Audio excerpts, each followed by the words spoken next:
Hey everyone, in my previous upload I stated that if that video got 1,000 likes, my next upload would be a 10-hour video. Well, I lied. It's actually 11. I hope you all enjoy it.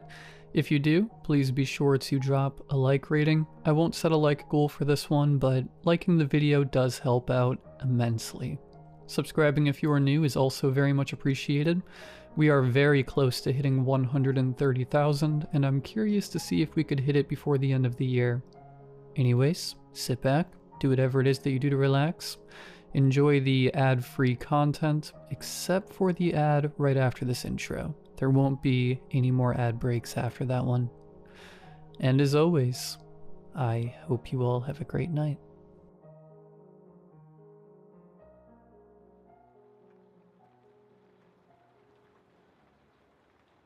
My name is Celine. The title of this post is something I have whispered to myself for over a decade, but never dared to type out. People worry about your mental health when you talk about ghosts. They worry even more when you tell them you are living with one. But I'm 36 now. I'm established, I'm stable, and I'm far enough away from the event to look at it clearly.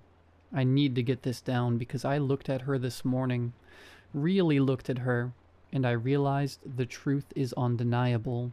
To understand what I have now, you have to understand what I lost. It started 15 years ago. I was 21, living in a cramped, drafty apartment in Montreal, with the love of my life, Marianne. We were young, stupidly in love, and perpetually broke. Marianne was everything I wasn't. I was quiet, anxious, and prone to overthinking. Marianne was a firecracker. She was loud, she laughed with her whole chest, and she had the most piercing, impossible blue eyes I have ever seen on a human being. She was my anchor, until the night I let her drive away angry. The argument was stupid. It's the cliche of every tragedy, isn't it? We fought over money. We were short on rent, and she had spent a little extra on concert tickets for my birthday. I should have been grateful. Instead, I yelled. I told her she was irresponsible. I told her she didn't take our future seriously. The last words I said to her were, "Just get out. I can't look at you right now." So she did. She grabbed her keys, her eyes swimming with tears that made that blue look like a stormy ocean, and she slammed the door. 2 hours later, the police were knocking. Black ice on the hallway. She had lost control of our beat-up Honda and went over the guardrail. She died on impact. The weeks following the funeral are a blur of gray. I don't remember eating. I don't remember sleeping, really. I just remember laying in our bed, staring at the empty spot beside me, smelling the fading scent of her vanilla shampoo on the pillowcase. The guilt was a physical weight. It sat on my chest like an anvil. I had killed her. I convinced myself of that. If I hadn't yelled, if I hadn't kicked her out, she would be safe in bed. I was a murderer. That was when the activity started. At first, I welcomed it. It began small. I would come home from my waitressing job to find things displaced. A picture frame turned face down. The cabinet doors in the kitchen wide open. The temperature in the apartment would plummet, leaving my breath visible in the air despite the radiator clanking away at full blast. My grieving mind didn't register fear. It registered hope. "Marianne?" I would whisper into the darkness. "Is that you?" I assumed she was back. I assumed she wanted to tell me she was okay, but the atmosphere in the apartment wasn't comforting. It was heavy. It felt oppressive, like the air pressure before a tornado. 3 weeks after the funeral, the activity shifted from passive to aggressive. I was in the kitchen making tea. I had the kettle on the stove. Suddenly, the burner dial snapped from low to high on its own. The gas flared up with a whoosh. I jumped back, my heart hammering. I reached out to turn it off, and a mug from the drying rack flew off the counter. It didn't just fall, it was thrown. It shattered against the wall inches from my head. I stood there, shards of ceramic at my feet, trembling. "Marianne," I cried out, tears streaming down my face. "I'm sorry. I'm so sorry." I thought it was her anger. I thought she was trapped here, furious at me for the way we left things. I deserved it, I told myself. She wanted to throw things. Let her. I deserved every bit of it. But it got worse. The nights became unbearable. I would wake up at 3 a.m. to the sound of heavy, wet breathing right next to my ear. Not the soft breath of a sleeping partner, but a raspy, guttural sound. When I reached for the lamp, the bulb would pop with a deafening crack, plunging me back into darkness. Shadows began to pool in the corners of the room, taller and darker than they should have been. They seemed to stretch toward the bed. I stopped sleeping. I became a ghost of myself, dark circles under my eyes, shaking through my shifts at work. The culmination happened on a Tuesday in November. It was a month after the accident. I was lying in bed, fully dressed, because I was too terrified to change into pajamas anymore. I was staring at the ceiling, waiting for the sun to rise. The silence in the apartment was deafening. Then the temperature dropped. It wasn't gradual. It was instant. The air went freezing cold, so sharp it hurt my nose to inhale. I squeezed my eyes shut. "I'm sorry, Marianne," I whispered. My mantra of guilt. Something grabbed my ankles. It wasn't a gentle touch. It was a vice grip, strong and painful, like two bands of steel clamping down on my bones. I gasped, my eyes flying open. I tried to kick, but my legs wouldn't move. With a violent jerk, I was ripped down the mattress. I screamed, I clawed at the sheets, desperate for purchase, but the fabric just bunched in my hands. I was dragged off the foot of the bed, my hips slamming hard onto the hardwood floor. The grip didn't let go. I was being pulled across the floor of the bedroom, toward the open closet door. The closet was a gaping maw of darkness. "Marianne, stop, please!" I shrieked. I grabbed the leg of the heavy oak dresser as I slid past. The friction burned my palms, but I held on. The force pulling my legs was immense, threatening to dislocate my hips. I was sobbing, hysterical, kicking wildly with my feet against empty air. Suddenly, the grip vanished. I didn't wait. I scrambled up, scrambled into the corner of the room and curled into a ball, hyperventilating. I stayed there until dawn broke, watching the closet, waiting for her to come back and finish me. I looked at my ankles in the morning light. There were bruises, distinct, finger-shaped bruises, but they weren't the size of Marianne's hands. Marianne had small, delicate hands. These marks were large. The fingers were too long. A cold realization settled in my gut. That wasn't Marianne. Marianne had a temper, yes. She could be fiery, but she was never cruel. She would never hurt me physically. She loved me. Even in our worst moments, she loved me. Whatever was in my apartment, whatever was dragging me toward the dark, wasn't the woman I loved. It was something else. Something that fed on misery. And I was an all-you-can-eat buffet. I was terrified to go back to the apartment, but I had nowhere else to go. I spent the day walking around the city, freezing in the November wind, dreading the sunset. That evening, as I approached the front steps of my building, I saw something sitting near the communal trash cans. It was a cat. It wasn't scrounging for food, and it wasn't fleeing from the noise of the street. It was sitting perfectly still, its tail wrapped neatly around its paws, watching me.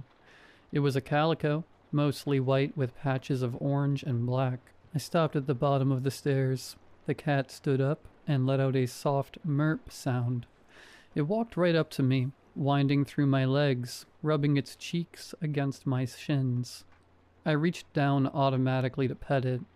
The fur was soft, surprisingly clean for a stray.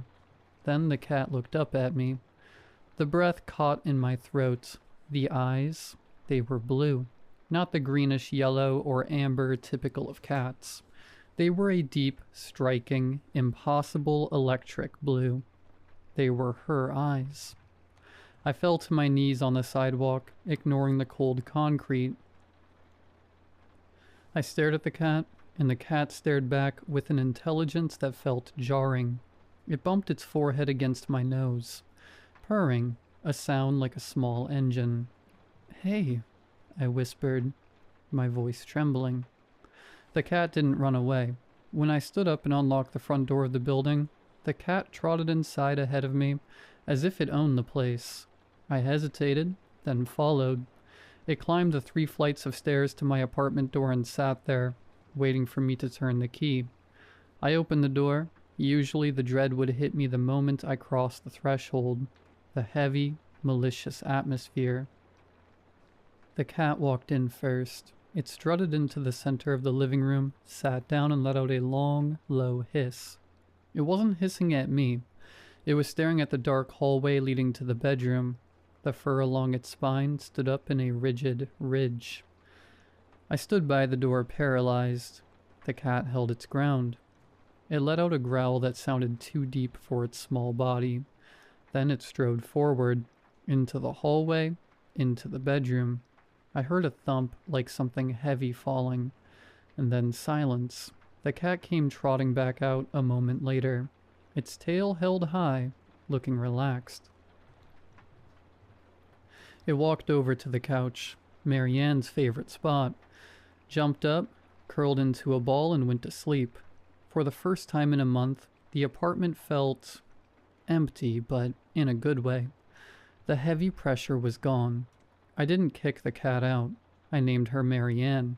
It felt sacrilegious to anyone else, I'm sure, but it felt like the only option to me. Things changed after Marianne the cat moved in. The supernatural activity didn't stop immediately, but it changed. It felt like a war being waged, but I was no longer the soldier. I was the civilian being protected. One night, I was watching TV. The air grew cold again. The familiar scent of ozone and rot began to creep in. I tensed up, clutching a pillow. Marianne, who had been dozing on my lap, instantly woke up. She leaped off the couch and stood in the center of the room.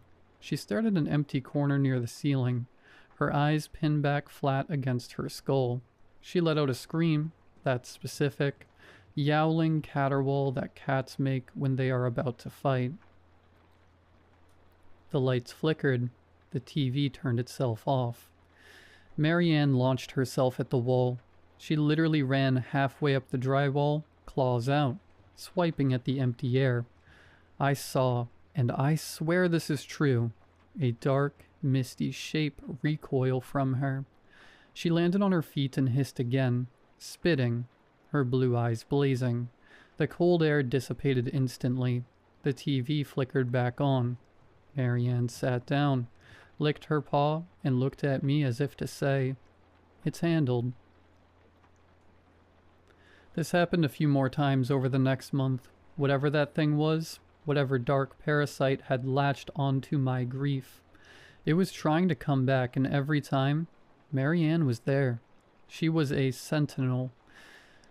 She slept on the pillow next to my head every single night. If I shifted in a nightmare, she would place a paw on my cheek, grounding me. I started to notice things about her behavior, things that made the hair stand on my arms. My human girlfriend Marianne had a very specific hate for olives. If a pizza came with olives, she would pick them off with surgical precision and stack them in a pyramid on a napkin. One night, I ordered a supreme pizza. I was eating at the coffee table. The cat jumped up. She sniffed a slice. She delicately used her claw to hook an olive, fling it off the pizza onto the table, and then nudged it away with her nose. She did this to every olive on the slice before trying to steal a piece of the pepperoni.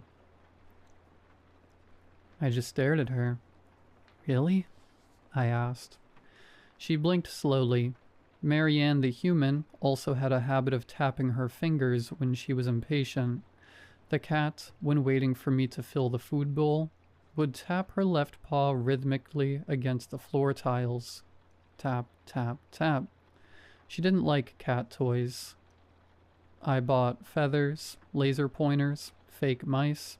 She looked at them with disdain, but she loved watching reality TV. She would sit on the back of the couch, eyes glued to the screen, head moving back and forth as the people argued.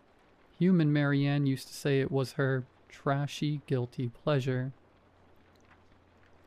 Slowly the fear in my life evaporated. The dark entity gave up. It couldn't get past the guard dog, or rather, the guard cat.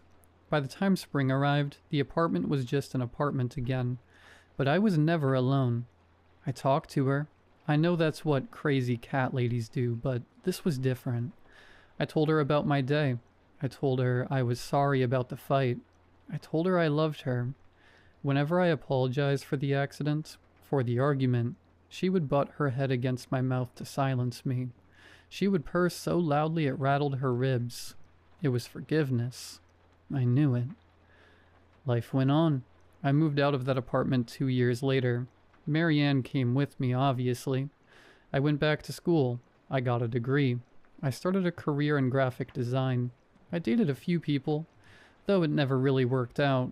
It's hard to bring someone home when you feel like your dead ex is judging them from the top of the cat tree. And that brings us to today. I was sitting on my porch this morning drinking coffee. Marianne was sunning herself on the railing. I realized the date, October 14th. It has been exactly 15 years since the accident. It has been 15 years, minus 3 weeks since I found the cat. I looked at her. 15 years is a long time for a cat. A cat at 15 is usually slowing down. They have gray hairs around their muzzle. Their eyes get cloudy with cataracts. They sleep 20 hours a day. They have trouble jumping onto high surfaces. Marianne looks exactly the same as the day I found her. I mean exactly. Her fur is pristine, silky, and vibrant. There is not a single white hair on her black and orange patches. Her eyes are that same crystal, piercing electric blue, clear as the summer sky. She jumped from the porch railing to the roof of the garage this morning, a 6-foot vertical leap, to chase a squirrel. She moves with the agility of a kitten. She eats with the appetite of a lion. I took her to the vet last week for a checkup. The vet, a new guy, looked at her chart. Born roughly 15 years ago? He asked, raising an eyebrow. Yes, I said. I found her then. He examined her. He checked her teeth, her heart, her joints. He looked perplexed. He took an x-ray just to check for arthritis. This is bizarre, he told me, showing me the scan. Her bone density, her teeth. If you didn't tell me she was 15, I'd say this cat is maybe 2 years old, maximum. There's zero sign of aging. Absolutely none. I nodded. I wasn't surprised. I came home and looked at old photos. I found a picture of human Marianne from her 20th birthday. She's laughing, looking at the camera. The look in her eyes is defiance and joy mixed together. Then I looked at the cat, sitting on my desk, watching me write this. I don't think she's a cat. I mean, she is a cat biologically, I suppose. But the spirit inside, the thing looking out through those blue eyes, the entity that attacked me 15 years ago wanted to hurt me. It was drawn to my guilt, but Marianne, she fought it off. She came back. She found a vessel that would let her stay. I've read about this kind of thing. Reincarnation, possession, spiritual attachment. Usually spirits move on.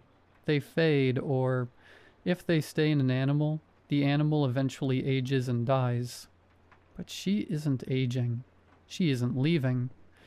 I stroked her head a few minutes ago, running my thumb over her ears. I whispered, "You're not going anywhere, are you?" She let out a short, sharp meow. It sounded like no. She bit my thumb gently. Another thing human Marianne used to do when she was being playful, and began to lick my hand with her sandpaper tongue. I'm not scared. I should be, probably. It defies every law of nature. I'm living with a creature that is effectively immortal, inhabited by my dead girlfriend who refuses to cross over because she thinks I can't handle myself alone. And the honest truth? She's probably right. She's looking at me right now. She wants me to stop typing. She's tapping her left paw on the desk. Tap, tap, tap. I guess I better go. She hates to be ignored.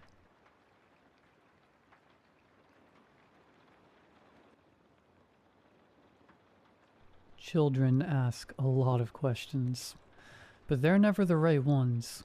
For example, when I was a kid, I never asked my parents why we had to live in the middle of the woods. I never asked why our neighbors lived so far away, or why none of them had children. And I never asked why we had to turn off all the lights before sundown. I never suspected something was off because my parents were smart about it. They treated the lights rule like it was normal. So I did too. They even made a game out of it. Every sundown, the three of us would race around the house, scrambling to see who could turn off the most light switches. What could have been a traumatic memory was transformed into whimsical fun. But you can only cheat the inevitable so many times. One night, Dad was working late. Mom lost track of time for some reason, and I was distracted by my bionicles. The setting sun didn't cross my mind until Dad burst through the front door in a panic. I looked up, startled by the sudden entrance, and saw the sky behind him was pitch dark. "Honey, turn off the lights," Dad barked as he dashed to the nearest light switch. My parents scrambled the house in a panic, but I stayed calm. Thinking about it now, their urgency should have frightened me, but I was naive and invested in my game, so I continued playing until the house went completely dark. Reluctantly accepting that it was time for bed, I gathered up my Lego warriors and put them where they wouldn't get stepped on. Once all of them were safely accounted for, I looked out a nearby window and noticed twin lights staring out of the trees. At first, I was scared, but as my eyes adjusted to the dark, I realized it was just some critter out for an evening stroll. I knew that animals roamed the woods at night, but I'd never seen one get that close to the house before. Overcome by childish excitement, I waved hello to it. It waved back. "Carson?" Dad hissed, doing his best to stay quiet. "Where you at, bud?" "Shh," I whispered back. "You'll scare it off." "What?" Dad bolted into the room, his footsteps a clumsy contrast to the stillness of the night. I looked away from the window to shush him. When I turned back, the thing was gone. "Never mind, Dad," I said with a shrug. "It ran away." Dad sighed in relief and picked me up. I felt his heartbeat thunder in his chest as he checked to make sure the window was shut. "Don't worry about it," he whispered in a strained voice. "Come on, let's get to bed." Mom and Dad had me sleep with them for some reason, but otherwise the rest of the night was completely normal. There was no cataclysm, no punishment for breaking the rules, no ominous sense of dread lingering over the house. Life continued on normally, unaffected by the night's mistake. My parents were nervous at first, but laughed it off after a week or two. They never suspected something was off because Mr. Pallywag was smart about it. I still remember the day Mr. Pallywag introduced himself. Mom had left me to my own devices again, so I went out to the backyard and invented some game to keep myself occupied. Whatever I'd come up with must have been good, because I was so absorbed in what I was doing. It took me a while to realize someone was watching me. For a while I pretended it was my imagination, but when I couldn't ignore the feeling of eyes peering out from the woods any longer, I stopped and scowled at the trees. "Quit being weird," I shouted, my courage bolstered by youthful ignorance. "Come on out." In response to my demands, a large bipedal creature shuffled out from the tree line. It was covered in a shaggy coat of gray fur, and its small dark eyes reminded me of a great white shark's. It would have been frightening, if not for the pork pie hat, lightly perched on top of its head. Between the hat and its spotless white gloves, it looked more like a cartoon character come to life than an animal. "Hello," the creature said with a shy, friendly wave. "Do you live here?" "Uh-huh." "Oh, good. I'm your neighbor, Mr. Pallywag. Sorry it took so long for me to introduce myself. What's your name?" "Carson." "It's a pleasure to meet you, Carson. Are your parents home?" "Mom is, so you should stay back. She doesn't like it when animals get too close to the house." Mr. Pallywag frowned, which made him look even more cartoonish.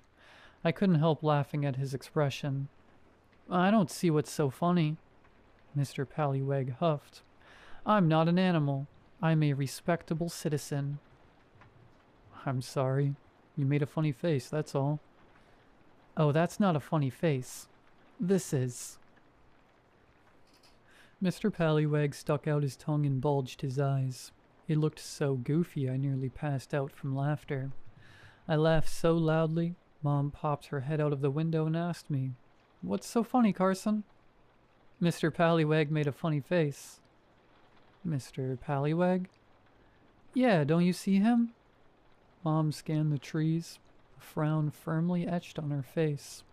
I looked behind me to find that Mr. Pallywag had disappeared. "That's weird," I said. "He was right here." "Honey, who's Mr. Pallywag?" "He's a big, furry monster wearing a hat. You can't miss him." "Oh," Mom sighed, relieved. "He's imaginary, then." Part of me wanted to argue, but I stayed quiet. If Mom didn't want me to believe Mr. Pallywag was real, that was her choice. Nothing worth arguing over. Besides, adults always hated being wrong. An argument could only end with me getting dragged inside. "Well, I'll leave you boys to it. Have fun, okay?" "Okay." Mom went back to whatever she was doing. Once he was sure she wouldn't come back, Mr. Pallywag popped out from behind a tree and grinned at me. "Sorry I called you a monster," I said quickly. "But you got mad when I said animals, so..." "That's all right, Carson. I understand. But I won't forgive you unless you do something for me." "What's that?" "Play a game with me," Mr. Pallywag cried, dramatically flourishing his hat. "Okay." And just like that, I made a friend. Mr. Pallywag came to visit me as much as he could. Sometimes he'd go missing for days or even weeks.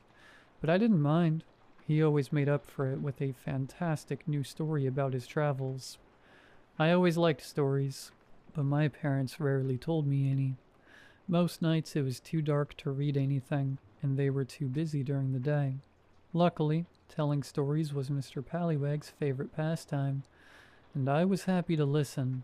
Some nights when I had trouble falling asleep, I would even crack the window open so Mr. Pallywag could continue telling me about his adventures. He was always happy to do it, but he never came into my home. I asked him why once, but he just shook his head and said my parents wouldn't like it. That makes sense to me now, but at the time I thought it was silly. Mom didn't mind Mr. Pallywag at all.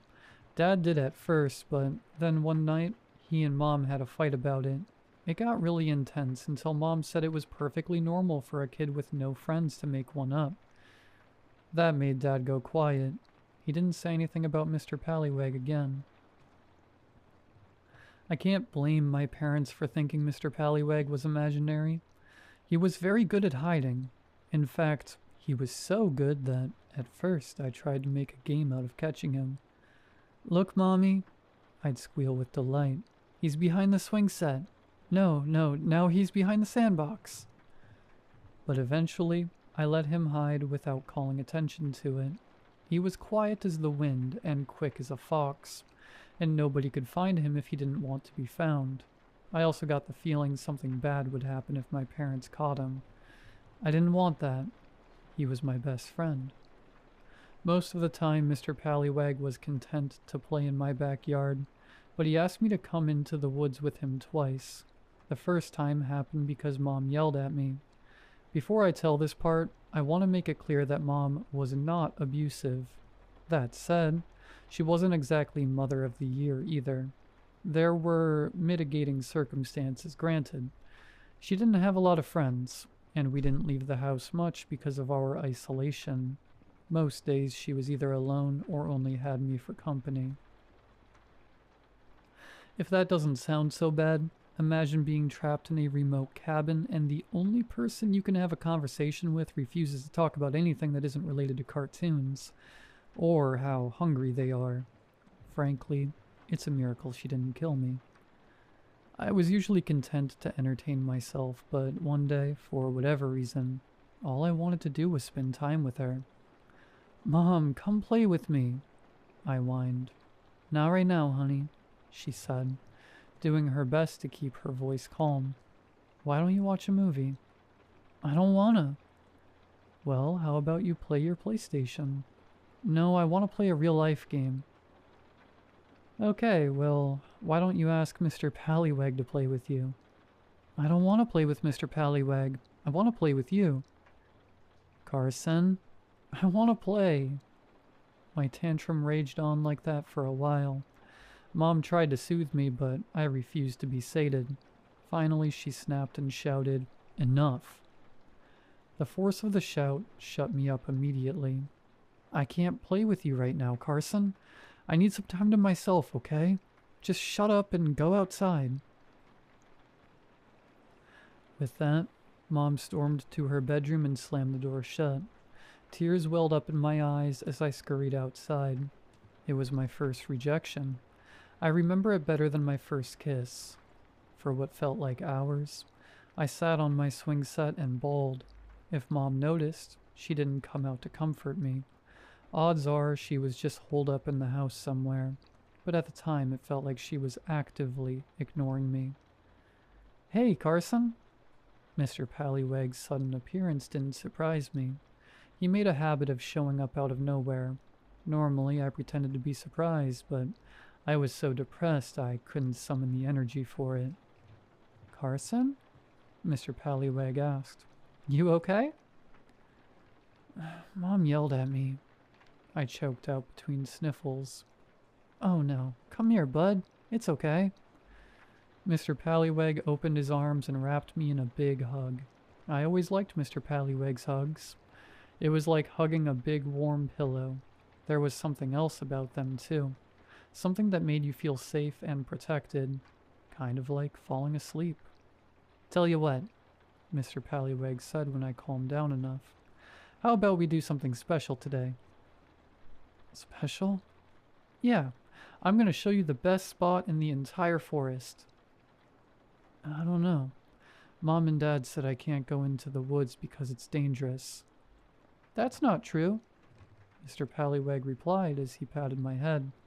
"They said you can't go in the woods alone. You're not alone if I'm with you, right? Besides, they won't even know you were gone if we're quick enough." For a moment I hesitated. I was a good kid. I always followed the rules. But Mr. Pallywag had a point. If I was with him, I wouldn't be alone, and I wanted to get back at Mom somehow. I could bend the rules a little. Just once. "Okay," I said, "but we have to be quick." "Deal." Mr. Pallywag took my hand and we walked into the woods together. It was a beautiful day. Birds chirped sonatas above us, and sunlight slipped through the cracks in the tree branches to cast macabre shadows on the ground. I made a game out of jumping from sunspot to sunspot. Mr. Pallywag thought it looked like fun, so he joined in as well. The two of us got so wrapped up in the game I almost forgot how upset I'd been. Almost. Eventually our route led us to a circular clearing. Mr. Pallywag strolled to the center of it and sat down with a great big sigh. I followed his lead and inspected my surroundings. The clearing felt peaceful. but there was something vaguely sad about it too. "This is my special spot, Carson," Mr. Pallyweg said. "What do you think?" "I like it, but what makes it so special?" "Well, this is where most of my friends decide to come to the party." "Party? What party?" "Why, only the greatest, most fantabulous party ever. There's cake, balloons, and games galore, and there's plenty of music and dancing." "And stories?" "Of course," Mr. Pallyweg laughed. "All the stories you could ever want." "That sounds nice," I said, trying to imagine it. "Are there other kids there?" "Oh yes, tons of kids." "Does everyone get along?" "Of course." "And nobody's left out?" "Nope." Good. We sat in silence for a while. I didn't mind. Silences felt okay with Mr. Pallyweg. Not like when Dad got quiet. That was usually a sign he was about to start lecturing me about how I didn't clean my room enough, or that I was spending too much time on the television or something. It wasn't like when Mom got quiet either. When she got quiet, it was because she was mad and didn't want us to know. It didn't work, though. I always knew. Something in the trees caught my attention. It was slowly swinging back and forth like the pendulum in my grandma's old clock. I watched it for a while, back and forth, but couldn't figure out what it was. Part of me wanted to take a closer look, but Mr. Pallyweg squeezed my shoulder before I had the chance. "Okay, Carson," he said. "It's time to go back now." "Oh, really? Can't we go to the party instead?" Mr. Pallyweg grinned. For the first time, I noticed how large his teeth were. They weren't sharp fangs or anything. They were just large. I had a sudden urge to run away, but I ignored it. "One day," Mr. Pallyweg said, taking my hand. "But not just yet." "Why not?" "You're not sad enough." I wasn't sure what Mr. Pallyweg meant, but I let him lead me away from the clearing without complaint. As we entered the woods, I glanced over my shoulder, hoping to get one last look at whatever was swaying back there. No luck. It was too well hidden by the foliage. "Let's race," Mr. Pallyweg said. "Last one there's a grounded swallow." Mr. Pallyweg let go of my hand and sprinted into the woods. I ran after him, the swinging object forgotten. When we got back, he stopped me and knelt down to my eye level. "One quick thing before you go," Mr. Pallyweg whispered. "Promise you won't tell your parents about my special place, okay?" "Why not?" "Well, it's not very special if everyone knows about it, right?" It made sense, but there was an icky feeling in my gut as I nodded and swore to keep it a secret. "Thanks, Carson. I'll see you later, okay?" I smiled and nodded again. Mr. Pallyweg grinned and gave me a big hug goodbye. I hugged him back and walked into the house. When I ambled into the kitchen, I found Mom crying at the kitchen table. "Mom?" "Carson!" Mom wailed. "Where were you?" She didn't let me answer before she scrambled over and wrapped me in a bone-crushing hug. "I'm fine, Mommy," I said, shocked. "I just went into the woods with Mr. Pallyweg." "Carson, what have I told you about going into the woods alone?" "But I wasn't alone. Mr. Pallyweg was." "Mr. Pallyweg doesn't count. You're not allowed to leave the backyard unless you're with me or Daddy. Do you understand?" "But..." "No buts. Honestly, what were you thinking?" "It was Mr. Pallyweg's idea. He said..." "I don't care what he said. I was worried sick about you." I thought about protesting more, but I didn't bother. There was no use fighting her. As promised, I didn't tell my parents about Mr. Pallyweg's secret spot. I didn't tell them about the party either. Something in my gut said they wouldn't like it. At some point, I went back to school, but the only thing I remember about it is getting bullied. I tried talking to the nicer kids about Mr. Pallyweg once. They didn't care. I stopped trying. Thinking back on it, nobody in my family had many friends. I guess that's why we all loved Uncle Dan so much. Uncle Dan was born in that backwater town and never quite managed to escape, but he didn't let it get to him. My parents liked him, and I was thrilled whenever he came over. He was no Mr. Pallywag, mind, but he was the closest anyone got. Unlike most adults, Uncle Dan took time to make sure I was feeling okay. He was a great listener, too, no matter what the topic was. He'd patiently allow me to ramble about it until I'd exhausted myself. If it was something bad, he'd offer sympathy or advice. I was just talking about Power Rangers or my latest video game. He'd run his fingers through his thick red beard and let out a low whistle of amazement. "Wow," he said in a tone implying I'd solved world hunger. "That is really something, kiddo. Thanks for sharing."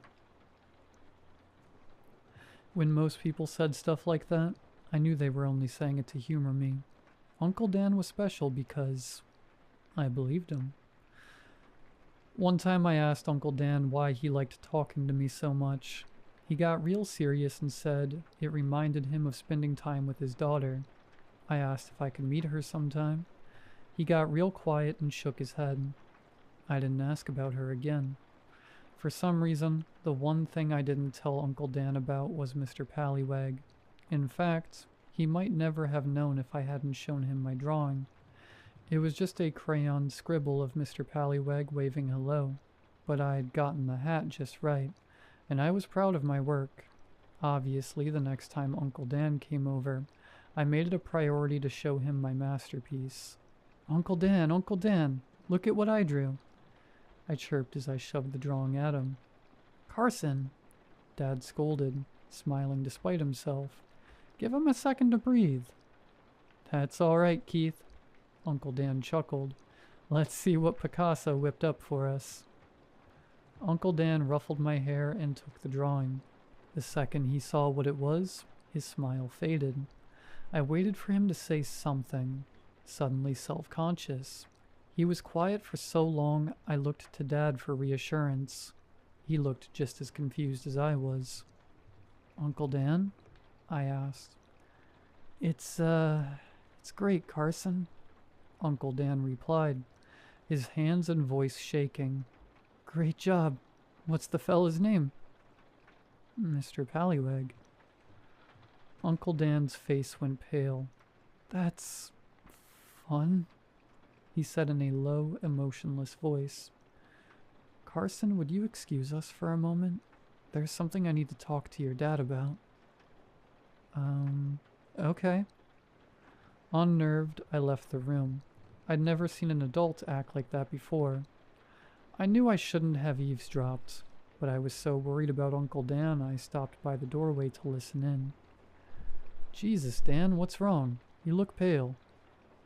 "How long has Carson been talking about this thing?" "I'm sorry?" "Mr. Pallywag, how long?" "Oh, right. A couple of months, I think." "Months?" Uncle Dan yelled. "Yeah, the kid's got an imaginary friend. So what?" "Have you been leaving the lights on?" "No, of course not." "Well, okay, we did once, but that was..."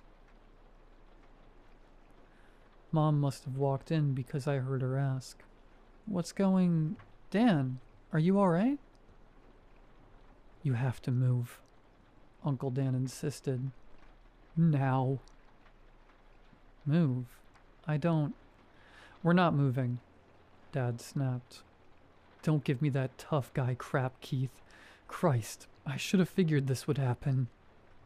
"Excuse me? What gives you the right to..." "Shut up and listen. Jenny drew that thing too. Right before... The house went deathly quiet. I could just barely hear Uncle Dan quietly sobbing. It made me uncomfortable, so I slunk off to my room. I didn't come out until Mom called me for dinner.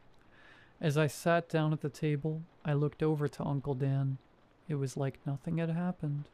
He even shot me a cheerful thumbs up. "Sorry for the scare, kiddo," he said. "I remembered something really important. Boring grown-up stuff. Nothing you need to worry about." I nodded and pretended everything was fine. Uncle Dan was doing a good job acting normal, but my parents couldn't keep up the facade. Little things gave them away. They'd laugh a little too long at Uncle Dan's jokes, or they'd shoot me worried glances when they thought I wasn't looking. The second Uncle Dan left, my folks turned out the lights. "Carson, why don't you go get ready for bed?" Mom asked. "But it isn't even dark yet." "I know, but your dad wants to read you a story." "Really?" "Yes, really." I dashed to the bathroom and got ready for bed in record time. When I was done, I jumped into bed and Dad walked in with a beat-up old book. "Hey, bud," Dad said in a soft voice. "All set?" I nodded, too excited to speak. "Good. I've been saving this one until you were old enough. It's called Alice's Adventures in Wonderland." With great care, Dad gingerly flipped to the first chapter and began to read. I fell in love with it immediately. After finishing the chapter about poor old Bill the Lizard, Dad shut the book and smiled at me. "Well, liking it so far?" "Yeah, it kind of reminds me of Mr. Pallywig's stories." The corner of Dad's mouth flickered. "Oh yeah?" he asked. "Yeah, you do the voices better though." "Well, glad I've got that going for me." Suddenly Dad sniffed and wrapped me in a gigantic hug. That startled me. Dad wasn't opposed to hugging, but he rarely initiated. "Carson, you know Mom and I love you very much, right?" "Uh-huh." "And that we only want what's best for you, right?" "Uh-huh." "Okay, good." I hugged him back and we sat there for a while in uncomfortable silence. It might have been my imagination, but I swear I felt a tear drop onto the back of my neck. After what felt like forever, Dad sighed, let me go, and gently punched my shoulder. "Good night, kiddo," Dad said softly. "Love you." "Love you too, Dad." Dad smiled, turned out the light, and shut the door. I sat in bed and watched the sunset. I had a feeling something significant had happened, but I was too young to understand what it was. My parents were different after that night. Dad used to be content to spend weekends at home, but suddenly he wanted to spend every free moment away from the house. The nearest thing to do was an hour's drive away. But he didn't care. The longer the trip, the better. Mom changed too. She went from always wanting space to constantly occupying mine. If I was playing video games, she'd read her book on the couch nearby. If I was making something with my Lego sets, she would develop a keen interest in the construction effort. If I vaguely stated I was interested in something, she'd help me become the world's best expert in it. Because of my parents' sudden interest in my affairs, I didn't see Mr. Pallywig for weeks. They never officially told me to stop talking about him, but I could tell they didn't like him anymore. Whenever I mentioned wanting to play in the backyard, they always found some excuse to keep me inside the house. Then one night, my parents sat me down to talk. Neither bothered hiding the relieved expressions on their faces. "Great news, buddy," Dad said. "I got a new job. We're going to be moving soon." "Really?" "Yep, we're going to the city, far away from these boring old woods." "What about Mr. Pallywig?" "Well, Mr. Pallywig is staying here," Mom replied, shooting my dad an unreadable glance. "What? Why can't he come with us?" "He just can't," Dad said forcefully. "I mean, the forest is his home, right? It wouldn't be fair to make him move out too." "If he can't come, I don't want to leave." "Carson, no." Despite my parents' best efforts, I bawled for hours. No matter what they tried, I refused to be comforted. I loved my parents and Uncle Dan, sure, but they were family. Mr. Pallywig was my only friend. I was inconsolable until I remembered Mr. Pallywig's party. Somehow my childish logic determined that the party was the solution to all my problems. If I could just figure out how to get there, everything would be alright. I wouldn't have to move. I wouldn't have to leave Mr. Pallywag behind. I wouldn't have to feel alone. My feelings about the move didn't deter my parents' plans. Within a week, they had all of our stuff packed and ready to go. I tried my hardest to see Mr. Pallywag, but Mom and Dad refused to leave my side. It was looking like I'd never get to go to that party. Then, when I'd finally given up hope, I stumbled into my opening. The day before the move, Dad was trying yet again to sell me on our new home. "You're going to love it, bud," he said. "There are a lot of other kids in the neighborhood." I didn't reply. The phone rang. Dad ignored it. I faintly heard Mom answer it in the other room. "I bet you'll make a ton of new friends," he said. "No, I won't. They'll be mean to me." "You don't know that." "Yeah, I do." "Honey?" Mom called. "It's the mill. Something about paperwork?" Dad swore under his breath and dashed out of the room. I stayed behind and scanned the room bored. That's when I saw the unguarded back door. I knew I wouldn't get another chance. I crept to the door and opened it as quietly as I could. After making sure my parents weren't coming, I scanned the trees for any signs of life. "Mr. Pallywag?" I whispered. "Mr. Pallywag, are you there?" "Shh, over here. Carson, quick." Without thinking, I bolted into the woods. I didn't get far before something strong and furry yanked me behind a tree. It put a hand over my mouth and shushed me. "Carson!" I heard Dad call. "Carson? Where'd you get to?" "Stay quiet, okay?" Mr. Pallywag whispered in my ear. "Carson, this isn't funny. Carson!" Mr. Pallywag placed me on his back, dropped to all fours and dashed into the woods. I gasped and held on tightly to his neck. I'd never seen Mr. Pallywag run that fast before. It was exhilarating. I would have enjoyed it more if Dad hadn't sounded so distraught. This next part won't make sense unless I talk about Eli Miller. Bad timing. I know, but bear with me. I didn't know Eli very well. He was a teenager, and even if we were the same age, he wasn't the type of guy Mom would want me to hang out with. He was the resident, troubled kid. Graffiti, antagonizing the police, drinking, that kind of thing. Dad always shook his head whenever he came up. I think that was his way of saying he felt sorry for him. Even though I heard a lot of stories about Eli, I only saw him in person once. Mom had dragged me along on a shopping trip to our local Dollar General, and I wasn't overly thrilled about being there. Normally, Mom insisted that I stay close to her when she was shopping, but that day she said I could browse the books by myself as long as I didn't leave the aisle. I was thrilled. It was one of my first tastes of freedom, and I capitalized on it immediately.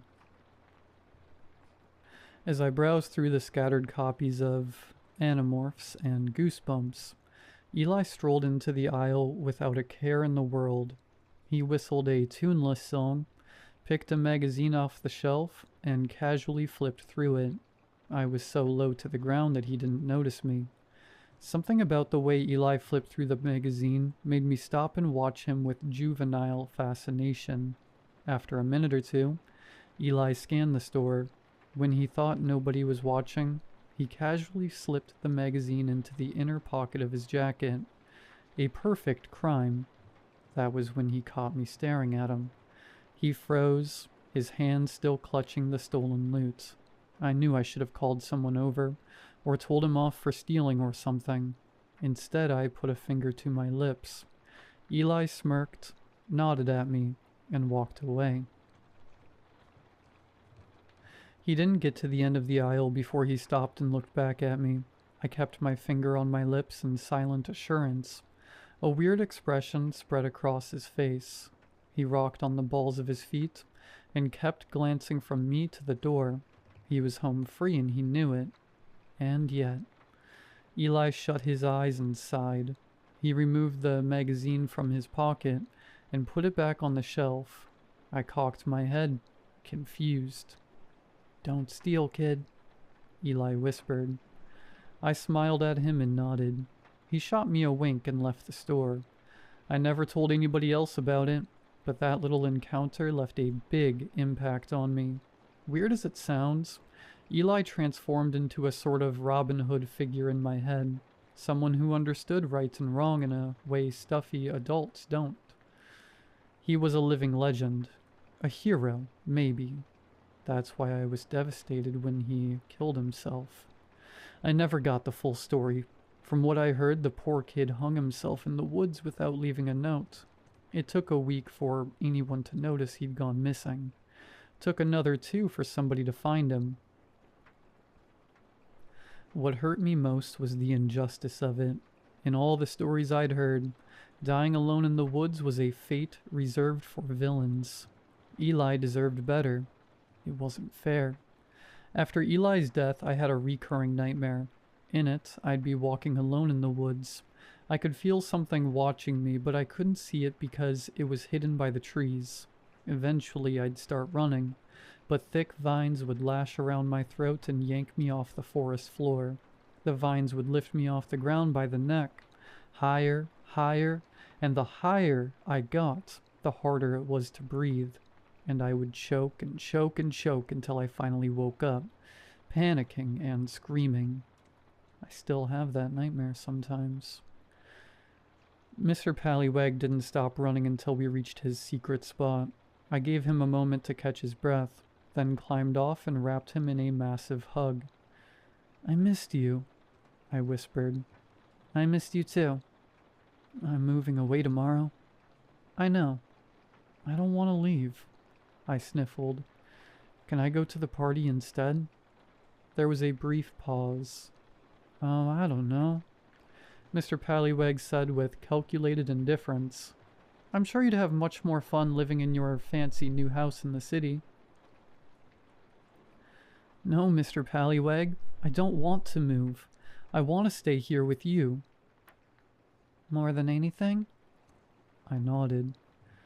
"More than anything in the whole wide world?" I nodded again and looked up to see Mr. Pallywag's expression. He was grinning, and there was a triumphant expression in his dark eyes. "Well, if you're absolutely sure," he said, "I guess I can arrange it, but there's a few things we have to do first." "Like what?" Mr. Pallywag pulled off his hat and rummaged around inside it. "Let me see. It's around here somewhere. Ah, there it is." With solemn dignity, Mr. Pallywag pulled a long, thick rope out of his hat. The rope kept going and going to the point where I laughed at how absurdly long it was. Mr. Pallywag laughed too, and ended the bit by dumping the rest onto the ground. Then, suddenly serious, he picked up one end of the rope and held it where I could see. "Watch carefully, Carson," he said. "You have to get this just right, or it won't work." I paid close attention as Mr. Pallywag slowly tied a knot with the rope. It wasn't very complicated. A couple simple moves, and he'd made a knot which left a big loop at the end. When he was done, Mr. Pallywag undid the knot and handed me the rope. "Easy, right? Now you try." Slowly I copied Mr. Pallywag's technique. My knot looked just like his when I was done. He took the rope and gave it a couple firm yanks. The knot held. "Great job, Carson. You're so smart. Now watch this." Mr. Pallywag held up the rope and snapped his fingers. To my amazement, the inside of the loop shimmered, blurred together, and rearranged into strange kaleidoscopic shapes. "Wow," I exclaimed. "Is that magic?" "Of course it is, Carson. Not only that, it's a portal that goes directly to the party. Here, have a look." Mr. Pallywag held out the rope and I leaned in closer to see. There was a large room on the other side of the portal. The room was brightly decorated and filled wall to wall with people. Most of them were kids.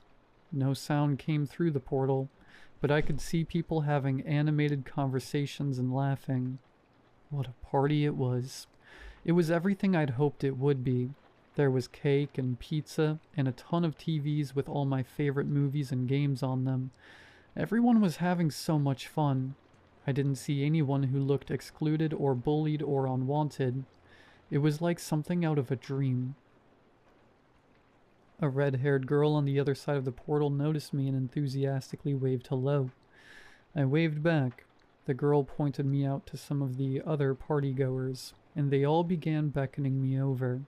I couldn't hear them, but I could see their mouths moving as they shouted encouragement. For some reason, I couldn't stop staring at the girl. She looked vaguely familiar, but Mr. Pallywag yanked the rope away before I could figure out why.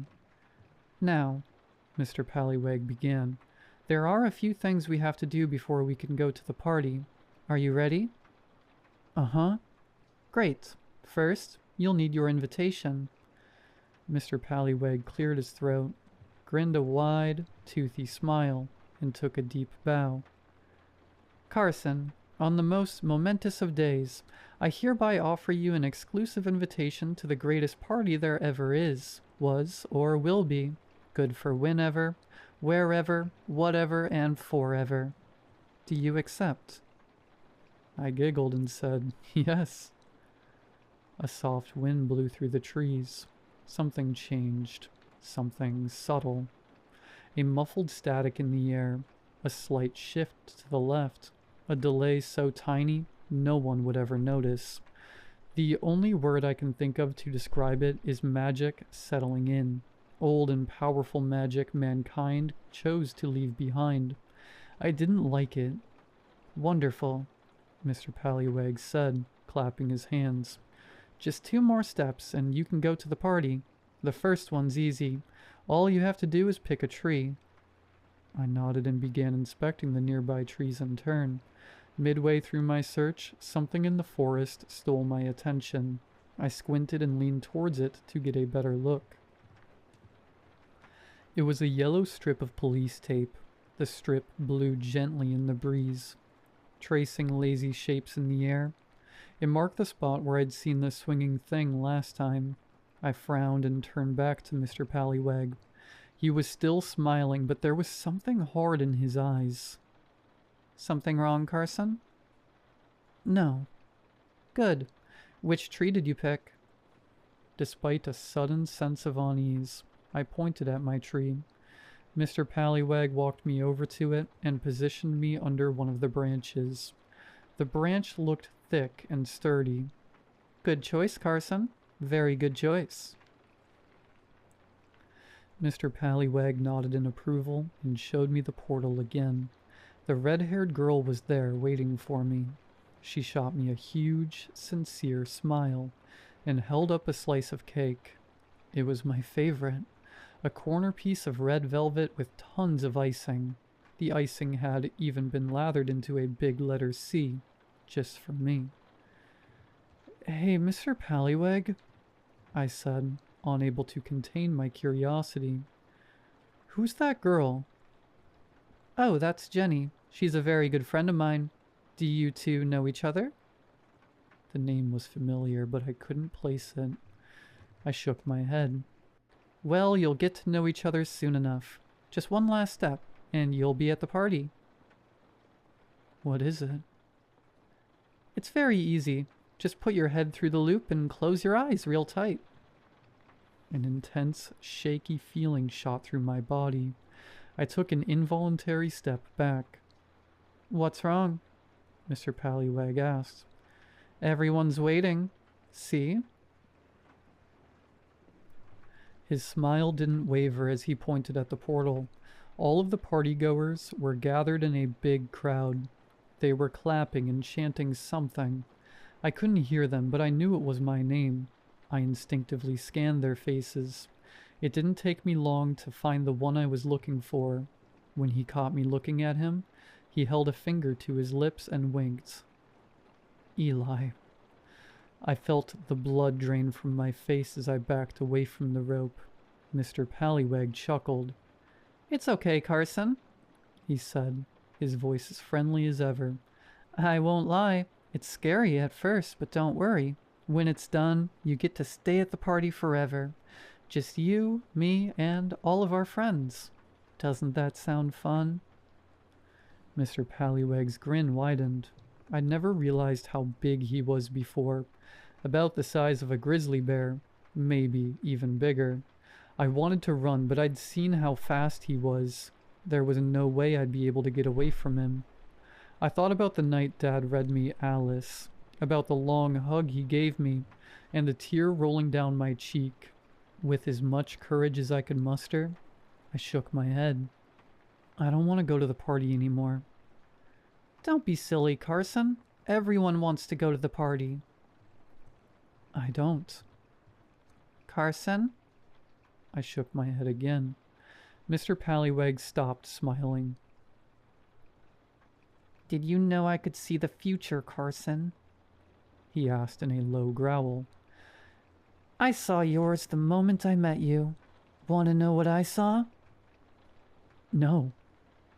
It's so awful it makes me want to cry, he said, his mouth contorting into a massive frown. You're always a little bit different, a little bit off.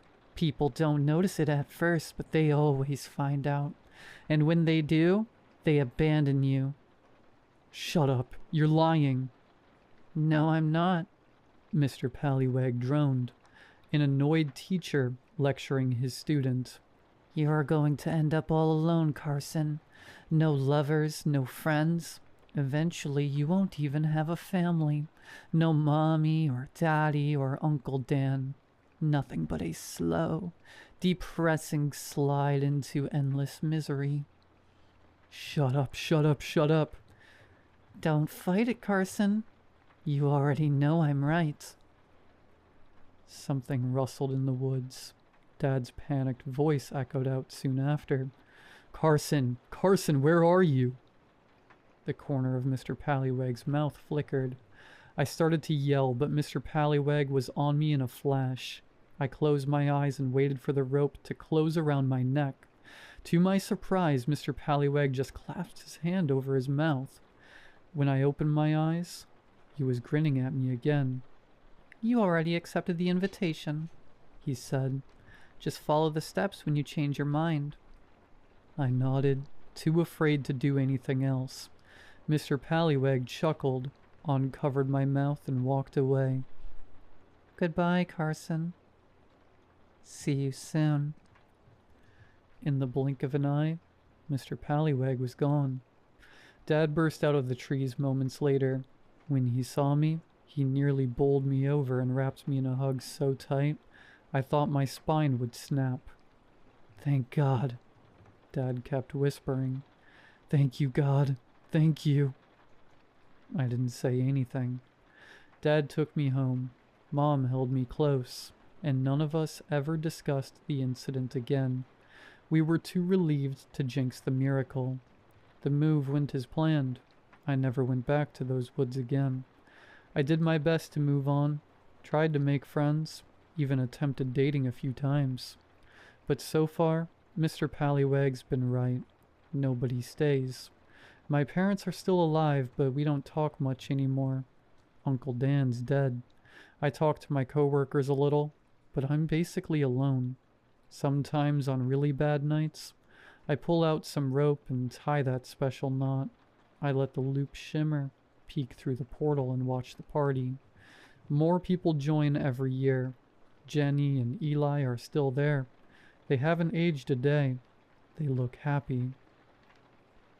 Mr. Pallyweg is there too, of course. He always knows when I'm watching.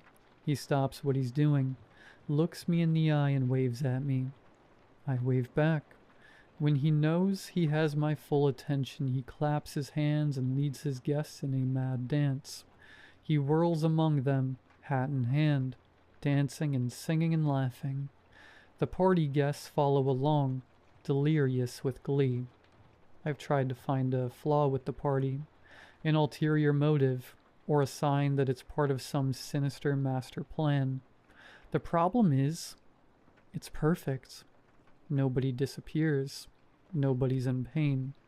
There's nothing there but fun and games and acceptance and love. Even though it's hard, I don't want to give up. I tell myself stories where I'm the hero, and no matter how dark it gets, I have to live. It's worked for a while, but every year gets harder, and deep down, I'm scared Mr. Pallywag was right. It's not if I go to the party, it's when.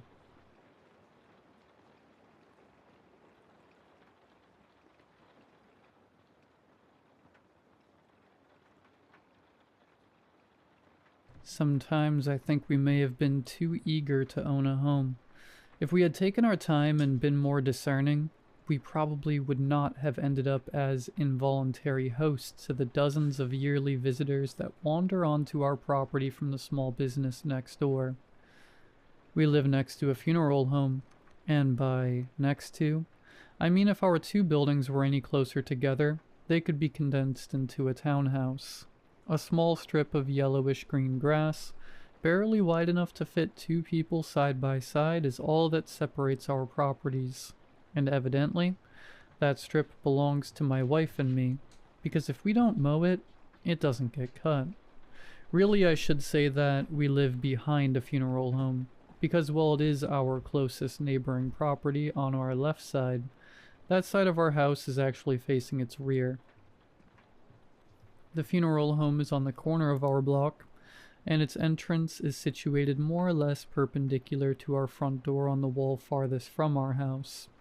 The strange juxtaposition of our two buildings' orientations is ugly and a little uncanny, but I suppose I can't complain, because it means that I rarely have to see the funeral home's clientele, or at the very least, their living clientele.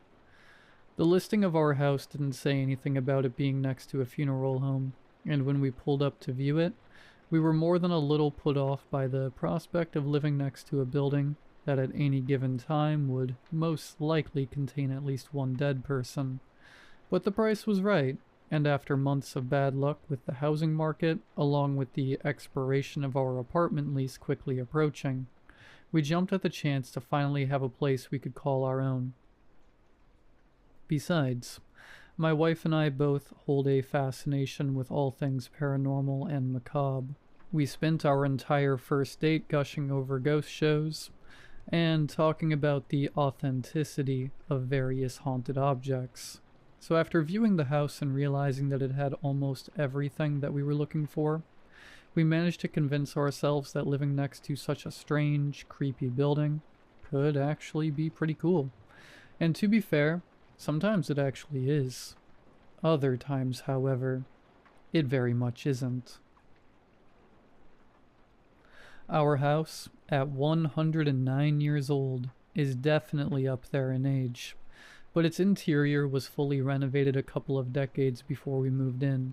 So despite its mildly gothic exterior of gray, faded stone, arched windows, and sharp, multi-pointed roof, the inside is actually mostly semi-modern. All of the surrounding houses, including the funeral home, are even older than and are of a similar build to ours, and we quite frankly love the aesthetic that it gives the entire block. Autumns feel especially cool, and the natural spookiness that our neighborhood exudes lends itself to making Halloween especially fun for the kids, as well as any horror enthusiasts like my wife and me who happen to live in the area. Most of the time we appreciate the overall vibe, but it certainly makes things even more eerie when our guests pay their unexpected visits. Mr. Grayson, the owner and director of the funeral home, is a slightly strange, albeit decent enough guy. He, similar to his home, is getting up there in years, evidenced by his stark gray hair and wrinkly pale skin. But judging by the naked ring finger on his left hand, he doesn't appear to be married, nor to even have anybody else living in the home with him. He mostly keeps to himself, but he came by about a week after we had moved in to introduce himself to us. After exchanging pleasantries and partaking in a brief conversation, he steered the conversation to the business of his business. He said he hoped that living next to a funeral home wouldn't bother us too much. and that the positioning of the two houses would allow us to keep our privacy even when he hosted services.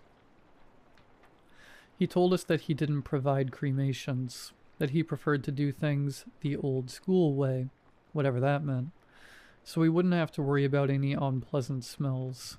And while he had a small parking lot attached to his property, often cars would wind up spilling out along the streets, but service goers actually parked on the curb in front of his building and only rarely ventured into the space in front of our house. We thanked him for the heads up and said that it was nice to meet him. He turned to go, but he only made it to the middle step of our front porch before he turned back. "One more thing that I forgot to mention," he said. "You may notice that my clients tend to wander. At times they may briefly wander onto your property. You needn't worry, they won't harm you, and they will listen to you if you tell them to move on. I just thought I should forewarn you now before you find yourself positively spooked for no good reason." He turned to leave again before we could respond. "Well, have a pleasant rest of your day, and don't be a stranger, you hear? We'd love to have you over for dinner so we can welcome you to the neighborhood." He shuffled down our porch steps and made his way back to his home, disappearing inside and largely removing himself from our lives. Neither of us were particularly interested in his dinner invitation, and we doubted that he was either. Pleasantries and all that. At the time, we didn't think much of Mr. Grayson's final warning. We assumed that when he said clients, he was talking about disoriented mourners who sometimes wound up where they didn't belong. We doubted that it would be a big deal, and so promptly forgot about it after a brief discussion about the strangeness of the whole encounter. The first incident didn't come until close to a month later. By then we had largely forgotten about Mr. Grayson and his cryptic words of caution. We rarely even saw the funeral director outside of the occasional glimpses of him on his grandiose front porch welcoming mourners on service days, and the stress of the move had our minds very far away from our first interaction with the peculiar man. It happened on a night in late spring, one of those hot, sweltering days that feel more like early summer, despite what the calendar would have you believe.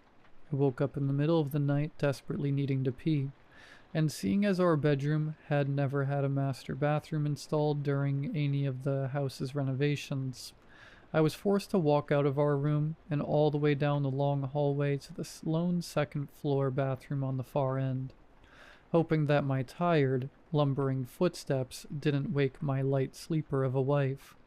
I didn't turn the light on in the bathroom, so by the time I reached the toilet, did my business, and stepped back into the hallway, my eyes had properly adjusted to the darkness that enveloped me. Had I turned on the light, thus resetting my night vision, I might not have even noticed the little girl standing at the top of the staircase. She couldn't have been more than 5 or 6 years old. The first thing I noticed about her was that she was wearing a pink polka dot bathing suit, which immediately struck me as odd for that time of night. The second was that she was positively soaking wet, her small frame weighed down by a heavy curtain of water that gave her clammy skin an unnatural shine, and which forced her chestnut hair to cling to her little skull like a thin sheet of plastic wrap. She stood staring at me from the shadows at the nighttime gloom. As still as death, while droplets of water fell from her swimsuit and weakly splashed against the hardwood floor at her feet. I immediately picked up on the overpowering scent of chlorine. Had this occurred only a few years later, I may have thought she was my own daughter looking back at me from the shadows, but seeing as we did not have any children at the time of this incident, the girl's presence completely baffled me. She stared at me with her pair of glassy, distant eyes for a few long seconds before I managed to chase away the surprise that kept me frozen in place. "Are you all right, little girl?" I asked her. No response. Are you lost?" Silence. "Where are your parents?" For several moments, I thought she wasn't going to speak, until finally she found her words. I don't know. Her voice was quiet, barely above a whisper, and while she was looking in my direction, I realized that she was not staring at me, but at a point behind me, as if I were not there at all. "What's your name?" I asked her, but before I could get a response, I heard the sound of my wife shuffling out onto the hallway. When she saw me, frozen stiff in the nighttime gloom, she frowned. "Who are you talking to?" she asked in her groggy, half-asleep voice. "And why does it smell like a pool out here?" "This little girl must be lost," I said. "She says she doesn't know." In the brief moment that I turned to look at my wife, the girl had disappeared. For a while I stood completely still in the hallway, dumbfounded, at a loss for words. I may have convinced myself that I had imagined the entire encounter in my head, sleep-deprived mind, were it not for the pungent puddle of chlorinated water that still rested at the top of the stairs. We immediately called 911, not because we were frightened of a little girl being somewhere in our house, but because we were concerned about her well-being. The police arrived fairly quickly, all things considered, and after asking a number of questions that I answered with varying degrees of confidence, they did a surprisingly curt search of our home that turned up no results. The girl was gone. Were it not for the puddle that she had left behind, I couldn't have said for sure if she had even existed at all. I was stunned when one of the officers told me that, well, they would file a police report. There was nothing more they could do. "Nothing more you can do?" I said. "But there's a lost little girl around here somewhere. You aren't even going to ask around the neighborhood about her or something?" The officer, looking like he had a lot to say, seemed to weigh his words before he finally sighed and spoke. "Look, you just moved into this place recently, right? Which means you probably don't know this yet, but this isn't the first call of this type that we've had at this residence. Not by a long shot." "What, you mean like that girl has been here before?" "Not exactly," the officer said.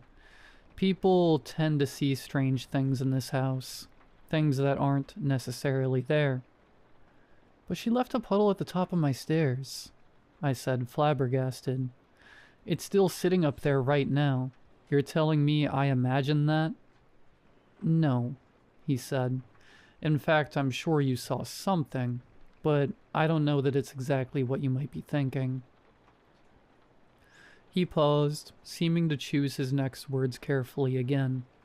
"Look, you're the lieutenant's nephew, right? I think it's probably more his place to explain this to you. Give him a call tomorrow morning, and he'll give you the skinny on this house. But in the meantime, rest easy tonight knowing that there is no lost little girl in a polka dot bathing suit wandering around this neighborhood. Of that, I can assure you." His words were not at all reassuring. The police left, and after cleaning up the puddle of water that was soaking into the hardwood of the upstairs landing, my wife and I went back to bed. My mind was too preoccupied by the thought of the lost little girl to fall back to sleep, so when morning came, I groggily crawled out of bed and followed that officer's advice. My uncle is, at the time of writing this, a nearly 3-decade veteran of my town's police department.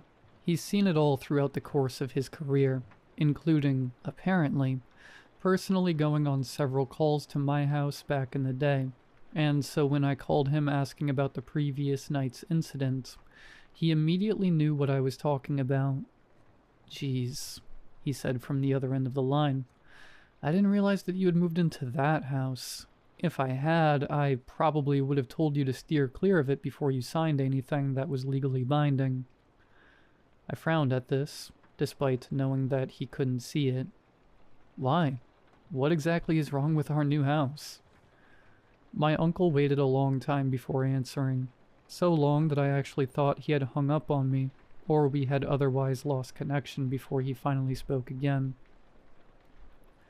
"There is some weird stuff that happens at that house, kid." I've already gathered as much, I said, trying my best to check my annoyance while speaking to my uncle. What I don't understand yet is what exactly that means. Again, there was an uncomfortably long pause. Let me start by telling you this. The reason that officer last night knew that the little girl in the polka dot bathing suit wasn't wandering around your neighborhood is because he knew that she had died earlier this week. I can still remember the chill that ran up my spine when my uncle told me this. The invisible line that connected our two phones suddenly felt very heavy, and only grew more dense with each passing moment of silence that followed. I knew that I needed to speak if I wanted to alleviate some of that weight. An exasperated, "What?" was all I could muster. "Yeah," he said, sounding sorry to have been the one to tell me this. She drowned during her swim lessons over the weekend. All of the adults in the pool were distracted with other students, and, well, did you know that a person can drown in less than 30 seconds? I hardly even heard my uncle's drowning fact. For a few seconds, I didn't even know what to say. But how is that possible when I just saw her here last night? Without looking into it, I'm willing to bet she wound up at the funeral home next to your house. What makes you say that? Because the clients of that funeral home, they don't like to stay in the funeral home. I can't tell you how many calls we've gotten over the years of new homeowners, seeing mysterious figures and uninvited guests in that house of yours, and each time we've looked into it, we've learned that the guests in question match the description of recent arrivals at Grayson Funeral Home. What, you mean like they're ghosts? I said. You're not telling me the entire police department believes that, are you? It's not hard to believe with how many times it's happened, he said. The facts don't lie, and all I'm doing is telling you the facts. I took a moment to absorb this. Okay, so assuming I believe you, what are we supposed to do now? Just live our lives in this house, never knowing the next time we're going to see another one of these visitors? There's a reason so many people have moved in and out of that place over the years, my uncle said. Living with ghosts certainly isn't for everybody, but you shouldn't be in any sort of danger. As far as I know, the visitors don't seem to mean any harm. They're merely lost, confused, not yet able to accept that they've died. A little push in the right direction usually sees them on their way. Usually? Some of them might be a little more stubborn than others. We've definitely gotten calls about the same figures appearing over and over again in that house. But again, they don't mean any harm. They just might inadvertently give you a fright every now and again. Right, like how that girl last night would have made me piss my pants had I not already taken care of my bladder a few moments beforehand. I wanted to say. Instead, I thanked him for being a big help. No problem, buddy, he said. And if you ever have any questions about the people you see, just give me a call. I might be able to dig something up about them that will set your mind at ease. While I very much doubted that last statement, I appreciated my uncle's offer anyway. I didn't realize it at the time, but I would wind up relying on his insights a lot more than I ever would have expected. I told my wife what my uncle had told me. Being a paranormal buff, she was immediately accepting of the news, if not a little put off by it. She even seemed a little bit jealous that I had been the one to see the girl. The only evidence she had of the spirit's existence was the chlorinated puddle of water that had been left behind. She half joked that she hoped she'd be the next one to see something paranormal, and acted as if that was for my sake, so she could carry some of the burden that our now home had bestowed upon us. It wouldn't be long before she regretted this wish. About 2 weeks passed without incident. We settled back into our home with the new knowledge that my uncle had given us. On the outside, not much had changed, but I could tell that we were both thinking about the little girl in the polka dot bathing suit, more than either of us wanted to admit. We talked about her a handful of times in those 2 weeks, more about who we thought she was in life, then about our brief experience with her in death. The more we thought about her, the more upset we became over the tragic end of the little girl that we had never met and not even known the name of. Eventually she would fade into the background, becoming just another number in the vast collection of visitors that we would gather throughout all of our years in this house. But for the time being, her presence was very much felt, and it felt incredibly raw. We could understand why so many people had moved out of this house throughout the decades. Even as paranormal enthusiasts, the weight of what we had experienced was significant, and we could only imagine how heavy it felt for others who wanted nothing to do with the ghostly interlopers that regularly found their way onto our property. And all of this was after only a single experience. But there were certainly many more to come. At the expiration of those 2 weeks, I heard my wife scream. I was cooking pasta in the kitchen, the hot pot in my mitted hands headed toward the strainer in the sink, when her terrified screech stabbed through the house like a stiletto, so shrill and horrific that I nearly scalded myself with the boiling water.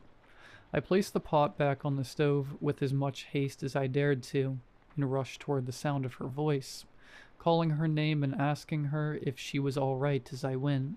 I found her in the second-floor bathroom, sitting curled up in the tub and sobbing so hard that I thought she was going to cause herself to asphyxiate right there beneath the dripping faucet. After crawling into the tub with her and comforting her for a minute or so, I managed to get her calm enough that she could tell me what had forced her into such a state. She had been cleaning the bathroom sink, her eyes focused on the bowl as she went to town with her trusty scrub brush, when she happened to look up into the mirror. Standing behind her, staring into the mirror, was a shirtless, middle-aged man, his face caked in a sickening mixture of shaving cream and blood. More of the red-hot liquid spurted from a deep, long wound in his throat, and she swore she could feel the blood's sticky warmth splashing against the back of her neck. When she turned around, he was already gone, but that didn't stop the banshee-like shriek from forcing its way out of her. She didn't remember climbing into the bathtub, but she must have raced toward it with primal expedience, where she then coiled up in fear until I arrived. We stayed in the tub for a long time after that, while she battled with her lungs to regain control of her breathing. Eventually, I helped her shaking, weak form climb out of the tub and walked her to our bedroom, where she rested for a while afterwards. No longer in the mood to eat, I threw my pasta in the trash and returned to the bathroom, where I finished her chores for her. While cleaning the sink, I noticed a small splotch of white shaving cream smeared upon the counter, which I promptly wiped away. I somehow managed to convince myself that it had been my own shaving cream, despite the fact that I had been growing a beard at the time and hadn't used the stuff in months. I reluctantly asked my uncle about the incident, and what he told me disturbed me enough that I decided I would not repeat it to my wife unless she asked me about it. To this day, she never has. My uncle told me that the man in question had recently been murdered by his wife. She had come up behind him while he was shaving, one of his old-school double-edged razors, blades hidden in her hand. She sliced open his throat before he even had a chance to realize what was happening. Now she was sitting in the local jail, while he was in the funeral home next door, waiting to be put to rest by his confused and devastated family. At the time, his wife had not provided a motive for the murder, and I never followed up with my uncle about it. I didn't see much good in knowing. Naturally, we discussed moving out after this. Oddly enough, my wife was the one who was more intent on staying in the house, despite her experience being significantly worse than mine was. "We've made a commitment to this house," she said, "and we're going to stick to it. There's no way we can let this place beat us that easily." She forced a smile. Besides, both Mr. Grayson and your uncle said we don't have anything to worry about with these visitors. It's not like they can hurt us or anything. Yeah, I said, but they can scare you so badly that you wind up hiding in the bathtub. I was more surprised than anything else. I'm sure I won't react nearly that badly next time. My wife placed a reassuring hand on my forearm. You don't need to worry about me. I'll be all right. Are you sure? I asked, unconvinced. She nodded. Yeah, I can handle a few scares here and there if you can. I finally gave a smile back to her. It was mostly genuine. Of course I can. It's going to take more than a few unexpected guests to scare me out of this place. And so we were in agreement, and the matter was settled. Years passed in that house. We raised a family together, a pair of beautiful daughters that became our entire world. All the while, we continued to be inconvenienced by our regular visitors. Sometimes weeks would go by where nothing paranormal happened, but other times we'd both have experiences for multiple days in a row. As it turned out, my wife had been right. She had never had as bad of a reaction as the one after the first incident. Some ghostly encounters were worse than others, but never once had we ever felt threatened by any of the presences in our home. Or at least, not for a while. But I don't want to get ahead of myself. We eventually mustered the bravery to do as Mr. Grayson and my uncle had told us to, and encouraged any guests we encountered to leave. Like my uncle said, there were a few that ignored our urges and stuck around for a while after we had spoken to them, but most of them didn't put up a fight. The good ones did, as we instructed, usually disappearing with such little fuss that it often took us a little while to even realize that they had left. As our two daughters grew up, we taught them how to deal with the apparitions they encountered, and soon they would even begin telling us stories about the ghosts they vanquished throughout the house. My youngest once encountered an elderly woman in our garden when she was gathering peppers for her mother, and on the same day, our oldest came across a young boy around her age while she was pulling her bike out of the shed. Both of them encouraged the interlopers to move on, and both guests had listened without any complaint. I was oddly proud of my girls. It felt as if they had taken up the mantle of some old family tradition and were following in the well-trodden footsteps of their ancestors before them. Their experiences at home made them tough and difficult to frighten, and they eventually became minor celebrities at their school. Kids started coming over wanting to have paranormal experiences, and a few of them even did, or so they said. I suppose I'll never really know if they were being honest about their encounters, or if they were simply making up stories to tell their friends on the playground, but I guess it doesn't really matter. Not every visitor was the result of a recent death. As I said before, the funeral home is quite old, and some of its patrons over the decades, and even centuries, have chosen to stick around for much longer than they ever should have. Once, I was working under the hood of my car in the garage when I suddenly smelled cigarette smoke. I looked up and saw a man standing in front of my workbench, a lit cigarette drooping lazily in his mouth. He wore a white t-shirt, tucked into a pair of dark blue jeans, which were themselves cuffed over top his pair of worn work boots. His black hair was sturdily slicked back, and held in place with what looked to be a strong pomade, and was so dark and shiny that it was difficult to make out the thick layer of blood that caked the crown of his head. He was studying the bench, his arms planted against its surface, his profile facing me. "Looking for something?" I asked. He didn't turn to look at me when he responded. "You seen the monkey wrench, boss?" "No," I said, "and I think you ought to leave." "Oh," he said. "All right then." I turned my attention to my car, and when I looked in his direction again, he was gone. The smell of his burning cigarette lingered in the garage for the rest of the afternoon. There was a time one summer when my wife and I had some of our college friends over for a cookout. We had warned them that they might encounter one of our regular guests during their visit, but they all laughed it off and didn't think much of it.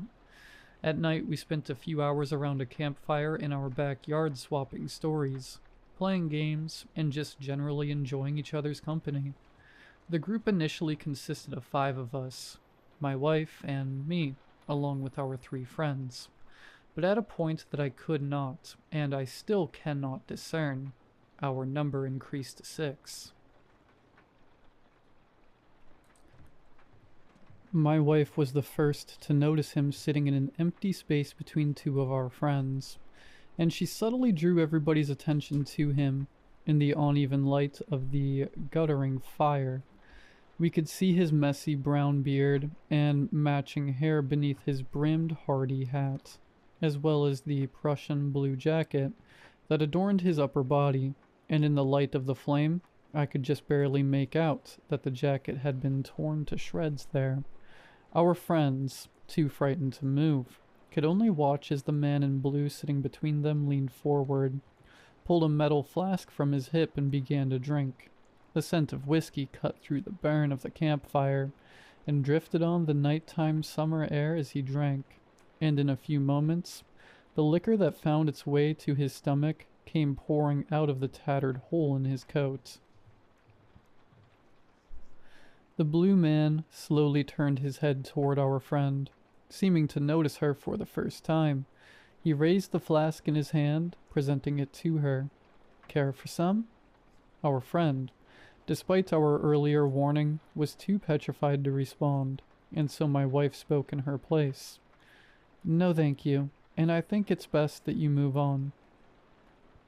The blue man capped his flask, then followed up with a lethargic tip of his hat directed at nobody in particular. "All right." He went silent and turned his attention to the fire. The living members of our group did our best to carry on with the conversation as if he wasn't there, and eventually one of us noticed that our number had once again been reduced to 5. But the smell of whiskey remained for some time, and an inspection of the ground near where the blue man sat revealed that the dirt was wet with the jettisoned contents of his ruined stomach. Our friends stopped making fun of our ghost stories after that. None of them had visited our home since then. Considering the age of the funeral home, I don't think we'd ever had a guest that was older than the blue man. So you can imagine my surprise and confusion when only a few months later I encountered a Roman centurion with a bruised, swollen forehead in our basement. More baffling still was the fact that he spoke to me in English, and understood me when I told him it was time for him to leave. Everything made a lot more sense when my uncle informed me that an especially intoxicated man had recently fallen to his death from a 4th-floor balcony during a Halloween party. He had apparently hit his head pretty hard when he landed.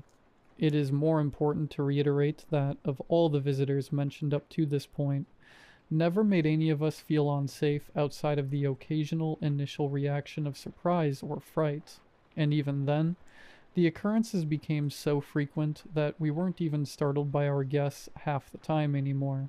Any fear instilled in us faded not long after the visitors left, and the only returning guests we've had are the ones we failed to make leave during our first few encounters with them. But even these have all eventually passed on just the same as their predecessors had. This is all to say that not once have we ever experienced a presence in our home that we have not been able to handle, at least not until that night. It happened the winter after our oldest daughter's first birthday. My wife had to stay late at work, which wasn't unheard of, especially back in those days. On nights like those, I'd handle getting our 1-year-old settled into bed before drifting off to sleep myself shortly after. But I'd always leave a few lights on for when my wife got home, one of them being the wall lamp in the upstairs hallway. I had just gotten our daughter to fall asleep and was in our bedroom, reading a book in bed while preparing to hit the hay, when I happened to look toward the open bedroom door and saw the apparition standing there. She was a little girl, similar in age to that first spirit I had seen standing at the top of the stairs all those years ago. Immediately upon seeing her, I knew that something was wrong. Her presence brought with it a disturbing chill that was uncharacteristic of any other spirits we'd encountered up to that point. Plenty of them had come with strange feelings or auras that sometimes manipulated the temperatures in the room, but none of them had ever had this level of intensity to them. It made all the hairs on my body stand up as if they had suddenly been frozen into an army of needling icicles. As we stared at each other, her in the doorway and me in the bed, I felt an overwhelming sense of terror latch onto me that I had never experienced before, and hopefully will never experience again. The hallway behind her was black with an almighty darkness, which I knew should not have been possible, since I had left the light on for my wife, and I had seen its soft glow streaming into the room out of the corner of my eye while I was reading my book. As I noticed this powerful umbra, I realized that the overwhelming energy I felt was not coming from the girl, but rather from the presence that existed in the space beyond which light could reach. And as the understanding of a fresh, terrible danger continued to bubble up within me, something happened that stood in complete contrast to every ghostly encounter that I had experienced up to that point. The girl was the one to tell me that she needed to leave, and I knew that I needed to stop her from doing so. Something in my gut told me that whatever presence existed in the void beyond the doorway was beckoning for the girl to come to it, and I knew that I couldn't allow that to happen. I knew that for her to listen to that dreadful umbra would only result in her eternal doom. I was the only thing that stood between her and the certain damnation that awaited her just beyond the edge of that cataclysmic precipice. "No, I think you should stay here for a while," I said to her. Sitting up in my bed, I planted my bare feet on the chilly hardwood floor. Its cold touch steeled my nerves, and fought back the cacophony of voices in my mind that screamed for me to let her leave. Let the umbra have her just so long as it would leave me alone. She seemed confused, or at least as confused as a ghost could be. "Are you sure? I really think I should leave now." Her voice sounded small, distant, and vulnerable, which only made me all the more protective of her. "I'm sure," I said. "Stay in this house for a bit, okay? You can even go play in our daughter's room for a little while. You'll like it in there. It's cozy, with lots of toys and big, soft pillows." "I don't know," she said, turning to look through the doorway toward the darkness. "My friend says he's going to take me to my parents. He says they're looking for me." "Don't listen to him," I said. "He's a stranger. You shouldn't talk to strangers." She paused as if hearing somebody speak. "He says that you're a stranger." "I know your parents," I said. It felt wrong to lie to her like that, but I knew I had to do anything I could to stop her from going with the presence in the hallway. "They'll come to get you soon, but you have to stay here, okay?" The girl remained silent for a long time while I barely so much as breathed from my spot on the bed. The room grew heavier, darker, and I found that my lungs soon struggled to take in air, as if they were freshly recovering from running a marathon. My forehead grew slick with sweat despite the chill that infested the room. My body began to burn and ache. Paradoxically, rather than escape the heat, I felt the almost uncontrollable need to crawl beneath the warm, safe covers and hide from the powerful umbra that seemed to be slowly sweeping into the room in the form of long, black, shadowy tendrils. I suddenly felt an overwhelming sense of defeat. I feared that the girl was going to follow the presence, and that she would quickly be lost to the unending darkness that so sweetly coaxed her from such an agonizingly short distance away. But soon, I noticed that the dark presence was beginning to recede, until finally the light in the hallway was able to once again pierce through the weakening gloom. The terrible chill fled from the room, and the dense miasma that had been suffocating me and draining the very will to live from my bones faded back into light, breathable air. "Okay," she said. "I'll stay." "Good," I said. "And let me know if he tries to talk to you again, okay?" "Okay," she said again. The girl stood staring at me for a spell while my nerves continued to strum all along my anxious body, like a mass of broken guitar strings. Reaching a shaking hand toward my nightstand, I picked up my book and forced myself to return to my reading in an attempt to calm myself down. When my body was once again my own, I looked back at the doorway. The girl was gone, and gentle lamplight bled in from the hall. Strangely enough, I was no longer worried for her. I somehow understood that whatever presence had wanted her had been thwarted that night, and that she was safe for the time being. The truth was confirmed to me when I saw her again a few weeks later, and with the umbratic presence absent, I finally told her that it was time for her to move on. When she vanished for the last time, I felt an inexplicable peace overwhelm me, and I started to cry. To this day, I don't know the extent of what the Umbra wanted with the girl, but I know now, as I did back then, that its intentions were nothing short of sinister. I still wonder what had caused that presence to specifically latch onto her, instead of the countless other souls that drifted through our home. But I could never muster the courage to research the entity or ask my uncle for more details about the girl's death. I debated not even telling my wife about this encounter, but ultimately decided that she needed to know. I stayed up until she got home that night, much to her confusion, and immediately told her what had happened. She remained quiet for a long while after that. Neither of us slept that night. It has been the better part of 2 decades since that incident. My youngest daughter just started high school, and my uncle retired from the police service going on 5 years ago now. Mr. Grayson still holds his funeral services next door. I saw him outside welcoming mourners just last week, and I try not to think about the fact that the old man looks like he hasn't aged a day since I met him.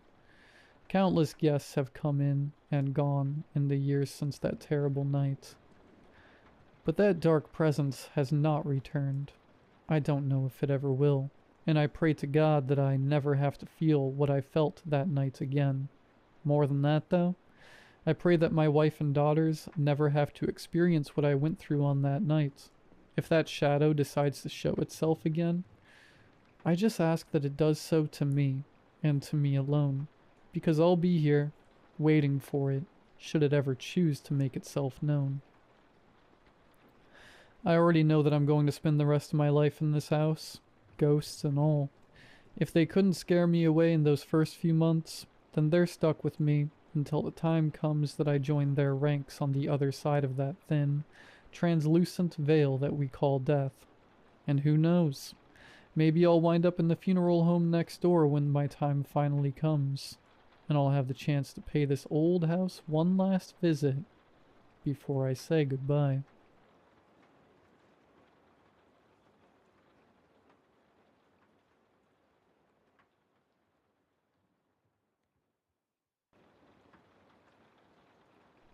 I ignored the dead woman standing behind Pete.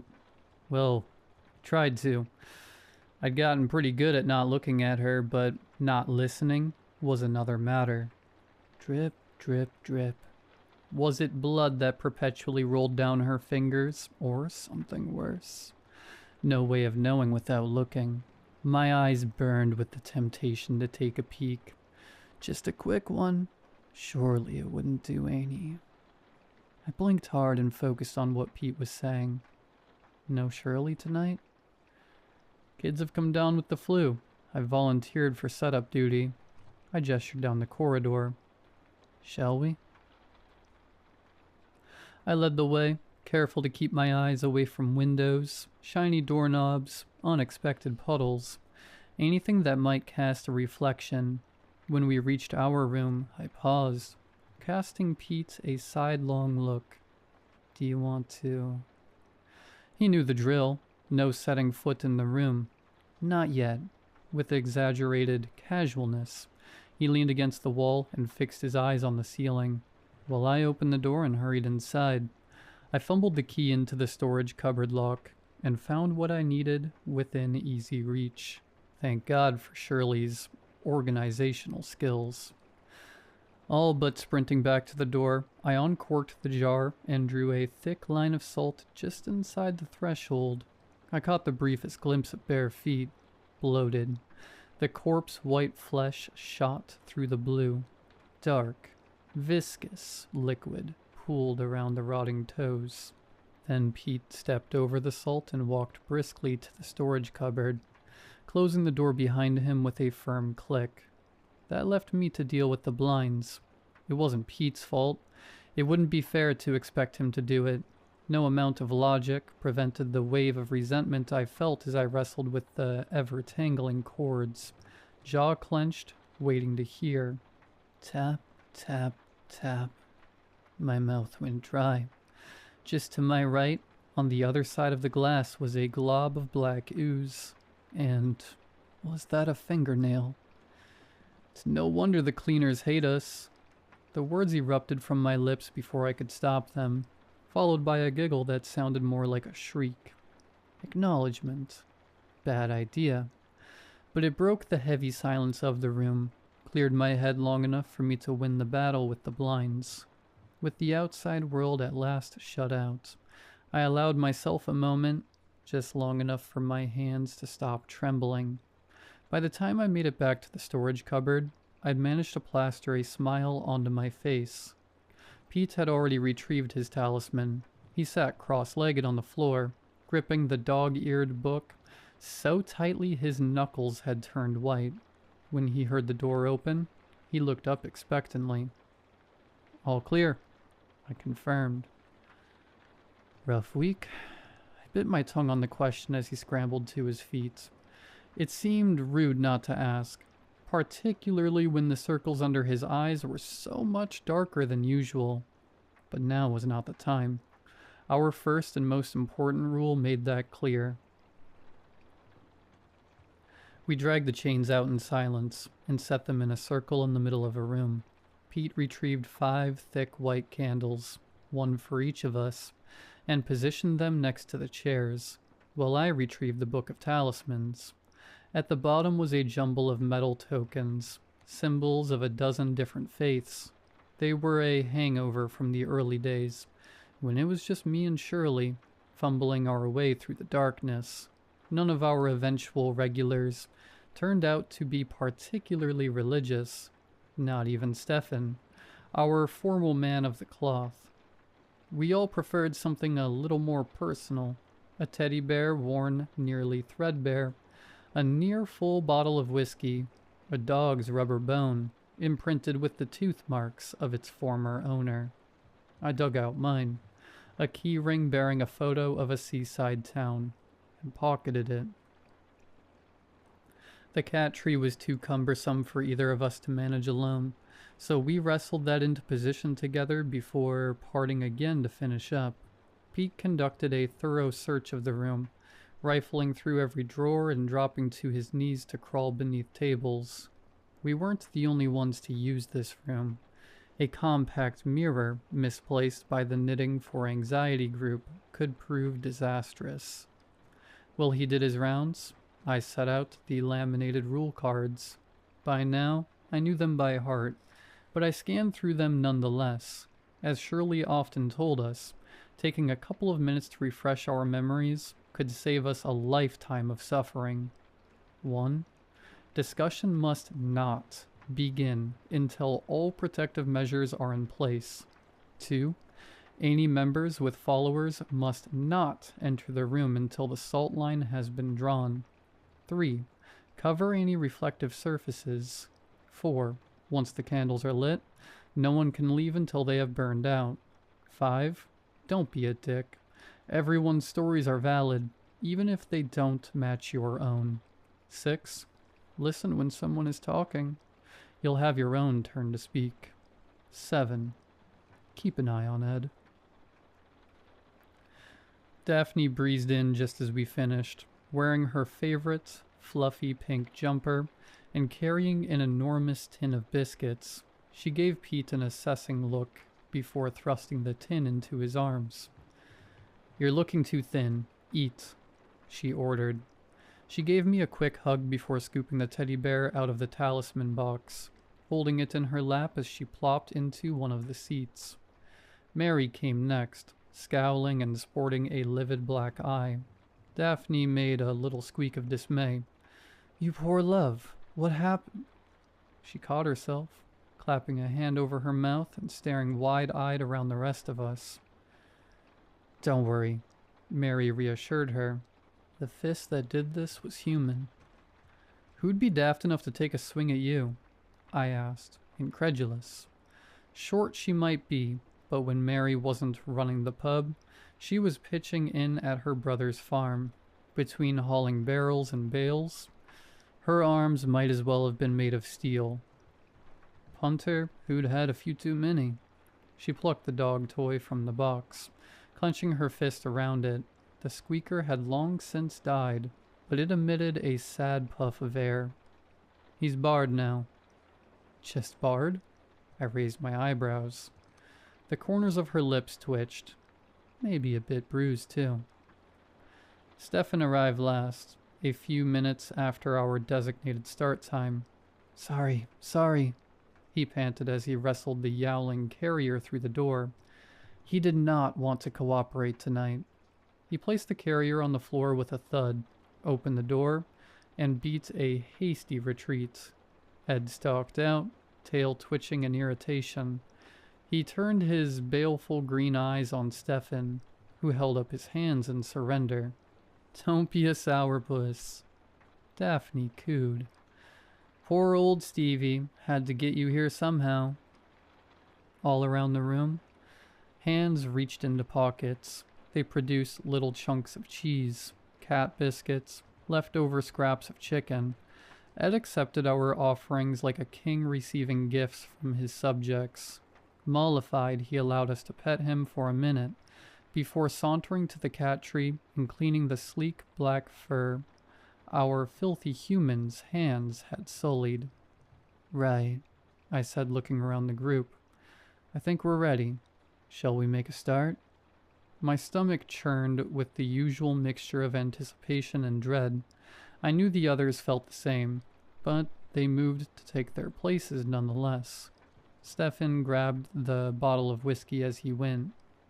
"Okay, guys," I said, trying to ignore the feeling of wrongness as I took Shirley's usual seat. It didn't matter how many times I filled in for her. I'd never get used to it. "If you need to go to the loo, make a cup of tea, whatever, now's the time. Once we light the candles, there's no getting up until they burn out." No one moved, of course. They knew to come prepared. "Pete, do you mind?" He pulled a lighter from his jacket, lit his candle, and passed it to Mary. It did a full loop of the circle until it reached me. "We're safe in the circle," I said as I lit my candle. "Not just from the things that haunt us, but from each other. Remember, there's no judgment here. Listen, be kind to one another. Now, who would like to start?" I glanced towards Pete, but he gave a tiny shake of his head, pressing his lips together tightly. Not ready yet. No matter. I turned instead to Stefan, who cleared his throat. "I'll go, I suppose." He turned the bottle over in his hands. "Danielle emailed me a few days ago." "Danielle? Elfie's mom?" Daphne ventured softly. "The very same. She always gets in touch this time of year. Lets me know how he's getting on. History's his favorite subject. He'll be studying it at uni in a couple of years." "Thanks to you," said Mary. "You gave him that chance." Pete, thumbing the edges of his book, added, "You gave a lot of people chances." Stefan nodded. It's nice to hear about it. The life he might otherwise not have had. Nice to be reminded it's been another year since I chucked this in. He glanced down at the bottle, his grip tightening around its neck. But it's also a reminder that I'm not myself anymore, that I never will be again. His candle flickered, and for a moment his shadow was not his own. It loomed on the wall behind him, its fingers growing, sharpening to points. The air grew heavy around us. Breathing was no longer an unthinking, natural process. It required conscious, painstaking efforts. Behind me on that cat tree, Ed let out a low growl. I glanced at the others in turn. Mary stared straight at Stefan, jaw clenched tight. Daphne held her teddy bear close to her chest. The circles under Pete's eyes looked darker than ever. Twisting a little in my chair, slowly forcing myself to act as though I hadn't a care in the world, I looked over at Ed. He stared unblinking at the wall behind Stefan, tail snapping from side to side. Perhaps, Stefan's voice emerged a deep rasp. We should move on to someone else. Good idea. Through sheer force of will, I managed to keep my voice light. Sounds like you need a strepsil, mate. Mary snorted. Daphne looked at her like she'd lost her mind, then let out her own small giggle. Even Pete managed a smile. The oppressive feeling vanished as quickly as it had come. Ed resumed licking his paws. My turn, said Mary, drumming the rubber bone against her knee. The little git has been causing hell all week. Before we could find out exactly what the little git had done, the door swung open. A bespectacled young man smiled in at us from the corridor. Is this the Stop Smoking group? They're in here tomorrow, I said. We're something else. Ah, he puffed out his cheeks, disappointed. I meant to be leading it. Well, come back at 8 o'clock tomorrow. I'm sure you'll do brilliantly. I don't suppose I could sit in on your session. I've never done one of these things before. I could do with some experience. Bad idea, said Mary abruptly. We're a private group, I explained. You won't even know I'm here, I promise. As he stepped into the room, we all rushed to dissuade him, talking over each other in our panic. You can't. This is private. You don't know. Mary, her face so red it was nearly purple, looked like she was strongly considering battering him with the rubber bone. She couldn't. None of us could leave the circle. All we could do was watch helplessly as he waved off our complaints, grabbed a small chair and forced it into the small gap between Daphne and Stefan. The group stared at him, aghast, then as one turned their eyes to me. Damn it, Shirley. Why did you breed children with such weak immune systems? Right. I looked at the stranger expectantly. Martin, he supplied. You're here now, Martin, for better or worse. We have strict rules, and we expect you to follow them. Of course. I wouldn't dream of disrespecting your group. I bit my tongue down on the comment that barging in uninvited had done just that, and instead said, the most important one is you're now here until the end of the session. No getting up to go to the loo. No smoke breaks. No fear there, he cut in, beaming at me. I smiled weakly back at him. Secondly, we respect each other here. You might hear things that sound strange to you.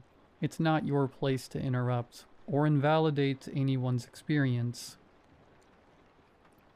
I understand how important respect is, he said sincerely, then with just the faintest tone of pompousness creeping into his voice. I'm a trained counselor, you know. Is the ink still wet on your certificate?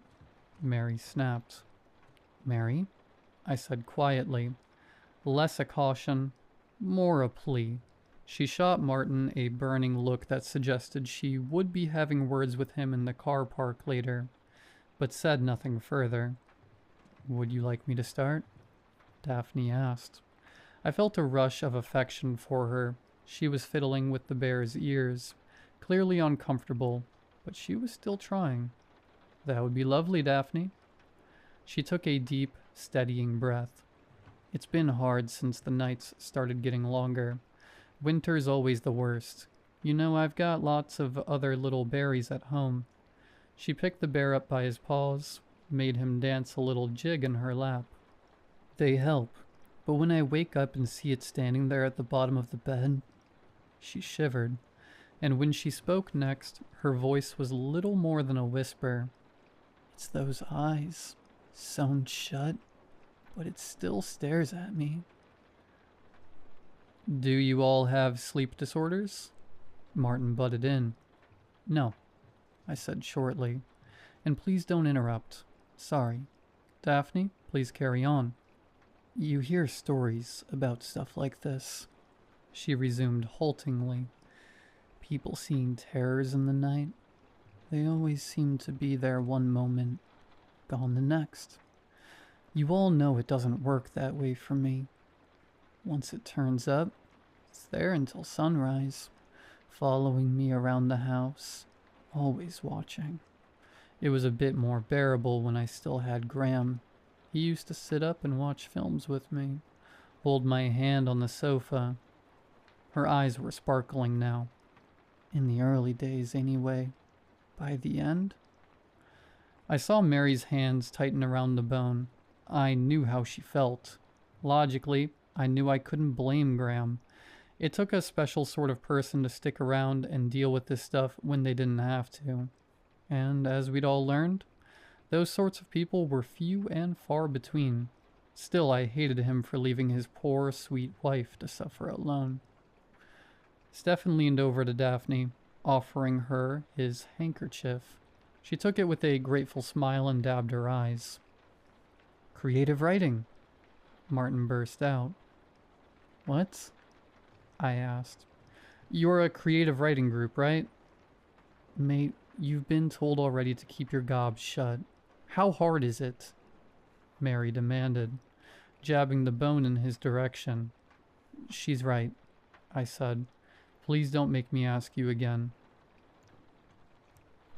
When I looked at Daphne, she shook her head, holding the handkerchief tight against her cheek. I raised my eyebrows at Mary.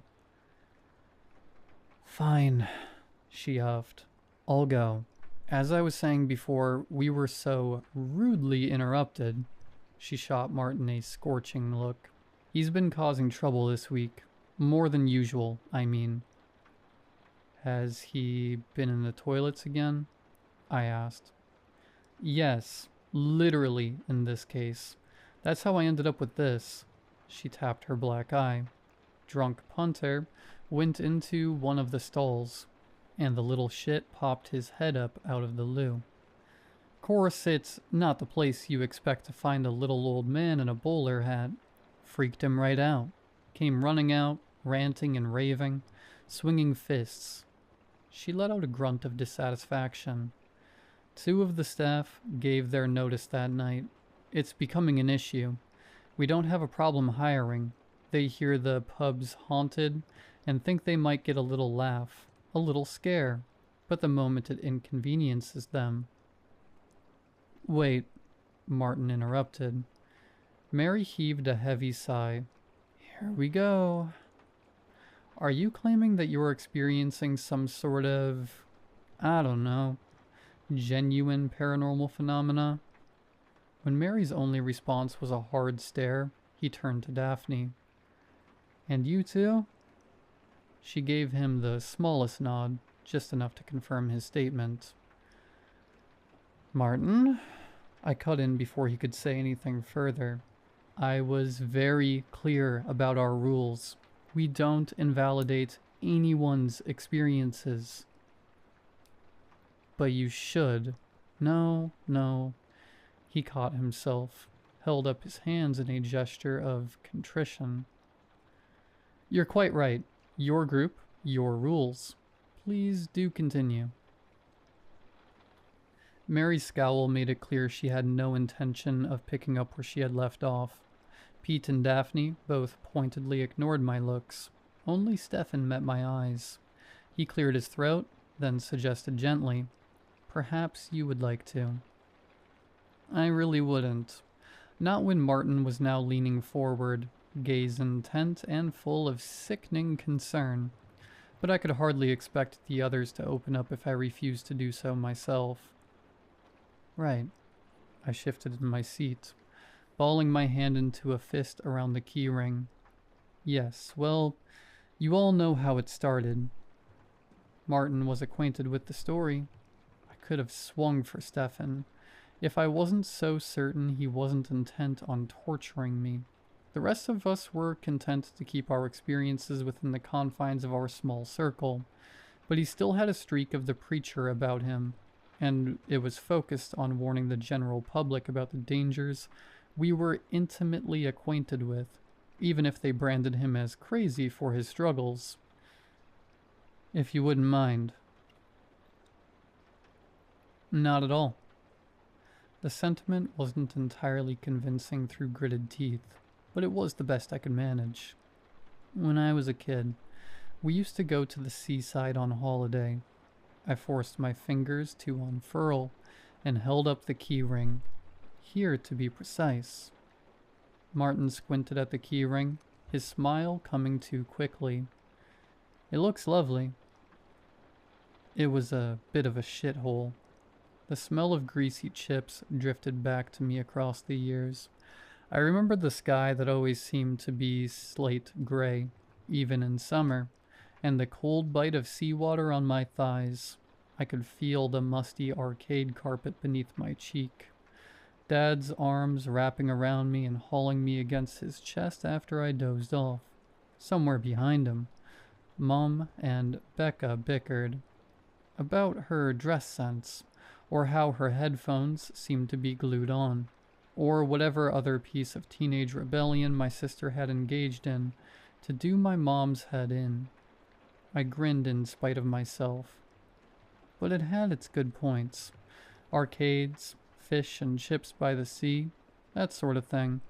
We went every year until we lost my dad. Mom couldn't face it after that.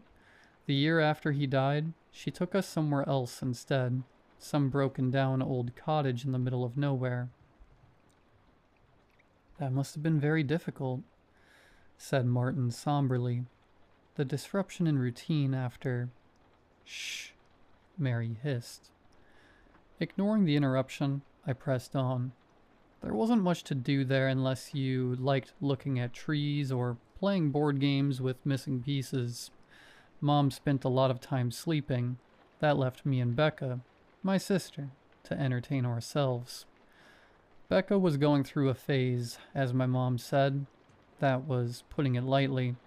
Their arguments could rage on for hours, always ending with Becca slamming her bedroom door so hard that the trinkets on my shelves rattled. They were constantly at each other's throats. She'd even started butting heads with Dad before he died, but she always had time for me. I was 11 on that last holiday, and Becca 16. My friends' older siblings wanted nothing to do with them. They were too old, too cool, to be seen in the company of children. Not Becca. She still helped me with my homework, and threatened to slap the crap out of any kids that gave me trouble. I was a little in awe of her, so when she told me there was a way to see Dad again, she asked for my help. I agreed. We went to bed that night and waited until we heard Mom snoring. The mixture of excitement and stomach-freezing terror slammed into me, as strong now as it had been more than 20 years ago when I huddled beneath my blanket, waiting for the quiet creak of my door and Becca's summoning whisper. I followed Becca into the woods, and then... What? My memories of that night were fragmented, like a photo album someone had taken a pair of scissors to. I scrunched my eyes shut, pressing my knuckles hard against them as I tried to remember. There was an old book, thick, bound in leather. God knows where she got it. Stole it, knowing Becca. It wasn't in English. I remember that much because she read out loud from it. I flexed the index finger of my left hand, staring down at the thin, white scar that ran its length. Becca's hands had been gentle as it held mine. "Sorry, little one," she whispered as she raised the knife. "I only need a few drops." She took my blood. Flames danced behind my eyes, dripped it into a fire. When she called out, something answered her, red eyes piercing the darkness, a growl so deep it reverberated in my bones. But it wasn't Dad. She told me to run. I remembered branches whipping against my cheeks, my chest burning as my lungs desperately tried to squeeze in air. I did. I didn't realize I was crying until someone pressed a handkerchief into my hand. I took it without looking up. Meeting any of their eyes was more than I could bear. The shame was too deep. "You did the right thing," said Mary firmly. "If you hadn't listened to her, you would have been taken too." "Taken?" asked Martin. Daphne spared me from having to answer. Becca vanished that night. Their mom called the police. They searched the woods. Nothing. "You believe someone kidnapped her?" "Something took her," Mary answered in a tone that brooked no argument. Martin was either oblivious to the warning or chose to ignore it. I mean no disrespect to your sister, but it sounds like she was troubled, arguing with your mom, grieving for your dad. Couldn't she have run away? "You seem to be under a misapprehension," said Stefan. "Namely, that this was an isolated incident. It wasn't. We have all caught glimpses of this beast. For the 1000th time, I sent up a silent prayer of thanks for my friends. The first time it had returned, 1 year to the day after the night Becca led me into the woods. I was alone. I lay frozen in bed as its red eyes pierced me through the darkness, quaking each time it let out another growl. Staring into its terrible eyes nearly cost me my sanity, but I didn't dare look away, barely dared to blink, certain it would pounce if I gave it an opening. I'd weathered the next few anniversaries in my mom's bed, clinging to her arm as she slept the deep sleep of the medicated. When I left home, I took to spending those nights in churches. Finally, I found a group of friends willing to sit in vigil with me. Martin made to rise from his chair and was immediately greeted by a chorus of "No" from all sides. Blanching, he dropped back down. Instead, he sought my eyes, his gaze full of sympathy. "I really am sorry for what happened, losing your dad, then your sister, and at such a young age, but..." He hesitated, fiddling with the cuffs of his jumper before seeming to come to a decision. "Monsters, like the thing you're talking about, don't exist. You know that, right?" I took a deep breath and did my very best to keep my tone level as I replied. "How do you explain it then?" "Grief, trauma. They can do strange things to a person." "And the fact that we have all seen it too?" asked Stefan. Martin swiveled in his seat to face him. Group delusions and hallucinations are documented phenomena, particularly in tight-knit groups that share a belief system. Mary scoffed, opened her mouth to retort, but before she could, tap, tap, tap. We all froze except for Martin. I was vaguely aware that he was still laying out theories, building up steam, but my focus was entirely on the tapping coming from the other side of the window. I knew better than to look, but I couldn't help but listen. The others, the members, had paled. Pete's face had little more color than a cadaver. Across the room, a deep rumble was building in Ed's throat. What do I do? Shirley would know. Damn it. I looked from face to face and saw my own panic reflected there. Stefan rescued us. Young man, I appreciate you've heard things that are contrary to your worldview. There was an undeniable tremor in his voice, but he pressed on. It's difficult. I understand that. It does not excuse your unconscionable rudeness. We ask only for respect. You have failed to give that to us. I don't mean any disrespect. Martin pressed an earnest hand to his heart. But there is no such thing as ghosts, and goblins, and things that go bump in the night.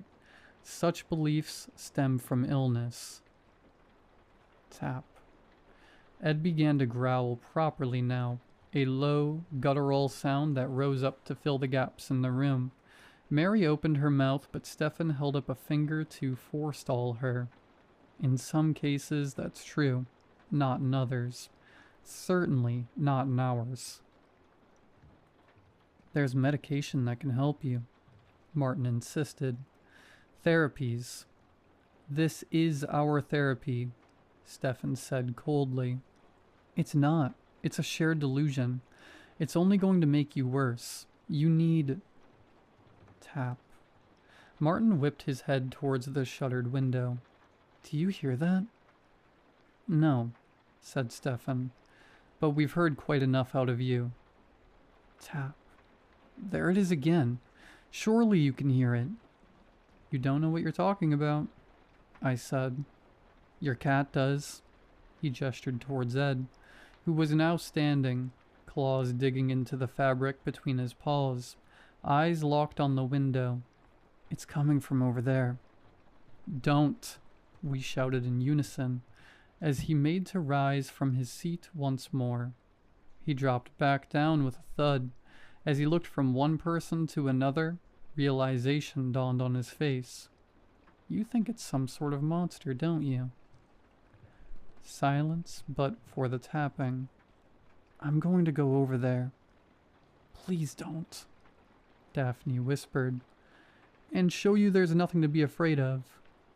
It'll be the end of you, you bloody fool, said Mary. Martin stood up. Stefan jerked reflexively, as if he was about to go after him. He caught himself at the last moment, gripping the seat of his chair to anchor himself in place. Martin, his voice was low and urgent now. I've participated in dozens of exorcisms in my time. I've seen things that have stretched my belief to the point of breaking. Everything I've seen, all my experience, tells me one thing. If you go over there, you will die. Why risk it? Said Mary. If there's even the slightest chance he's right, you're gambling with your life. The look Martin gave her was soft and full of pity. If I play along with this delusion, I'm only hurting you. He stepped outside the circle. With every step he took, we pleaded, begging him to come back, to sit in the safety of the circle.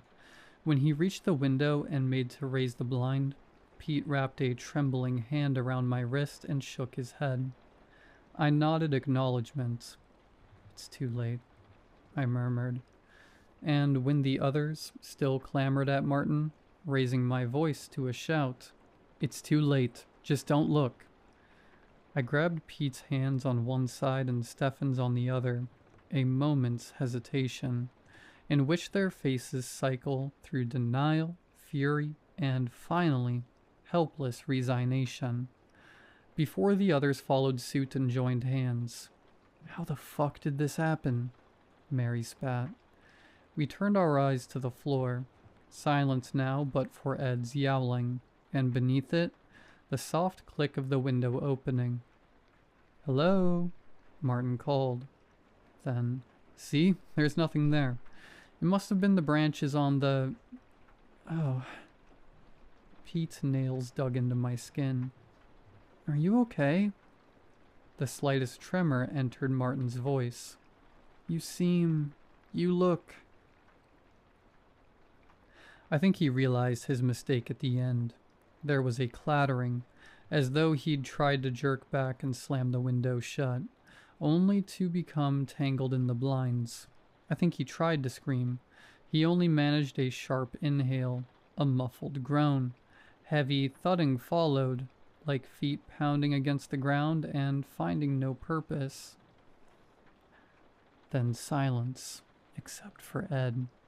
His screeching had died down to a continuous growl, low and full of warning. As for us, the survivors of yet another deadly night, we could only remain in the circle, stuck there until the candles burned down. I didn't dare look up, but I could hear Daphne's soft whispering and Pete muttering something unintelligible beneath his breath. At last the candles began to burn out. When the last flame guttered, Pete shot up and ran as fast as his shaking legs could carry him to the storage cupboard. Daphne followed after him, arms wrapped tight around her waist. As she turned to close the door behind them, I saw her cheeks were wet. "Sorry," she mumbled. "I just can't." That left me, Mary, and Stefan to deal with the aftermath. Mary's fingers had punctured the rubber bone, and Stefan looked as though he hadn't had to fight the urge to open his bottle so hard in years. But when I looked into their faces, I saw they were resolved. "On three?" I suggested. When they both nodded, I reminded them, "Don't look out the window."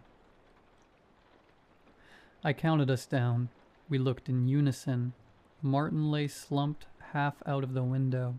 Something stood beyond him, staring at us from outside. Our well-trained eyes refused to see it.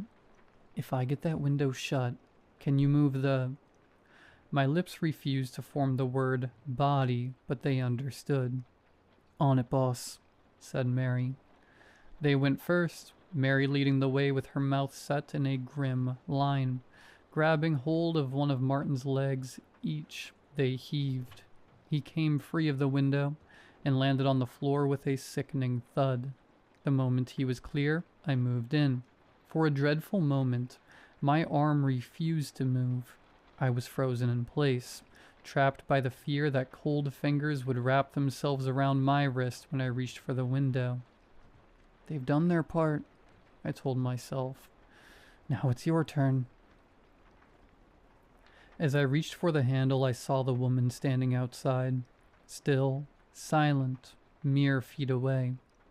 I allowed my eyes to slip out of focus, giving no sign I had seen her, other than the hammering of my heart, which I was certain filled the whole room. I snatched the window shut, then closed the blinds on her dreadful form.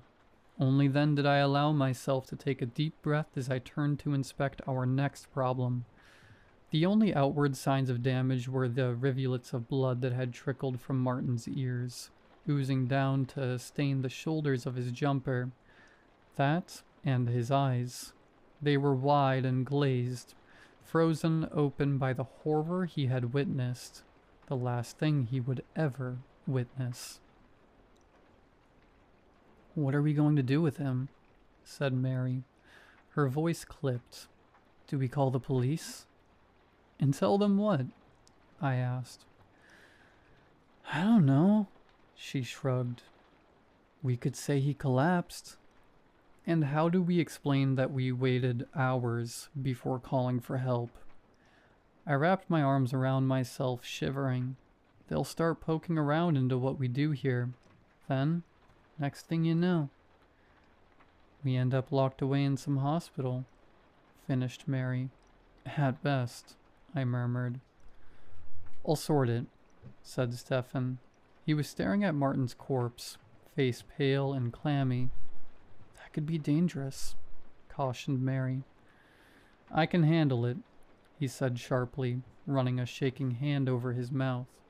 I wouldn't have suggested it otherwise. I hesitated. "Do you want company? Or would you prefer if we..." "Privacy is preferable." On the cat tree, Ed had finally fallen silent, but he turned his lamp-like eyes on Stefan, tail twitching. As I ushered Mary to the storage cupboard, Stefan called after us hoarsely, "Draw a salt line, just in case." We slipped inside, to where Daphne and Pete were waiting for us. her arm wrapped tightly around his shoulder. They glanced at us, read our grim looks, and looked quickly away again. When I turned to close the door, I caught a glimpse of Stefan, his jaw unhinging, dropping down to his chest, as his teeth sharpened into fangs. He advanced on Martin, his clawed hands grasping. I slammed the door and reached for the salt.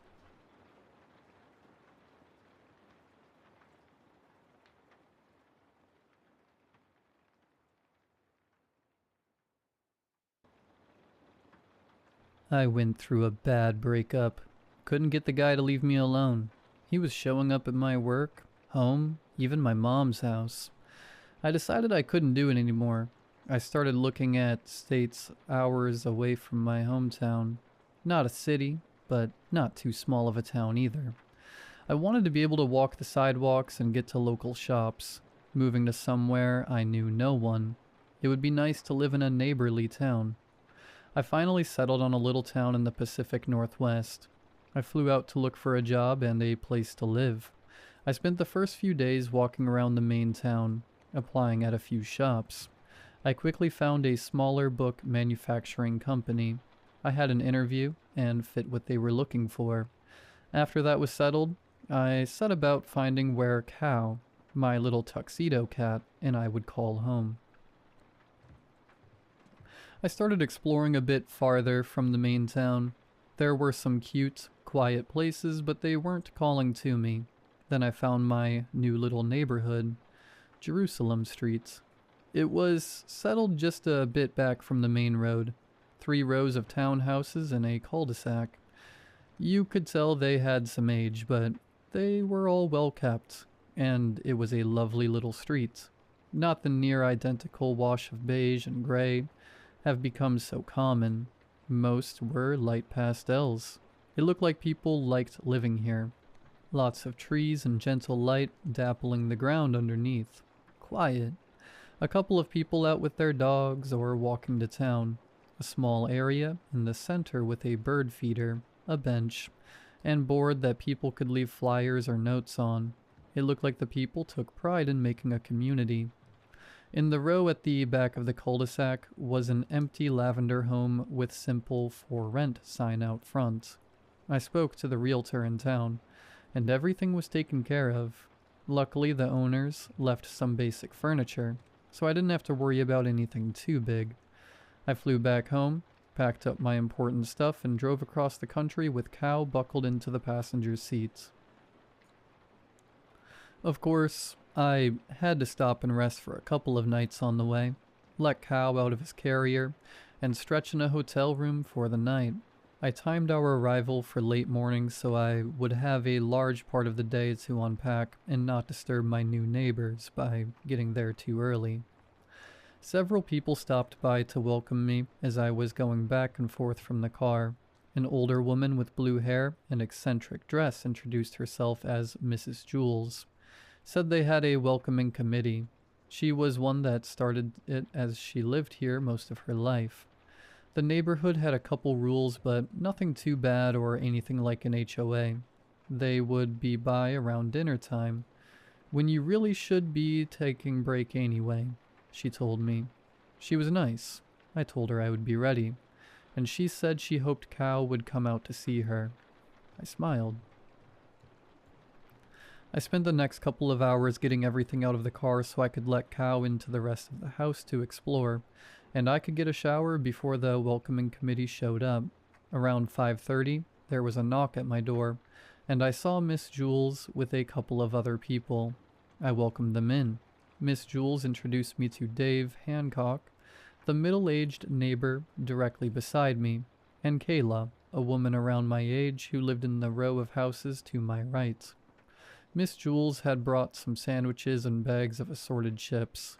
We sat around my table, where I had managed to clear most of my stuff off. She commented that I had done well for one day of work. We sat around eating and making small talk. Kayla seemed shy, but told me she would be happy to show me around town, if I wanted to stay. "I'm sure I'll take you up on that, but what do you mean if I want to stay?" Kayla nervously looked at Miss Jules. She smiled warmly at me. We may as well get to the neighborhood rules. It's really not much to worry about. Can I have that paperwork, please? Dave opened a folder with some papers in it. There was a town map, a small pamphlet about the community center, and a printed list about our little streets. Miss Jules pushed them toward me. You can read those at your leisure, but I need to go over some things with you tonight. Okay, no problem. I stammered a little. The street cleaner comes once a month, in the afternoon on the first Tuesday of the month. You'll want any cars in the driveway, or to be out at that time. I'm sure you saw the board in the middle of the bench. You can find information about town events, people trying to rehome some things, or even some snacks for people to take. We all vote at the community center, when it's that time of year. This is all written down for you. You can come to any of us here if you have any questions or need anything. But now you know where the three of us live. Thank you. I'll be sure to leave some cookies out for everyone once I'm settled in. I didn't say more. It felt like she wasn't done going over things. There was a bit of tension in the air. Cow cautiously peeked around the corner to see what was going on. Hello, dear. How do you like your new home? She held her hand down to him. He slowly approached and sniffed her for a minute before rubbing against her hand. He must smell Emily. She's my tortie. Cute, I smiled. I'd like to meet her sometime. Absolutely. She paused before continuing. This is an old town. Not much has changed in a long time. It's had slow growth, and many natural areas have been maintained for centuries. The trees behind our streets are the edge of a state park. Wow, that's awesome. Kayla, I'd explore with you sometime if that's something you like, too. I'd love to, Kayla responded. I don't have a hiking buddy. Before I could say more, Miss Jules continued.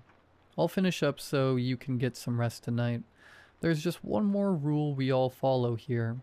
Her face looked older than it had a minute ago, makeup crowding in the gentle creases of her face. She looked into my eyes. Don't look outside if you hear any noises at night. It's not all night, just between 1 and 3. Don't go out at that time. If you do get caught out at that time, there's Ashley Street just down the main road. You saw that, right? Park there for the night. Many of us have had to sit in our cars for a couple of hours over the years. This is a small enough town that the neighborhood knows it's just us, and won't get worried by a car there early in the morning. I didn't know what to think. My mom tried to come up with a logical reason. Do animals come in from the park? Something does, she said quietly. It's been at least as long as I have. As long as you don't look out. There's nothing to worry about. And don't worry about Cow, he'll be fine. I keep Emily inside just to be safe. It's not every night, but you're better off just not looking out at that time at all. I know this is a lot to take in, but please just listen to it. Any of our community would talk if you have any questions. We'll leave you be for the night. I'll check in soon. With that, she stood up from the table and the others followed. Kayla waved goodbye. Miss Jules' blue hair shone under the streetlights until she made it to her door. Dave stood around another moment as we watched them go. I know that all sounds pretty weird. The people that lived here before couldn't handle it and they left. My phone number is with the paperwork if you need anything. Or if you really need something overnight, just bang on the wall and I'll hear. I'll be over at 301. Good night. Thank you. Good night. I headed back inside, head pounding. I sat heavily on the couch and tried to absorb what I had just heard. Miss Jules looked serious, and she had been so nice. I felt bad doubting her. What was the harm in listening to her? I was normally sleeping at that time anyway, and she said Cow was safe. If she was, if they all were, being honest, I didn't want to find out. I would just stay inside and not go looking. Cow decided he was ready for bed and I followed. It had been a long day. I fell asleep hard and didn't wake up until sunlight was streaming through my window. Cow crying to be fed. I dragged myself out of bed as my thoughts drifted to the previous night. Maybe there was nothing. I hadn't woken up at all, and Cow was acting normally. He was fine anywhere as long as he was getting food. I got him fed and looked out my front window. Miss Jules was sitting on the bench, glancing back at my house. I got dressed and headed out to see her. "Oh good, how was your first night?" She stood up and took my hand. "Slept like a log. I didn't wake up until Cow demanded breakfast." She nodded. "I'm sorry I had to spring that on you last night, but it really has to be done right away." A few people started their mornings, smiling and nodding at us. They all looked a little relieved. So it really is true then. I'll be honest. I was half thinking I dreamt that. Unfortunately, yes. It's how I lost my husband and our son. I didn't want to scare you too much last night. I don't have to tell you the details. I stared blankly for a few seconds. "I'm so sorry." "It's okay, honey. It's been a long time. It's just a little bit easier than it used to be. I know they wouldn't want me to spend every day sad over them." "Can I ask what happened?" "What happens if you look?" I asked, wincing a little and hoping I didn't sound too insensitive. "Are you sure?" I thought another moment. "I would rather know than let the curiosity get to me." She sat back down. "We had heard the rules when we moved in together right out of school. My husband Charles and me. People had doubts about us, but we were meant to be from the day we met. When our son Joe was born, we decided we would lock him in his room for the night. We gave him the one without windows to be safe. Joe was getting a little older, and we hadn't locked his room at night anymore. I guess one day he got curious or didn't believe us. We heard a scream and ran to his room. Joe wasn't there. Before I could react, Charles pushed me in and locked the door. I heard him run out and then just silence. The neighbors saw what happened in the morning and rushed to the house. They found me locked inside. There was really nothing left of them. Chunks strewn across the lawn, everywhere. Blood soaked into the grass. They were buried together, just pieces. There was no way to tell who was who. That's all any of us know." "Oh my God," I whispered. I could feel the bile heating up my stomach, threatening to come out my throat. "I'm so sorry. I don't know what else to say." I'll never get the sight out of my mind, so I try hard to make sure it doesn't happen to anyone else. You really will be okay if you don't look. I should go tend to my Emily. I walked her home and gave her a hug. I went back inside and collapsed against the door. Cow came to see what was wrong and I scooped him up and cried. "What the? How was this real?" I told myself again that this was the middle of the night. Just stay asleep, stay in bed. My house was perfect. My neighbors were lovely. Just don't look for any sounds at night. I spent the rest of the day in a daze, listlessly organizing my belongings. Cow screamed at me, and I just about jumped out of my skin. He just wanted dinner. Heart pounding and hands shaking. I got him taken care of to stop his yelling. I sat at the table and slid the bottle of whiskey over towards me. Just as I was going to take a swig out of the bottle, there was a knock at the door. I was tired, but got up to check. There was a swath of black hair. It was Kayla. "Hi, Miss Jules said she talked to you. I wanted to see how you were holding up." She smiled weakly at me. I stood to the side. "Do you want to come in? I was just going to have a drink." She stepped. "Thanks." Now that I had company, I grabbed 2 glasses and a couple cans of Coke. "I guess you would have heard her story too. How long have you lived here?" I inquired. "Yeah, just a bit over a year."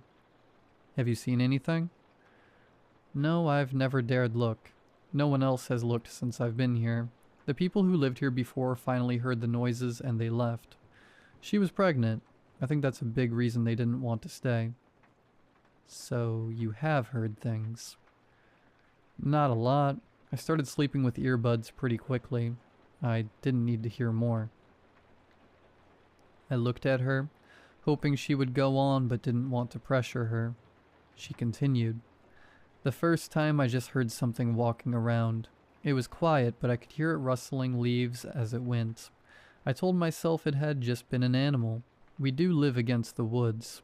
A couple nights later, I heard it walking again. I had blinds drawn, but I still didn't even want to look in that direction. I tried to ignore it and go back to sleep. The movement stopped. I heard the faintest scratch, then knocking on the window, like someone tapping with a fingernail. I found some faint footprints in the morning. She paused to take a drink. They were bigger than I expected. They almost looked like a deer mixed with a human. Almost like there was a heel, but then they turned cloven. I moved my bed upstairs that day and started sleeping with the earbuds that night. It helps. I really recommend it. Thanks for the drink, she said, finishing it. I should go get settled for the night, and let me know when you've had time to unpack and we can do some hiking. During the day.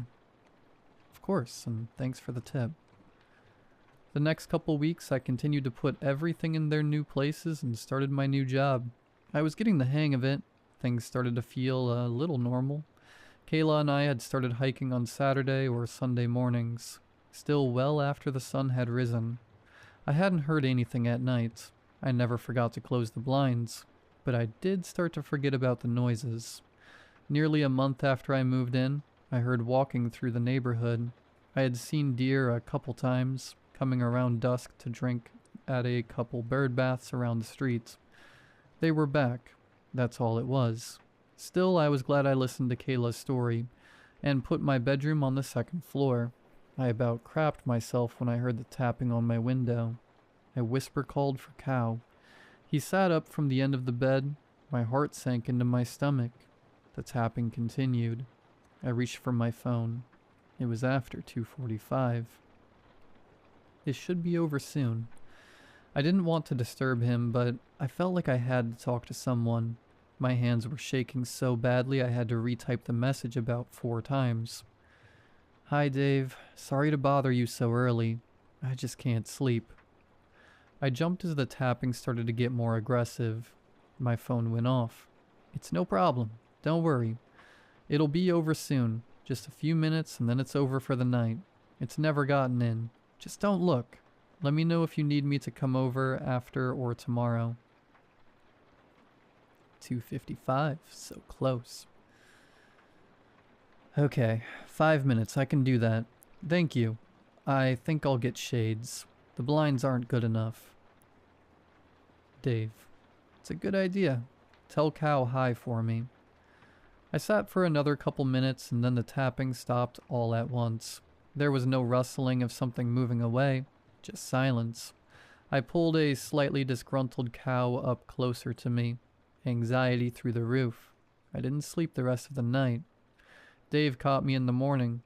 You did well. That was worse than it normally is. I could hear it from mine. Let me know if you need help with the blinds. He waved and was on his way before I could respond. He liked talking about these things even less than the others. Couldn't blame him. I stopped to get blinds after work and didn't forget to put my earbuds in again.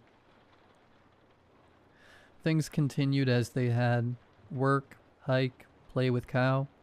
I was making enough at my new job to be fine, but I had spent most of my savings to suddenly move. I stopped at the local bar and started taking some shifts. Friday nights, Saturdays, or Sundays. This was a smaller town, so even with a later shift, I still had about half an hour by the time I got home to get inside early. I was busy and tired, but it would be worth it. I would feel better having savings again, but I was just getting so tired. Finally, last Friday night, I was exhausted. That type of bone tired that sinks into your bones, so drained that a minor inconvenience could make you start crying. I worked every day for 3 weeks. I got home after my bar shift, 12:35. All I had to do was drag my tired butt in the house and pass out for the night. The next thing I remember is how uncomfortable I felt. My eyes snapped open. I fell asleep. How long had it been? I had only just got home, right? I was in my own driveway, with plenty of time to get in. I looked at my phone. 2:24. I heard something right by me. Before I could stop myself, I was looking over. All I saw were fingertips, just barely placed onto my driver's side window. The rest of the hand was obscured by the door. Then there was movement. What seemed to be branches started to move. They were turning towards my car, one gnarled point making contact with my window and scraping along it. I slammed my eyes shut. One hand desperately pulled my hood over my head, and the other covered my mouth, willing my breathing to get under control and not have a full-blown panic attack right now. I hadn't really seen anything, right? It didn't see me look. All I saw was fingertips. It could have been a normal person who got lost and ended up here. After all, the noises didn't come every night. Those weren't antlers. It was a trick of the darkness. Then, what made the shrill scraping coming from right outside? And those were fingertips, but they were too long and rough, worn and cracked and dirty. I curled in my seat trying not to scream, eyes squeezed shut. Antlers like bark, but hard enough to damage the metal burned into my mind. A slap. I bit into my lip hard enough to bleed but didn't scream. It sounded like a hand slamming into my door. Besides the other fingertips, I could hear heavy breathing. My chest ached. It felt like my heart would give out before anything else had a chance to happen. My stomach lurched as my car rocked, hard. Tears and snot soaked my hoodie. Another slam on the car and it rocked again. It felt like if it hit any harder, the glass would break. What were the rules here? Could it get in? It really seemed to be trying. A different slam echoed through my bones. The sick sound was like a head against glass, antlers scratching on the metal frame above. It slammed its head again. There was nothing I could do. Again. It wasn't in yet, and I figured my best bet was to stay down and keep my eyes shut. Again. The car rocked gentler this time, as the slamming stopped. I couldn't open my eyes. I didn't think it was long enough. It couldn't be 3 yet, but it was hard to tell. Minutes felt like hours. Time dripping by like cold molasses. How long had it stopped to stare in at me before its assault? I could hear it walking around, pacing around the car. It started to fade out. Then I heard hooves on pavement. Metal squealed and glass cracked. I screamed. Dead silence. I continued to lay curled on my side. Nothing more came.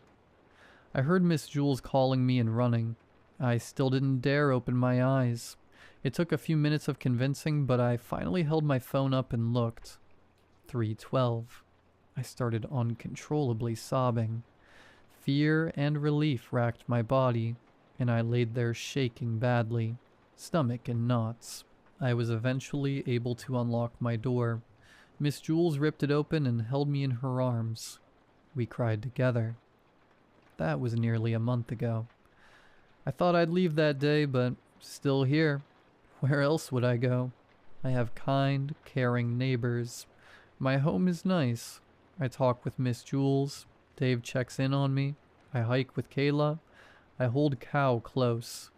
I did quit working the bar that day. I'll never go out at night again. I sleep with earbuds and a white noise machine. My bedroom windows are shuttered tight. From the inside, as soon as it starts to get dark.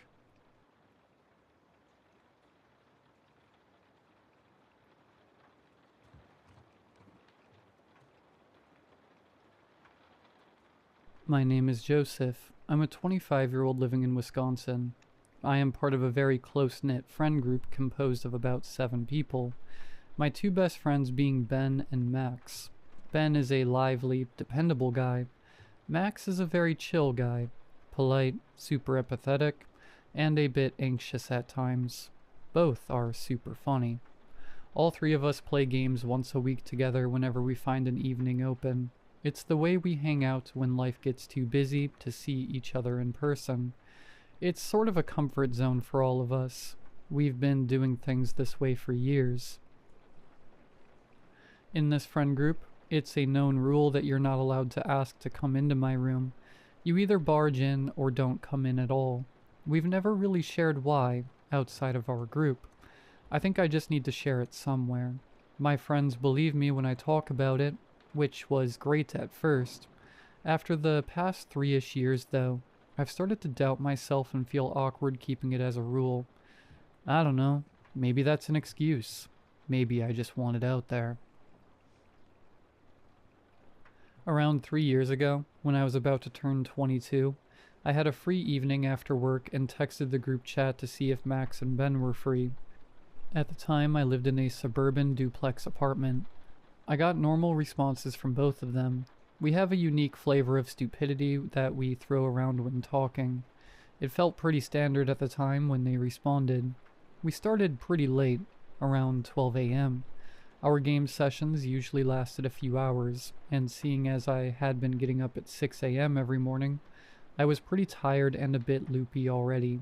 We hopped on a game we'd played together probably hundreds of times. The game itself doesn't matter much, just a standard voice chat game you could run around and screw with each other in. Everything for the first couple of hours was very normal, playing on random maps, messing around, moving on to the next one. It was fun as usual. The first instance of something feeling off came when Max and I were separated from Ben and crossing a concrete bridge together. We'd been over this bridge back and forth many times while playing this game in the past. Midway through overwalking it, I heard Max's voice behind me in-game. "Charlie, come over here. Look at this." Seeing as my name is not Charlie, I turned to him and tried to respond comically in my best impression of a Boston accent. "Who be Charlie?" It didn't bother me or anything to be called the wrong name. Not the first time. I just couldn't think of anyone we knew named Charlie. He was looking out over the left side of the bridge. On the right side of this bridge was a giant concrete wall that went up higher than you can realistically climb above. On the left side was a huge, deep cavern with a thick, dark fog in it that made it look infinite. He was staring into it. "Ah, whoops. Yeah, sorry, man. But do you see that?" I ran up and turned my character to look into the fog with him. I couldn't really see anything. "Not really. What are you looking at?" "There's a little outline of a person down there. It's really dark, but it's closer to the base of the bridge than you'd think, with the fog." I looked down a bit, but searching around I couldn't see anything. We'd played this map tons of times, and already knew most of the odd secrets to find, so I started to wonder if he was messing around. "Can you send me a screenshot?" But there was no response. I waited a few moments, but his character was just sitting there, suddenly dead quiet. It seemed like he'd actually taken his hands off the keyboard and mouse. "Hello?" My first thought was that his internet was struggling. I sat there waiting to see if he needed to be invited back in. After about 3 minutes, though, I realized it wasn't his internet. I was able to call him on the phone when his character moved again and turned towards me. "Alright, good to go?" he said. I was really confused now. "Weren't you trying to show me something? Could you send me a screenshot of it?" I asked him. "Sure, I'll snip it later, but for now let's go meet up with Ben." At this point, I knew he was trying to mess with me. I just ignored it, and we ran to Ben. Ben was already inside of one of the buildings nearby messing with makeshift cars he'd put together from random parts scattered around the map. "My engineering degree finally coming into play," he said, putting explosives on the front of the car. We drove around in his vehicle for a while and blew up whatever we found lying around. It was a lot of fun. No different than any other night we'd been playing together. One thing that was abnormal, however, was that Max kept going silent and unmoving for a few minutes at a time and didn't say anything. That was not really like him at all. He was anxious about inconveniencing people, so he was pretty clear about when he went AFK. Usually. "What do you keep getting up to do, Max?" I asked. "Yeah, I was wondering the same," Ben chimed. Max's character was running around picking up items, helping my family out with stuff off and on. Why? This was a pretty reasonable explanation. His family all lived really close by, so it was normal that he would get up and help them. Weird that they needed it at 2 a.m. in the morning, though. So we moved on. It was still unusual for him to do it without warning, but I wasn't gonna bug him without a real reason. After another bit of messing around, Max started to get a little quieter. He was still playing, but he didn't really say much. He also seemed like he was distracted by something. His character would stop moving occasionally, even if he was still talking on mic. Like, he was looking away from his monitor. I wasn't the only one to notice, because Ben walked up to him in-game. "Everything alright, dude? You've been really distracted today." "Yeah, if you need to go help your family, we can finish up playing for tonight." He didn't say anything for a few moments. "There's a guy outside on the street that's walked by the street lamp in front of my house like 5 times back and forth." I could hear a bit of anxiety in his voice. "That's weird. One of the neighbors?" Ben asked. "I can't tell. He's moving pretty quickly when he does it," Max responded. I could tell he was watching out his window. What the hell? That's scary. The guy's just standing under it now." "What does he look like?" Ben asked. He sounded as nervous as I was. "Not sure. Early 30s, maybe. He's not one of the neighbors." "Be careful, man," I said. It was really unusual for Max to be this scared of something. He is an anxious guy with social situations, but he's pretty strong-willed when it comes to actual danger. "I'll be right back." I could hear Max get up away from his computer. Ben and I looked at each other's characters. After a bit of tense silence, Max finally spoke again. "He walked away. That was freaky. Glad my window is pretty well covered by the bushes out front." "Yeah, that's pretty weird. Might just be an oddball taking a night walk." Ben was trying to be reassuring with this, but we were all a bit anxious. It might have been a bit dramatic to be worried about a random person standing under a street lamp, but it was more about how nervous Max seemed. It was really unusual for him, not to mention how late it was. We played on for a while. We joked around and started to drift back into laughter. This is where things started to freak me out a bit. I got a call from Max on the phone. "Hey, can you hear me, Joseph?" "Yeah, why?" But then I realized something. I could hear Max speaking in voice chat. He was running around and talking loudly with Ben. I could hear it clearly, but what he was saying in-game was not what I heard over the phone. "Really? I haven't been able to hear either of you for the past 10 minutes. I didn't realize it at first until I hadn't heard either of you speak in a while." My brain sort of froze hearing this. I could actively hear Max talking not 10 feet away from my character. "Are you talking in-game right now?" "No, why? Did you do something to try and fix it? I can't hear you guys at all." I didn't really know what to do here. My heart was speeding up a bit listening to this happen. I muted on my phone and started to talk over voice chat. "Hey Max, can you hear me right now?" Max's character turned to me. "Yeah, loud and clear, boss." This is exactly the response I'd expect from Max to a question like this. He had to be messing with me. I unmuted on the phone. "Are you messing with me, man? I am seriously confused right now. I can hear you talking in-game. You even responded to me." "What? Are you guys trying to mess with me again?" I could hear that this was genuine confusion. I unmuted in voice chat and stayed unmuted on the phone. "So you can hear me right now?" Both the Max on the phone and the Max in-game gave different responses at the same time. This didn't feel like something Max could have pulled off for a random joke. It was very convincing. I muted in-game again. This started to freak me out. I couldn't logically figure out what could be going on, and it was making me uncomfortable. I kept thinking back to the weird stuff Max was doing while playing. Something about it was bothering me. The Max over the phone was the least likely to be some sort of a hacker, so I decided to talk to him. I can hear you talking in-game. You're talking right now and messing around with Ben. I figured I should just clearly explain to him what's going on. You two need to stop doing stuff like this. It always freaks me out. There was a twinge of laughter in his voice. I could tell he didn't believe me. I'll admit, Ben and I had messed with him a few times, but nothing to this extent. I guess from his perspective, he just had my word to go off of for what was happening. I'm dead serious, Max. I'm not joking. By the sound he made, I sensed he could tell I wasn't screwing with him. Unfortunately, from here on things got more than uncomfortable. I texted Ben to try and let him know what was going on, but didn't get a response. I muted my phone and walked up to him in-game. Hey Ben.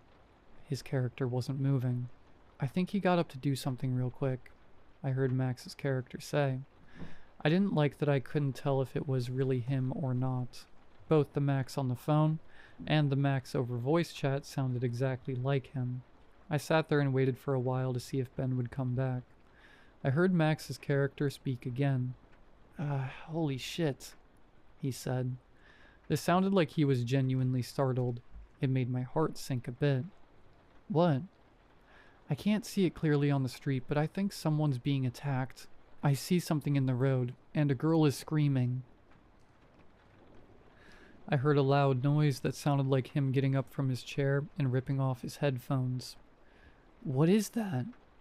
What? What? I heard a sudden movement that sounded like he slammed his hands against the desk. His breathing became really loud. He was right next to his mic. It sounded like he was trembling. I think that saw me. It saw me. It looked right at me, Joseph. Ben, someone needs to call the police. My phone isn't in here. It's in the other room. I was just stuttering, trying to think of a response.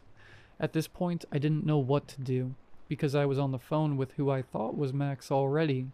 Ben was still silent. Joseph, please. I don't know if it saw me, and what I just saw, that girl. Joseph, I think it's going to kill me. I have to hide. Tell the police I'm hiding in the... I jumped when I heard a loud crash like a window shattering, followed by the most horrific scream I have ever heard in my life. Max was screaming for help. This was real. There's a difference between a fake scream and someone pleading for their life, and this was real. It made me feel queasy. Max, are you okay? I screamed through my phone. Yeah, I'm fine. Why? What's going on? Max, you were screaming. It's coming from your character. You're being attacked or something. It sounds so real. Please tell me this is a joke. This is too far from me. I would not do that, dude. I'm serious. This is scaring me. Are you both joking with me? I keep telling you no. Not at all. This is too far. I was trembling and didn't know what to do. I held the phone away from my face, turned to my microphone and asked, Max, what happened? There was silence for about 30 seconds.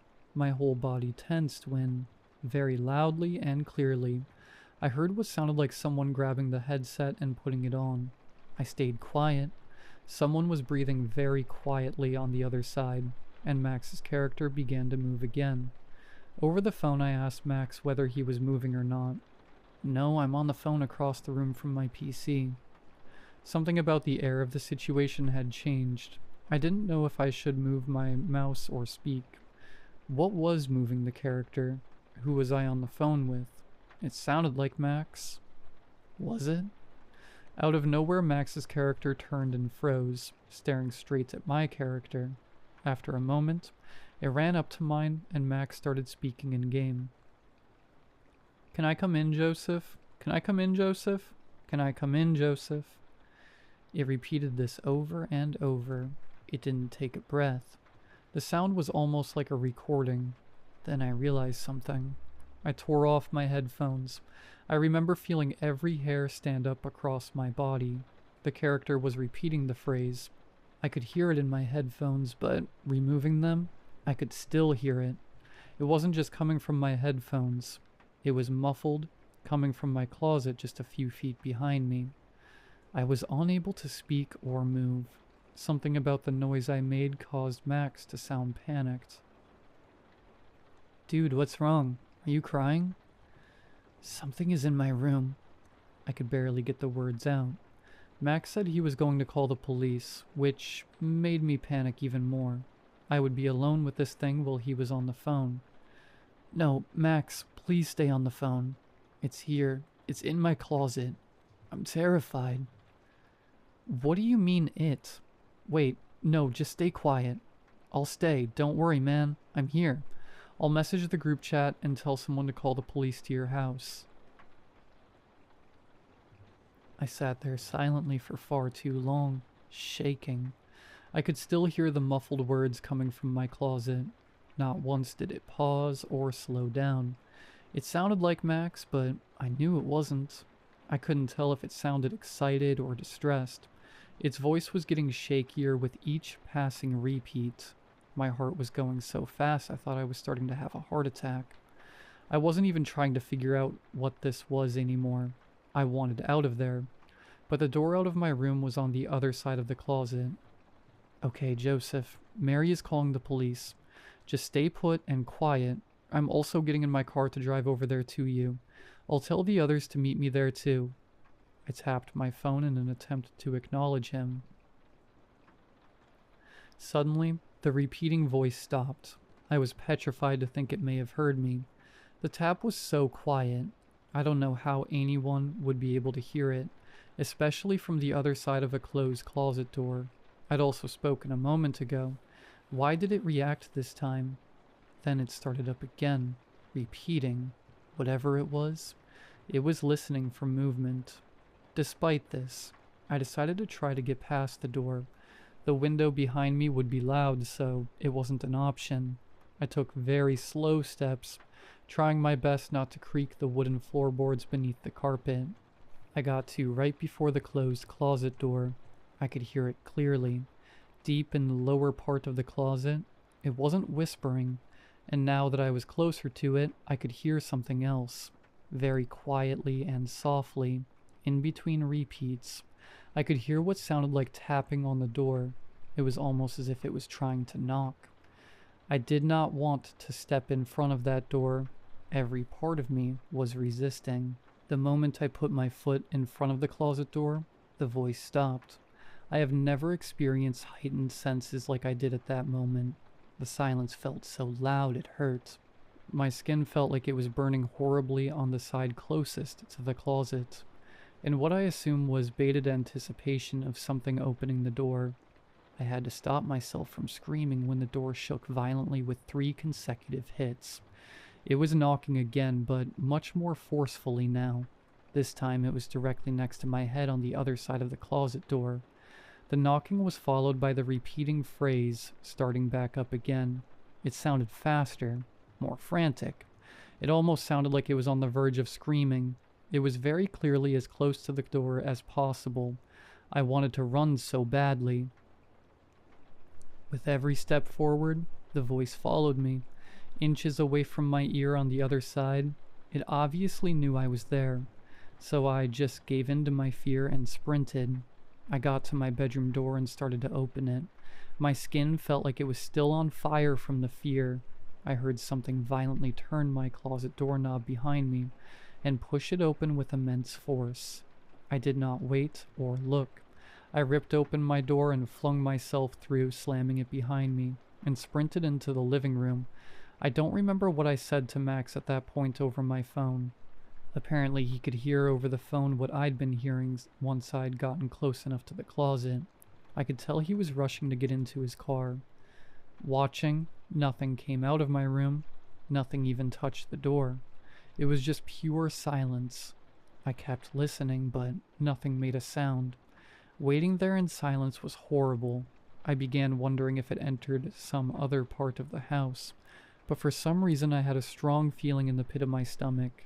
If I took my eyes away from the door, that thing would know. I could feel it. It was still waiting, watching me for the moment I stopped looking. I don't even know if I blinked. After an eternity, I could hear the police sirens.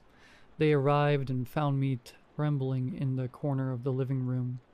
I don't remember much during this, at least accurately, but I know they searched the home and the room thoroughly. Max and the others arrived one by one not too shortly after. I had no proof of what was going on, but the police believed something had happened because of how horrified I was.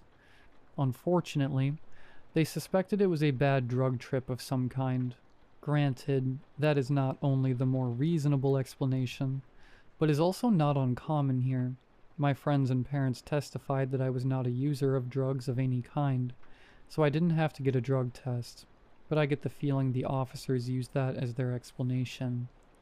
My friends and I did our own search of the house after the fact. My friends are overprotective of each other, so it was hard to convince them not to. We ended up finding a few things. We also found that a number of the clothes I had in the closet were covered in what looked like wet ash, specifically the bottom of my hanging shirts and jackets. It was like whatever was crouched under them was covered in it.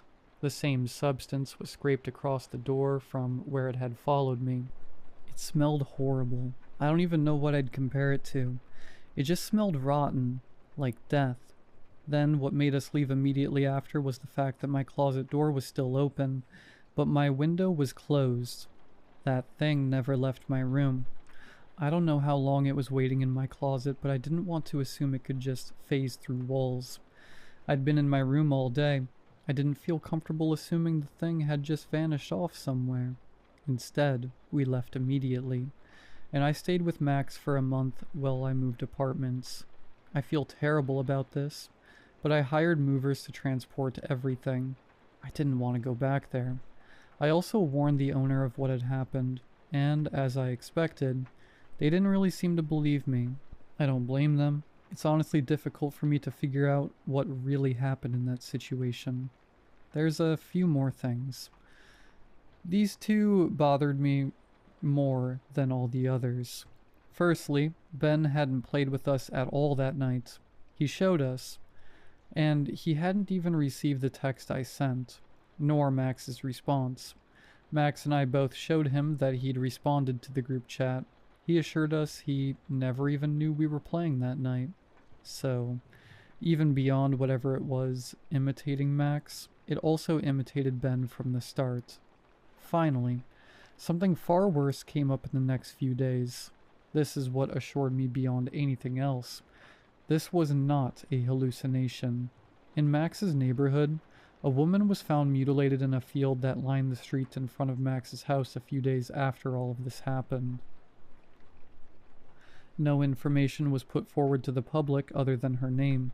It was one of Max's neighbors, one he'd never spoken to, but a woman he'd seen many times. She was dead. Whatever was speaking to me as Max wasn't just making things up. It had killed that woman, and told it to me as if Max was watching it happen. I've wondered many times if it was really happening in front of Max's house, while I was on the phone with him.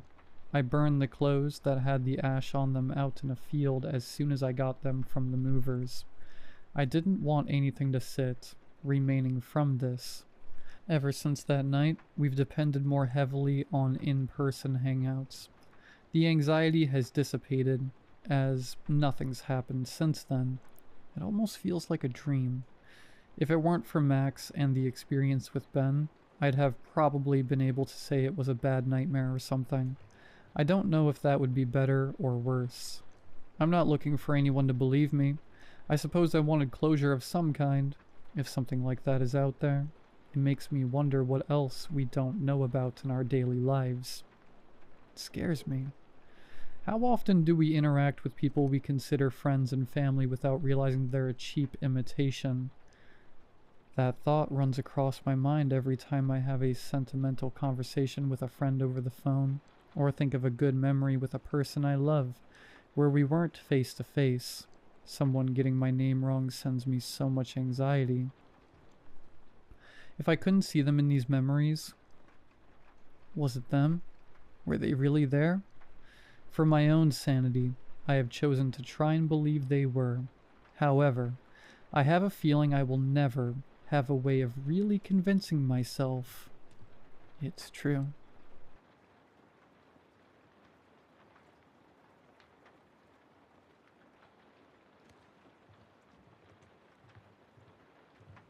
I'm honestly not quite sure why I'm writing this, or who I'm even writing this to. Maybe just to warn people. About what, I don't even know. Maybe to reach out to anyone with similar experiences. I grew up in a tiny town. I'm not even sure it could be called a town, really. More of a village or a hamlet. The kind of place stuck in the 50s, where everybody knew each other and there were more churches than houses. It sounds charming, I guess. But as anyone who lives somewhere like what I've described, you know it's boring at best, and torturous at worst. There was only one school for every kid born here from the time they grew out of diapers to the time they graduated, and if they were lucky, left this dump of a place. There were only ever maybe 30 kids in the school at most, and even to this close-knit community, I was an outcast. Not that I minded, really. I didn't like these kids either. I only really had one real friend. My next-door neighbor, Molly. Our parents were close, too, and we often had supper together, which I guess is why we grew so close. But that's not why you're reading this. I don't think you want to know about a lonely and scrawny little boy with no friends in a boring village. My home wasn't boring, really. We had some strange rituals. You could chalk some of it up to just Bible Belt activities. You'd essentially be outlawed if you skipped church on Sunday. Wives were to stay home and cook, while husbands were to go out and work in the nearby mine. If you didn't have at least 3 of the Bibles our church had hand-scribed, you weren't allowed to go to the church. The like. But we also had something else that I found strange. The festival happened once a year. If you're wondering what the festival was, so were all of us. Nobody knew what it was or why we did it. Hell, nobody even knew what happened if we didn't do it. One of our many pastors, Father Sinclair, usually ran the whole thing. From the outside, it could look like a normal church festival. During the day, that's sort of what it was. A group prayer followed by the dads grilling sausages or burgers. The children running around and throwing a ball around as the moms brought out cookies and chatted. Maybe some music if Father Sinclair had raised enough money. But by night, things changed.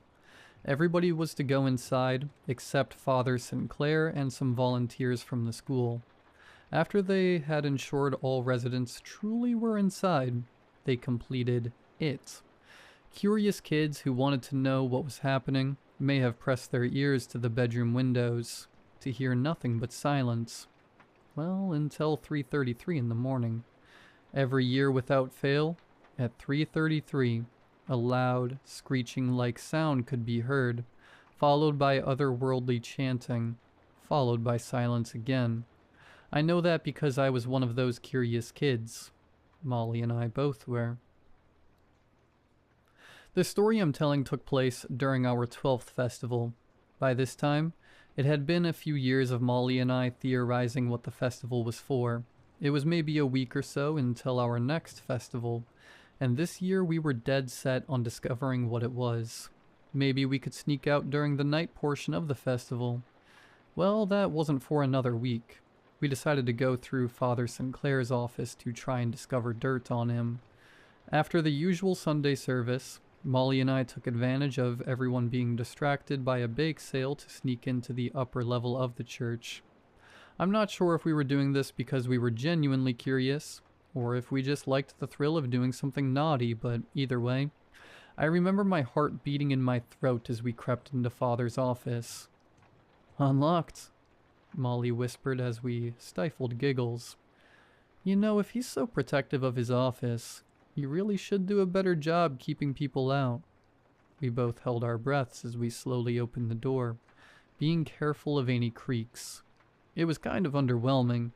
Maybe we were expecting something like Satan's lair, complete with tapestries of demons and torture chambers, but it looked just like a normal office. I opened all the drawers of his desk as Molly went through the filing cabinet. Nothing. We were about to give up when I tripped on the carpet. Part of it flipped up when we saw it. There in the middle of the floor was a weird symbol. It kind of looked like a star. Neither of us recognized it. Okay, maybe it's just a drawing. Maybe he's secretly an artist, Molly said, trying to make me, who probably looked like I had seen a ghost, laugh. I, still the little religious boy as I'd been raised, clutched a Bible I found on Father Sinclair's desk. Mindlessly, I began shifting through the pages. Molly, I said. These pages are weird. She took the Bible from my hands, furrowing her brow. I don't recognize any of these verses. I've read the Bible like a million times. This isn't right. Hello, kids, we heard and both jumped back. It was Father Sinclair. If it isn't little Molly McKee and Robert Crane, such curious little ones. Well, not so little anymore. You must be 12 years old by now, is that right? He said as he paced towards us menacingly. Yes, Father. Molly said as I shook like a leaf, unable to even say anything. We're sorry we snuck into your office. Nonsense. Nothing wrong with a bit of curiosity, Father said, stomping on the symbol we had recently discovered. He looked at us with a sharp, knowing eye. I could use some curious kids such as yourselves at next week's festival. How's about it, kids? Would you like to be my volunteers? I started to shake my head no, but he placed a cold hand on my shoulder, a gesture I wasn't familiar with. He did it to everyone in town as a sort of comfort, but it felt much different now. He pressed it hard into my skin, hard enough to leave a bruise. Robert, you and I both know you haven't much of a choice here, he said as he winked. It's nothing to worry about, really. He pushed us out of his office. Now run on home. Hug your mothers. Molly and I sat in her room that night, not saying a word. We were too shaken up. Silently, she pulled one of her family's 5 Bibles, the ones gifted to us by Father Sinclair. Then she reached into the book bag she had brought to church that day. She pulled out the Bible we found in the office. Molly, you took that? He's gonna kill us, I warned.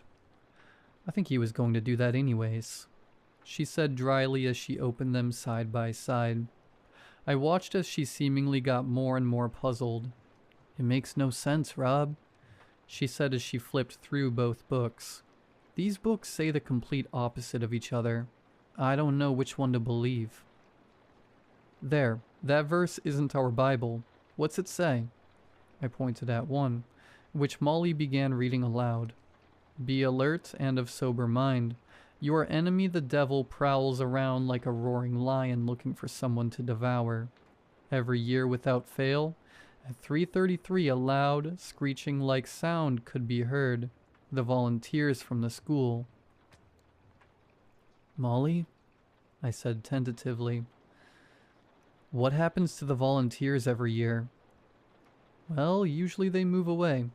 They just go to school or something, she said, but she didn't sound convinced. Molly? I said tentatively again. Have we been praying to the wrong god? Eventually the festival came and Molly and I, like we should have been, were properly terrified that whole week. When the day came, and then the night, we tried to sneak away. But there was no getting past Father Sinclair. You two, brave volunteers, will stay here, he said, grabbing us tightly by our arms. We sat under the moonlight in a deafening silence. You don't need to lie to us anymore, Sinclair, Molly said, breaking the silence. We know what you're doing. Father Sinclair turned around sharply. He struck us both across the face as I cried out in pain. He smirked. Do you know why you live such fortunate lives? Why we all live such fortunate lives? I do this for us, really. For all of us. And soon you'll have done this for all of us too. You should really be proud. He said as he drew that weird star on the ground with a stick. We watched as he lit candles and said weird words. Suddenly a loud screech caused Molly and I to duck and cover our ears. I guess it was 3:33. When I helped Molly up, I saw it. It towered over us, challenging the height of the trees. A tall, dark figure, horns and all. He looked down at us. Father Sinclair bowed down. Your subjects, sir. He pushed us towards him as we tried to run away. He bent down. You have broken the rules, Sinclair. I thought I had made things very clear. In a moment, Father Sinclair had dropped his normal demeanor as I saw fear fill his eyes. What rule? I haven't broken a rule at all. Your subjects, as promised. My conditions, he boomed. That for the life you live, the goods I grant you, you mustn't ever harm a soul again. The souls harmed were to be saved from me. He touched me with his large claw that was hot to the touch. Is this a bruise I see? He turned his attention to Molly, and the red mark on her face. Unbelievable. But sir, Father Sinclair pleaded, getting on his knees. What about the good of my village? All these people praying just for you, because of me. Can we not make another deal? He pondered for a bit. Very well. I may allow another year of prosper to this village, but I will need another sacrifice. Father Sinclair pushed Molly and I forward yet again. He shook his head. Not them. You are the one I'm after.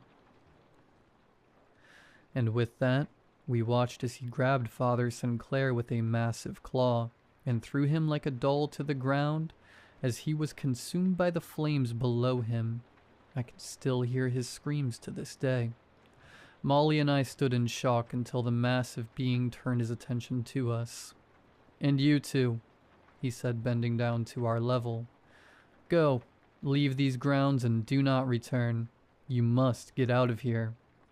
Confused but not wanting to disobey this thing, we both began to leave. I turned back. See you soon? He smirked. Indeed.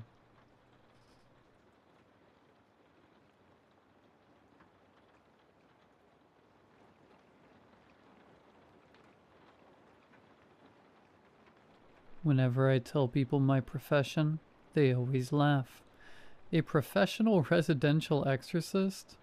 I say, and they picture crucifixes, holy water, and Latin prayers echoing through cobweb-covered Victorian mansions.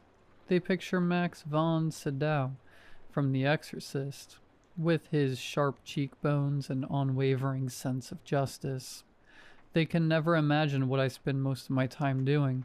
Filing noise complaints with local councils, negotiating legal occupancy with unauthorized tenants, and explaining to terrified homeowners that the demon-scratching noises from their walls are just rats and cockroaches having a blast in the insulation.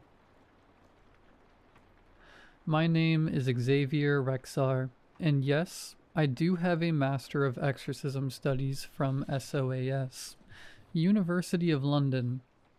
It was a niche program, run only from 2009 to 2013, an experimental collaboration between the Department of Theology and the Department of Cultural Anthropology. I was in the last cohort. The program was discontinued afterward. Of course, a degree alone isn't enough, so I went back to law school.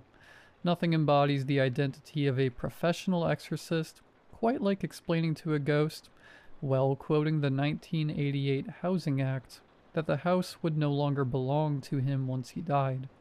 Yes, Mr. Henderson, you do need to move out, because the new owner finalized the sale 3 months ago, and the deed is in my possession. I've been doing this for 7 years. I've seen it all. Or at least, I thought I had. Then I got a call about the apartment on Bethnal Street. It was a late October afternoon, and I was in my office.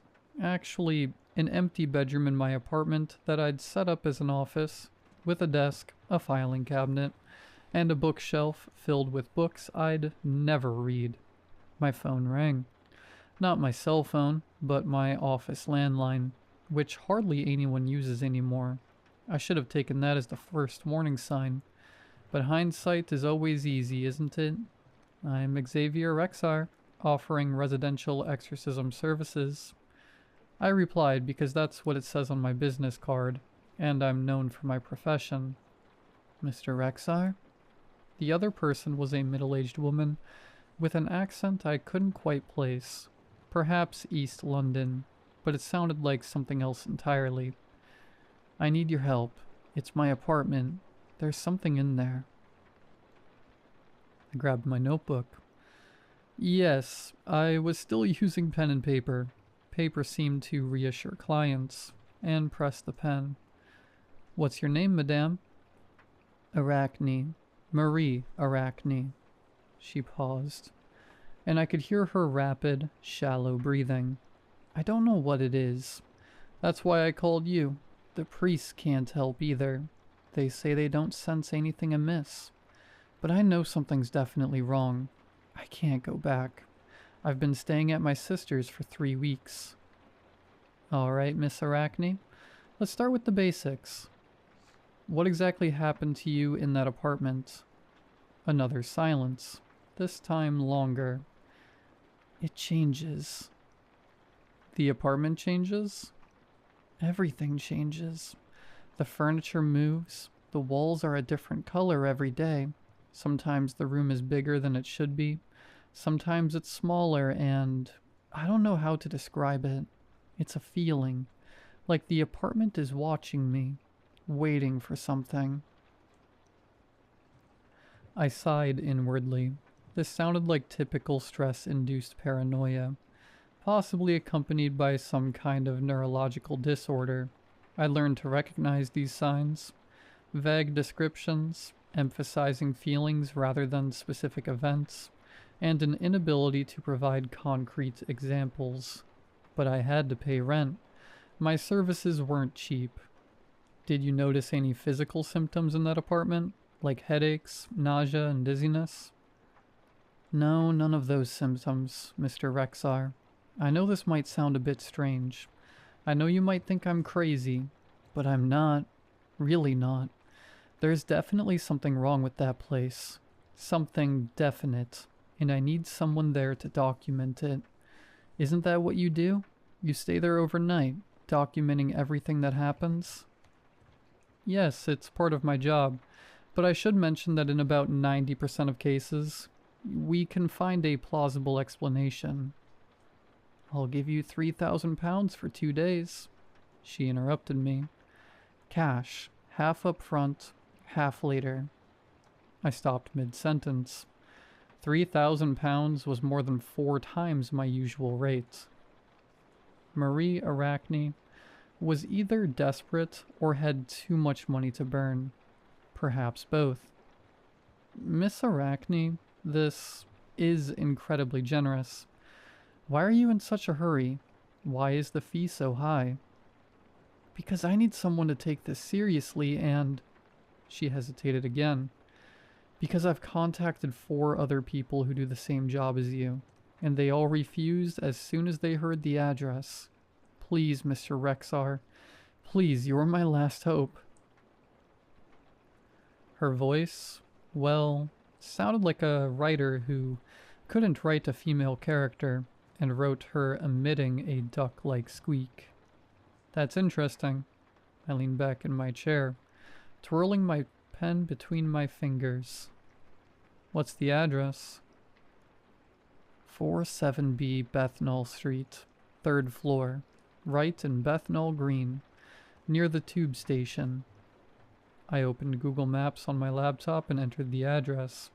Street view loaded, showing a typical East London scene. Rows of brick buildings, shops on the ground floor and apartments on the upper floors. But when I zoomed in, on 47, something seemed off. The building looked a little blurry, not very clear. It was like the camera was moving while taking a picture, but the surrounding buildings were all clearly visible. Mr. Rexar, are you still there? Yes, I'm sorry. I was checking... Miss Arachne, I need to ask you a question directly. Have you been experiencing any psychological problems lately? Like depression, anxiety, or anything like that? I don't mean to offend you, but these symptoms you've described can sometimes be related to anxiety disorders, etc. I haven't had a mental breakdown, she snapped. I haven't been hallucinating. I haven't been on drugs. I'm a high school teacher, Mr. Rexar. I grade papers and complain about the education standards, boards, inspections. I'm bored, and I'm normal. But my apartment isn't normal. For 7 years, I've learned to distinguish between 3 kinds of people. Confused people, mentally unstable people, and people who have truly experienced inexplicable things. Marie Acne sounded like the third. Well, I said, making a decision I later deeply regretted. I'll take this case. When would you like me to start? Tomorrow. I'll be waiting for you outside at noon with the keys and half the payment. Thank you, Mr. Rexar. Thank you very much. Before I could ask any more questions, she hung up. I sat there staring blankly at the blurry image of 47 Bethnal Street on the screen, a strange unease creeping up my neck. I told myself it was no big deal. Just another job, another confused client, an extremely ordinary problem. If I spent a night in the apartment with a carbon monoxide detector and thermal imaging camera, everything would be clear. I'd never made such a huge mistake in my life. The next day, I took the Central Line to Bethnal Green Station.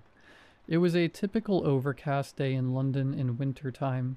The sky seemed to hang 3 feet overhead, like a wet blanket pressing down on everything.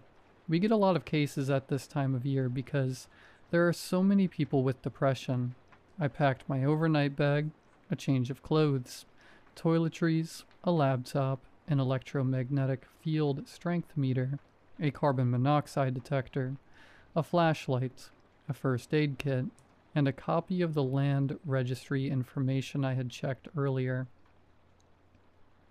That's when I encountered my second problem.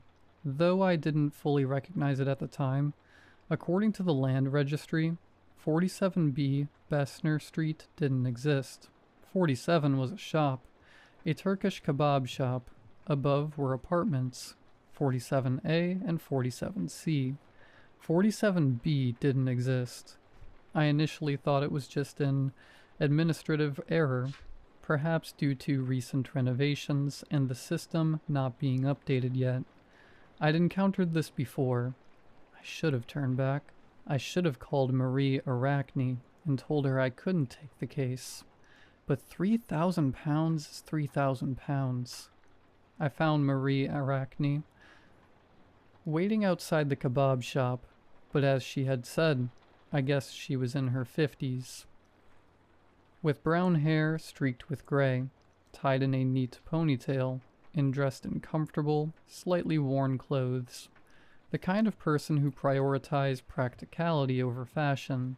She looked exhausted, not just physically but mentally, like someone who had been under prolonged stress. Mr. Rexar? She approached me immediately, extending her hand.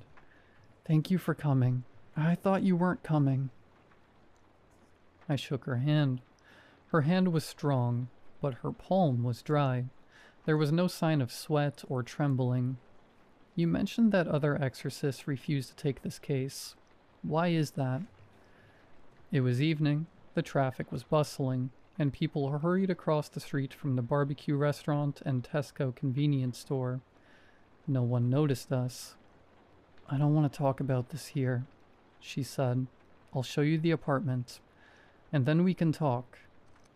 Actually, before we go up, could you tell me which window is yours? That way I can find my way." She looked at me strangely. "There are no windows on this side of the apartment. It's in the back. Come on, I'll take you there." She led me into a narrow alley next to the kebab shop. London is full of these narrow passages, usually filled with the musty smell of garbage and beer. But I suddenly realized that this alley smelled of nothing. No garbage smell, no restaurant food smell, not even the usual London smells of car exhaust and rainwater. Absolutely nothing. The complete absence of smell in London alleyways should have been my third warning sign, but I was busy figuring out where this building was. The alley led to a small courtyard, one I was sure couldn't be seen from the street. A door was embedded in the brick wall, painted a mottled green, perhaps once the color of the forest, now more the color of pond scum. Above the door, a rusty brass number read 47B. But that wasn't what made me stop and stare. This building, if it could be called a building, something looked wrong. I'm not referring to its dangerous or dilapidated appearance, but rather its unreal quality. The bricks have texture but no signs of weathering. The mortar joints are too perfect, too regular. The windows, I can see a few now, facing the yard. They reflect nothing, just like painted glass, empty and gray. And its proportions are off. It's not an obvious error, not one of those "this building violates the laws of physics" errors of the Leaning Tower of Pisa, but a subtle, nauseating one. Like looking at an Escher painting. Everything seems normal until you try to follow a line and find it leads to an impossible place. "This is it," Marie said, pulling a key from her pocket. She handed me the key but didn't approach the door. Her hand began to tremble. "I still have assignments to grade. I told you. I haven't been inside for 3 weeks, but you'll understand. You'll understand once you're inside." I took the key and examined the door more closely. As my gaze left the door, the wood grain seemed to move, flowing like water, as if the rings of a tree were rearranging into some kind of pattern, like some kind of alphabet I'd never seen before. "Miss Arachne, I need to ask, when did you move into this apartment?" 6 months ago. I rented it through a real estate agency. It was a very good deal for the area. I should have been suspicious, but I thought I was lucky." "Do you still have the lease agreement?" She nodded and pulled a folded document from her bag. I glanced at it quickly. A standard, short-term lease agreement. Nothing wrong with it. The real estate agency was one I'd never heard of before, called Perpetual Properties Ltd., with an address I couldn't see clearly.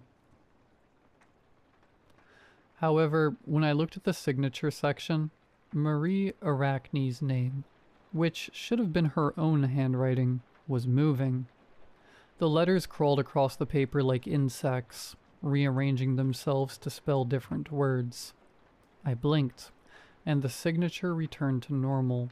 Only Marie Arachne's name remained, written neatly in blue ink. "Mr. Rexar, are you all right?" Marie asked. "You look pale." "I'm fine," I lied, just thinking about things. "Miss Arachne, go back to your sisters. Don't wait for me. I'll call you when I'm done." She looked both relieved and guilty, shoving an envelope into my hand. Inside was the first 1,500 pounds. Then, without a word, hurried back down the alley. I watched her leave, then turned and walked toward the door of 47B. The key slid smoothly into the lock, too smoothly, as if the lock had been waiting for it, as if it had been shaped to welcome it. The door opened silently. The darkness beyond the door wasn't the absence of light. It was the presence of something that occupied where light should have been. I could feel it pressing on my face like a spider web, like water, like the closing pages of a book. I went in anyway. Because I'm a professional. Because I'm a fool. Because now that I think about it, the house seemed to want me in. The door closed behind me, not with a bang, not with a click, but with a sound like a smile. I stood in what looked like a foyer, a beam of my flashlight slicing through the dim light. The walls were covered in wallpaper, but it wasn't wallpaper. It was newspaper, thousands upon thousands of pages, layer upon layer. The text clearly visible yet constantly changing. The headlines shifting with the movement of my flashlight beam. Local man enters impossible building. One headline read. Exorcist discovers he's not alone. Another headline read. Xavier Rexar. He looked around nervously, as if checking to see if anyone was eavesdropping. The street was bustling with people. I read the third note. Below it appeared to be in my obituary. Only the date was wrong. The date of death was listed as pending, and the cause of death as curiosity. I felt my breathing quicken. It wasn't a delusion caused by stress, nor carbon monoxide poisoning. This was a fundamental problem with reality itself, and I was right there in the middle of it. The beam of my flashlight found a light switch. I flipped it, and the overhead bulbs lit up, but the light they emitted was off. It was yellowish and dim, like the light in an old photograph, and it seemed to stop a few feet away from the bulbs, as if afraid to illuminate too much of the room. On my left, an opening led to what I guessed was the living room. To my right, a hallway disappeared into deeper darkness. Directly ahead, a staircase led upstairs. I stepped into the living room and immediately understood what Marie Arachne had described.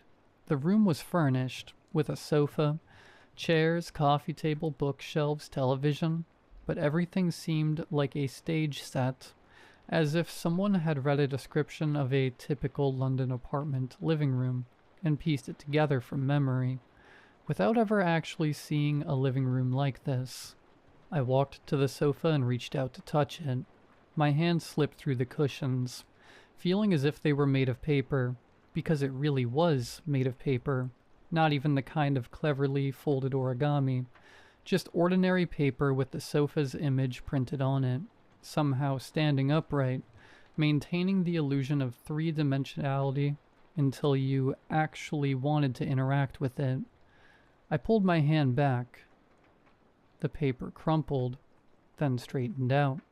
The sofa was complete again, looking solid and real, casting perfectly balanced shadows, existing perfectly until you tried to verify if it even existed.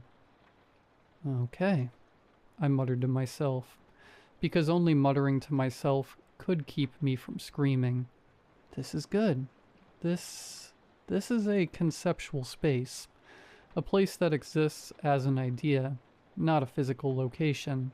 I've read books about it, pure theory. There's never been any actual written record. My voice trailed off as I noticed the bookshelf. The bookshelf was filled with books, hundreds, even thousands, spines facing out, titles and authors printed on them, but upon closer inspection, I realized they were all the same book, repeated over and over, with only subtle differences. The title was The 47B House, a study of architectural impossibility by Xavier Rexar. Every book on the shelf was one I hadn't yet written, telling the story of the place I was in right now, my name printed on its spine. I reached for one, but my hand passed right through it. More pages, more illusions, but I couldn't read the words on the spine. A nameless dread gripped me as I realized this house was showing me possibilities. It was showing me the ending of this story. It showed me that it understood the essence of the story, knew I was involved, and understood its direction. Just then, I heard a sound from upstairs. Not footsteps, nor the dragging sound Marie had mentioned. It was something else. A rustling sound, like thousands of pages turning simultaneously, like the library sighing. All my instincts were telling me not to go upstairs. All my training, every case I'd investigated, every rational part of my brain was screaming that I should turn around, force open that door, and run until I crashed into something real. But I had already taken Marie Arachne's 1,500 pounds, and beneath the fear was a curiosity, the very curiosity that had initially driven me to study exorcism, to explore the edges of reality, to explore the boundary between possibility and impossibility. I began to climb the stairs. Each step creaked, not the creak of wood, but the sound of folded paper unfolding. A paper staircase took shape beneath my feet, then vanished behind me. The walls here had long abandoned any pretense of paint or brickwork. They had become newspapers, blatantly revealing articles about me. Always had. I stopped to read one. Xavier Rexar, 34, graduated in 2011 from SOAS, University of London, with a master's degree in exorcism studies, but the program was discontinued shortly afterward. Friends described him as a pragmatic skeptic. You would never guess he believed in ghosts.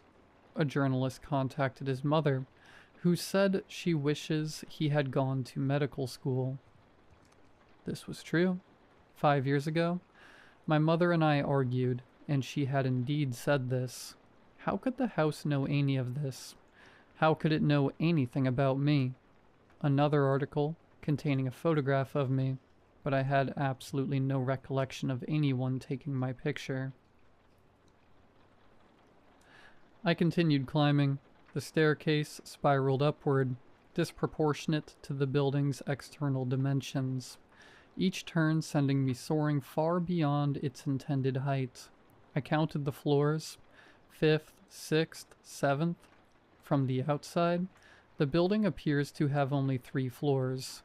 Finally, at the top of the stairs is a platform with only one door. This time, it's not green, but white. Pure white, without any texture, grain, or flaw. Just pure white, smooth, and absolute. I can still hear the rustling behind the door. Now it's louder, more urgent. I push the door open. The room beyond is unbelievable. It stretches in all directions, far beyond my sight, far beyond the building's capacity, and far beyond the limits of physics. The ceiling disappears into a sky that isn't a sky, neither dark nor light, anything I can't describe in words. And the walls. The walls are entirely composed of pages, billions of pages, endless pages, every page ever written anywhere in the world, and pages that exist only in possibility, only in drafts, only in stories that will never be told. They cover all surfaces, layer upon layer, so thick that the walls themselves seem like compressed text, pressed together by the weight of narrative.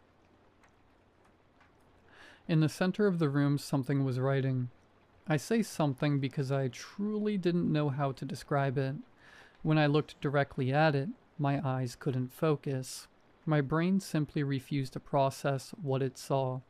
But in my peripheral vision, I could almost feel it. It was enormous.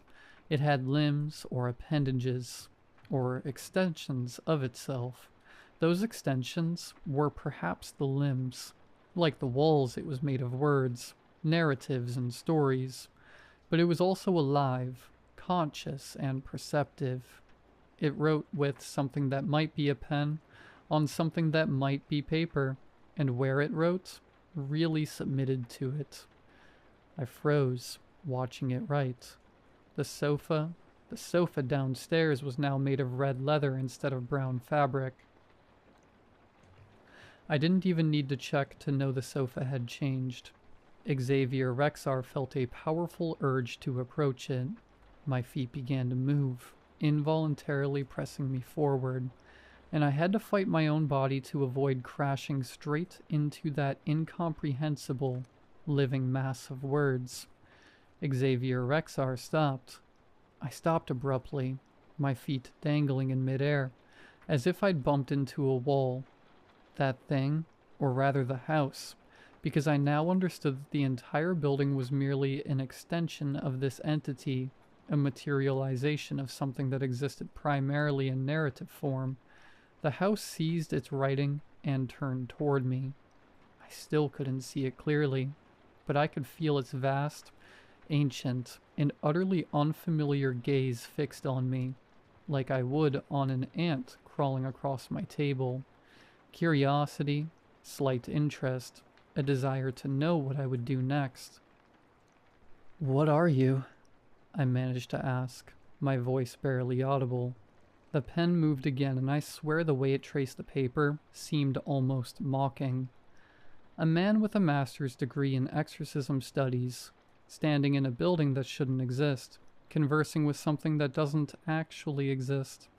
Xavier Rexar, a professional skeptic who simply can't accept the fact that some things exist without explanation. You're witty." I tried to think rationally, trying to apply the logical framework I'd built up over the years. Maria Arachne, did you create her?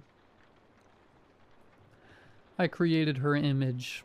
As for whatever that image later became, someone who called you, or whether I simply recorded your memory of receiving that call again, doesn't matter. The result is what matters. It's all the same. You're right here." "Come sue me," the thing said jokingly. I stared at the words on the paper, stared at the nonchalant, almost joking tone, stared at the admission of all this terrifying experience. This journey into the abyss of cosmic horror and existential fear was just a prank, a joke, amused by some vast inhuman being, and clearly possessing some self-proclaimed sense of humor. "For you, this is just a game," I said slowly. "You're just teasing me, just for fun." He continued to laugh as if watching ants struggle. "People have died here," I said, the names of those I'd read in newspaper articles flashing through my mind. People who entered 47B and never left. "Do you find that funny?" The house displayed various texts to me about their happy endings. "You want me to believe you've turned living people into words." I looked around at the infinitely large room, the walls made of pages, and the entity that wrote reality. I made a decision that would be either incredibly brave or utterly foolish. "No," I said. The pen stopped. "No," I repeated. "I don't accept it." I turned and walked toward the door. "Xavier Rexar cannot move," the entity wrote. I continued walking, one step, then another. My muscles were under my own control. My choices were my own. "Xavier Rexar cannot move," it wrote again, but it wasn't in a hurry. I went to the door and grabbed the handle. Behind me, the rustling sound grew louder. "Xavier Rexar can't leave. Xavier Rexar can't leave." "Going home," I said. Then remembered I had a pen, so I wrote on the wall. The thing started laughing. I could feel my skin being rubbed. A warm sensation, and I heard something like a baby's laughter. The staircase behind the door changed. Shorter, steeper, and descending at an almost impossible angle. But it was downward, and that was enough. I ran, taking 2 steps at a time, and behind me, the house seemed to be laughing. The living room flashed by in blurry images of paper furniture and newspaper-covered walls.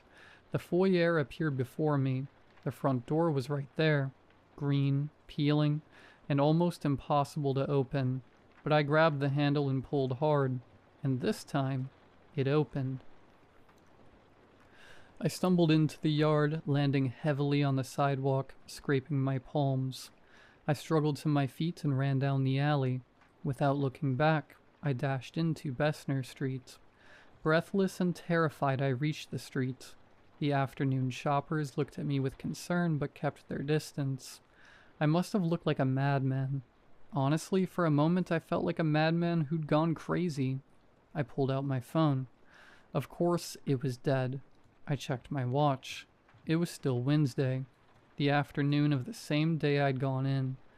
I'd only been there for an hour. I turned back to look at the alley. The alley was gone. Between the barbecue restaurant and the building next door was only a solid brick wall. No gaps, no yard, no door. On the wall scrawled in chalk, or something that looked like chalk but could be something else. Something between words and reality. Same time next week, 47B. Below was a smaller line. P.S. Hey, if you don't come, I have other options. I reached into my coat pocket and pulled out an envelope. Inside was £3,000 in cash, the full amount. There was also a handwritten note, the handwriting seemingly changing as I read. Service fee paid in full. The entertainment you provided was excellent. See you later. I went straight home. No stopping at the subway station, no stopping for a beer, no time to process what had just happened. I walked 3 miles back to my apartment, clutching the envelope full of cash tightly, like a talisman. Once home, I locked the door, checked every room to make sure it was real, knocked on the walls and sat on the furniture to confirm it was all tangible, ordinary, mundane entities, then sat at my desk, staring at my laptop for 3 hours without turning it on. I was thinking about quitting my job and going to medical school, but that thing would surely find me.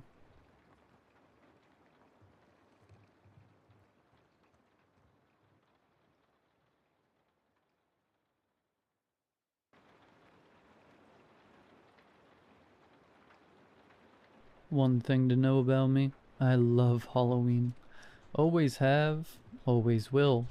Every October I spend thousands making sure my house is the spookiest on the block. The decorations put even some of the local haunted houses to shame. Though I make sure not to go too crazy. Don't want another HOA citation. I also give out the best treats.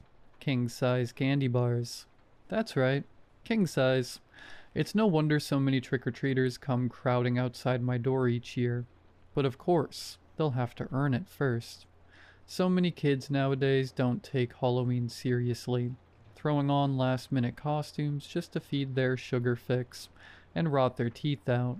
You only get so many Halloweens before people start saying you're too old, and these brats are wasting them. Don't they know that some people would kill to be that age again?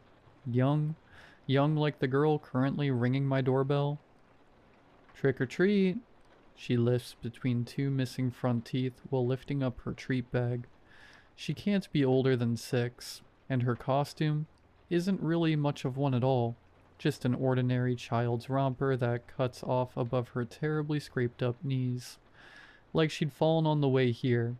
I feign a smile of my own. Now aren't you a cutie? Were you so excited to go trick-or-treating that you forgot to put on your costume, dear? The child freezes. You don't recognize me?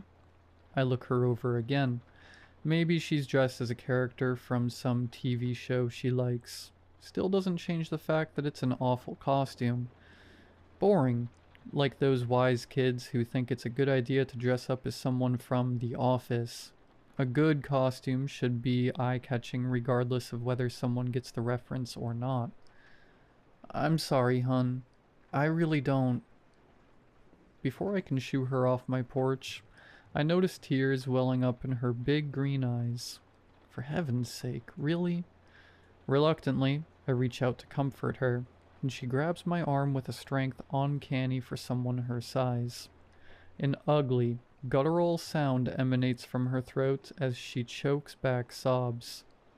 But you, she sniffles. I'm past. I can't make out the rest. Past what? Past the age to be making a scene on someone's porch? Speaking of, where is this girl's parents? I search for them in the evening gloom, and am instead greeted with a sight most unwelcome. Trick or treat! Choruses a new batch of kids. Great. More of them. Normally, more trick-or-treaters would be a good thing, but the 10 or so kids now marching up to me wear some of the cheapest, most half-assed costumes I've seen all night. Bedsheet ghosts, pirates donning nothing but a paper hat and an eye patch, a Dracula with only a blanket cape and candy fangs. Smell my feet. But all of that pales compared to the one leading the pack. A girl barely in her teens wearing nothing more than leggings and a stained shirt. In one hand holds a pillowcase to stow her treats, and in the other, a coffee mug for some godforsaken reason. Upon climbing the last step, she flashes me the most insufferable grin, finishing the song with, "Give me something good to eat." That doesn't. Everything starts to go red and my blood boils. Anyone who can't be bothered to dress up properly for Halloween deserves nothing.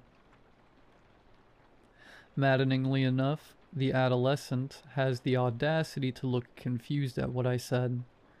"She doesn't recognize us," cries the first little girl, still latched onto my arm. In my anger, I'd forgotten her. And wait, did she say us? Were they together? I inspect the little girl and the older one, noting that they share the same sage green eyes. One's not too different from my own, actually. Maybe they're sisters. Whatever the case, the teen somehow draws meaning from the outburst, and her arrogant smirk slips back into place. "Oh, but I am wearing a costume." "Oh, really now?" I snort. "Yep, you see, I'm you, but from let me guess, the future." The girl's eyes widen. "The present. I'm you, in the present," she finishes lamely. She's even trembling a bit. Huh. She must not have expected me to see through her ruse so easily, paper thin as it is, and had to pivot to an even more pathetic excuse. Like, really now? Me from the present? We aren't even wearing the same thing. What with me costumed as the Red Queen from Alice, and her as a soccer mom? Going off the fact that her treat bag isn't empty, that little trick might have worked on the other bimbos that lived around here. But me? I have standards. The teen quickly recovers. "Come on, lady, don't be a Scrooge. What will you do with all that candy if not give it to us?" "Maybe I'll have it all to myself," I retort. Her green eyes lock onto my own. "You won't live very long with a diet like that."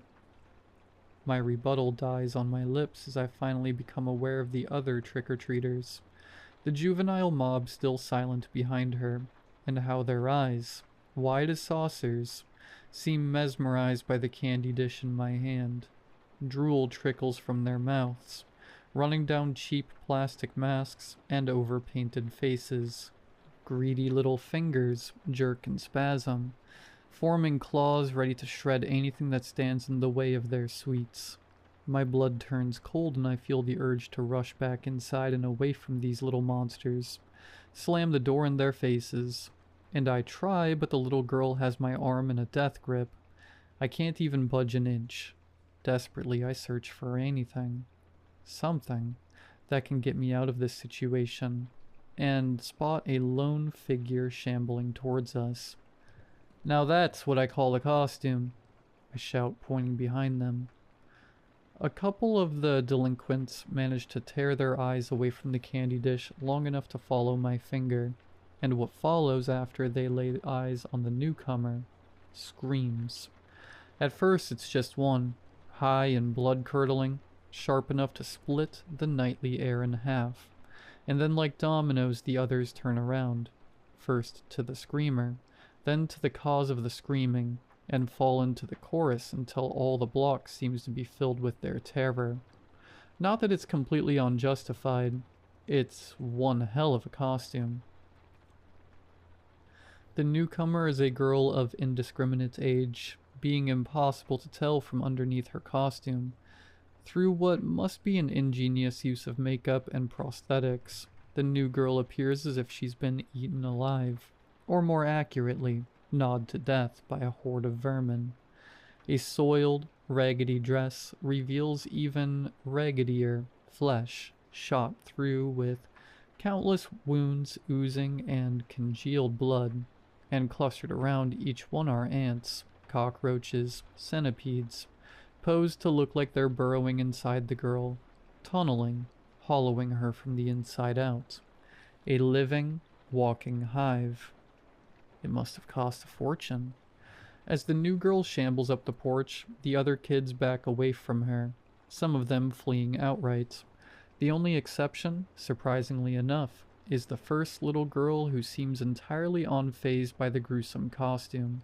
Still, it serves enough of a distraction for me to slip free from her grasp. Rubbing away the soreness in my arm, I turn to the newcomer with the first genuine smile of the night. "Hey there, sweetie. I love your costume." No words pass through the girl's scarred lips. Her only response is a silent stare, dull and one-eyed, as the other eye is a ruined bloody mess with bugs burrowing through the socket. Talk about staying in character. I scoop a handful of candy into her palm, a palm attached to a hand that looks like a Rottweiler's chew toy. The flesh on her pinky has been entirely gnawed off, exposing bone, and from it dangles a small black rat, hanging on by its teeth buried into the bone. Another rubber prop, I assume. That is, until I see the thing twitch. I shriek, jumping back, causing the candy dish to slip out of my hands and into the bushes below. The girl doesn't react in any matter, still as the grave, and so is the rat, just as lifeless. Neither now does the rat biting into her hand, if it had ever actually moved in the first place. I must be more shaken up from that close call earlier than I'd thought. My cheeks burn bright in embarrassment. I'll go get some more candy, hun. Be right back. I dive back inside, heading for the cellar where I keep the leftover Halloween candy. It's dark inside the cellar. The stale air is, paradoxically, both dusty and humid. I rarely come down here. I'll have to hire a cleaner. The lone, naked light bulb sputters through light to barely make out the far wall. I walk over to a box labeled Halloween Leftovers in fat black Sharpie. As I reach to grab it off the shelf, I notice the date scrawled under it. It's not from last year, but from 4 Halloweens ago.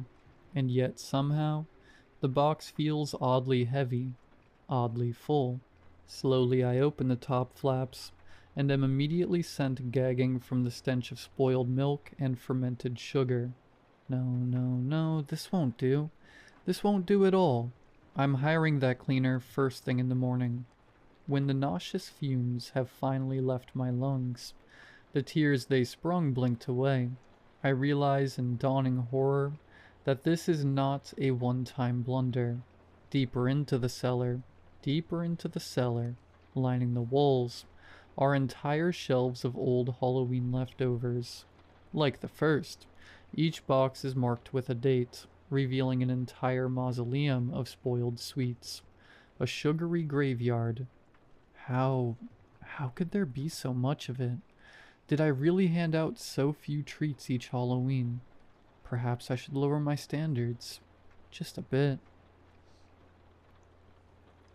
Walking down the aisle, I notice underneath the sound of creaking floorboards a grating warble. I can't pinpoint the source. It's effusive, seemingly emanating from all around me. It grows louder as I walk farther in, to the point where it sets on my teeth on edge. I'll have to remember to hire an electrician as well. Obviously, the wiring is faulty. At the end of the hall, I finally reach a box marked as last year's goodies. Unlike the other one, this one is taped up, requiring me to scratch off the corners of the tape on the sides to open it. The candy still looks edible, though the wrappers are a little sticky. This should suffice. I'm lifting it up when the largest cockroach I've ever seen darts from behind the shelf. I yelp, stumbling back into an adjacent shelf hard enough that the box it holds tips over, drenching me in a saccharine emulsion of spoiled chocolate and melted taffy. Yuck. My beautiful costume, ruined, And I don't even want to think about getting this out of my hair. Even removing my now soiled dress doesn't help much.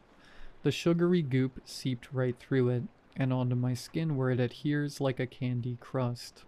Double yuck. While I'm picking myself off the floor, I notice something in the corner of my vision. Propped up on a lower shelf is a book, a photo album of my childhood.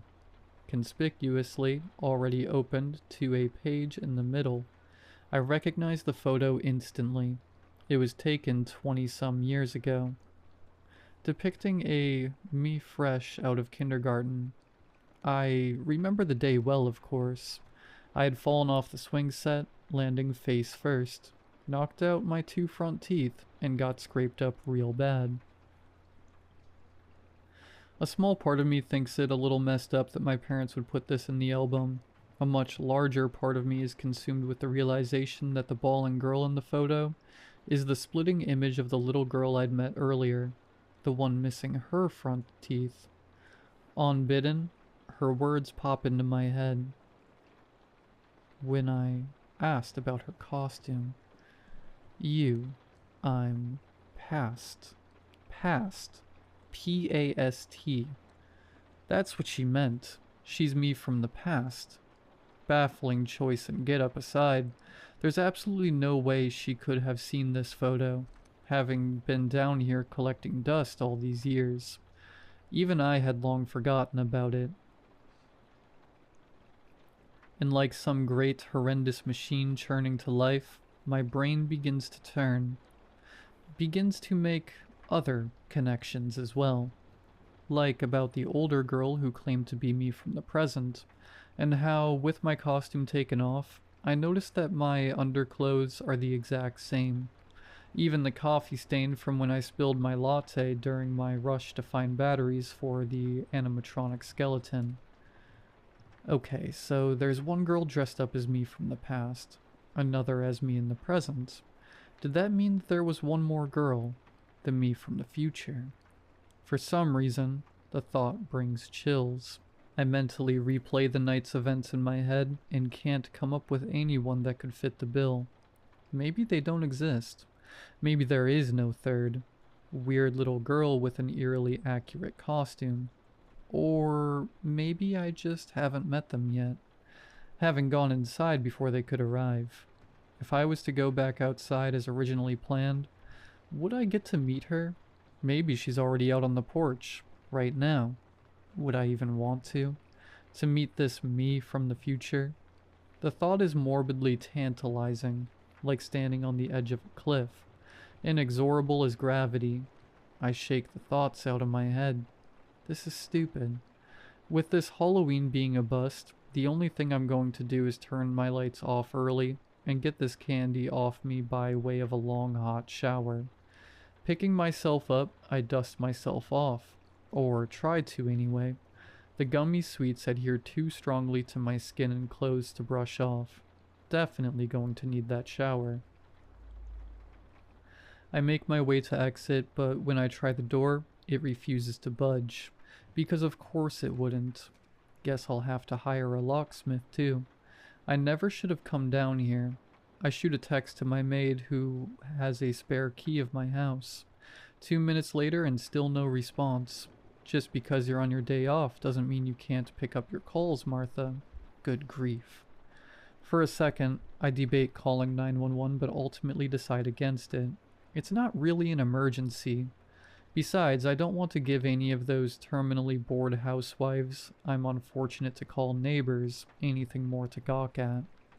Decision made, I plop down on the floor, determined to wait until the maid sees my text, or at the very worst, when she undoubtedly finds me at 6 a.m. tomorrow when she reports in for work. But as the minutes well away in this dusty cellar, the night's events and revelations begin to gnaw at me. I realize that I'm breathing way too fast. Try to do some breath exercises. Doesn't work. I heard once that journaling can be calming, hence this little story I wrote on my phone, recounting the strange series of events from start to finish. It helps a little, I think. I'm still debating whether I should actually post it or not. On one hand, I'm not much for strangers prying into my business. On the other hand, commiserating with strangers on the crappiness today's generation of kids could very much be what I need to get through this even crappier situation. In the midst of my typing, the buzzing sounds reach a peak, taking on a new form that sounds almost like chittering, a cacophonous noise coming from all around me. I lift my eyes and am met with hundreds more, belonging to a horde of vermin. In every direction lies ants and roaches and rats, all grotesquely fat from years of gorging on spoiled sweets. And I can tell from the way they look at my sugar-saturated form, their appetite isn't quite sated yet. Their ravenous gaze brings to mind the kids still waiting on my porch. All of them had that same hungry look. Well, all except one, the last girl in the impressively made costume. I had seen something almost sadden her one remaining eye, an eye of sage green, just like my own. I'm already onto my feet, pounding on the door before I realize the scream tearing out of my throat, noticed only through the burning of vocal cords shredding themselves against each other. The sound itself doesn't reach my own ears, drowned out as if by the scuttling of thousands of clawed feet and the chittering of gnashing teeth.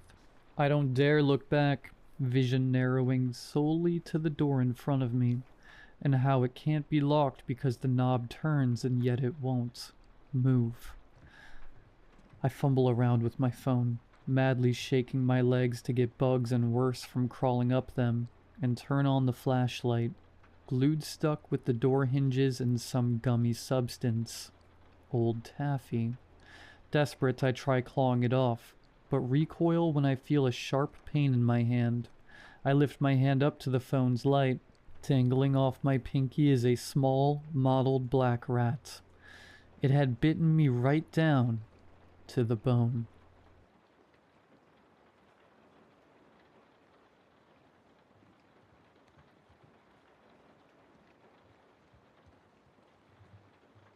Last night, when this woman came into the ER of Riverside General, I didn't think it was anything out of the ordinary. People show up bloody and incoherent all the time. But this woman, Emma, was different. She was wearing a green military jacket, the lining slashed to ribbons as if she'd attacked it with a kitchen knife. She'd fractured 3 ribs and gouged her arms raw. But the thing was still on her, clinging like it had been sewn into her skin. I've been a nurse for 14 years. I've seen addicts rip out IVs and men twice my size foam at the mouth. But what Emma said shook me to my core, and for the first time in my life, I believed evil might exist. Blood bubbled from between her teeth, and in a gruff voice that didn't sound like it belonged to her, she said, "James, Perry wants to know if Kathy's okay. Tell me she's okay." I'm getting ahead of myself here. I haven't slept in over 24 hours, so you can understand. Roughly a year ago, I was working the graveyard shift. It was 3:15 in the morning, and the doors of the ER flew open. A family of 4 was rushed in, all of them with gunshot wounds. 2 of the 4 family members were already DOA. An old man in his late 70s and a woman in her 40s. The old man was from a self-inflicted gunshot wound to the head. He had shot his whole family. One of the family members was still conscious, a man named Perry. We were trying to stop the bleeding when he gripped my arm and whispered, "Is Kathy okay? Tell me she's okay." Kathy was Perry's wife, and she was already gone. None of the family members lived. No one but me, Perry, and the other medical professionals in the room that morning know that he asked me that. And Perry died 30 seconds after I lied and told him she was going to make it. So when Emma asked me the same question, yeah, it chilled me to the bone. How could she have known? How did she even know my name? I haven't been able to shake it since. So once we got Emma sedated and placed her in restraints, I went to the waiting room to let her boyfriend, Ryan, know that Emma was stable. All he asked me was, "Is the jacket off?" It was, and I told him as much. We had put it in a hazardous waste bag, which is why it was so much weirder when I went back to her room, and the jacket was on the chair next to her. Its sleeve brushed my arm as I stepped closer, sticky with dried blood. I couldn't imagine any of the hospital staff would put a bloody jacket back in the room. It didn't make any sense. That's when I noticed Emma's eyes were open, like she was staring into my soul. "Tell me what happened to Kathy, James." Her voice gruff again. "How do you know about that?" I asked her. Her eyes closed and she fell back asleep. I moved through the halls asking anyone and everyone on staff who had put the jacket back in Emma's room, but no one seemed to know what I was talking about. It got to the point where I started getting strange looks. One of my colleagues asked if I was feeling okay. I wasn't. I'm still not. I went back to the room and the jacket was gone. So then I checked the storage room. The jacket back in the hazardous waste bag. I have no clue how it got there. I was afraid I was losing it. I was told to go home and get some rest. I didn't want to.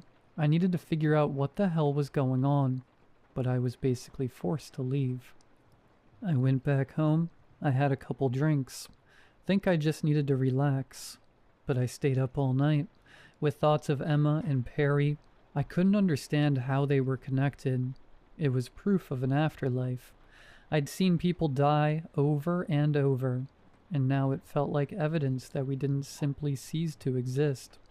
That maybe the people I loved, someone I'd lost, might not be gone forever. My mind infected. Which is why I decided to go to the house where Perry and his family were murdered. The house had sat vacant since the murders, which made it easy to slip in through the back. I used the butt of a flashlight and a rag to smash a small pane in the back door. When I first entered, I felt a shift. Even with the morning light sneaking through the windows, it was dark. My chest got tight. I told myself it was because I knew what had happened in this home. I walked through the living room. The floorboards creaked every other step. I was climbing the stairs to the second level when I suddenly smelled something metallic. It made my stomach twist. It was the scent of blood flooding my nostrils. Then Perry stumbled through the foyer below, bleeding profusely. In an instant he vanished, and then gunshots rang out. I sprinted up the stairs as quickly as I could, my hearing fuzzy. It felt like ice was rushing through my veins, and before I knew it, I had ducked inside a bedroom down the hallway. I'm not exactly sure how long I had been sitting in the darkened room when the closet door across from me slowly swung all the way open. It came to a stop when it bumped gently up against the wall.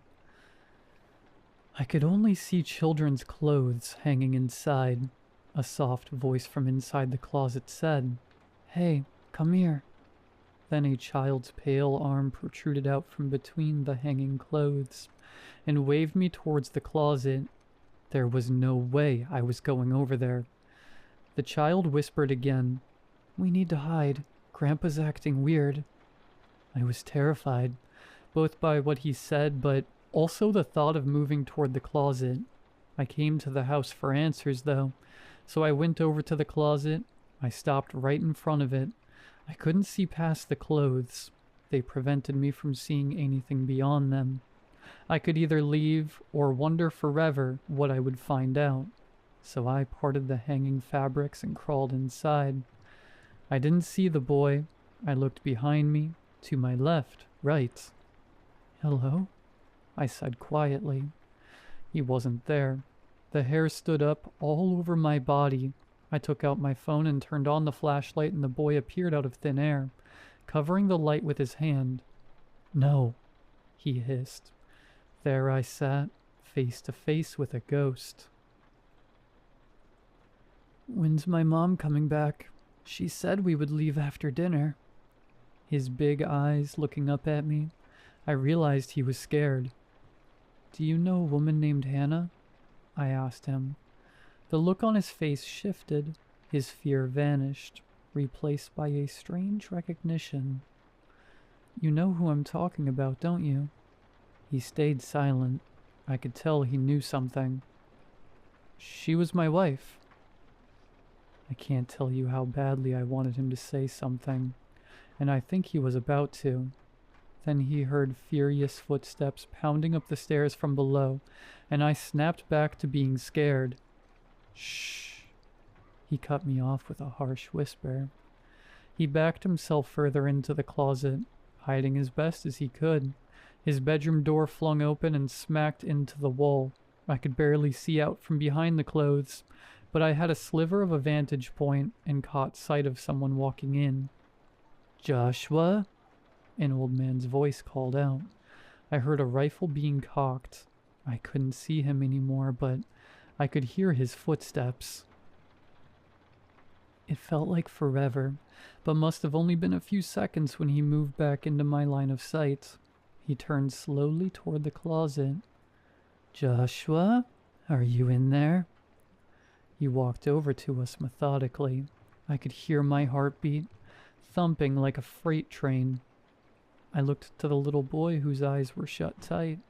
I looked back out to the room and the old man was settled right in front of the closet. Something fell to the ground. It was dentures. The old man said something, but it was mumbled. He reached down and his hand was covered in blistered sores. He snatched up his dentures and popped them back into his mouth because I could understand what he said next. Close your eyes. I looked over to the boy. He was gone. When I turned back, the old man was standing right in front of me. The hanging clothes slid aside on their own, and the barrel of a rifle leveled with my face. It was a split second, but I swear he was wearing the same green jacket Emma had tried to slash off herself. Then, just like that, he fired the gun. I saw the spark of the barrel and heard the crack of the chamber right before I closed my eyes tight. I felt something hot and sharp tear across my cheek. I was still screaming when I opened my eyes back up. The room was suddenly empty. The old man was gone. The silence was so complete it felt unreal. For a moment, I thought maybe it hadn't happened. Then I felt it, a warm trickle sliding down my face. I touched my cheek. My fingertips came away red. Blood. My blood. This was proof. Proof that something beyond our world existed, and that jacket has something to do with it. I left and I didn't drive home. I went back to the ER. I walked the halls to the storage room where I last saw the jacket, but the jacket was gone. The bag it was in, empty. It must have moved, I thought. It must have gone back to Emma's room. I walked in and she was asleep. My eyes scanned the room for the jacket. It wasn't anywhere to be seen. Emma's eyes snapped open. Where am I? She said. The look in her eye was different. She looked around the room, completely lost, innocent, and scared. Then all the lights in the ER went out. It was suddenly pitch black. The noise of panic began to swell into the room from outside. Then I smelled smoke. Cigar smoke. It was strong. So strong that I began coughing, choking on it. The red glow of a lit cigar appeared.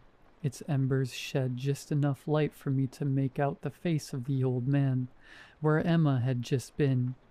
The lights came back on and it was Emma again. The innocent look in her eyes. It was like she was looking into my soul. Ryan has it, she said in that gruff voice. Then she said, I can help you talk to Hannah again. I didn't even say anything. I couldn't. I was too tempted. I would have let her go. So here I am, sitting behind the steering wheel of my car in the ER parking lot. I don't know what to do next. Do I go inside and let Emma out? Should I go find Ryan? I don't know what to do. If you don't hear from me again, it means something awful has happened. And if that's the case, Let the police know that James, the ER nurse from Riverside General, is probably dead. Or worse.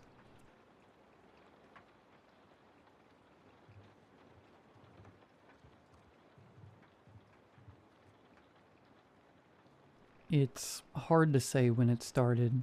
I graduated college a year ago now, moved to a new city far from home, started trying to do the whole grad school thing by myself.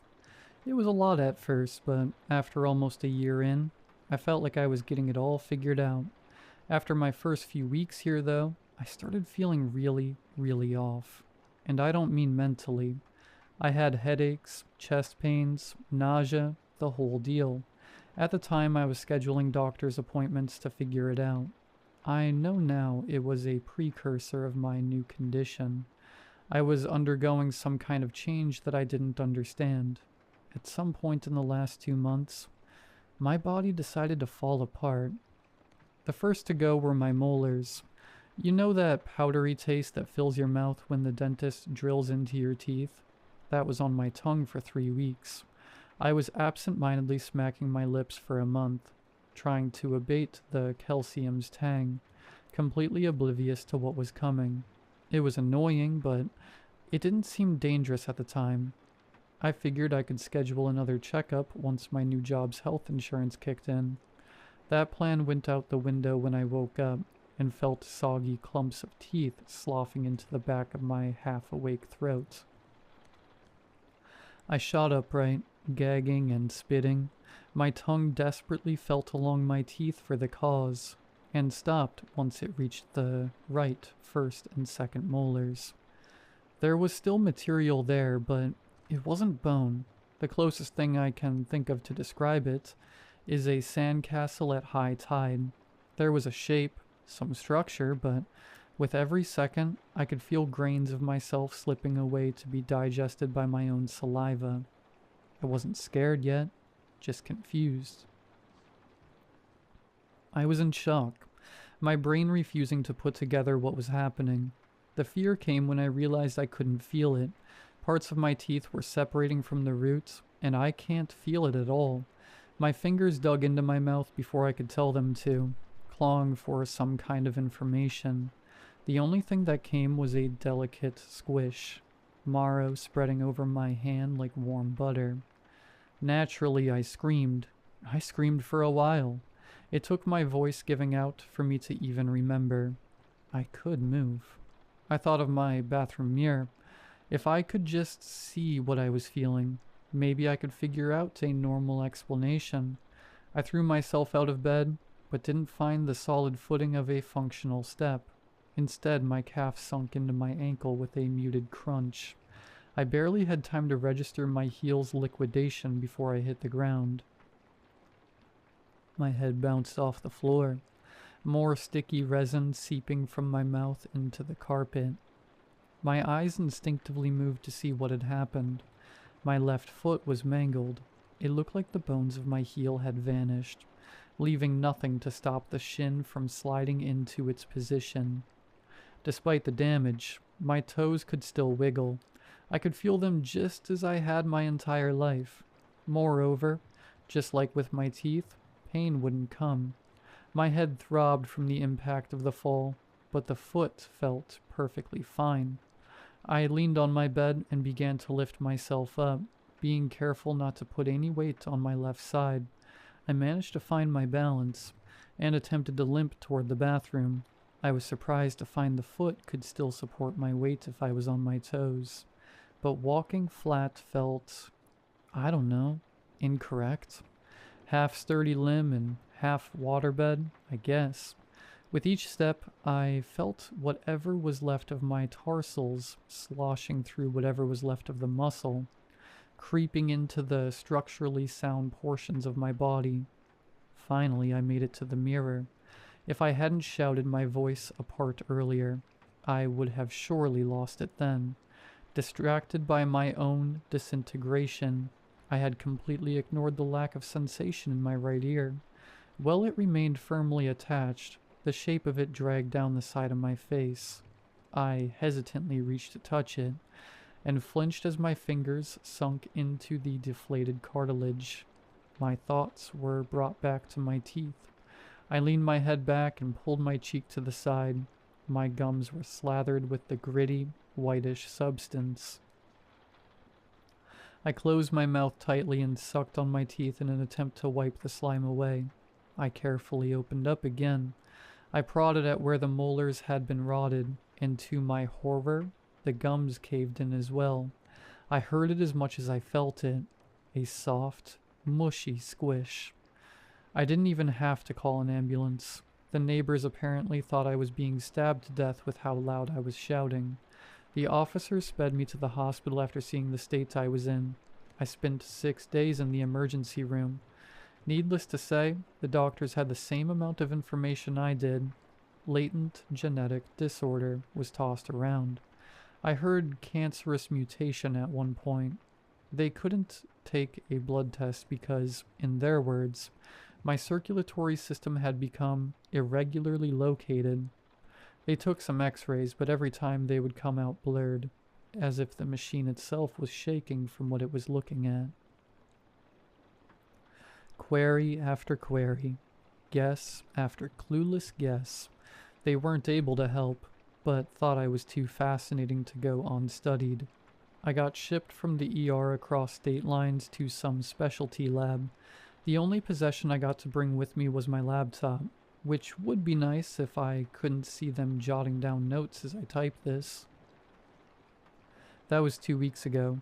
At that point, if I have the timeline right, my left pinky, right cheekbone, left leg up to the knee, right leg halfway up the femur, one floating rib, and even more of my teeth had gelatinated, as they started calling it. I was already a rotten, wasting thing composed of my own dissolving matter, just waiting to pop. I couldn't imagine it getting worse, and yet here I am, much, much worse. At least I might get a condition named after me. It's hard to describe the state I'm in now. Most of my fingers still work, but the palms they're affixed to lie flaccid and motionless. Did you know your shoulder blades are the only bones in your body that aren't directly joined to another? They're connected to the shoulder through flexible tendons that can stretch according to the desired movement. That's why it slides across your back freely when you move your arm. That's also why I felt them slip down my ribs. One smashed through my pelvis, which itself was already half gone. 2 days later, the other one clattered across my ribs as it fell, knocking 2 loose, before getting stuck in my right butt cheek and fading completely. Still no pain, just less mobility. All I'm able to do now is type, slowly type out what's happening to me. Any day now my skull will evaporate, or maybe my vertebrae. I'm not a religious man, but when my jaw began to swing, I started praying. I think of 2 prayers when I wake up and repeat them when I go to bed. I invoke whatever creator allowed this to happen to end it as soon as possible. Second, I beg to feel some kind of pain when it happens. Any hint as to what's become of my body.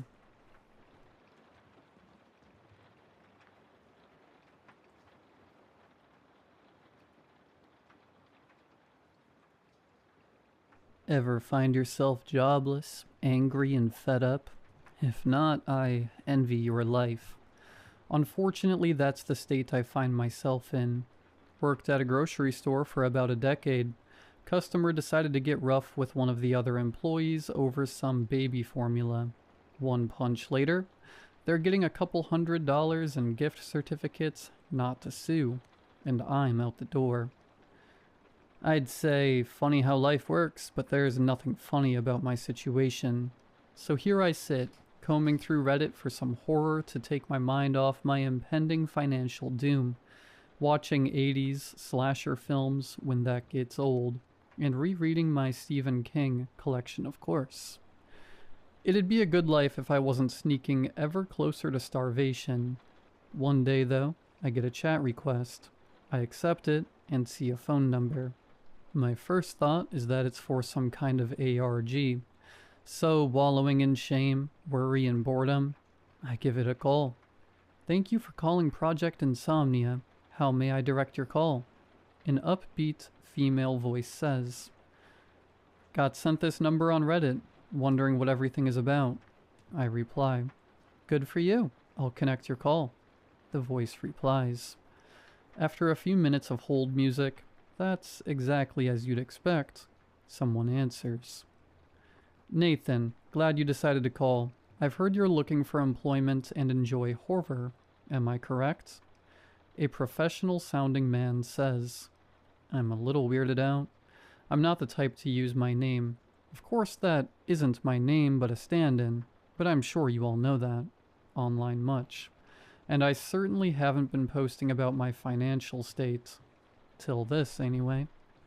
But people who run ARGs can get really into the weeds, so I don't think much of it. Right on both accounts. Why? I reply. We have an opportunity for you. 2 weeks of your time, using your skills. 20K. The voice says simply. God, I could use that money in real life, but hey, this will keep my mind off of things while I wait for some answers on resumes. Sign me up, I answer. Nathan, I think you're misunderstanding. We're not running any kind of game. I'm offering you money for your time. The voice sounds mildly annoyed. Really? I'll bite. What's the catch? Is this some kind of MLM pyramid scheme? What's going on? I ask. Details can be given in person. I'll send you a location. We can meet and see if you feel the job is a good fit. I'd request you bring a suitcase in case you feel like taking us up on our offer. There are many other people who have been chosen, and time is a factor, the voice explains. I get some mild BS vibes from his statements, but it's not like I have a full schedule. A couple of days later, I find myself in a small diner a couple towns over, sitting with a man in a plain black suit. He doesn't seem nervous, but there's a vigilance in his eyes, like he's used to watching out for things. Glad to see you've made it. You wouldn't believe how hard it is to get people to believe we're paying 20 grand, the man in front of me says. I would. I'm waiting for the part where you tell me it's split up over a decade and requires a 5K deposit. Before that, could I know who I'm talking to? I ask. You can call me Adrian, and I assure you what I'm offering is real. By the end of this meeting, if you so choose, I'll have the money in your account, is Adrian's reply. There's some silence. A waitress comes over. Anything I can get for you two? The middle-aged lady asks. Coffee for myself and a clubhouse sandwich with fries for my friend, Adrian replies. I'm not shocked that he knew what I'd order, more amused. Whoever these people are, they've dug into me. You're trying really hard to cultivate a mysterious aura. It's working though, so what's the job? I say. Simple really. We want you to watch horror, lots of it, for extended periods of time, and give your observations, Adrian says. Is this some kind of AI training BS? I'm not that desperate, I reply.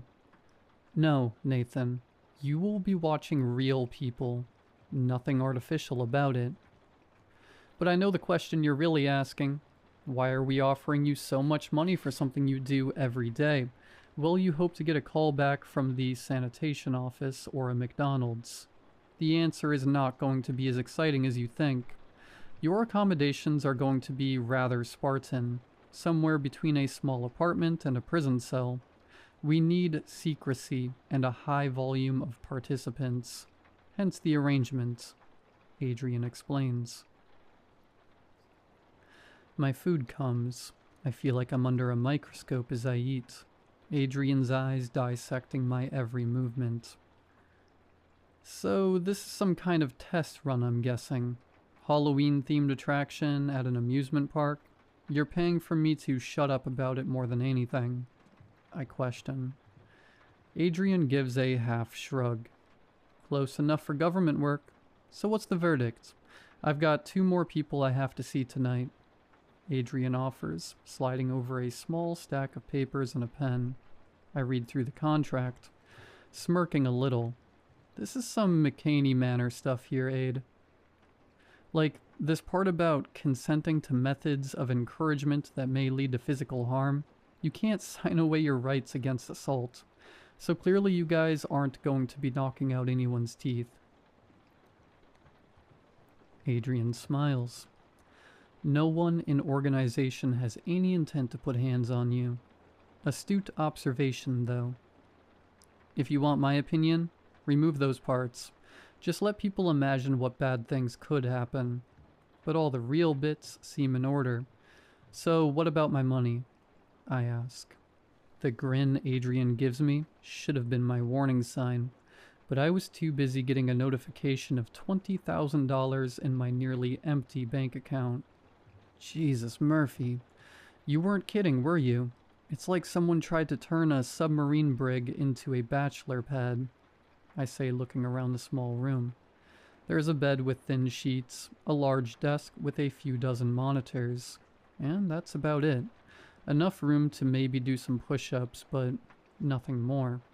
One thing I notice right off the bat is how the monitors are constructed. Thick, textured plastic leads to the wall, locking each of them in place.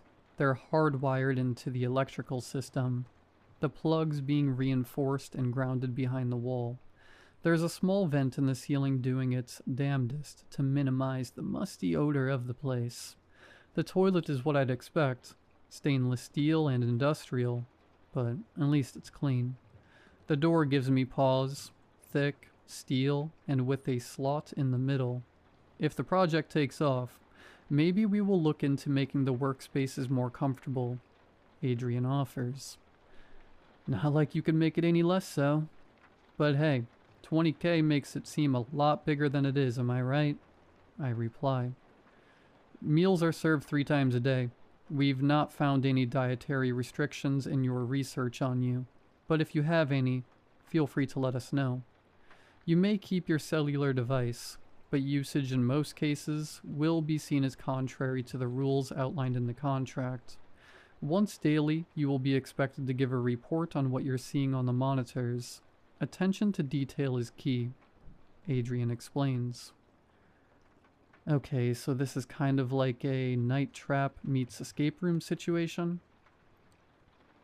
I say, sitting down in a small computer chair, looking at the bank of various monitors. There's that attention to detail we're looking for. Watch the monitors, Nathan, Adrian says, closing the steel door.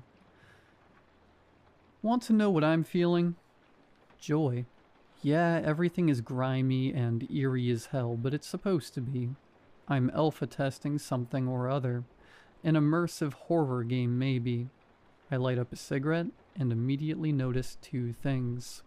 The first is that all of the monitors are showing 3 different places. About a half-dozen screens apiece, give or take. The second is just how varied these screens are. Some are crystal clear, some are antiques, but all are behind a layer of almost imperceptible bulletproof glass.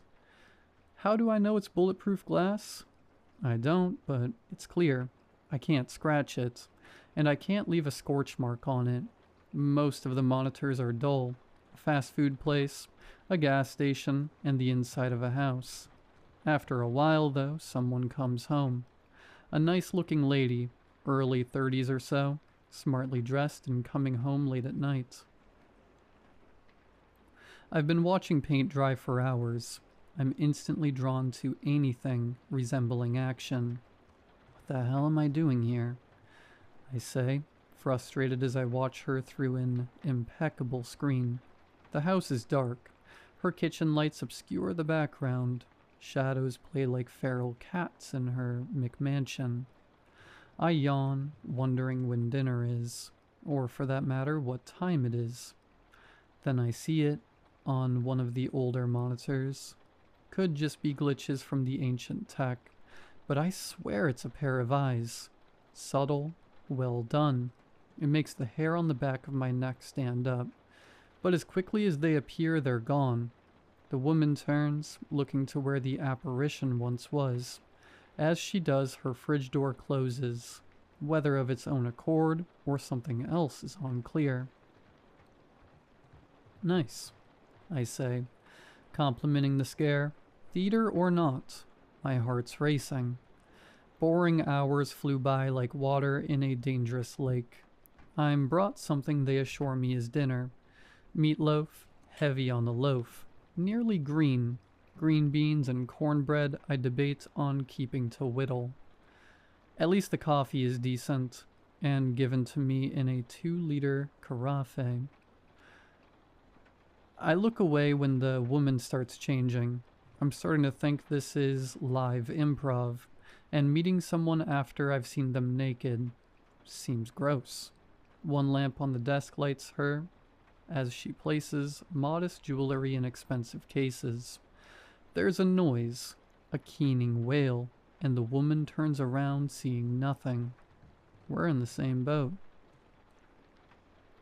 That is, until I look at a smaller, black and white monitor. Standing in front of the woman is a rotten, lanky specter, torn asunder and enraged. Right in front of you, I scream, but she can't hear me. The objects in the room rattle. It's enough to scare the wits back into the woman. She bolts to her bedroom door.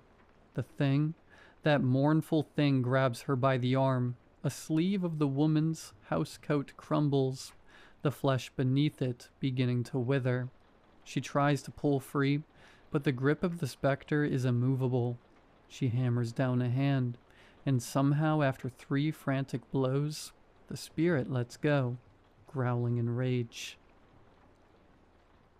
The woman gets distance between herself and the ghost, but the undead doesn't bother to move.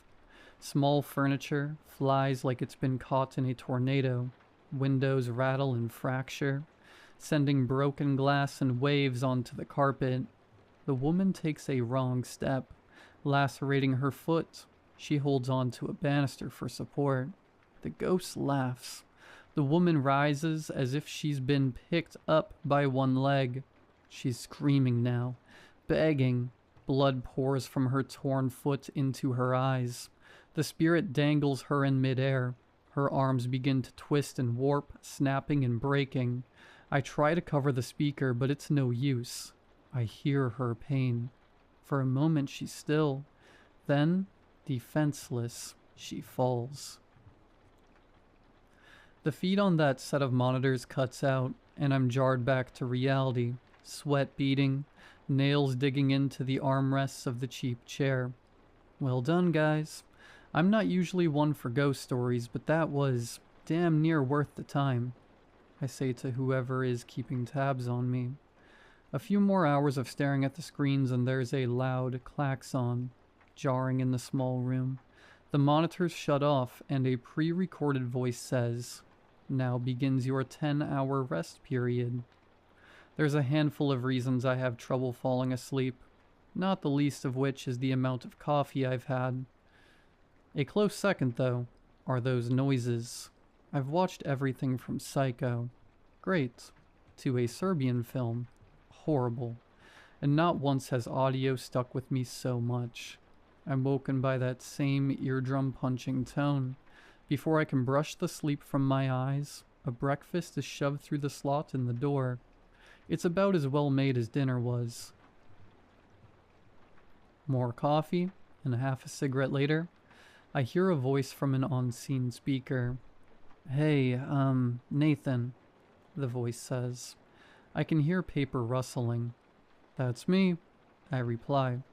"Hi, call me Percy. I'll be asking you a few questions about what you watched the previous day. If you have any for me, by all means let me know." The voice is level, friendly. "I was expecting Adrian, to be honest," I say. Percy laughs. This is a little below his pay grade. I'm just a guy working a job, like yourself. But nicer digs. I'm also not making 2K a day. I smile. "So what do you want to know?" I ask. "Well, I'd like for you to give me your overall impression of what you've seen. with particular attention to things that stood out, or may have seemed odd. Percy replies, "The format is neat. You'd think I'd get obnoxious, but those actors you hired, and those effects, make it worthwhile." I'd cut down a little on the dead air, though. The ghost was scary, especially the wounding around the face. Unique is probably the right word. The sound effects blew me away. One thing, though. Why did the ghost let go when that lady hit her? Didn't make any sense. Maybe if she hit it with a Bible or something, but as is, I don't know. Kind of killed the vibe. Seemed a little lazy or silly. I explain. "Good catch, Nate. I'll have the higher-ups take a look into that. Not a bad way to earn a few grand, eh?" Percy replies. "It'd be better if I wasn't hanging around with the ghosts of my own farts. That vent isn't doing a damn thing." I joke. The next 3 days go by in much of the same way. I scan the monitors till something spooky happens, and do my best to point all the plot holes and stupid things I find. Not that there's much to pick apart. The variety alone makes things worthwhile. I'm seeing ghosts, demons, a couple of slasher villain types, and a handful of different creatures. Despite the sponge baths and stale air, it's honestly a dream job. But I wouldn't be posting here if the dream didn't turn into a nightmare. Day 5 shows me what this place is really about. Breakfast comes, the same as always. A dish I dub Greg's. Due to their color and my love for a good portmanteau, I answer some questions on the last thing I watched. Some kind of monster fight club. Seemed way too action-oriented. More like fantasy than horror, really. And get ready for another day. My selection consists of an empty barn, a deep forest, and... Adrian, I said in the interview, no AI BS. I'm out. Open the door, and if you want your 20K back, you can see me in court.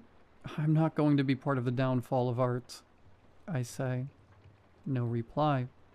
My issue is, I'm recognizing one of the places I'm watching on a set of monitors. Kumar's Comics. Now, I'm not much of a geek, but I've been known to buy a comic or two, and while I'm not in there every day, I know the owners well enough. Kumar and Jasprit Patel. A little over middle-aged, and the kind of folks that truly love what they do. There is no way, other than some kind of generative special effects, I'm watching them. Guys, I'm serious, I say. I try to sound enraged, but I hear the anxiety in my voice. It's 20K, I whisper to myself, justifying tossing my artistic morals to the wind. The more I watch, the more people I know I see, the more I'm actually impressed.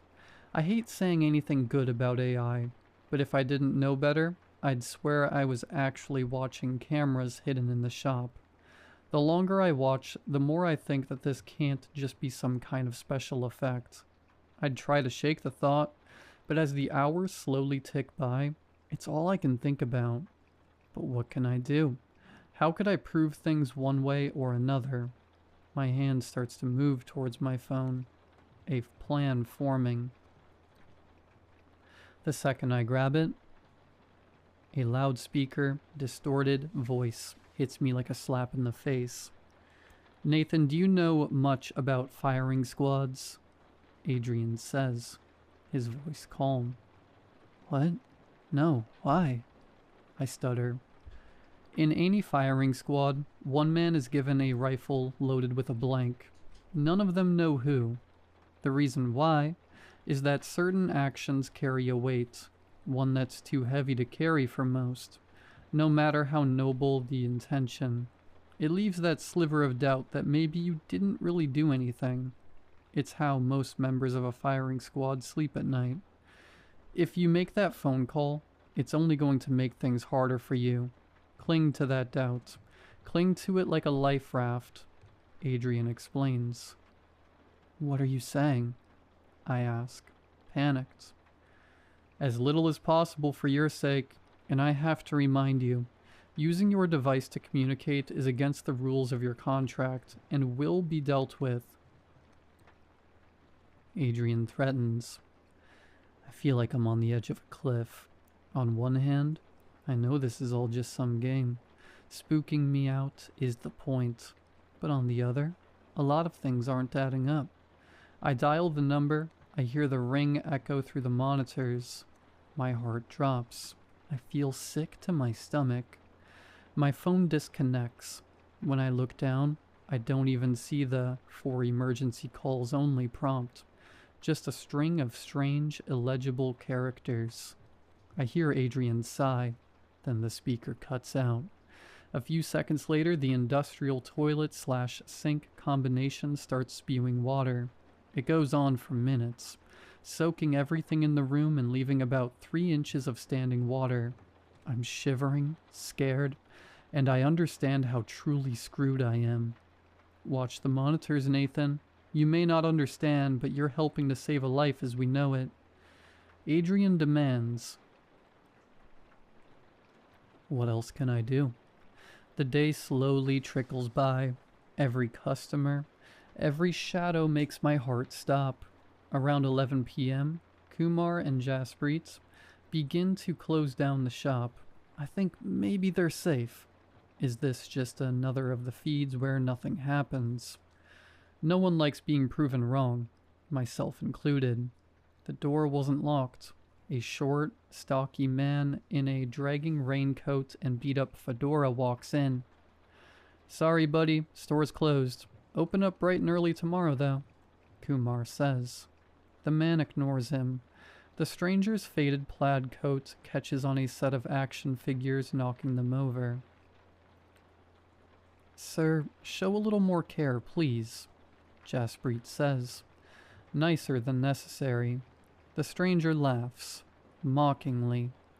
I catch an angle of his face, pale, rotund, and full of small lesions. They look almost like burns, but as he grins I see it. Each of his teeth are small clusters of wire. Get out! Run! I scream at the screen, but of course they can't hear me. I know what this guy is, or at the very least what he's capable of. I can't just sit here. But what choice do I have? Yesterday, I'd probably said he's the worst thing I've seen. He's not really scary, and his gimmick seems tacky. The thought makes me sick to my stomach. The callousness I've viewed people's trauma with. I vomit. The noise it makes in the standing water makes me retch a second time. Okay, Dick Tracy. Time to get out of my store before I call the cops. You have 10 seconds, Kumar says in a commanding tone. The stranger snickers again, then turns to Kumar and his wife. I don't speak Hindi, but the squat man does. What he says shocks Kumar enough. He picks up the phone and dials 911. Of course, there's no dial tone. The lights flicker, then dim, then go out completely. Kumar and Jasprit use their phones as a light, trying to find their way to the door. They reach it, but it doesn't budge. Kumar begins to rattle the door. There's an electric, arcing sound. Then above them is a twisted grin made of arching wire. I don't catch most of the violence. By the time the stranger sinks his teeth into Kumar, they both dropped their phones. The feed cuts out. I feel lightheaded, like nothing is real. But it is. All of it. I just watch people I know get killed by a C-list urban legend. I don't sleep. By the time I hear Percy, I'm staring angrily at a wall. Hey, I've got about 10 seconds to talk. You need to think about this like getting drafted into a world war. It sucks. It's going to change you. But it's for the fate of the world, Percy says, his voice panicked. Why the hell are you doing this? Why are you killing people? I scream. We're not. Every place you're watching is the result of months of research, and even then, it doesn't always pan out. But the higher-ups, They don't mess around. Do your time, get out. Don't let anything get in the way of that, Percy pleads. From then on out, things don't feel interesting or exciting. Knowing what I know, the violence hits home. It messes with my head. The worst are the stupid ones, the kind of things I'd share with my friends for the sole purpose of mocking the writer. Something about a creature or spirit that can be accurately described as cringeworthy. Taking someone's life is shocking and dismal. Then there's the cell itself. After the first day of standing, water spots of mold and veins of mildew start to develop on the walls. A couple of days after that, I've got a cough that won't quit. It's my second concern beyond what I believe is a case of trench foot. Things are miserable. Torture, really. By day 10, it's all I can do to focus on the screens in front of me. I'm running a fever. One of my toes is turning a foul shade of green. That morning's breakfast comes with a familiar-looking stack of papers. I laugh, then cough. I see blood in the phlegm. It's a contract. Another 2 weeks of my life to have the water drained and some antibiotics. Of course, there's another $20K in it for me, but at this point, I'd burn the goddamn money just to get out of here. But truth be told, I don't know if I'm going to last another 4 days without medical attention, and air without spores in it. I sign. Of course I do. It's not like I have a choice. If it was a case of being shot, maybe I'd be brave enough to face the music instead. But the thought of dying slow, infected death in this sodden cell terrifies me. There's no happy ending here. I'm still in this cell. Day 13, in fact. The first day since the 5th I've seen a familiar place. My cell. It sits, perched in a corner of the room, looking down at me from the ceiling. I can't see it when I look up, but on an old, green-tinted monitor it lurks. I can't make out much of it besides what I think is a rusted old army helmet. Its long brass teeth reflect the scant light in the cell.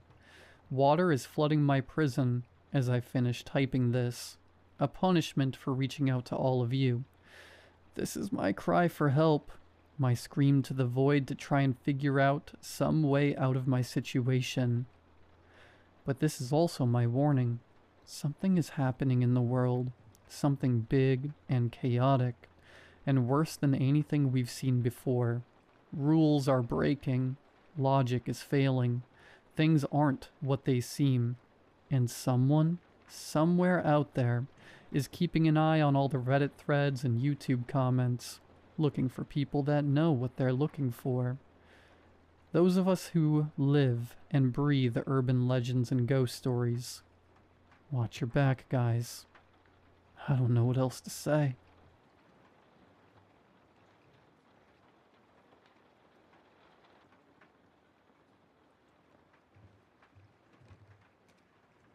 It started with a bar of chocolate. You didn't eat it? Sarah asked when I told her about it. No, I opened the parcel because it had my name on it, but it clearly isn't actually meant for me. Sarah sighed. If Amazon haven't emailed you saying you need to return it, then I don't get what the big deal is. It isn't from Amazon. The address is handwritten, so I'm not eating it. It'd be weird. The phone went silent for a moment. Okay, that does sound weird. You don't recognize the handwriting? Nope. Secret admirer? Sarah suggested with a hint of mischief in her voice. I groaned. I don't want an admirer. I don't even want the chocolate. Not when it's been sent by some mysterious stranger. Send it to me. I'll take it. No. That should have been the end of it, but I wouldn't be writing this if it was. When I received the second delivery, I recognized the handwriting instantly. Inside there was a voucher for 2 games of bowling. There was no note. Whilst the chocolate had been a flavor that I enjoyed, the bowling voucher was less personal, at least. I hadn't been bowling since I was a child, so if... Wait. For the first time, I registered which alley this voucher was for. It offered me 2 free games at my local alley, which wasn't even part of a chain. Whoever had sent this to me either knew that I lived close to the bowling alley this voucher was from, or lived locally himself. Maybe even both. If this is a prank, I don't like it, I said when I called Sarah. I wouldn't, Sarah insisted. This is actually sort of creepy. Did you talk about chocolate and bowling at work, maybe? No. Right. Nobody at work even knows my address anyway. We talk on social media sometimes, but they've never come to visit or anything.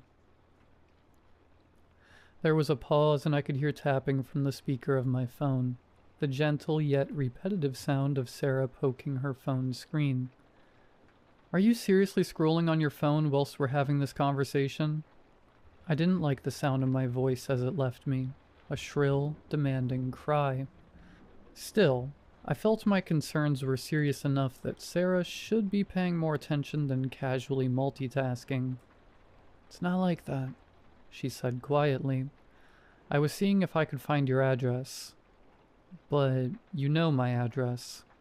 Yes, but if I didn't, I think I might still be able to work it out from some of your posts.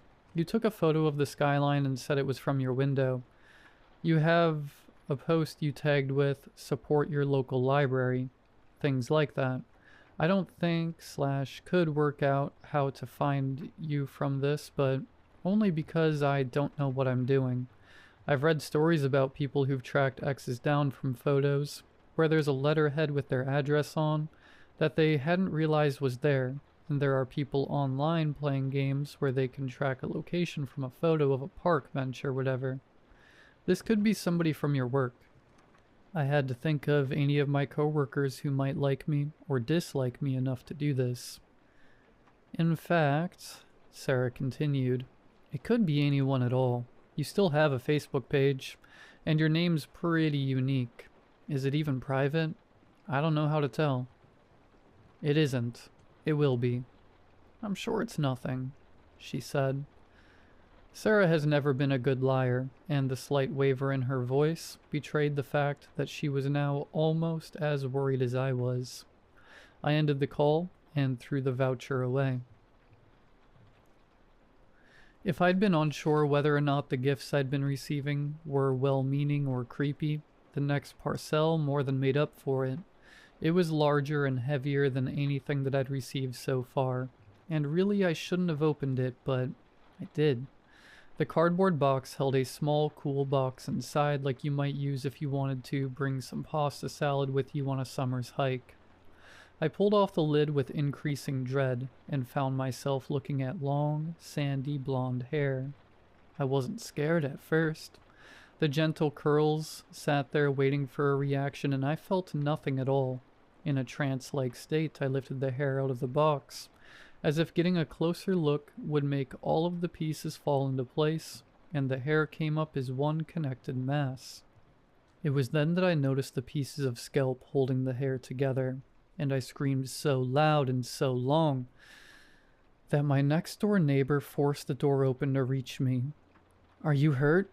he asked in an authoritative yell. I couldn't answer, and only succeeded in bringing my screams down to a gibbering, sobbing mess of chaos. I'd thrown the hair away from me when I'd noticed the skin attached to it, and I pointed at it.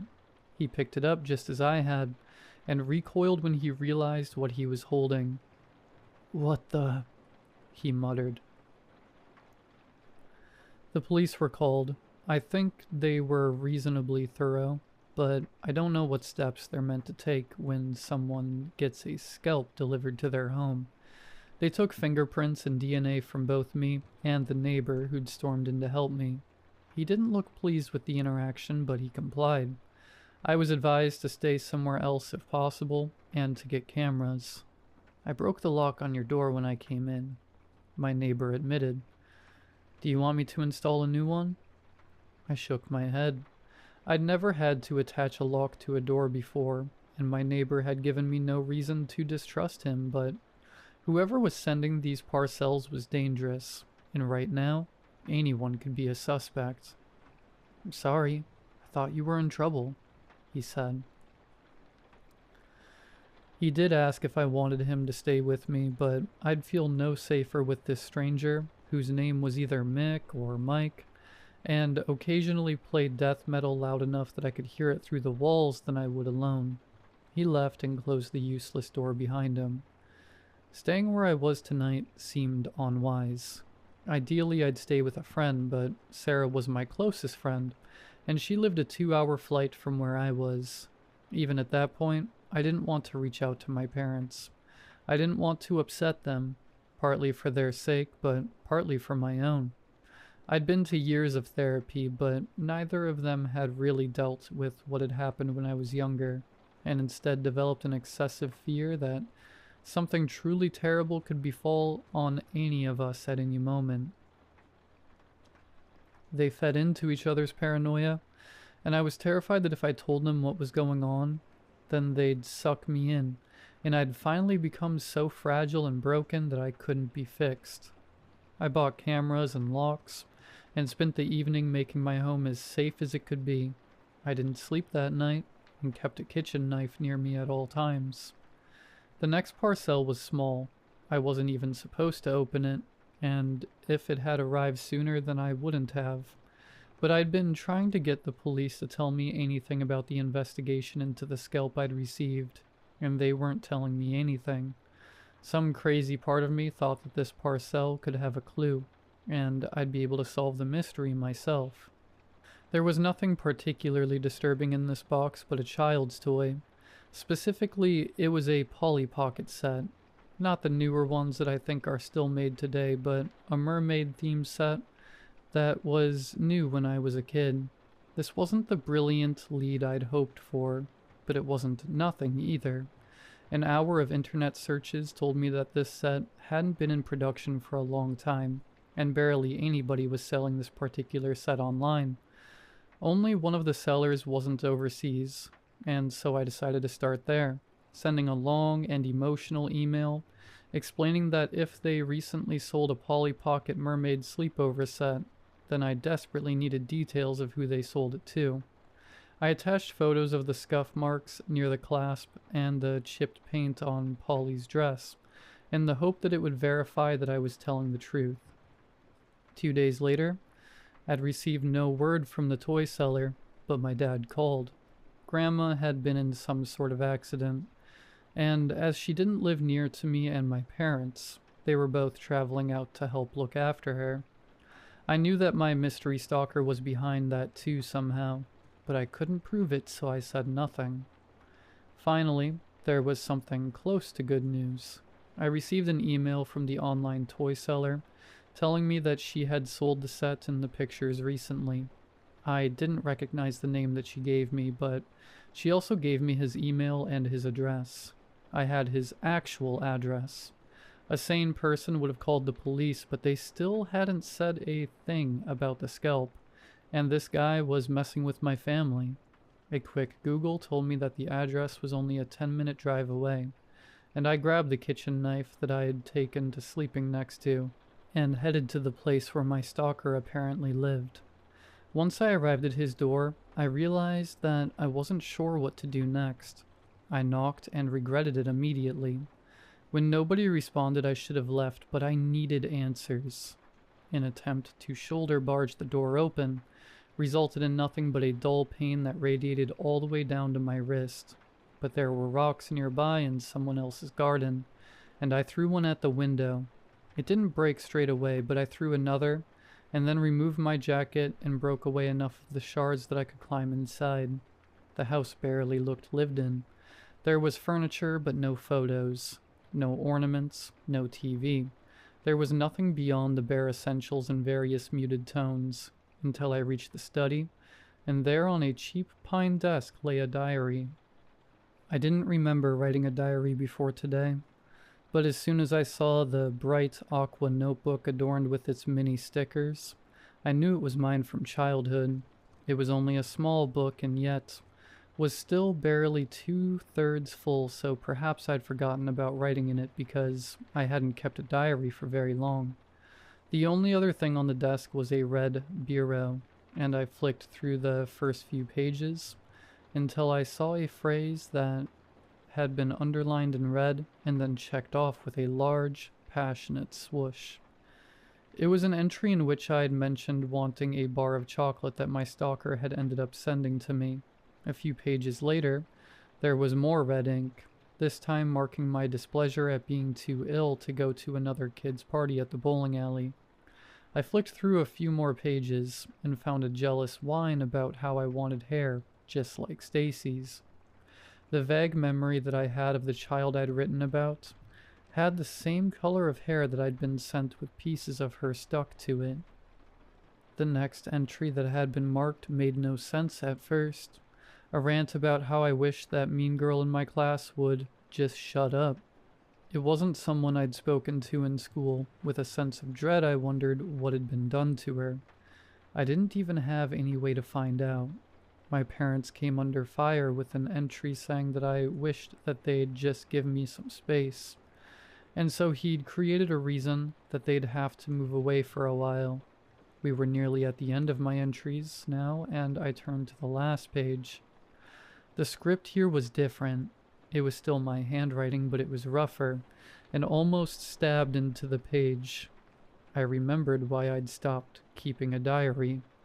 A noise outside startled me back into my present, and I left the house from the same window I entered. I've no doubt that someone saw me as I drove away, but it's the least of my issues now. I'm writing this from a cafe. Too scared to go back home, but too stupid to think of any other plan. Because it turns out that the day that I wrote the final entry of my diary was the day that James died. The last sentence I wrote says, "All I want is my brother back." And it's been checked off with one final red swoosh.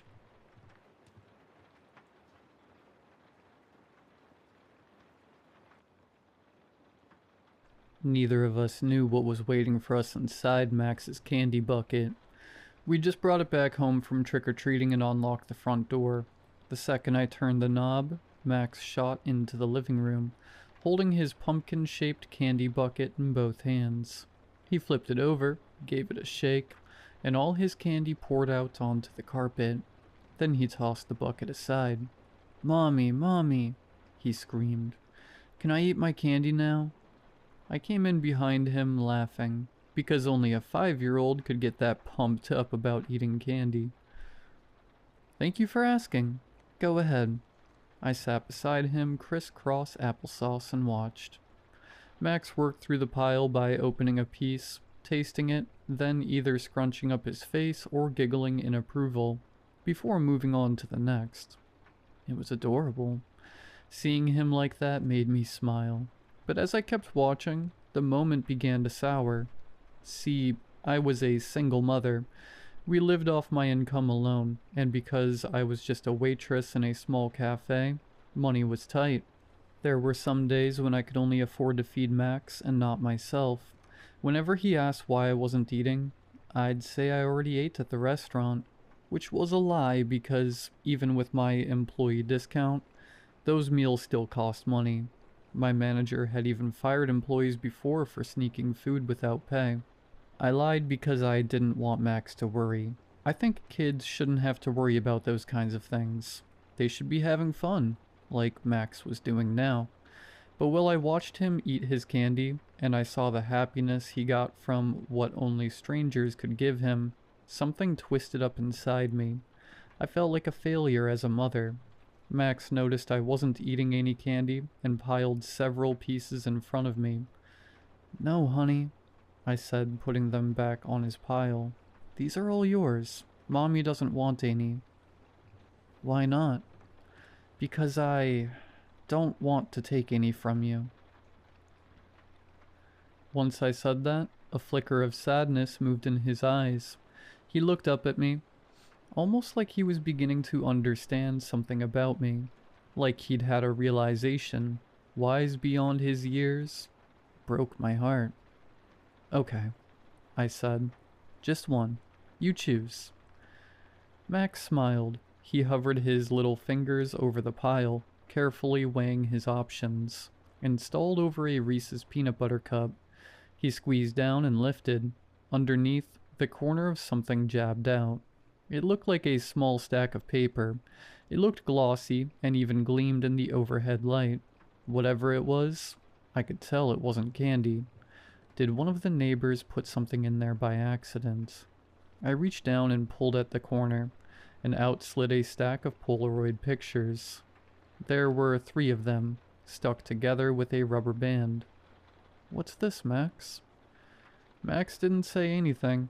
He watched curiously as I snapped off the rubber band and flipped the stack over. The first picture framed a residential home at night. An adult woman stood on the sidewalk with a hand on her hip, watching a much smaller person, most likely a child, approach the front door. The lighting was so dark I couldn't tell who they were, but in the child's hand I could see them gripping onto something, like a pail or a bucket. Right then I got it. There was a parent watching her child go trick-or-treating. Yep, one of the neighbors must have put this in here by mistake. I wondered who it was. I flipped to the next picture. I actually recognized the subject in this one. It was my neighbor, Terry, standing at his open front door. Someone who was hidden just beneath the frame held up a bucket, and Terry, smiling warmly like always, dropped a few pieces of candy in. Something about that bucket caught my eye. I studied it, noticing its circular shape, and realized it was designed to look like a pumpkin. My eyes drifted over to Max's pumpkin-shaped bucket on the carpet. My heart skipped a beat, but I didn't want to jump to any conclusions. I flipped to the final picture. It was a shot of an open window, taken from behind a bush. A few out-of-focus leaves dangled in the foreground, but in sharp focus, right in the center of the picture, was my son's smiling face. I was behind him, zipping up his costume. Just before we went trick-or-treating, we were standing inside this very room. "Max?" I said, keeping my voice as calm as possible. "Which house gave you these?" Max scrunched up his forehead while he thought. He shrugged. Then he reached for another piece of candy. I blocked his hand. "Stop. Don't eat any more of that." I stood, glanced around. I was beginning to panic. "How come?" "Because I said so. Don't ask questions right now." Max began to cry. I ran to the front door to check the lock. It was already set. Okay, I'd just taken my son trick-or-treating. Someone was following us. They took pictures of us, and then dropped those pictures inside his bucket. We only went around our neighborhood, so it had to be one of our neighbors who did it. Was this some kind of sick joke? Or was one of them really stalking us? What do I do? I looked past the living room into the kitchen. My phone was on the island counter. I raced over to it and dialed 911. It rang twice, then the operator answered. 911, what's your emergency? Yes,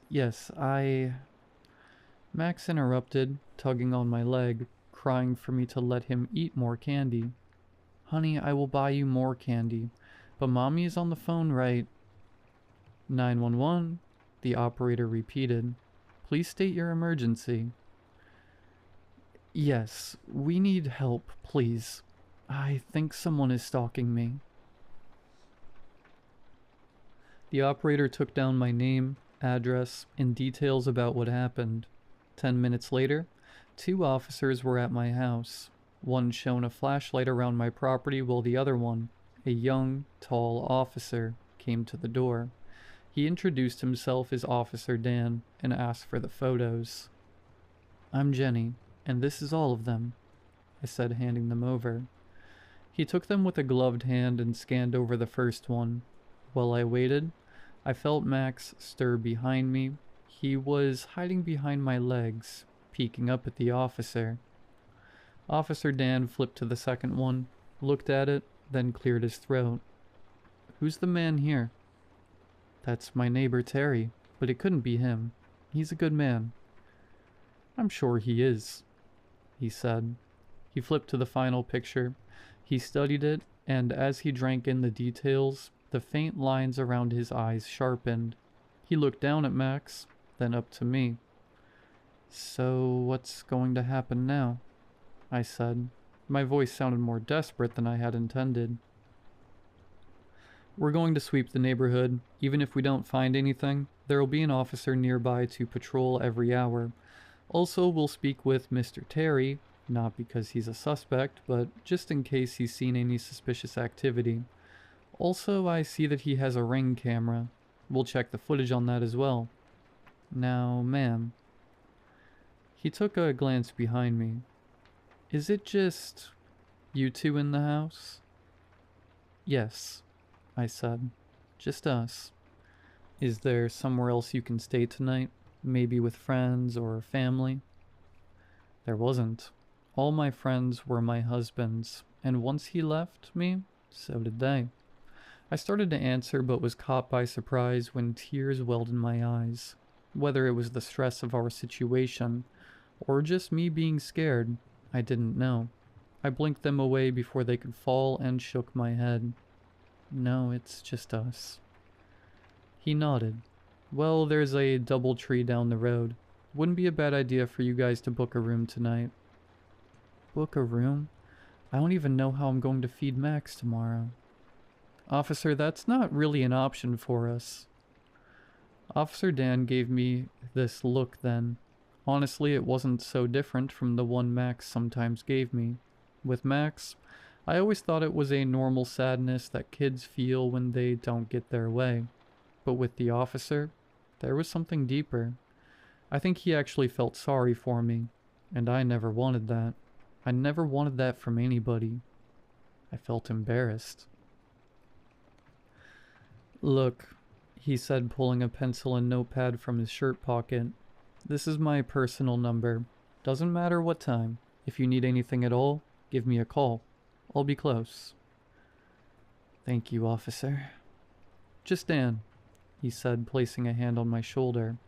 Then he turned and left. I closed the door and rested my forehead on it. "Mommy?" Max said. "What's happening?" I shut my eyes. "It's alright, sweetie. Mommy's just trying to fix a problem. That's all." We both got quiet. A few seconds passed. "Will we be okay?" "I think so. Come on, let's get ready for bed. Sleep in Mommy's room tonight. I'll come tuck you in." "Okay," Max said. He ran up the stairs without a care in the world. I put Officer Dan's number on speed dial. Then I checked every door and every window to make sure the house was totally locked down. Half an hour later, I tucked Max into my bed, kissed him goodnight, and closed the door behind me. My phone buzzed in my pocket. It was Officer Dan. He told me the neighborhood was clear, but they'd keep a close watch. My heart sank.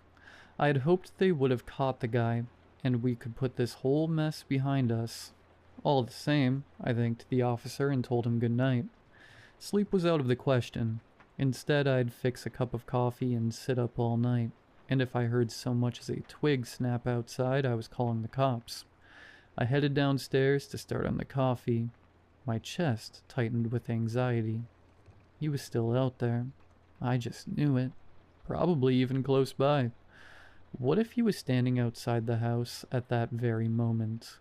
I caught myself biting on a fingernail and stopped. That was a bad habit I'd developed when I was a kid, but nowadays, it only flared up during moments of high stress. I passed through the kitchen and opened the cabinet, fishing out both my Maxwell House coffee grounds and a filter. I loaded the filter, dumped in a few scoops, and hit brew. Then I stood there a moment, feeling myself wanting to cry again. Dang it, Jenny. Now is not the time to get emotional. You're the adult here. Hold it together. Something on the island countertop beside me shined in my periphery. I glanced over. Then I stared for a long time in disbelief, trying to make absolutely certain that my eyes weren't deceiving me. Sitting right there on the countertop was a fresh set of Polaroid pictures. That was impossible. I'd given the officer everything I had. Was I losing my mind? I reached out, almost scared to touch them, and gently picked them up. In the first picture, Max was hiding behind my legs while I spoke with Officer Dan. Only this shot wasn't taken through an open window. From outside the house, it was taken from behind us. From inside the house. My mind struggled to process what I was seeing. There was no way an intruder could have entered the house and taken a picture with an officer standing right there. I flipped to the next one. This one was of me in my bedroom, tucking my son into bed, and the way it was shot looked like something only possible in a dream.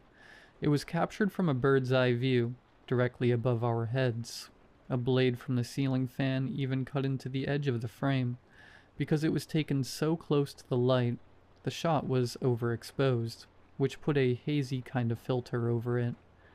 This defied all logic. To get that picture, whoever or whatever took it would have to have been suspended from the ceiling. They would have to have manipulated themselves into an impossible angle, all without me or Max knowing.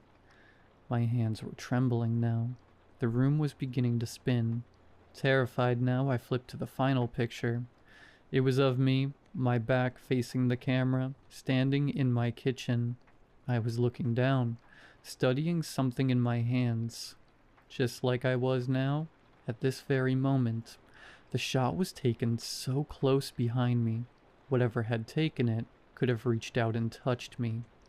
I needed to get Max out of the house right now. Click. Something snapped directly behind my head. Then the room was quiet again. My mind took a moment to register what it even was, but slowly a sick realization slithered up from the pit of my stomach. What I had just heard was the shutter of a Polaroid camera.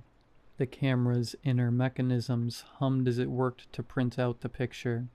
I froze. I stopped breathing. In a desperate attempt, I tried reasoning with the intruder. "What do you want from me?" I cried. I listened for a response, still holding the pictures in my trembling fingers. There was no reply.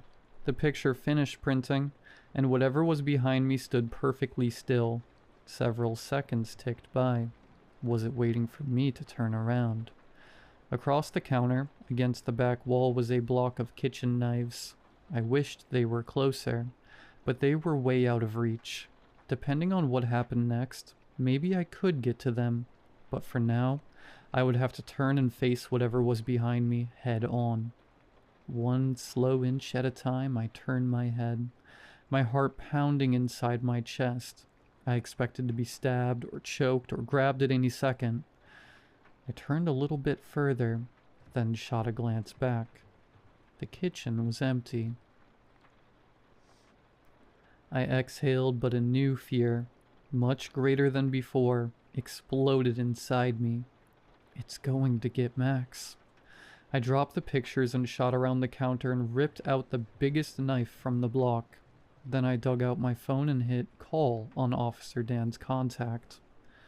Call failed. I tapped the screen several more times. Call failed, call failed, call failed. I slammed it on the counter in a fit of anger. Of all the times for my phone to not work, of course it would be now. I had no other option. I'd have to run upstairs and get Max by myself. I moved through the downstairs with the knife aimed in front of me. I checked around every corner and every piece of furniture I passed. I sprinted up the stairs, then through the upstairs hallway toward my bedroom. I pushed the bedroom door open slowly, horrified that it had already beaten me there. Thankfully, Max was still under the covers, safe and sound. I peeled the blanket off him and scooped him up in my arms. "Mommy?" he said, rubbing his eyes. "Shh, we have to go. Stay quiet." He wrapped his arms around me and put his head on my shoulder. I crept over to the door and peeked into the hallway. Empty. I carried Max down the hall, toward the stairs. If we could just make it out the front door, I'd run straight to the neighbors and call the cops from there. Just a short trip down the stairs and through the living room. We could do it. When we neared the steps, I heard the worst noise imaginable. Footsteps pounding up the stairs. My mind entered into fight or flight mode. Should I attack? Give Max a chance to run? No, I can't leave him. He'd never get away. I backed up. To my right was my son's bedroom. I ducked inside and rushed to the closet. I inched open the door as quietly as I could, but still, it squealed on its hinges. We slid inside. There was barely enough space for both of us. I clicked the door shut and stood in front of Max, using my body as a shield. Mommy, what are we doing? I turned and cupped a hand over his mouth. Not another word. We listened. With each passing second, the footsteps grew closer, until they arrived at the bedroom door. Then they slowed to a nice and easy stroll and entered the room. Floorboards creaked under a shifting weight. Something paced across the room, from left to right, like it was searching for us. Once it reached the right wall, it stopped, then turned and moved toward the closet. I tightened my grip on the knife. A stream of adrenaline coursed through my veins, making my skin tingle. I fought hard to keep my mind clear and focused. If the door opened, I would take them by surprise. Hammer the blade down in one quick motion. It was all I had. It came right up to the door and stopped. The sound of our own breathing filled the closet. A floorboard creaked. Every nerve inside my body screamed. What is it doing? Why is it just standing there? Then a camera clicked. Through the gap under the door, a light flashed. Against all logic, all reason, it had taken a picture of the closet door. A deep, yet childlike laughter vibrated into the closet. The camera clicked again. It knew exactly where we were, and it was playing games. It was toying with us. Max's body trembled behind me, and a soft whimper escaped from his lips. I prepared myself. The door would open any moment, and it was up to me to save our lives. I raised the knife so I could swing it down right as the door opened. I held my breath. I listened as the handle jiggled and began to turn. The door swung open. I hacked the knife blindly in front of me. Officer Dan staggered backwards just in time. Whoa, whoa! I darted my eyes around the room looking for it, looking for blood. I was frantic. It's just me. It's just me. No one is here. I've got you. You're safe. No, we're not. It was just here. I heard... We have multiple officers searching your home. No one is here. I scanned the room again. There was no camera, no creature, no obvious threat. The stress of what had just occurred began weighing down on me. I lost my sense of balance and stumbled. Officer Dan caught me by the arm. He guided me towards Max's bed. As I sat down, Max darted out from the closet and jumped onto the bed and clung on to me. You called me, remember?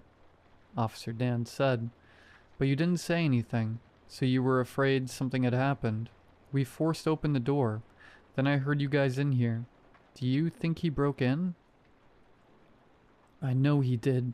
There were footsteps. And there's more pictures. Just look on the counter. There are no signs of forced entry, Jenny. Officer Dan paused and glanced over at the closet door. He ran his palms together, then approached the bed. He took a seat beside us. You know, sometimes in high-stress situations, our minds produce things. Sounds, images, things like that aren't really there. It's perfectly normal, given your situation. It's possible that's all that happened. Don't talk to me like that, Dan. Don't talk to me like I'm crazy. I know what I saw, I know what I heard. You're a cop, not a therapist. Get off the bed. Once I'd snapped on him, Officer Dan had no more psychotherapeutic explanations for me. He stood and left us alone in the room. He left the house, in fact, but some of the other officers were kind enough to stay with us until morning. For the rest of the night, there were no more signs of the intruder. The next day, I applied for a credit card and checked us into a hotel. I also put that house on the market. A week later, someone bought it. I took the money and bought a new house in a completely different state. Even though the old one sold well under its value, I didn't care. As long as we left behind whatever was in there, we had all we needed. At Max's new school, I met a group of moms that I became friends with, and that made a huge improvement on my quality of life. For the first time in a long time, I had people who cared about me. These ladies checked up on me, came over for wine night, got me out of my house. They even introduced me to a great guy who I'm still dating. Max made some new friends of his own, and he seemed happy at his new school. For a while, things were pretty great. This morning, I put a note in Max's lunchbox, telling him how much I loved him. I know that is incredibly lame, but I couldn't help myself. He's the best thing that's ever happened to me, and I always want him to know that. When he got home from school, he threw his lunchbox on the counter, ran up to me and kissed me on the cheek. "I love you too, Mommy," he said. Then he went into his room to do his homework. My heart filled with joy. I was floating as I started to clean out his lunchbox. Then, for the first time in a long time, I actually cried. I cried because, at that moment, I loved my life. I wished things would stay like that forever. I took the ice pack out of the lunchbox, then turned it upside down over the trash can. A few plastic baggies dropped into the trash, and then a piece of paper fluttered out. Paper made out of a different material than the one I'd written the note on. This one was glossy, small, and square. It was a Polaroid. Violent images flooded my mind, the flash under the door, the camera click, demonic laughter. I leaned against the wall. I was having trouble breathing. "Calm down," I told myself. "Calm down, breathe. That's it. Maybe it was just something Max was working on in class." I fished the picture out of the trash. It was taken inside a classroom, kids at their desks, talking amongst themselves. It was all normal enough. But then I noticed the angle at which the photo was taken. It was taken from the back of the classroom, shooting down at the kids' heads, almost like it was taken from the ceiling. Centered in the picture, held in sharp focus, was Max's smiling face. He was captured, mid-laugh. I screamed and dropped the picture. It spiraled to the ground and landed face down. There was a note scribbled on the back. "Now, I don't know what to do. I thought it was the house. I thought that if we moved, we would leave that thing behind. But now I know it was all in vain, because it followed us." On the back, written in dark red ink, were the words, "I love you too, Jenny."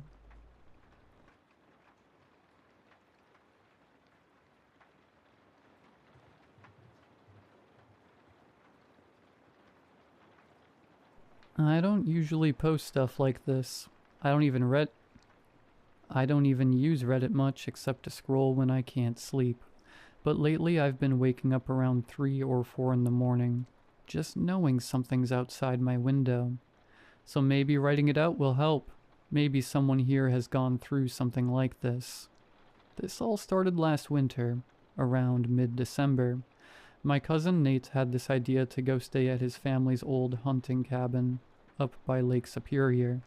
His dad built it in the late 80s, but nobody had used it in years. He said it would be a digital detox weekend. No internet, barely any phone use.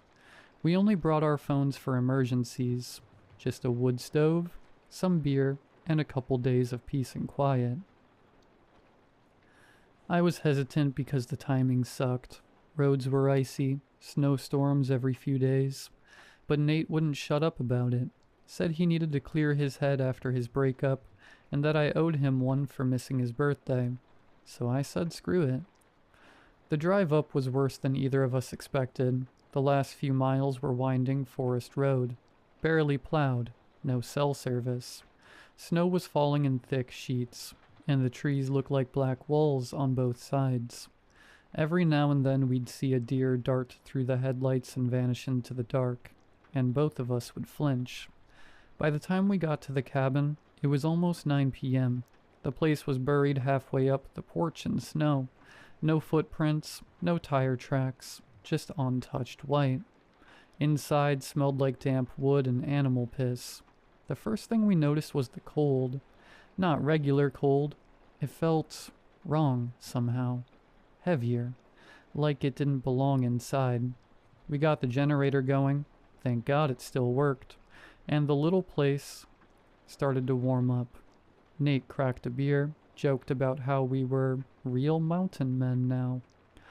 We played a few hands of cards, made some soup on the propane stove, and eventually passed out on the fold-out couch. I don't know what time it was when I woke up. The generator had stopped. Everything was quiet. Not peaceful quiet. Dead quiet. Like the air itself had stopped moving. I remember sitting up and instantly getting this feeling that something was wrong. I couldn't explain it. My body just knew. When I went outside to restart the generator, my flashlight caught something in the snow.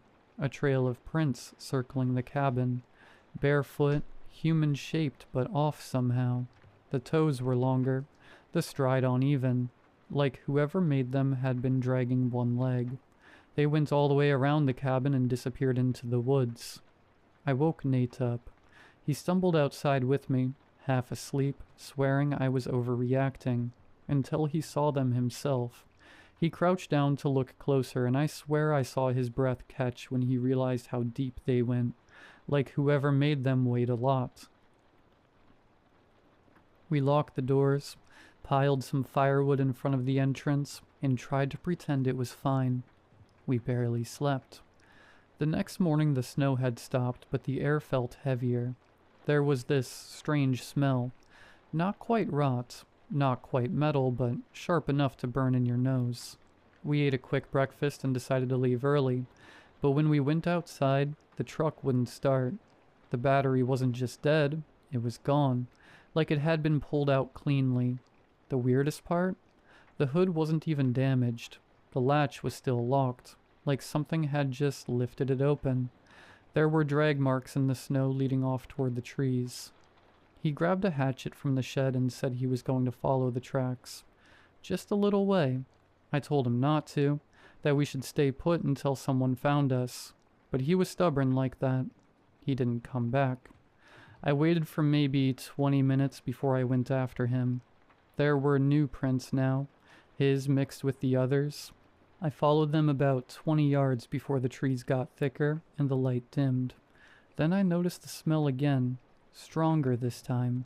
Something was hanging from a branch ahead, part of Nate's flannel sleeve, torn clean off, and below it, the snow was soaked dark.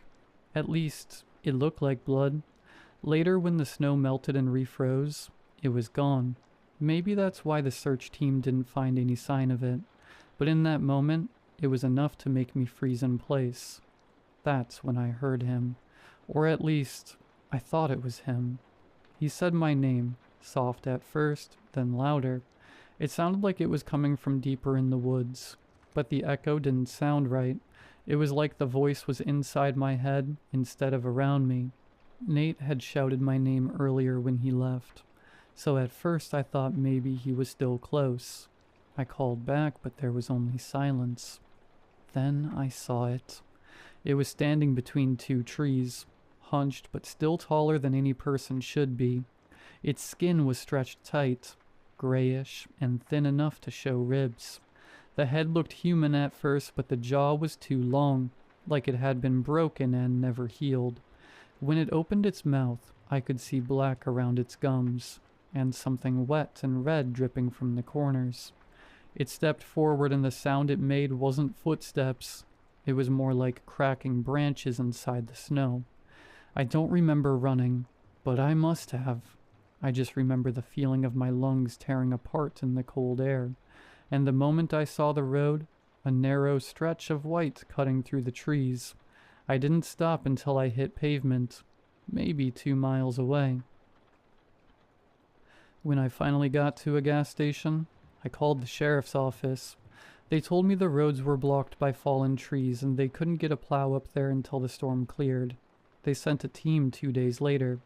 Once it was finally passable, they found the cabin. They found the truck. They found Nate's phone, frozen and half buried about a mile from the property. But no Nate. No blood trail, nothing else. They said maybe a bear got him. I didn't argue. That was 8 months ago. I've moved 3 times since then. Different cities, different apartments. I don't tell people why. I don't even tell my family the full story. They think I'm still dealing with trauma and making things up in my head. Maybe they're right. But sometimes I wonder if it followed my scent, or if I brought something back from that place without realizing it. 2 nights ago, I woke up around 3:47 a.m. Someone was whispering my name from the hallway. I live alone. When I finally got the courage to look, the whispering stopped. But right under my bedroom window, on the patch of frozen mud, there were footprints. Barefoot, human-shaped, and just slightly too long, like the same ones from the night in the snow, perfectly preserved, like whatever made them hadn't walked here. It had just appeared.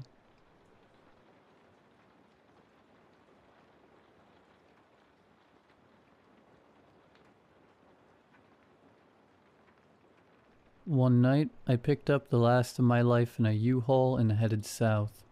At 27, I'd burned out in the city and figured a change of pace and scenery was exactly what I needed. I landed a night shift job at Montauk Port, right outside of New Orleans. The port sat practically on the edge of the Montauk Swamp, a place I'd only ever heard described in hushed tones. I found a small, single-story house a few miles from the port. It was cheap, slightly raised on blocks against the inevitable flood, and backed up right against the thick, black line of cypress and moss that was the swamp. When I first moved in, the air was so heavy and humid, it felt like breathing soup, and the silence at night was profound, broken only by the buzzing of insects and the occasional croaking of a giant bullfrog. The job was stacking crates, logging inventory, and generally babysitting $1 million of cargo. It was monotonous and lonely, until I met Larry. Larry was in his late 50s, maybe early 60s, lean, perpetually smelling faintly of tobacco and swamp water, and the only other person crazy enough to take the 11 p.m. to 7 a.m. shift with me in my section. He was quiet, but friendly. A few weeks in, sitting on a couple of overturned oil drums, during our break, I cracked a joke about the spooky atmosphere. Larry didn't laugh. "You won't be laughing long, Mikey," he said, his voice a low, gravelly whisper. "You're working on the edge of the Montauk now. That swamp, it ain't just water and trees." Larry gave me the first real warning. He spoke about the swamp folk, a mix of shadow people, restless spirits, and the truly dangerous, vengeful voodoo priests whose rituals and sacrifices had cursed this land for generations. He told me about the bad things that happened deep in the muck, voodoo rituals for powers, offerings to dark spirits, and the kind of violence that lingers long after the blood is gone. He'd only ever look at the ground when he talked about it, like saying the words out loud was an invitation. Not long after that talk, the paranormal experiences started. I was sitting in my backyard one warm, pitch-black night, trying to decompress after work. That's when I heard it. A low, clear whistle coming from the edge of the swamp line. It wasn't the wind. It sounded almost human, but too musical, too inviting. It made the hair on my arms stand up. Another time, I heard children laughing, a chorus of tiny, joyful sounds that felt horribly out of place.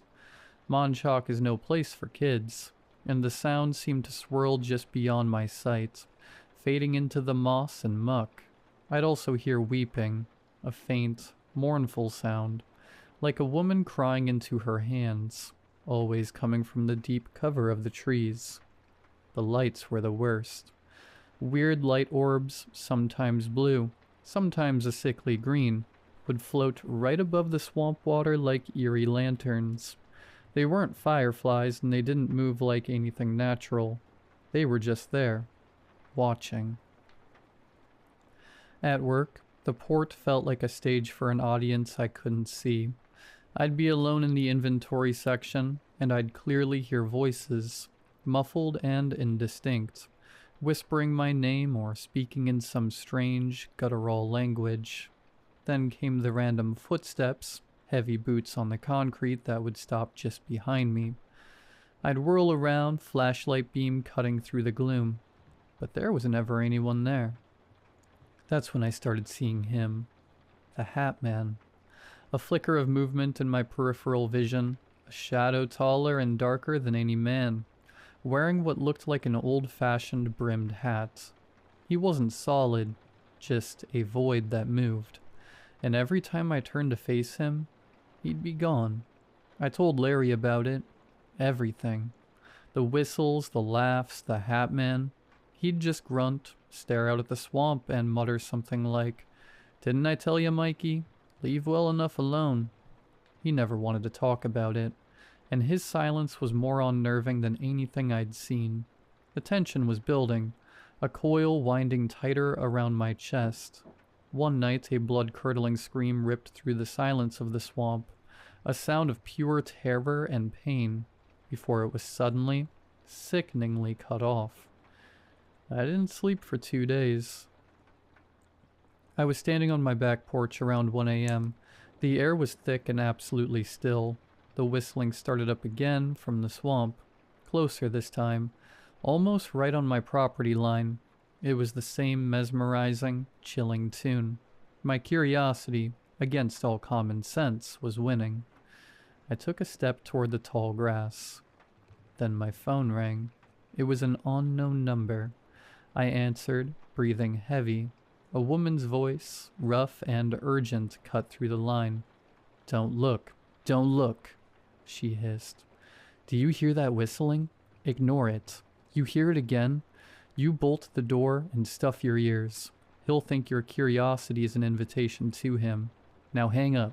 Hang up." The line went dead. My heart was hammering so hard I thought it might burst. The whistling stopped instantly, replaced by a low, humming silence that felt infinitely worse. The next day I asked the only house near me if they knew anything. An older couple answered, utterly confused. They told me they had been out of town for a week visiting family. After that, the house became a problem. I'd catch shadows walking across the walls in the corner of my eye. Every time, it was the Hat Man. I knew it. Things started missing, only to show up days later in the most bizarre places: my car keys under a pile of folded laundry, my wallet in the microwave. I'd tell myself it was just exhaustion, the grind of the night shift getting to me. I was tired, always tired. Then came the night that broke me. I was working in the old, cavernous storage section of the port, an area where the lights always flickered and the air was cold. I was logging a new shipment of machinery, utterly alone. Suddenly that feeling of prickling, intense certainty that someone was watching me came on like a sudden fever. In the corner of my eye, I saw it. Larry. He was peeking at me from behind a towering stack of wooden crates. Just the side of his face, his eyes wide open and staring, fixed on me with an unsettling, blank intensity. My heart dropped to my stomach. A wave of ice-cold dread hit me. He looked wrong, his face pale and drawn. I watched, paralyzed, as Larry's head slowly, deliberately pulled back behind the crates. "Oh, what's up, Larry? Thought you went home already," I called out, my voice shaking a little. I walked quickly around the corner of the crates, my flashlight beam cutting a frantic arc. He was gone. The walkway was long and straight, There was no other way out, and then at the far end of the walkway, I saw it. The Hat Man. The tall, dark shadow, its brimmed hat unmistakable, walking swiftly and disappearing behind the very last stack of crates. I stumbled back, hyperventilating, and ran towards the nearest group of workers. I just saw Larry. He was behind a stack of crates. Did you see him go out? I asked, breathless. They stopped what they were doing and exchanged confused, worried looks. They looked at each other, then back at me. Mikey, I don't know what you're talking about. One of them, a big guy named Dan, finally said, his voice hesitant. He swallowed hard. Larry's been dead for a couple of months now. My blood ran cold. He died in an accident here on the job, under mysterious circumstances, another guy added, looking everywhere but at me. Dan stepped forward, his eyes full of pity. The job posting you answered? You were hired to replace Larry. A couple of days later, I handed in my 2-week notice. I didn't even stay the 2 weeks. I just packed my bags and left the keys on the counter of that little house. I told my boss I couldn't take it anymore. I always felt like I was being watched and the nights were killing me. But the truth is, I knew the Hat Man had seen me. I knew the ghost of the man I called my friend was just a terrified spirit, and the Hat Man was something worse, something that used the dead to lure the living, and I knew the whistle was for me. I was afraid that the curiosity I'd shown when I reached for that door was the invitation it had been waiting for.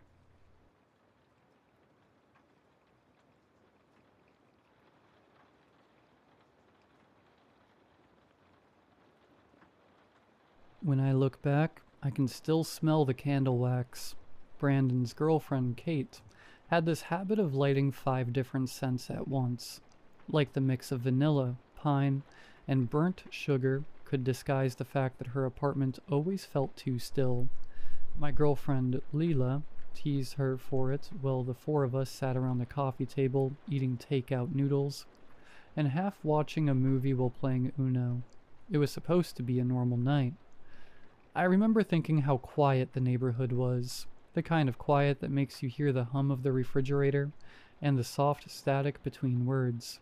Brandon's place sat at the end of a cul-de-sac, one of those split-level rentals with a narrow porch and a single security light that never stayed on.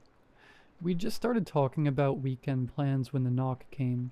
3 sharp raps. Not hurried, not tentative. Confident.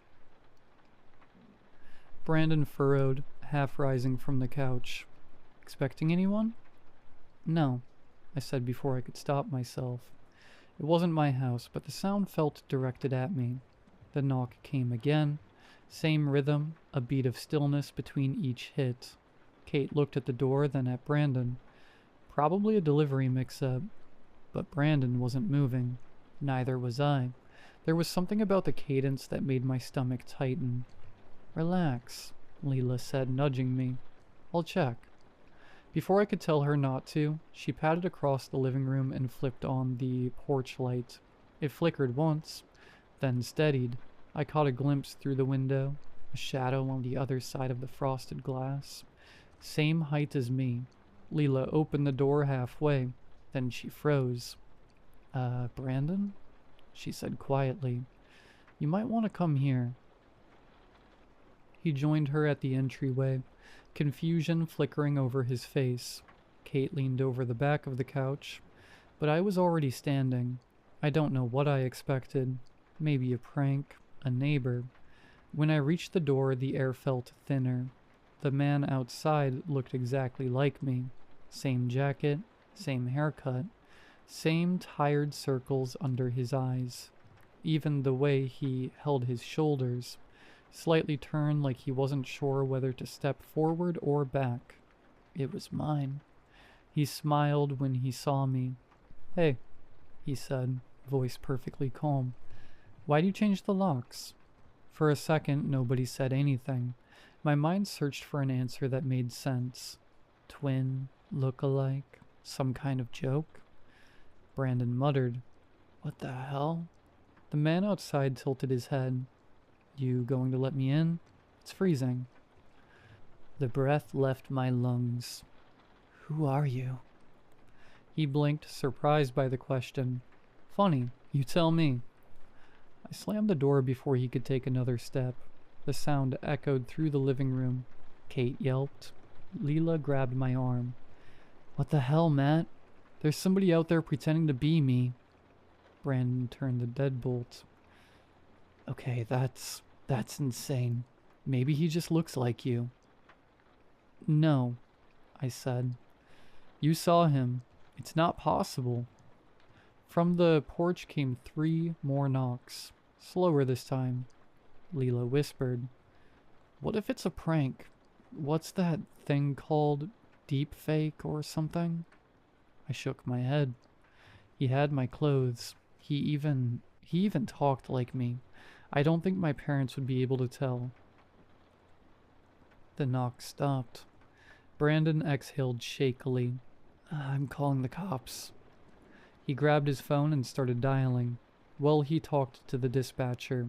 The rest of us stood there listening. No footsteps, no voice, just that quiet house breathing around us. When he hung up, he said, They're sending a car. We waited. 10 minutes, 15. Leela peeked through the side window once but flinched back immediately. He's still there. I forced myself to look. Through the glass, my own face stared back at me. He was smiling faintly, like he found something funny. Then he raised his hand and knocked again. Softer, steady, patient. Brandon muttered, Jesus Christ. When the police arrived, 2 officers, they found nothing. The porch was empty. The night air looked untouched, like it had been that way all along. One officer asked if I'd been drinking. I told him no. He said they'd patrol the area, told us to lock up, and left. We tried to laugh it off after that, but no one really could. Brandon suggested we all crash there for the night, just in case. Around midnight, Kate went to bed. Leela lay curled against me on the couch, pretending to sleep. Brandon stayed up, staring at the dark TV screen. That's when I heard it again. A single knock from the back door. Brandon looked at me like maybe I'd imagined it. Then we both heard the second one. 3 taps, the same slow rhythm. We crept into the kitchen. The small window above the sink looked out over the backyard. Porch light off, darkness thick as velvet. I whispered, Don't. Brandon ignored me and flicked the light switch. The bulb hummed to life, yellow and weak, casting a cone of light over the glass door. I was standing outside again. Same jacket, same posture, except now there was something wrong with the way I smiled. It was too wide. We lifted a hand and rested it flat against the glass. The shape of it matched mine perfectly. Brandon hissed. How is he doing that? I wanted to answer, but my mouth felt dry. The thing outside leaned closer to the glass, forehead pressing gently until condensation fogged the pane. Then he whispered something. We couldn't hear through the door, but I knew the shape of the words. He mouthed, Let me in. Brandon yanked the blinds closed. Nope, we're done. We're calling again. But before he could reach for his phone, the kitchen light flickered and went out. The power didn't so much go out as hesitate. The hum of the fridge died. The clock on the stove blinked off, and the air itself seemed to thicken. I could hear Brandon's breath beside me, shallow and fast. Then came the soft drag of a hand sliding down the other side of the glass door. We backed into the hallway. Leela appeared, rubbing her eyes. What's happening? I started to answer, but a shape moved past the curtain window. A shadow, my own, brushed the fabric, the faint outline of a face pressing just close enough for the curtain to twitch. Then it was gone. Basement, Brandon whispered. Breaker box. He headed for the stairs. Kate called from the bedroom, voice small, asking if everything was okay. No one answered. I didn't want to go into that dark stairwell, but standing still felt worse. I followed Brandon down, the flashlight on his phone cutting narrow slices of light across the unfinished walls. The switch was already flipped to on. "See?" he said. "Power's fine. Must be..." Something slammed upstairs, hard enough to shake the ceiling dust loose. We bolted up the steps 2 at a time. The kitchen door was open. Cold air poured through the room like water. The curtain flapped against the wall. Kate stood frozen in the hallway, hand over her mouth. "He's inside," she whispered. I saw the trail of wet footprints on the tile before I saw him. Me, standing in the living room doorway. Head tilted slightly, eyes unfocused. He looked like he'd forgotten how to breathe. Brandon grabbed a lamp from the table and held it like a weapon. "Stay back," he said, voice cracking. The thing turned its head toward him, slow as a hinge, and smiled. Not wide this time. Sad. Leela said my name. I don't know which of us she meant. For a heartbeat, everyone was still. Then the thing moved. Fast. Impossible speed. Knocking the lamp aside, sending it clattering. Brandon shouted. Kate screamed. Leela pulled at my arm and we stumbled backward into the hall.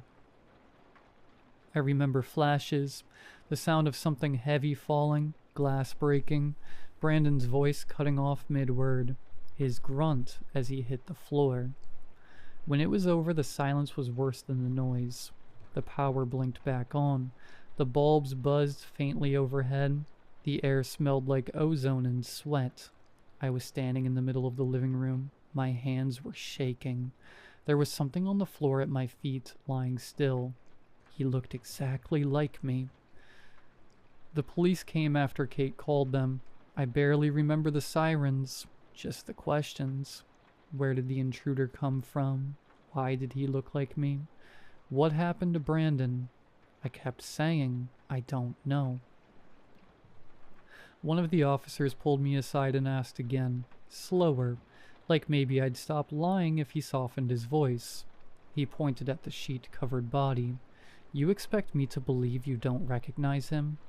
I looked at the hand slipping out from under the sheet. Same scar across the knuckle, same little freckle by the wrist. "I recognize him," I said. "I just don't know which one of us he is." They didn't like that answer. They kept me separated from everyone else for hours. The detective who interviewed me said the neighbors only saw one person through the window, the one who broke the glass. But when they showed me a photo from the scene, something about the angle felt wrong. The face on the floor looked peaceful, almost relieved. Leela wouldn't look at me when they finally let us speak. She just said, "They found you standing over him." "Over who?" I asked. Her voice broke. "Over you." That was 2 days ago. I'm home now, waiting to hear if they're going to charge me with anything. They said the body's fingerprints match mine. Same dental records, same blood type. I've tried to remember every second of that night, but the details keep shifting. Sometimes I remember hitting him. Sometimes he hit me. Sometimes I'm the one who ran. Sometimes I'm the one who stayed. When I look in the mirror, the reflection feels a half-second late again. Not enough for anyone else to notice. Just enough for me to feel it. There's a noise I keep hearing at night, like a soft, even knocking somewhere in the walls. 3 times. Pause. 3 times again. Leela hasn't answered my calls. Kate says she's not sleeping, that she's scared of me now. I don't blame her. I catch myself using words I don't remember choosing, standing in rooms without recalling why I walked in. This morning I found something in my jacket pocket that isn't mine. A house key with a blue tag. The kind Brandon uses. I don't know how it got there. The police said the man they found, the other me, had the same key in his pocket too. I keep thinking about what he said through the glass. Let me in. Maybe that's what he was doing. maybe one of us let the other in. I don't know which side of the door I'm on anymore.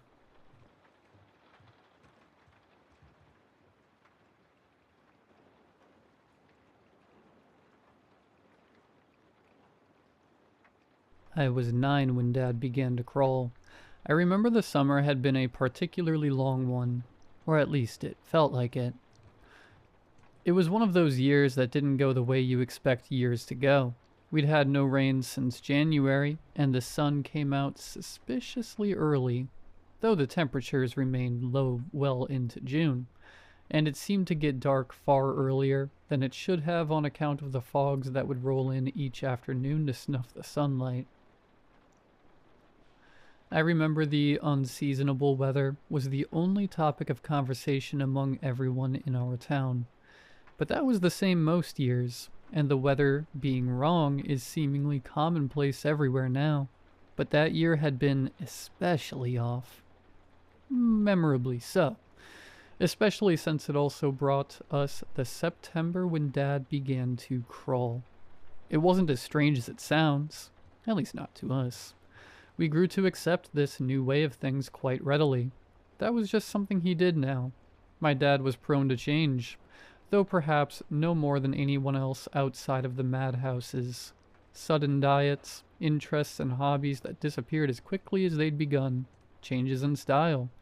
The hat phase, famous to us. And he was in a habit of growing his hair long before shaving it all off and starting again. A little less growing back each time it came, though. If you were to look through our family photographs, you'd be forgiven for thinking a different man assumed the role of Dad each year, and, figuratively speaking, you'd be right. He was difficult to know. Not because he was especially guarded. If anything, he was rather open and forthcoming for a man of his era, but because of his variability. It's not that he wasn't a genuine or earnest man. I very much think he was. But he was multiple quite different, genuine, and earnest men all in one lifetime. My mom would jokingly say things like, "That's the man I married," all 12 of him, whenever he appeared with a new look or hobby or deeply held conviction about something. It didn't seem to bother her much, which I suppose is a good thing. To this day, I feel a great deal of envy whenever friends or people I meet describe their dads, even if the characterizations are usually negative. Everyone seems to resent their dads, the drunks, the abusers, the evangelists, but they invariably knew them, even the worst of them. But my dad was my dad. I knew that much. And one day, my dad started crawling. I don't remember there being a clear point in time where he stopped walking, but nor was it a gradual development. It was a shift straight from one way of things to the new way of things. Dad crawled now. When he moved around, he crawled on his hands and knees. Not like a dog. He crawled like a human adult male would crawl. If he needed to move fast, he'd arch up and use the balls of his feet to propel himself instead of his knees. Everything else was the same at first. He'd still talk to us normally, still do his chores and errands, although where once he might have been able to reach a high-up cabinet, for instance, he would now climb his way up to it if he could, and as far as any of us could tell, he still loved us just the same, and we loved him too. I don't remember there ever being a situation where I felt embarrassed by him, even when he'd go out and about in town like that. I was getting to the age I was beginning to be embarrassed by a lot of things, and I'd even started having my mom drop me off around the corner from school so nobody would see us together. For no good reason at all. My mom was a perfectly normal-looking woman who dressed normally, behaved normally, and drove a normal car. It's just that sort of age where you resist being judged on what your parents are like. What, as even young kids suspect, you'll inevitably become. Yet despite my ordinary squeamishness about being associated with my parents, I had no such misgivings about Dad walking around with me on all fours. I don't remember anyone mentioning it, no strange looks or loud whispering, and none of the kids at school ever brought it up. even the ones who would routinely wield any reachable tool to degrade and humiliate me, to make me feel like less of a person than I was. In hindsight, it seems very odd that my crawling dad barely raised a glance, though I suppose it was not the oddest thing about that year. One thing that was nice, refreshing even, about my dad crawling was that it seemed to have stopped him developing new characteristics. Once he'd gone down on all fours, he never found any new obsessions, never felt the need to change his appearance, never started exhibiting any new mannerisms or accents. It was as if all of that experimentation had just been a long process of discovery, trial and error leading him towards his final form, his final truth, that he was meant to crawl the earth rather than walk it. We're more aware now than we were then that people are often ill-suited for their lot in life, whether genetic or environmental, and that the only chance at contentment for many involves altering some of these things by force. For my dad, it seemed, this was the thing he'd had to alter. He didn't ever seem particularly discontented while he was vertical, though I can't definitively say he was happy either. I suspect the hobbies and other attempts at transformation would frustrate him when they didn't work as he'd hoped they would, and you could sense a certain lowness about him when this happened. Each phase would give a honeymoon period lasting no more than a week or two, before he'd either start to sway, gradually reintroducing prohibited foods, for instance, or outright change course quite suddenly. The shift from standard Protestantism to a kind of mystic scientism. Come to think of it, one victim of all this constant shifting and twisting around might have been his ability to have and care for a family. We were one of the few permanent results of a personality, a phase which involved him being a caring and devoted husband and father, and one which might have stood in the way of the drifts to come. When he fancied himself a writer or an inventor, I remember feeling more than ever that we were a hindrance rather than a blessing, or a core component of his own identity. Well, he never expressed this outright. It was something we could all sense, and I think we only accepted it because we all knew that it wouldn't last very long before he adapted into something for which we were a welcome addition.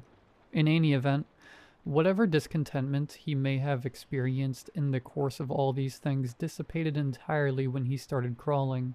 He'd found his thing, and we were all glad for him. I don't think any of us thought more than that of it until later, when the other dads started joining in.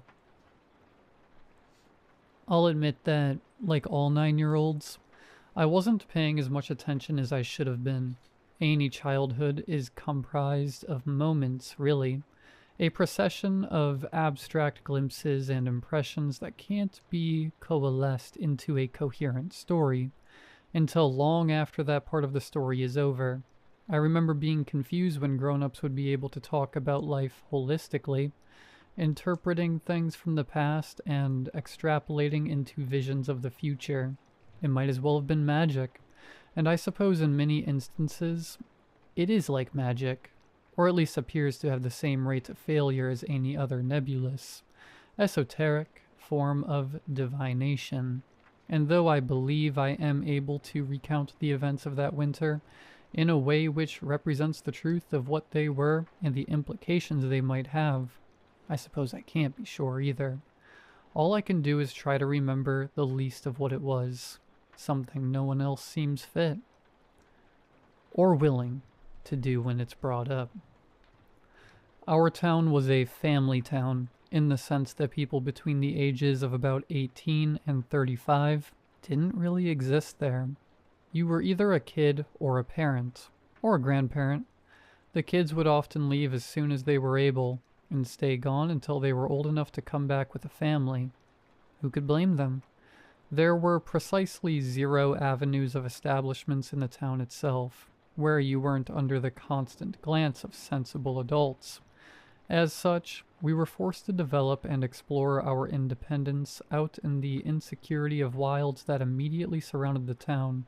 Scattered throughout the woodland were gravel pits, disused shacks, and abandoned vehicles. The woods were our town. We made it ours.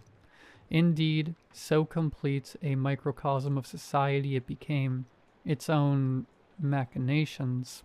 Rules and class systems were organically and spontaneously established.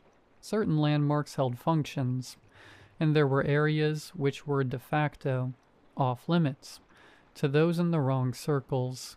You knew, for instance, never to hang around the burned-out camper van if you weren't one of the Delaney brothers' crew. For kids my age, anywhere north of the mile-long creek which ran through the densest part of the forest, and whose water was discovered to be the source of the unusual prevalence of ocular cancer in the town's children, was unfriendly territory. That was the area in which the activity of older kids would transpire: drugs, revenge, and nascent, fumbling sex acts. I say this simply to emphasize that there were essentially two towns. The town proper, where all the grown-ups lived their grown-up lives, and then the town outer, where all the kids went to grow up. Any man, any full-grown adult male in the town was a dad to at least one of the kids there, with minimal, insignificant exceptions. No need to expound upon the one childless man who briefly occupied the role of town librarian, or the childless male couple who lived together in the nice part of town.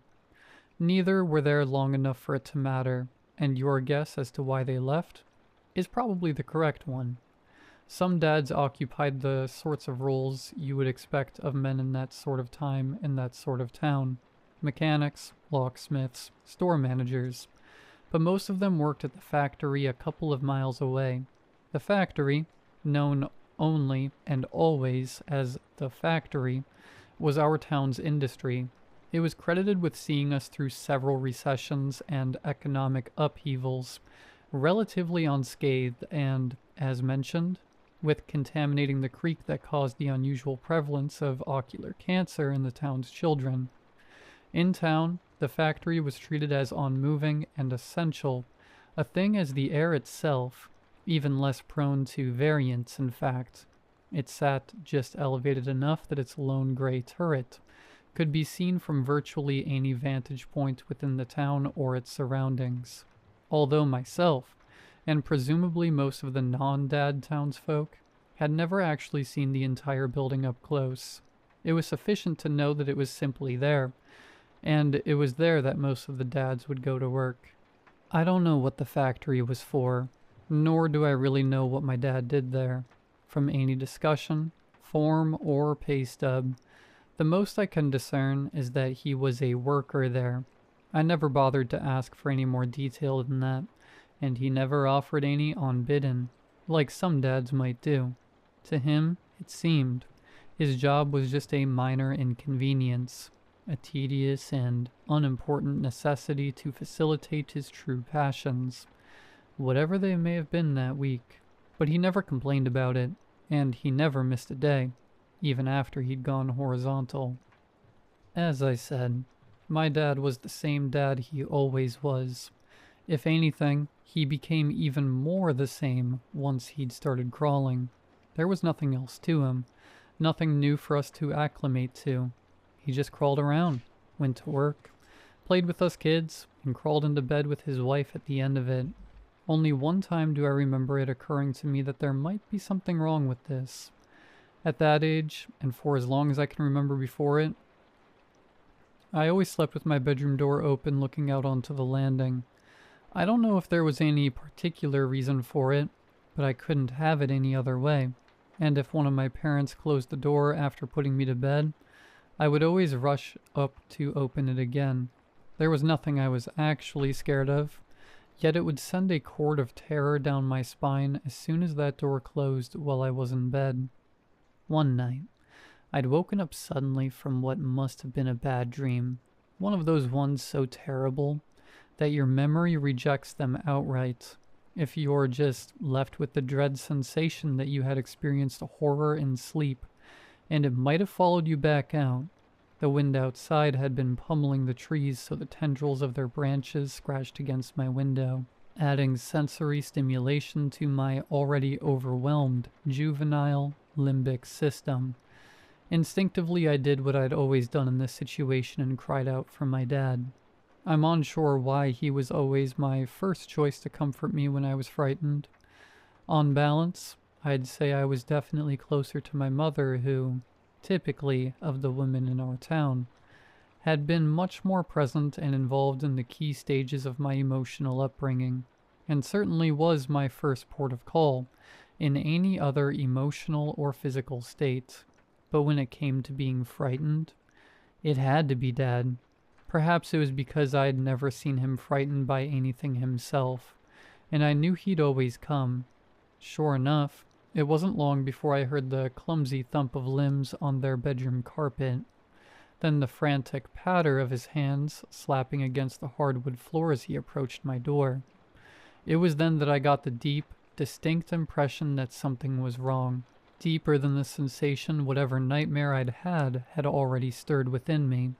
The sound of my dad approaching, the sound that would typically comfort me in a state like this, was making me more terrified than I'd ever been. I don't have words to fit to begin explaining how much I utterly dreaded seeing him crawl past the doorway and into my vision. I closed my eyes tight right as the slapping sounds of his palms whacking themselves against the floor came closer and then stopped. Silence now.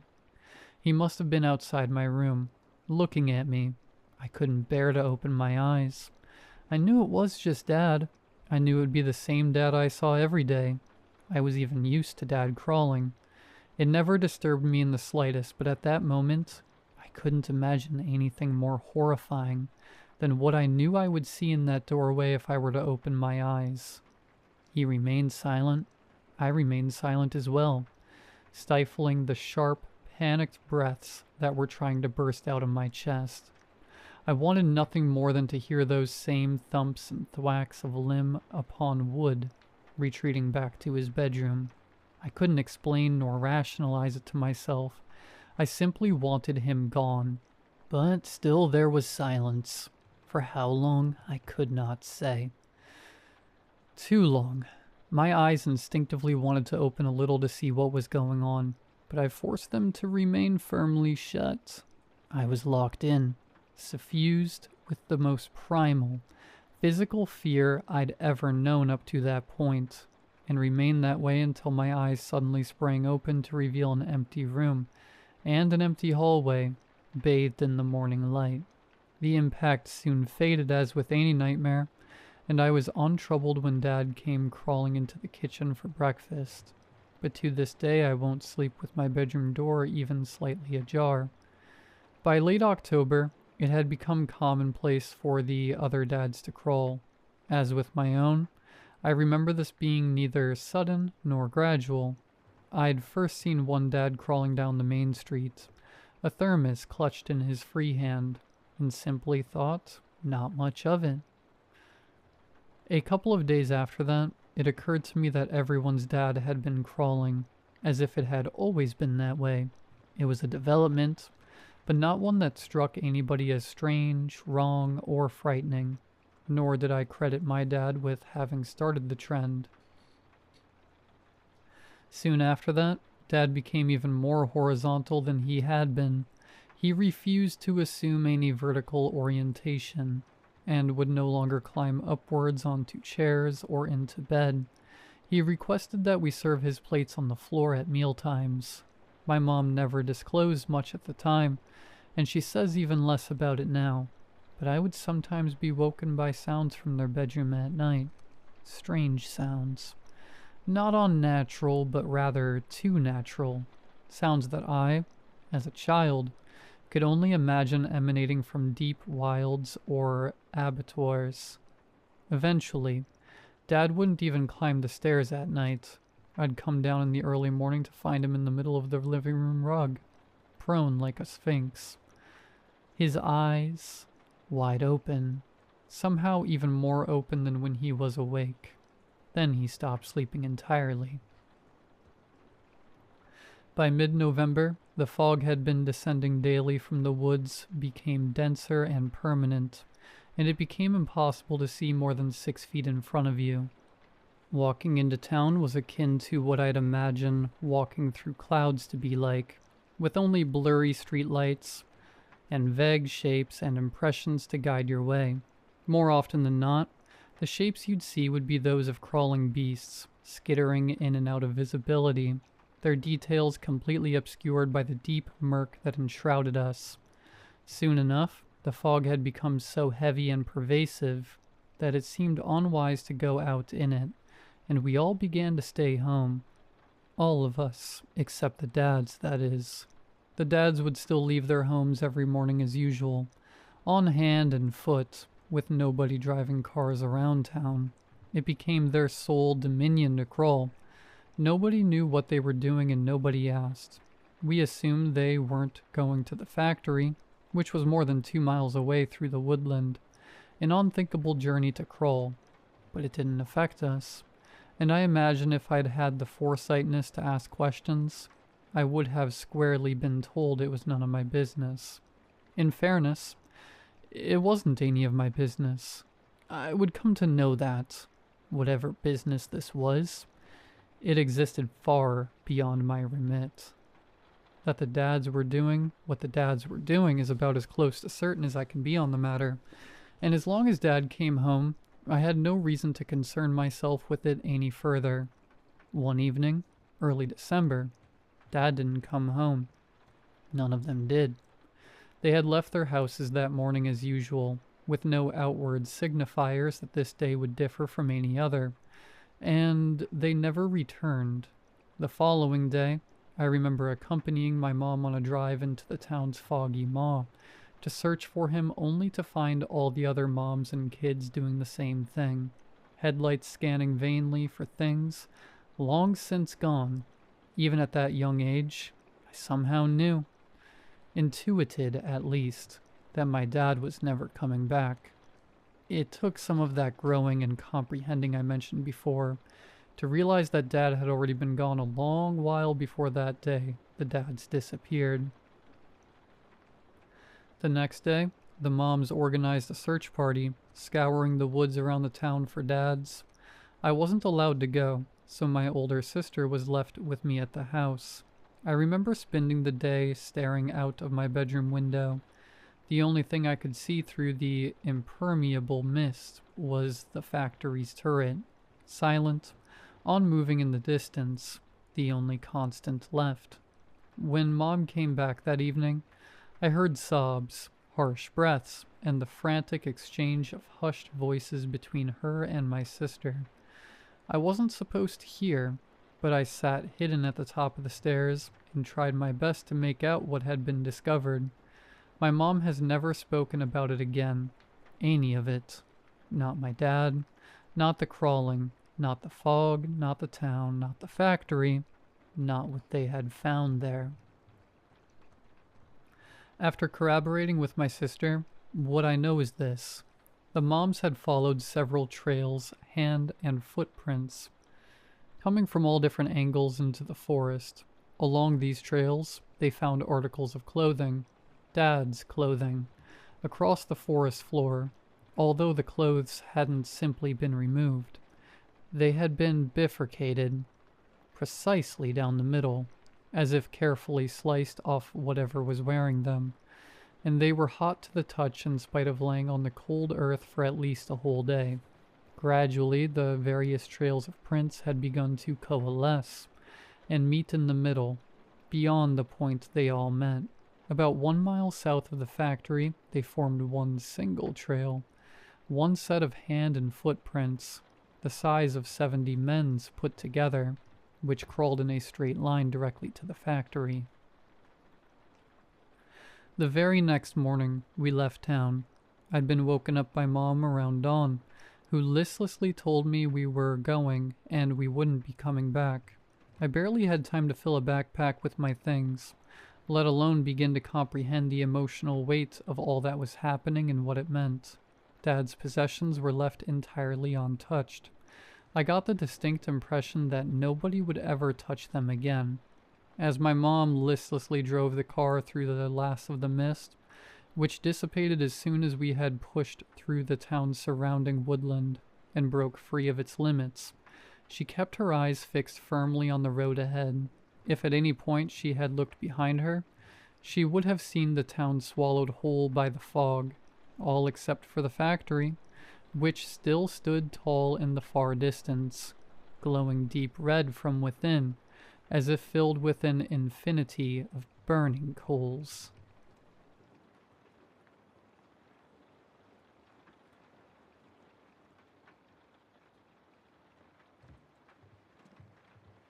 Like the title states, anytime I buy something, I always read the reviews beforehand. It's the only way to know if it's any good. But as the enshittification of the internet progresses, these reviews are becoming less and less helpful. I mean, how honest are they going to be for a product called Rhea Bio Collagen Real Deep Mask, Hydrogel Overnight Mask, Korean Skincare, Stocking Stuffers for Girlfriend and Wife? Like 0%. They're all botted to hell. Regardless, I do it anyways. I mean, there's gotta be some real people reviewing this junk. It's better than buying something with 0 reviews, or a bunch of negative ones. To preface this, I just moved into my first apartment last week. It's a bit scary knowing that I'm broke and only have the absolute basics. TV, entertainment stand, couch, bed, etc., etc. But oh well, it is what it is. I'll just buy a little at a time until it's fully furnished and looking gorgeous. My goal is to eventually work my way up to the ultimate luxury, an espresso maker. First order of business is getting a toaster. Yes, a toaster. Call me weird, but I love toast. I've been eating it almost every day for breakfast since I was a kid. Any toast aficionado knows that the best way is butter only. No jam or jelly or anything weird like Marmite. So, yes, a toaster will be my first treat of many. I start looking on Amazon and, almost immediately, find a cheap toaster with somewhat decent reviews. 4.3 stars with 8K reviews isn't bad. Let's see what people are saying. Great toaster if you need something basic. $25 and it works. Doug MacArthur. It toasts, lol. Secret_broil. Fantastic little appliance. Perfect for breakfast. Jeremy M. Good enough for me. I'll go ahead and get it. Should only be a few days until it arrives. Sure enough, a few days later, I get home from work and my package has arrived. Call me a nerd, but I am so excited for this thing. I might even have me a little late night toast excursion. I set the toaster up and, what do you know? It doesn't work. I plugged it in, put my bread in, pulled the handle down, and nothing. What a piece of crap. At least Amazon has a good return policy. That night, as I start the return process and begin looking for a new toaster, the busted one starts making a clicking sound. I'm talking loud too. Just click, click, click, click. Drove me nuts for a few minutes until I unplugged the thing. What's weird is that it was hot, and the lever wasn't pulled down either. But that's what you get for ordering some crap that was probably made for $2. I finally find a new one, something pretty similar, and at this point, I'm pretty irritated, so I don't even check the reviews this time. I just click buy, put my phone on the charger, brush my teeth, take off my makeup, and go to bed. As expected, another few days roll by and I'm chilling on the couch when there's a single knock on my door. I open it and voila, new toaster. I still have to return the old one, but I'll do it later. I have 30 days. It's not like the one I have is haunted or anything. A week goes by and thankfully, I finally have my 3rd day off since moving in. At least this time it is paying off. As I sit in my bed rotting, aka watching TikToks and eating chips all day, I look around and notice how bland my bedroom is. I mean, it looks like a dude's room. I need to get some color or something in here. Maybe an accent wall would be nice. So I go on Home Depot's website and look at paint. Exciting, I know. And I'm thinking a nice pop of ocean blue would be perfect. But I don't want to get some crap where the paint flakes off. So I find a brand and color I like. And of course I read the reviews. Beautiful color. Was exactly what I was looking for. The cottage has never looked better. Mary. Went on beautifully. Color was better than I expected too. Perfect for when you just need to liven a dreary room. Jeremy M. It's paint, what do you expect? Home Depot customer. Alright, well, Home Depot customer sounds like a bit of an asshole. But I think I'll go with this one. I order it and... a week? It's going to take a week? That's some BS, but whatever, I guess. In the meantime, maybe I'll go on Etsy and get some cute new earrings too. I mean, I can't let my apartment's soon-to-be prettiness show me up. Again, I hear the clicking of the toaster. Click, click, click, click. I go to the kitchen and it's plugged in, and it's hot. Almost unbearably so. How the hell is that possible? Something is weird here. I could have sworn that I unplugged it. I need to return this thing tomorrow. Regardless, I go back to my room and hop on Etsy. After only a few minutes, I find the most adorable little silver snake earrings.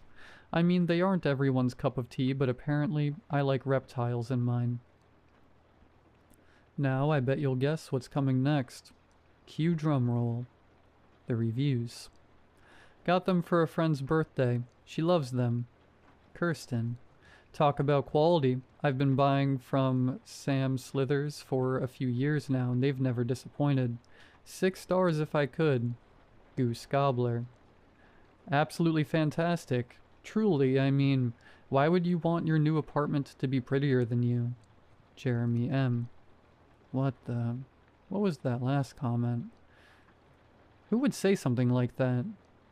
I look through my recent purchases on every website, and the same name keeps popping up. Jeremy M. Even with the second toaster I bought. He reviewed that. Great toaster, especially if the earlier one is on the fritz. The clicking drives me nuts. Jeremy M. This has to be some sort of messed up coincidence. Out of total paranoia, I start looking up random items.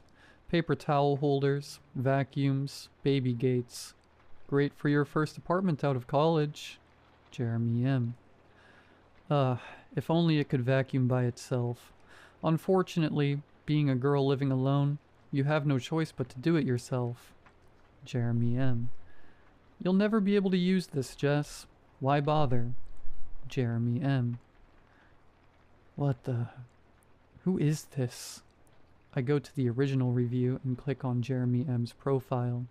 They now have a profile picture and it's me, sleeping in bed, but the worst part is the bio. It's my address, and the date of time. 8:50 p.m. It's 8:49 p.m.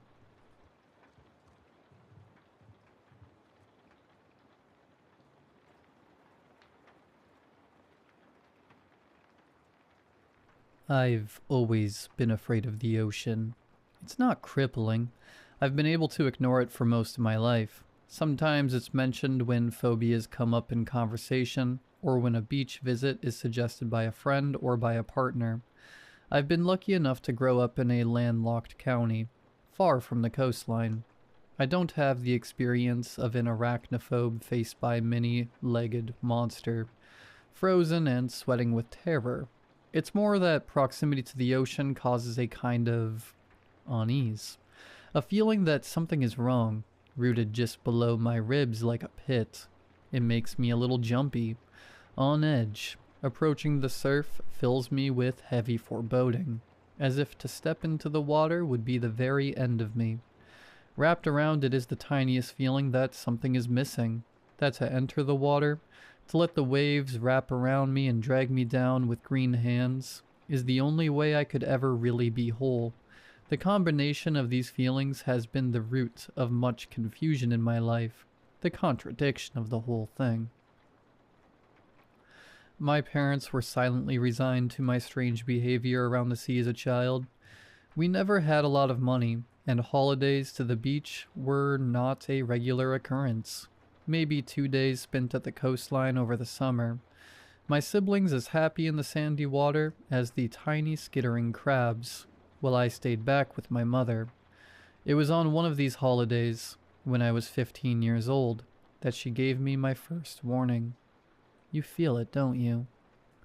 She asked me this with a look in her eyes which I have never seen before.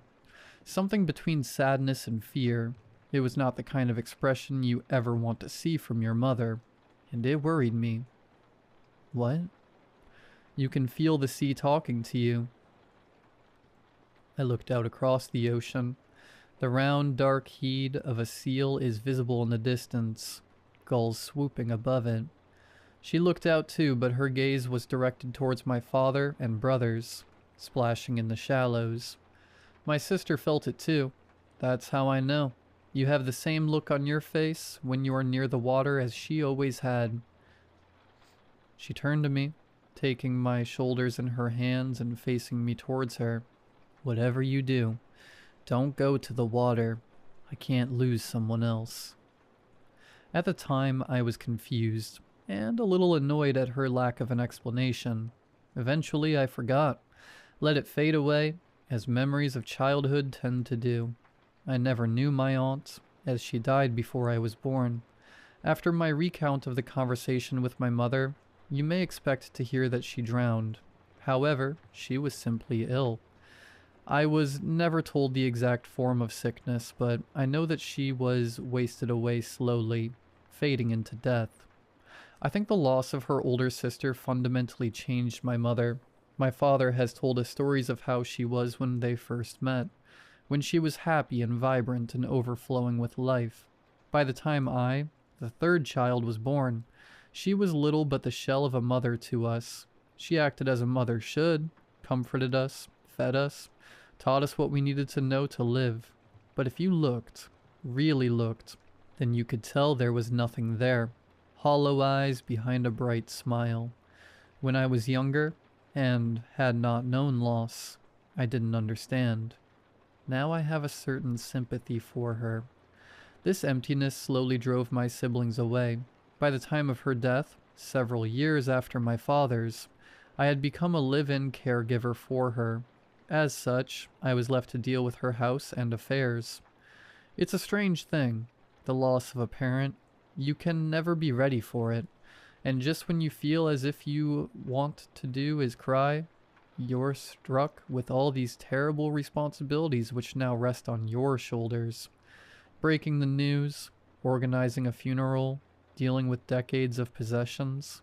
A life well lived now broken down into boxes of books and childhood toys, and clothes and scraps of paper, jewelry and ornaments, and 100 tiny things which I can never know the sentimentality behind. Things which meant the world to her, now sorted into neat piles to sell or throw away or pass on to others. There's a callousness to it, rummaging through the trappings of her life and searching for value. Something so inherently emotional, broken down to methodology. As in most houses, the attic was filled with dusty boxes. One of these, when I pulled it down, was labeled with my aunt's name, the first physical proof I had ever seen of her existence. The box was heavy and cumbersome, sliding from my fingers, the cardboard misshapen with age and slick with a thick and sticky layer of dust. The item which fell from the box appeared to be a fur coat. It was slippery, almost like silk, warm to the touch and much finer than any fur I had ever seen. The pattern was unfamiliar to me, a mottled gray with blooms of silver spreading across it like lichen on a dead branch. The coat stank of old salt and seaweed, like a tide pool on a hot day. With some trepidation, I realized it must be sealskin. I'd never seen a sealskin coat before. Briefly, I wondered whether the possession of it was even legal. Why had my mother kept this? Out of everything, why this? She must have gone through her own process, her own methodology, when her beloved sister passed away, and out of everything she chose to keep this sealskin coat, and not only keep, but lock away. The dust was unmarked, clearly undisturbed for many decades. This coat had not been worn, had not been displayed, had not been cared for even, as if she did not truly want it, but could not bring herself to get rid of it. As I ran the fur between my fingers, a scrap of letter paper fell from the folds. Recognizing my mother's neat, sharp handwriting, I picked it up. Dearest Maud, my aunt's name. Was this letter written before or after she died? I carried on reading. I'm sorry. I'm so sorry. I was so afraid of losing you that I let myself do something terrible, unforgivable, awful. You should never have told me your secret. You should have known that I wouldn't believe you. I'm sorry I had you involuntarily committed. I'm sorry they didn't lock you up for longer. I'm sorry I stole your coat. If I hadn't, maybe you would still be here. How was I to know? Who would have ever known? Who would have believed you? I did as any sane person would, Maud. Why didn't you keep it to yourself? I thought you were in withdrawal. I wasn't to know it would kill you. Salt water ran through your veins, Maud, and I didn't believe you when you told me. I was going to lose you either way. To this, or to the draw of the endless ocean. I regret my hand in it, but I do believe it was for the best. I may never be forgiven in the eyes of God or in my own, but I did what I did for the sake of my children. What if they were like you? What if you made them like you? I can't let it happen. No child of mine will be marked like you were. No child of mine will be such a cursed creature. I know you told me it was a blessing, but such a thing is unnatural. Who were you to change the ways of the world, the order of things? To change forms like you did is nothing short of the devil's work. I tried to fix you. Really, I did.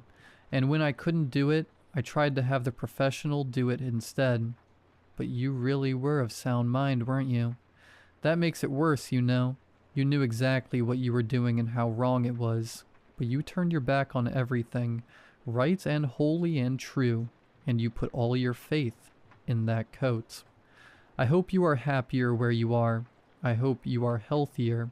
I hope that you have been forgiven for what you've done, as I pray that I will too, when my time comes. All my love always. The paper fell from my fingers. It was nonsensical, clearly. The ravings of a woman stricken by grief. Did my mother truly believe that she had killed her sister by taking this coat from her? Such a thing was absurd. But as my eyes fell back upon the coat, it appeared to shine in the dim light. Despite the state of the box it had been in, it was unmarked, as clean and new as if it had only just come into existence. The conversation I had with my mother on the beach so many years ago suddenly returned to my mind. My sister felt it too. The coat looked to be my size. The overwhelming urge to try it on crashed over me like a wave of unresisting shore, but I could feel in my bones that this was not the place for such a thing. I drove 3 hours to get to the ocean. The journey is a haze to me. The road's empty at that time of night. Bare feet on the sand, I slipped the coat over my shoulders. When I awoke again, it was morning. I remembered little of the night before, but my hair was thick with salt, and my heart light with a sense of freedom. Flashes of memories danced through my head, swimming in the clear water, longer and faster than any human could, rolling and playing with the seals, who welcomed me as one of their own, feeling more at home than I had ever felt before. I see now why my mother was so afraid of losing her sister, and of her children taking the same path. If they were to learn about it, now that I have felt that freedom, I'm not sure that I can go back.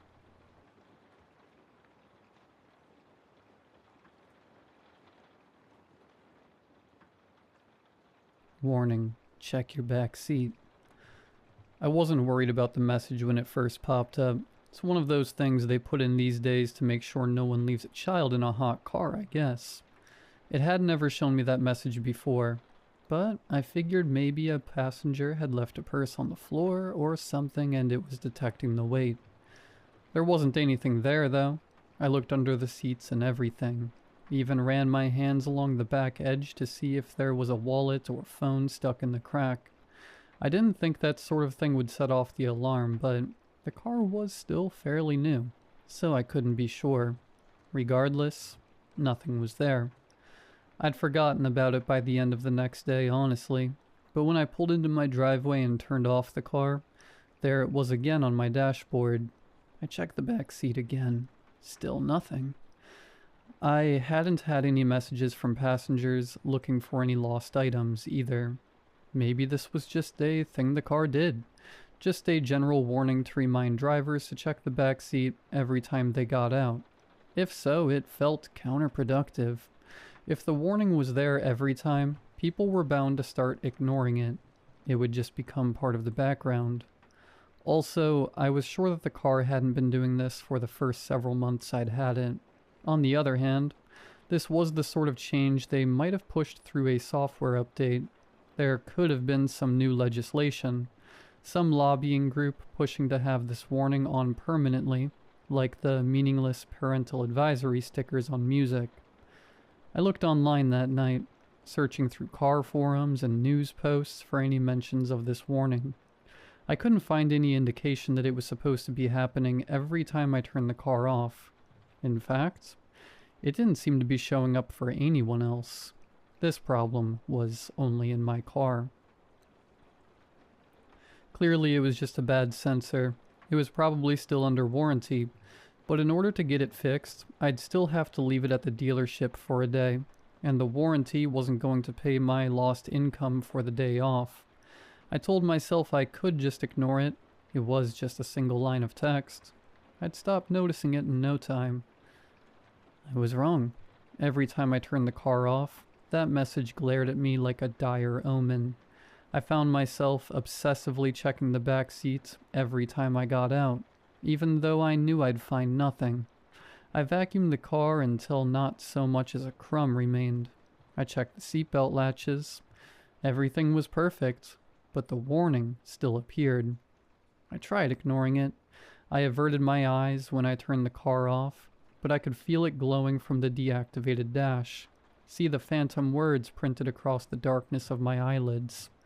I walked away from the car without looking in the back, telling myself that it was a waste of time and there was nothing to find. I knew I was right, of course, but I found myself wide awake at 3 in the morning, staring at the ceiling and thinking, what if? I ended up kneeling in the street, in my pajamas, with my phone flashlight on, looking under the seats for something I knew wouldn't be there. The back seat was as empty as always.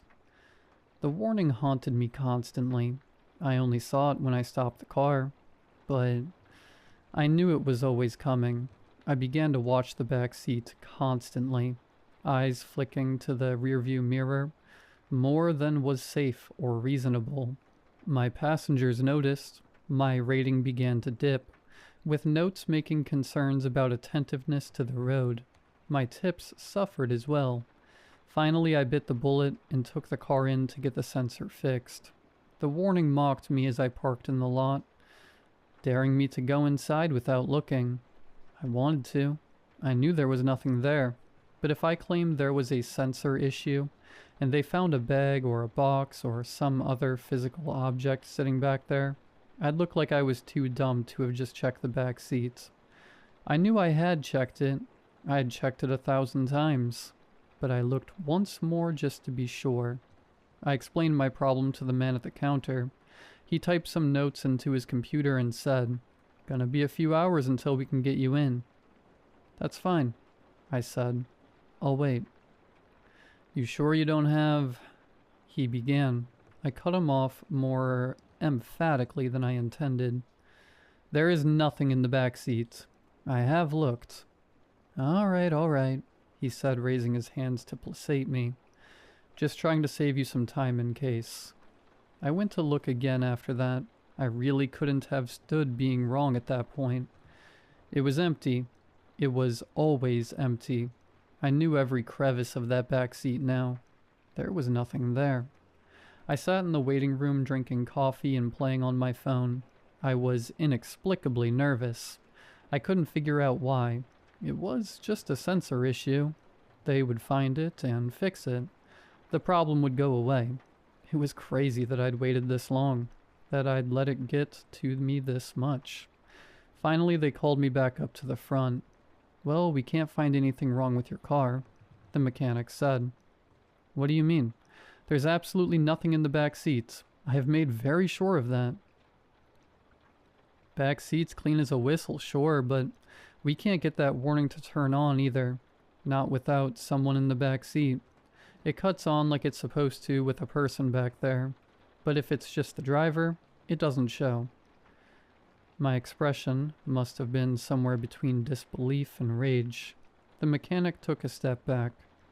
"Look, I'll come show you." I calmed myself and followed him out to the garage. He turned on the car while I watched through the window. He let it run for a moment, then turned it off. No message appeared. "See?" he said.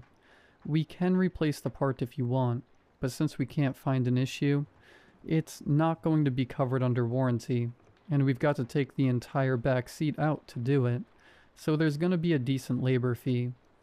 I ignored him and got into the car. I turned it on and then, with trepidation, turned it back off. For the first time in weeks, no warning appeared. The rush of relief I felt was incredible. I turned the car on and off again several more times. There was no message. The warning was gone. "You happy?" the mechanic asked. "Unbelievably," I said. He shrugged. "Wish they were all this easy." I drove home feeling like I was floating. I hadn't realized how much tension I had been carrying, or how much my car had begun to feel like a prison. The road was broad and open. The day was beautiful. I was free. In my peripheral vision, a light flickered. Something on the passenger side of the car had blinked out. A little orange light I could not remember ever having paid attention to before. I stared sharply at it now, trying to figure out what had been illuminated. It blinked briefly again, or just long enough for me to read it. Passenger airbag off. It stayed on whenever there was no one in the front passenger seat. It was off now. The final short blink could have been anything. It could have been an LED failing, a sensor breaking, any of 1,000 electrical glitches, or it could have been something settling itself into the passenger seat. I pulled over to the side of the road. I left the car running when I got out. I did not look back as I walked away. There was no point. I knew there was nothing in the back seat anymore. I never went back for the car. The police called a few days later. They'd found my vehicle, they said. Some kids had taken it out joyriding. It was in bad shape. So were the kids. They were reviewing the dashcam footage, but did I want a copy for my insurance?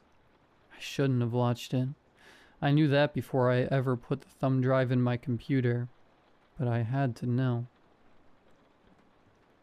They were laughing at first, whooping and hollering as they sped away down the street, all clearly having fun at first. Pretty soon, though, one of them starts cautioning the driver to slow down. The panic starts then, screaming that the pedals don't work, the wheels won't turn, the doors won't open. All the while, the speed on the display is creeping higher and higher. It ends as you'd expect. I'm sure there'll be questions about why I left my car with the keys in it, whether I knew something was wrong. I suppose the clean bill of health I got from the dealership that day will be useful in proving my innocence. I'm not worried about that right now, though. My Ring doorbell is notifying me that there's someone on my front porch. But the camera Shows nothing at all.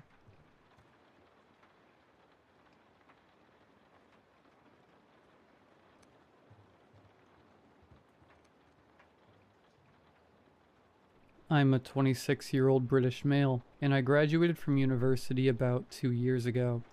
Not long afterwards, I found a remote job as a note taker. The job seemed simple enough. I would take weekly video calls with the client, jot down notes as he spoke about various subjects, and then send them to him for payment. The job description stated that the client was from Cairo, and apparently worked in the IT industry. He wanted someone who wasn't necessarily knowledgeable about the subjects he discussed, but was able to confidently write notes in English. I assumed he worked with several companies who needed these notes, and wasn't capable of translating them into competent text, or just didn't have the time.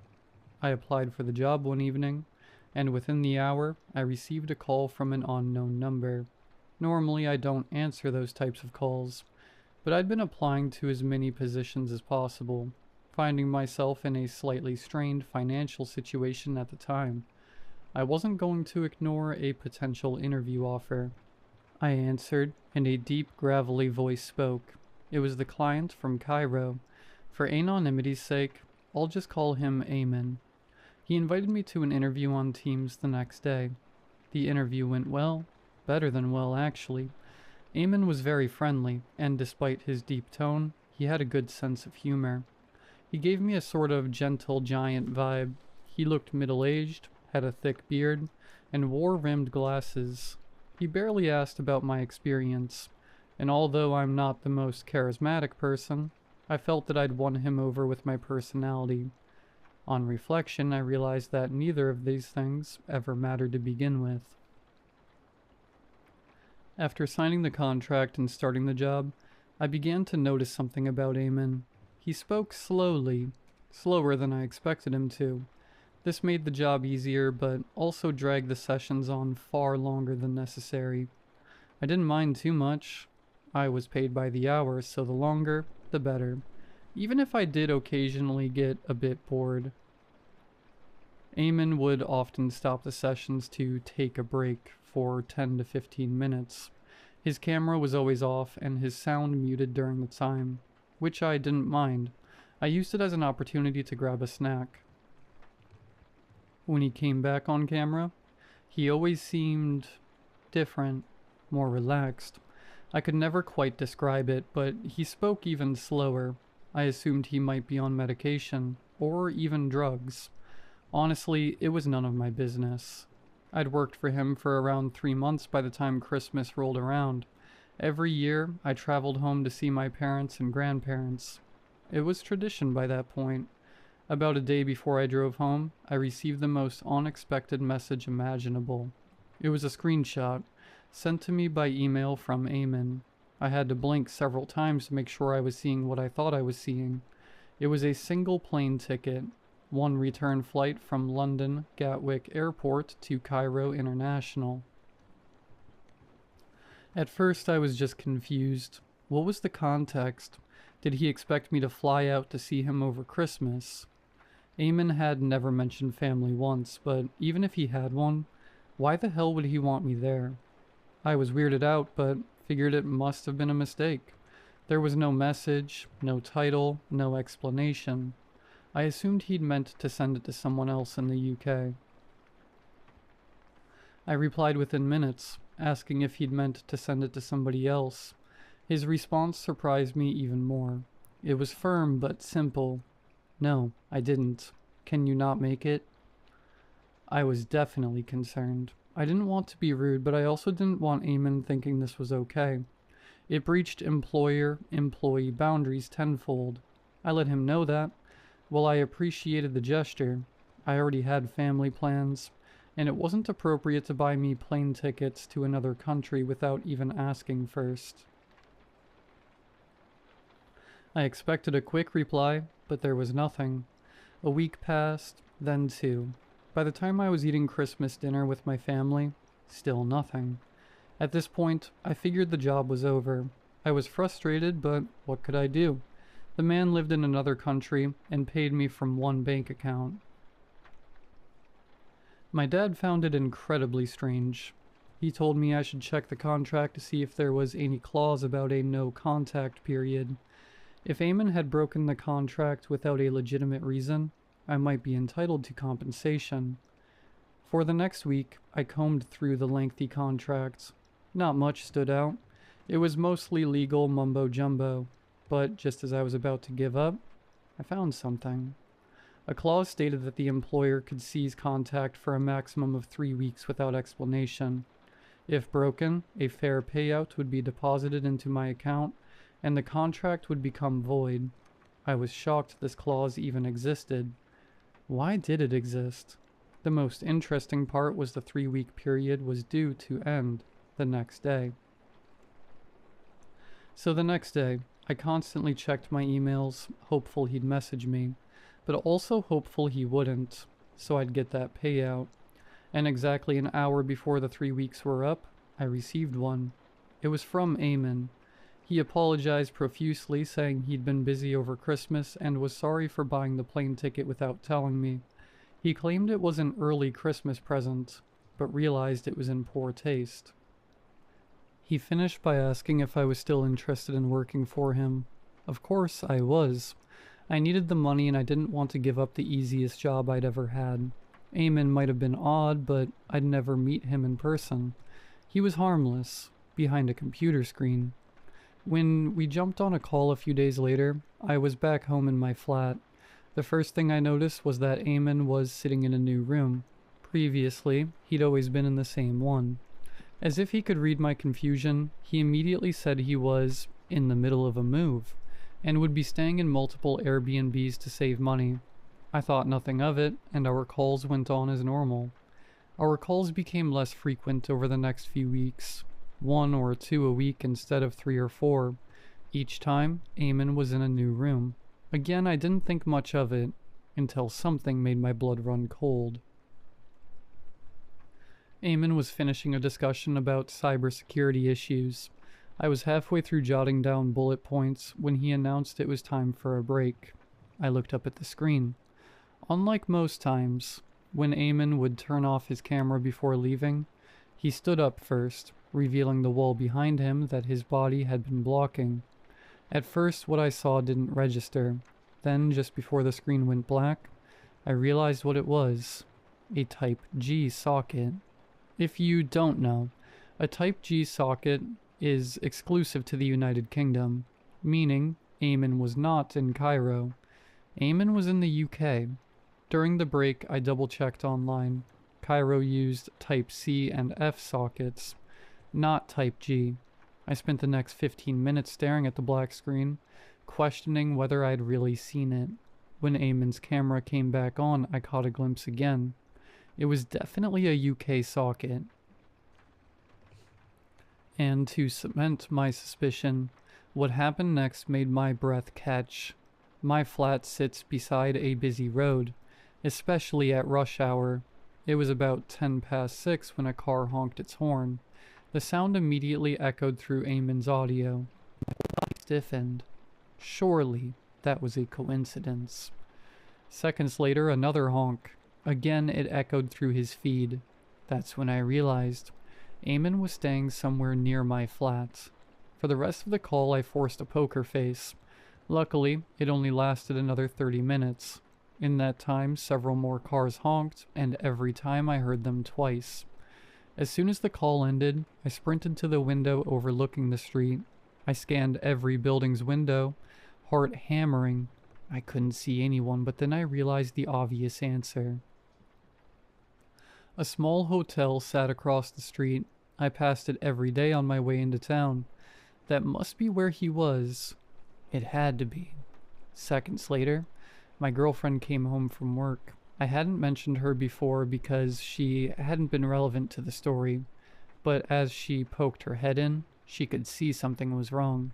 I told her everything.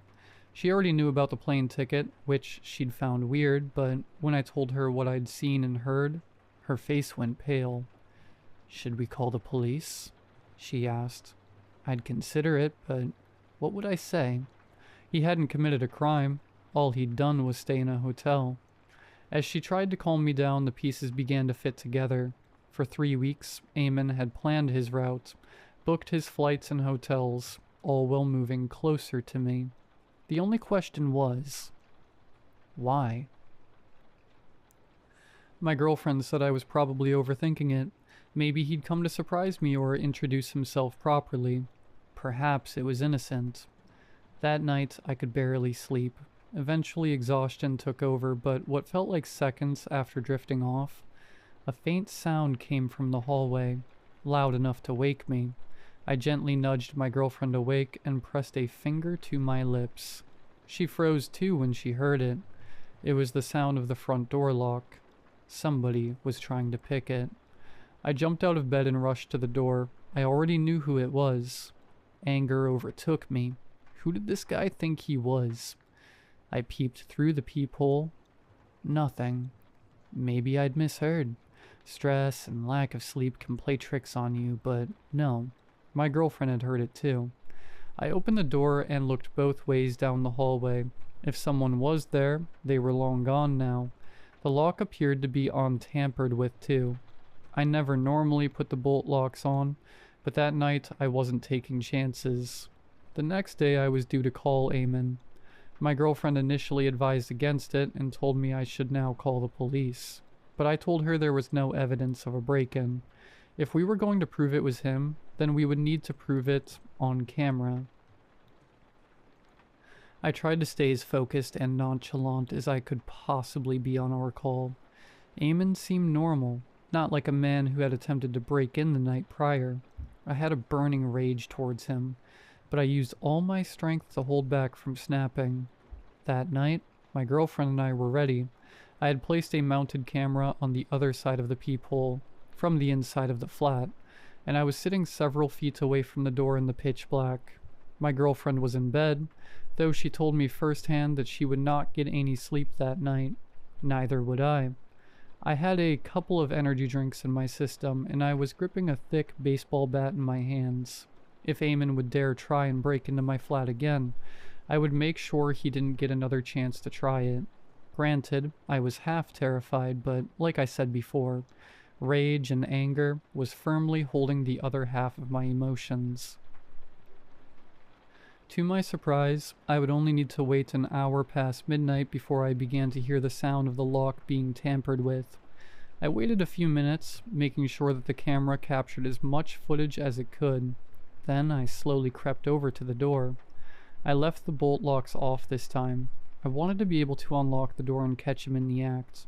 Whoever it was would swiftly get the bat to the head. That was the idea anyway. As I crept up to the door, my heart began to pound. When I say pound, I mean pound. It felt like it was on a treadmill. My hands began to shake and sweat, and the grip on the bat felt much less secure than it did a mere few seconds ago. I hovered my hand over the lock, mentally psyching myself up to turn it, but my hand wouldn't move. As my heart rate reached what I felt was its maximum speed, the lock tampering stopped, and it turned. You might think that in this moment, I would have sprung to action as I watched the door open, and a figure stood up just a foot in front of me. But I didn't. I just froze. And so did the man. It was a man, I could see that now, and it was definitely Eamon. He looked shocked to see me there, but he never once let out a gasp. He seemed to be in the same state of shock as both of us. But out of the two of us, I unfortunately have to admit, he was the first to snap out of it. He placed a hand to his face, covering what little he could, and searched with his eyes around the room desperately. I took several steps back, trying to control my breathing. I was furious at myself for not acting, but this was all too real now. I knew that if he took one step past me towards my bedroom where my girlfriend was sleeping, I would snap out of the trance. I almost internally begged for him to do that, so my body would remove itself from what comatose state of fear I was currently in. Eamon took 2 single steps into the room and then paused. After a few seconds of fearful silence, he looked around the door and smiled. He grabbed the mounted camera off the peephole and waved it in front of me, still smiling. I'll never forget that look. In that moment, he realized that no matter what happened, he was getting off scot-free with the evidence. Even that wasn't enough to snap me out of it, and before I could utter a single word, he was gone. It took a full minute before I could move my body again. The blood felt like it was returning to my vitals and limbs, and I could finally breathe normally. I didn't even chase after him. I just closed the door and bolted the locks. I want to end this story by telling you that I am ashamed every day of not acting when I came face to face with this man. Every night I play the situation out again and again in my head. The initial confidence, then the fear that followed, and finally the immobilization of my own body. It makes me sick to think I acted like such a pathetic coward. Nothing can prepare you for moments like those. The worst part is that if it happened again, I fear the same outcome might happen. To clarify what happened, and most importantly, why it happened, well, after the event happened that night, me and my girlfriend phoned the police and explained everything. The police visited the hotel across the street and found nobody. Eamon had been confirmed to have already stayed in the hotel, having booked in a few nights prior, and had left the very same night, just minutes after he had broken into our flat. He had not used Eamon as his name. Instead, he had used a very English-sounding name, and had even provided fake ID documentations, which were so well forged that they hadn't even flagged up on the hotel system. Whoever this guy was, he was a pro. I was able to show the police the list of all my bank transfers too, but they weren't able to trace any of the payments. The account had been closed, making it impossible to get any trace. It wasn't until around last week that the police gave us some information that would change everything, almost a year and a half on from the incident. Eamon hadn't left the UK. He had been staying in various hotels, using fake ID after fake ID to remain anonymous. He was getting away with it too. The police had more or less given up on finding him after a year, and he was put to the back of the cold case pile, assuming he had slipped through the cracks and back to his home country of Egypt. But then, Eamon had slipped up. The last hotel he had stayed in, unbeknownst to Eamon, had a daily room cleaning service. The hotel cleaner would knock 3 times at a specific time, and if the guest didn't answer, and granted the door wasn't bolted, they would enter to clean. Well, it just so happens that Eamon was taking a shower at the time the cleaner entered. The cleaner immediately realized that she was probably intruding and went to leave. On her way out, her eye caught a glimpse of something so disturbing, she immediately left the room and reported it to the police. The cleaner had seen the blueprint plans of what could only be described as a sex dungeon laid out on the bed. There were sketches of a room, including various equipment and a figure drawn into several poses, attached and bound. But that wasn't what made her call the police. It was what was beside it. Pictures of a man, taken of them through their window. The man was shirtless in some of them. Others he was walking around in just a pair of briefs. Some of the pictures were taken of this man in the street, amongst crowds of other people in public spaces. The man did not know he was having his picture taken. This man was me. Hundreds and hundreds of photos of myself, beside a sketch of location that Eamon had seemingly built for me. Suddenly everything made sense when the laptop evidence came out too. Every single call that me and Eamon had shared was recorded by him. Hundreds and hundreds of screenshots had been taken of me from them. Hundreds had been printed out. During the breaks that Eamon had requested, I could only imagine what he had been doing. When the policeman told me all of this, I struggled to hold back the vomit that was building in my throat. This man had not planned to break into our apartment to cause harm to my girlfriend or to steal anything. He had come there to take me, back to Cairo, back to what he had planned. Why did he not take me that night? I don't know. I really don't. Perhaps he saw the bat and figured I was too much trouble. Maybe he had planned to drug me in my sleep, and me being awake was too much of a wrench in his plans. I don't know why he didn't do anything that night, but I know that I'm grateful he didn't try, because I don't think I'd still be here if he had.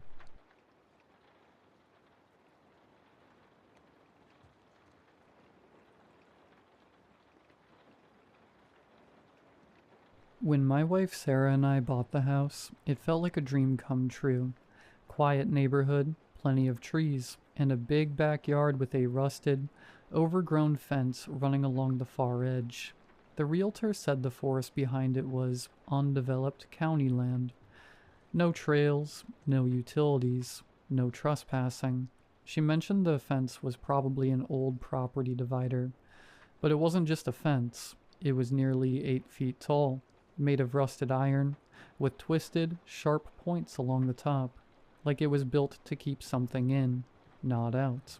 Right in the center, hidden behind vines and moss, was a gate, welded shut with thick seams of metal and rust. On the inside of the gate, our side, someone had carved a single word into the metal: stay. At first we thought it was some strange leftover from the previous owners. Maybe they were paranoid. Maybe they had kids and wanted to scare them from wandering into the woods. Now I think they were trying to warn us. The dog noticed it first. Bear is usually friendly, dumb as a rock, but loyal. After we moved in, he refused to go near the fence, wouldn't even step into the backyard. He'd stand at the sliding door, growling softly, tail low, ears pinned. Then the dream started. Sarah said she kept dreaming about the woods, dense black trees packed tighter than they should be. She said she heard things walking just out of sight, shapes moving between the trunks. I shrugged it off, told her it was stress. New house, new environment, normal adjustment stuff. Then I started having the same dreams, and then it got worse. One night last week, I woke up at exactly 3:17 a.m. Not from a noise, not from a nightmare. I just knew I had to wake up. The house was silent. Even Bear wasn't snoring. I got up and looked out the back window. There, standing inside the fence, on the other side of the welded gate. I couldn't see much, just a tall silhouette. Pale, almost white, barely human-shaped. It didn't move, didn't run when I turned on the porch light. It just raised a long, thin arm and pointed at me. I blinked. It was gone. The next morning, I found bare footprints in the dew. Human-looking, but wrong. Toes too long, arches too low. They led from the gate, across the backyard, and stopped right beneath our bedroom window. That night, Sarah said I was talking in my sleep. Not mumbling, whispering. She said I kept repeating the same phrase over and over. Let me back in. I remember now. Let me back in. I don't remember any of it, but she swears she saw me get up around 2 a.m., unlock the back door, and stand by the fence, just staring. She said I whispered something to the gate, and something whispered back. Last night was the worst. I woke to Sarah shaking me, tears in her eyes. The gate, she said. Listen. I held my breath. In the silence I heard it. Metal groaning. A slow, dragging, shrieking noise. Rusted hinges straining. We ran to the window. The gate was open, bent inward like something had forced its way through the welds. I grabbed a flashlight and went out barefoot, heart pounding. The air near the gate was colder, still, like the woods themselves were watching. And that's when I saw it. The word on the gate, stay, was gone, scratched over with deep, jagged gouges. Now it said, welcome home. I don't know what I did. I don't know what's calling to me from those woods, but something is. Something that remembers me, and I think I'm starting to remember it too.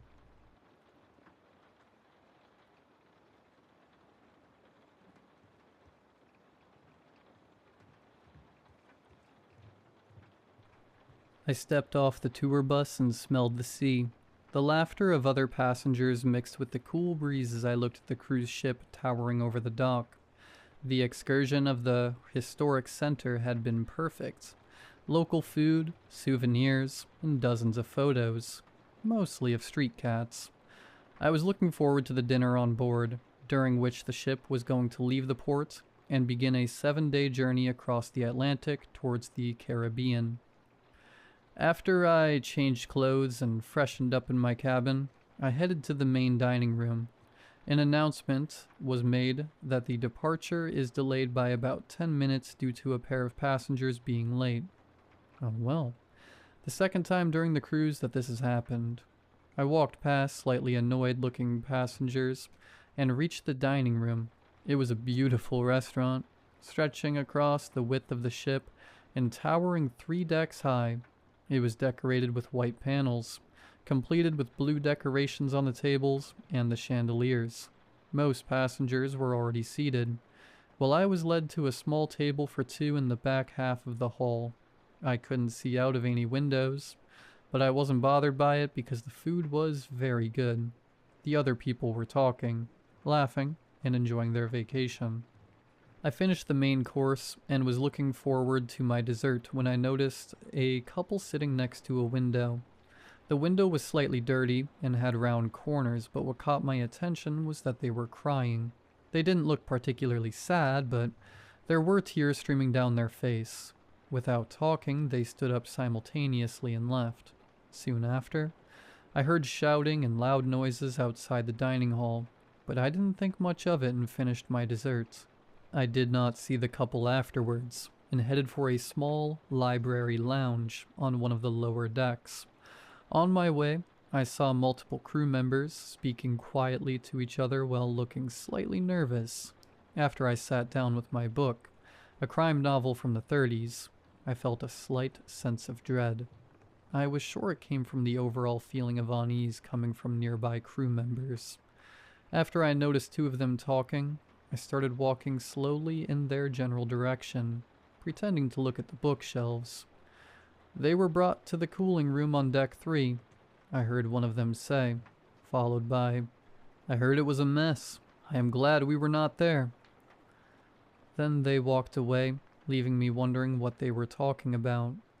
I wasn't in the mood for my book anymore, and headed upwards towards the open decks to catch some fresh air. I walked up the stairs, deck by deck, thinking about the 2 crew members. What kind of mess were they talking about? Why the cooling room? Just as I reached the top of the stairs, heading for the door leading to the upper deck, a young woman opened the door and came back inside. Or should I say, she just walked straight through the door without even lifting her hand. Her body just walked against the doors, and pushed them open while walking slowly forward, like an unstoppable object. She looked straight ahead, not noticing anyone around her, but I immediately saw the tears, not small ones, but a stream of tears running down her face. She did not even try to brush them away, just kept walking towards the stairs while looking forward. She slowly walked past me. I thought she was going back to her cabin, but she suddenly stopped in the middle of the stairway. She slowly turned around with a smile. Not a happy smile, but one you would give a crying child. A smile filled with compassion and pity. Suddenly she bowed down and slammed her head forwards with an enormous force against the edge of a stair. Blood covered the stairs, and the sound of her skull splitting open echoed from the steel walls of the stairwell. I ran. I should have alerted a crew member or tried to administer first aid, but the feeling of unease was so big that I immediately ran outside on the open deck. But what I saw there made me stop in an instant. About 5 passengers were outside. 10 more were lying on the ground covered in blood. The 5 passengers all smiled with tears running down their face. One of them had a thin, broken steel rod in his hands, but before I could see what he had planned to do with it, I screamed and ran back inside, past the woman on the floor and straight into my cabin. I slammed the door shut and sat down, burying my face in my hands and sobbing. I examined the cabin. Everything was clean and tidy. I wish I had a balcony or even a window, but I just stared against the wall. The slow movement of the ship was soothing, and I calmed down a bit. I sat on the ground for what felt like hours, until I gathered the courage to peek outside the cabin again. I opened the door and looked down the hallway. It was quiet. The handrail on the side of the hallway had red stains on one spot, which I quickly looked away from. I moved towards the lifeboat deck to look for a crew member. I headed up one deck, and just before the door leading to the lifeboats, I stopped. Letters written in dried blood covered the glass window of the door. "Don't look down," was all it said. I hesitated and refrained from pushing the door open. I turned and saw a woman looking at me from a few meters away. I immediately looked at her eyes, and thankfully, there were no tears, just a frightened look. I immediately felt that her gaze also went straight to my eyes to check for tears. "Did you look?" she yelled at me. I told her that I hadn't. After coming closer, I asked her if she knew what happened. "Passengers all across the ship have started to cry and hurt themselves. I don't know what comes over them. I first noticed when I was chatting with a guy in the main atrium, when he suddenly looked out of the window and started crying almost like someone told him his family died. But he did not look like he was sad. He looked like he is sad for someone else, overwhelmed by compassion. He went and..." She started sobbing, but she did not have to continue. We both knew what happened to everyone that looked. After she introduced herself as Sarah, we decided to move further to the front of the ship in search of crew members who might be able to contact emergency services. It was already strange that no one showed up. We were still close enough to shore for helicopters or the Coast Guard to reach us. We tried to use our smartphones, but there was no signal. The ship's Wi-Fi, advertised by the cruise company for being one of the fastest on the sea, had vanished. As we were moving forward, passengers with tears streaming down their faces walked inside from the lifeboat deck, but we never looked at them for long. Just before reaching the front of the ship, we saw a panicked crew member walking towards the lifeboats. He saw us and gestured us to come, even though the crying passengers were never paying attention to us. He was whispering. They looked. All of the officers on the bridge, they looked. The feeling of unease intensified. If there is no one on the bridge anymore, we cannot contact the outside or turn around. The crew member who introduced himself as Jim told us he is going to try and lower a lifeboat to escape while wearing a blindfold. With a nod of approval, we prepared to go out on the lifeboat deck, tying a ripped sleeve storing our heads.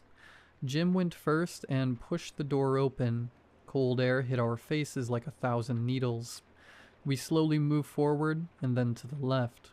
After about 7 meters, we reached a lifeboat crane. Jim pulled a lever, and the lifeboat began to ascend from the top of our heads towards the deck level so that passengers could enter. Just before it reached the floor, a part of the crane arm descending from the ceiling hit my head and ripped my blindfold from my eyes. The impact threw me to the ground and left me disoriented. I heard the others scream something to me, but I felt dizzy and only heard their voices as a faint rambling. I opened my eyes. I saw the waves below me, a beautiful sight, with the moonlight reflecting in the waves. First I saw nothing, then I noticed motion beneath the waves. I thought the motion came from sharks or dolphins, judging by the size, but after my eyes adjusted to the dark, I realized human bodies moving with the ship. One of the bodies reached its hand towards the hull and started climbing, somehow having a grip on the perfectly flat surface of the ship. The body seemed long drawn, but climbed upwards with a wide smiling mouth. Poor thing, I thought. It must be so cold and hungry. I felt pity for it, as if I found a dying animal on the road. Tears started streaming down my face. I could feel that it was so hungry, starved for years. If only I could give it something to eat. The tears kept coming, You reached the top and smiled at me. If only I had food on me. Maybe I could give it something of mine. It needs my body more than me. It looks so weak and desperate for food. Smiling so friendly. The sharp edge of the railing caught my attention. If only I could give it something to eat. I was standing in front of the railing, slowly raising my head. I wanted to crack my head open to give the creature food. It filled me with joy knowing that it would finally be able to eat something. Just as my neck muscles began to slam down, a hand tried to grab the back of my shirt. It did not bother me. I was concentrated on the railing. Suddenly the hand grabbed me and violently pulled me back. It was Sarah pulling me into the lifeboat. The smile on the creature vanished, and it opened its mouth wide to reveal many rows of sharp teeth. Its gaze was suddenly filled with unfathomable anger. It leapt forward, but the lifeboat's already lowered. It felt like an eternity to reach the waterline, but as soon as we touched down, I stopped crying, confused and scared. We sailed towards the coast while the ship slowly disappeared behind the horizon.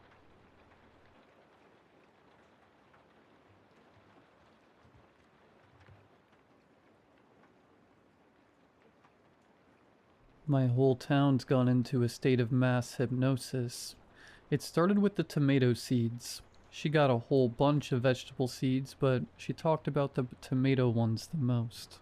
Apparently they were the juiciest and most reddish tomatoes she had ever seen. The guy said he got them from a Native American tribe down south, jokingly warning her how good they are. My wife planted all the vegetables the day after. Surprisingly, some of them soon grew small roots from the ground, but one rose to dominate above them all. The tomato plant had sprouted, and small tomatoes were growing on it. My wife was excited about her gardening achievement. That very night, she picked off the still small tomatoes and put them on toast with some cheese and ham. She kept saying how unbelievably delicious they were. Her eyes were rolling back into her head midway through her toast. After the first one, she walked back to the tomato plant and picked up the remaining ones, even the ones that definitely didn't look ripe. She knows how bad my acid reflux gets whenever I eat one, but she kept persuading me to at least have a bite. I managed to resist.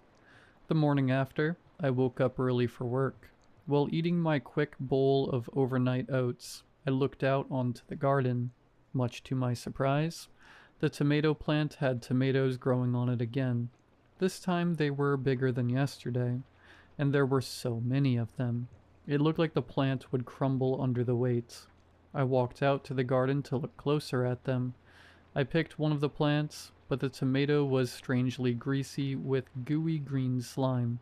When I tried to smell them, a foul odor of iron and mold hit my nose. When I came back from work, I looked out again, and they were all gone. I heard some rumbling in the shed outside. I thought a raccoon had found some trash and was having a feast in our garden shed. I walked over, and there was my wife looking for her gardening tools with seeds in her hand. "What are you doing, honey?" "Oh, I love how the tomatoes taste. See how fast they grow? I want to plant a couple more of them." "Are you sure there's going to be space for them? We can barely fit the plants we got there now." "It's okay if there isn't. I'll take out the other vegetables and plant them." "Oh, but why? I was excited about them.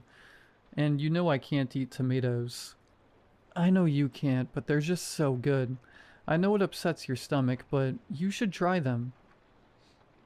"I think a night of stomach acid is not worth it."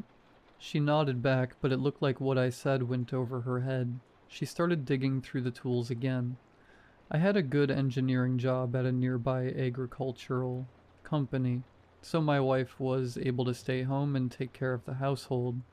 She would usually wake up late, around 8 a.m., much later than my usual 6:30 alarm. I got dressed up for work and went down into the kitchen. To my surprise, she was already picking the tomatoes in the garden. All the tomato plants sprouted overnight and were overgrown with tomatoes. "They are magical," my wife yelled out from the garden. I just nodded my head and started pouring up some coffee. When I looked back, she was talking to the neighbor and giving him some of the tomatoes from her basket. The basket was already overflowing, but the tomato plants weren't even halfway picked. I yelled out to her that I'd be on my way to work, and she looked up, waved at me, and got back to her picking. Her behavior seemed strange. She would usually at least give me a hug or even plead with me not to leave the house and stay around for a while. Plus, how did all the plants spring up again? The first one grew really fast, but it still seemed believable. How could a plant grow in only 10 hours and have fruit on it? Most of my concerns went away as I got to work and had to focus on other important things. That day, I had to stay at work longer. Some issues with our conveyor belt came up. I tried calling my wife to let her know I'd be coming in late that evening, but she didn't answer. I arrived home at around 8 p.m. hungry as ever, excited about my wife's cooking. When I stayed late at work, she would always prepare a meal I enjoyed to cheer me up. Walking into the kitchen, I saw my wife sitting at our dinner table, eating tomatoes out of a huge basket. The kitchen looked clean and polished with no food in sight. "Hi, honey. How are you doing?" I said, and I sat at the table. "Good," she replied, barely looking at me, and continuing to munch on her tomatoes. "I tried calling you, saying that I'd be coming late from work, but you didn't answer."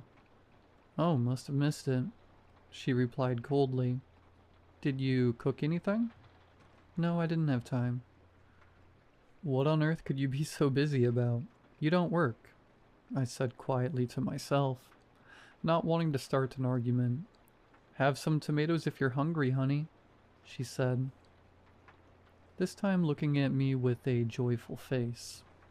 "You know I can't have any. My reflux would be crazy." "But these are so good. I'm sure the tomatoes wouldn't hurt you. They wouldn't do such a thing to you."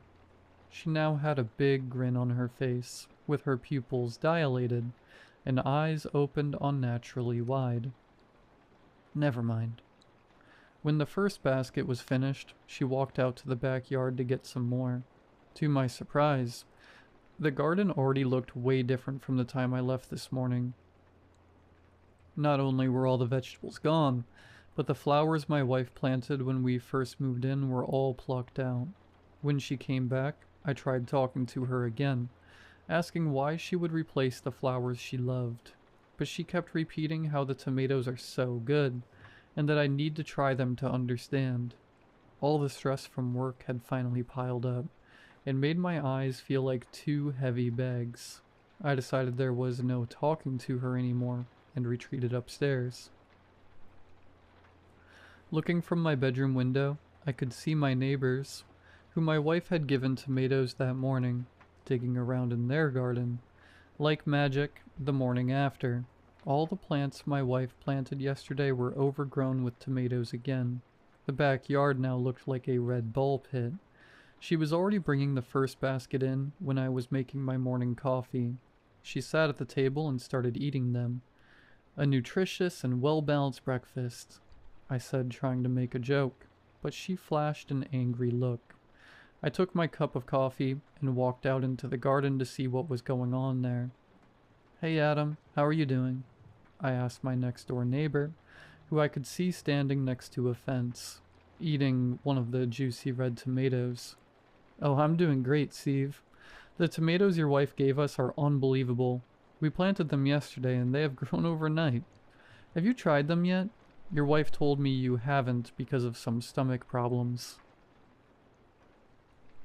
"Yeah, I could see you guys digging in the garden yesterday. No, I haven't tried them. I got a bad case of acid reflux, and tomatoes can ruin my day."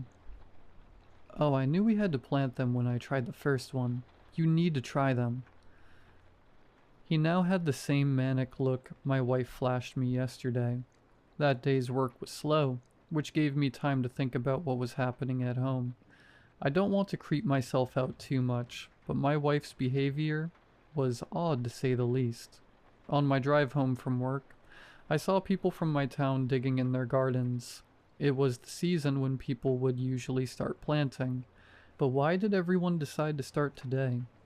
Arriving home, I saw my wife and next-door neighbors sitting at our dinner table. We did have good relations with them, but this was the first time they ever came over. Everyone was sitting around the table eating the tomatoes and talking about how delicious they were. No one said hi when I entered, not even my wife. Almost like the tomatoes put them in a state of hypnosis. I said hi to them, but barely anyone seemed to care. Only once I sat down, my neighbor looked at me. "Come on, neighbor. Still haven't changed your mind about the tomatoes? Take some. There are a few from my garden there, too." "I really can't," I replied. "They wouldn't hurt you, son. Just have a bite." He tried to push the tomato uncomfortably close to my face. I almost had to slap his hand away. The tomato smelled foul. I could see the green gooey slime on the tomato's skin. My neighbor's fingers were covered with it too. After seeing that there was no chance of getting me to eat one, he resorted to munching on it himself and talking to the others at the table. I looked out into the garden, and at first I couldn't believe my eyes. The dirt all over our garden was tilled. I looked over the fence, and my neighbor's garden looked the same. I tried to walk out onto it to take a closer look, but my wife ran from the table and started dragging me by the arm. "Stop it. You're going to hurt them," she yelled out. "Jesus Christ, all right. Calm down," I yelled out too. She wouldn't let go of the grip until I walked into the house again. She threw a nasty frown and walked back to the table to her basket of tomatoes. Both of my neighbors were looking at me now, too, with a scolding face like parents who learned about your last misdeed. The morning after, I woke up to a loud banging and rattling, like I was next to a construction site. I looked out my window and saw my wife with some of our neighbors taking down the shed in our backyard. I hurried out with my pajamas still on, almost tripping on the stairs. I didn't even put on any shoes. Ran out into the garden and started screaming at everyone to tell me what the hell was going on. "We're making room for tomatoes. There's nowhere else to plant them." She smiled and looked back at me with a very peaceful expression. Like what she said made complete sense. "What do you mean, make room for the tomatoes? The garden is filled with them. Where are you going to put all my tools?" I screamed at her. "They're in the basement."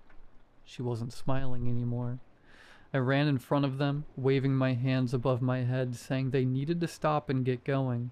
Their looks turned from concern to anger. One of the neighbors, Jack, dropped his claw hammer, walked up to me, pushed me, and told me to get lost. I couldn't believe it at first. I stood there for a second with a bewildered look on my face. Then they all dropped their tools and, in almost magical unison, started pushing me and telling me to get away, and that I don't understand. My wife joined them too. At that point, I retreated into the house. I was panting, my whole body was shaking, and sweat started forming on my lower back. I called in sick to work and sat at the dinner table for a while. I had no idea how much time had passed by, and my mind filtered out all the outside noise. When my emotions finally calmed down and I came to, they were still working on the shed outside. I ran back into the bedroom, dressed, and walked out to ask someone for help, but to my dismay, everywhere I looked, people were in their gardens digging up dirt with a basket of tomatoes next to them. This happened 4 days ago. I have not been to work since. Over the weekend, I tried to get to the farmer's market, but the guy was not there anymore. No matter how hard I looked, he was nowhere to be found.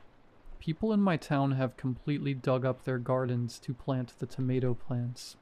The ones who don't have space anymore have resorted to the same plan my wife had, slowly taking down sheds, patios, fences, fire pits, and all other things taking up space in their yards. I thought about calling the police, but what was I going to say to them? that some group of avid tomato lovers is tearing up their backyards. Reporting the assault is not an option either. I have no witnesses. They'd probably turn it against me. When they don't work, they all gather at our house, eat tomatoes and whisper. Nothing else. Just whispering and eating the tomatoes. I sometimes listen to them whisper the same phrase over and over. They're so delicious. Whenever I walk down, they all look at me in unison. Their gaze follows my every move like a shadow. Edit. I can hear them outside the door now. The room is full of the smell of rotten iron. They're chanting. It's time to try the tomatoes.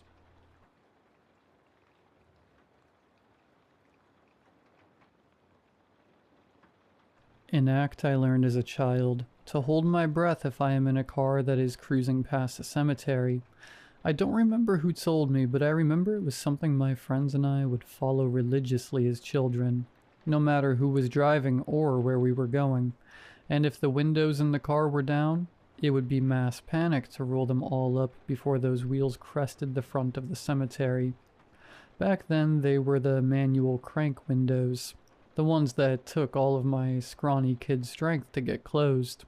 But in those moments, they always managed to close in the nick of time. I'm not sure any of us knew why we were doing it. I certainly don't. Regardless, it's a practice I've kept up even though my 30th birthday is right around the corner. It wasn't like I had big plans for my birthday, but it would have been nice to be able to celebrate it. I remember making the concrete decision when I got my own license that I would keep playing the game for nothing if not for myself. Sometimes the practice seems silly to acknowledge, but my mindset has always been, I'd rather be safe than sorry. If other people are in the car, I'm discreet about it. Much less fanfare than when I was a kid. Just one large inhale as the tires continue to glide on the road. I casually roll the windows up like it's no big deal. Maybe like I saw a bug I didn't want to crawl inside the car. But it isn't always feasible to hold your breath in time. I mean, I don't always see the cemetery until I am smack in the middle of it. I immediately stop breathing when I realize what I am driving by. But at that point, it already feels too late. Until 2 days ago, I didn't know the consequences. Now I do. It's because I moved to a new town that all of this happened. I didn't know that the back roads that led to the craft store would contain so many cemeteries. It was in my nature to simply avoid these types of roads, to take the highway, even if there was more traffic. I was alone on my way to pick up supplies for one of my mini craft projects. I should have turned the car around when I saw the road that I was going to be on for 7 miles contained nothing but curvy, grassy, open space. It wasn't like there was anyone else in the car to question my actions.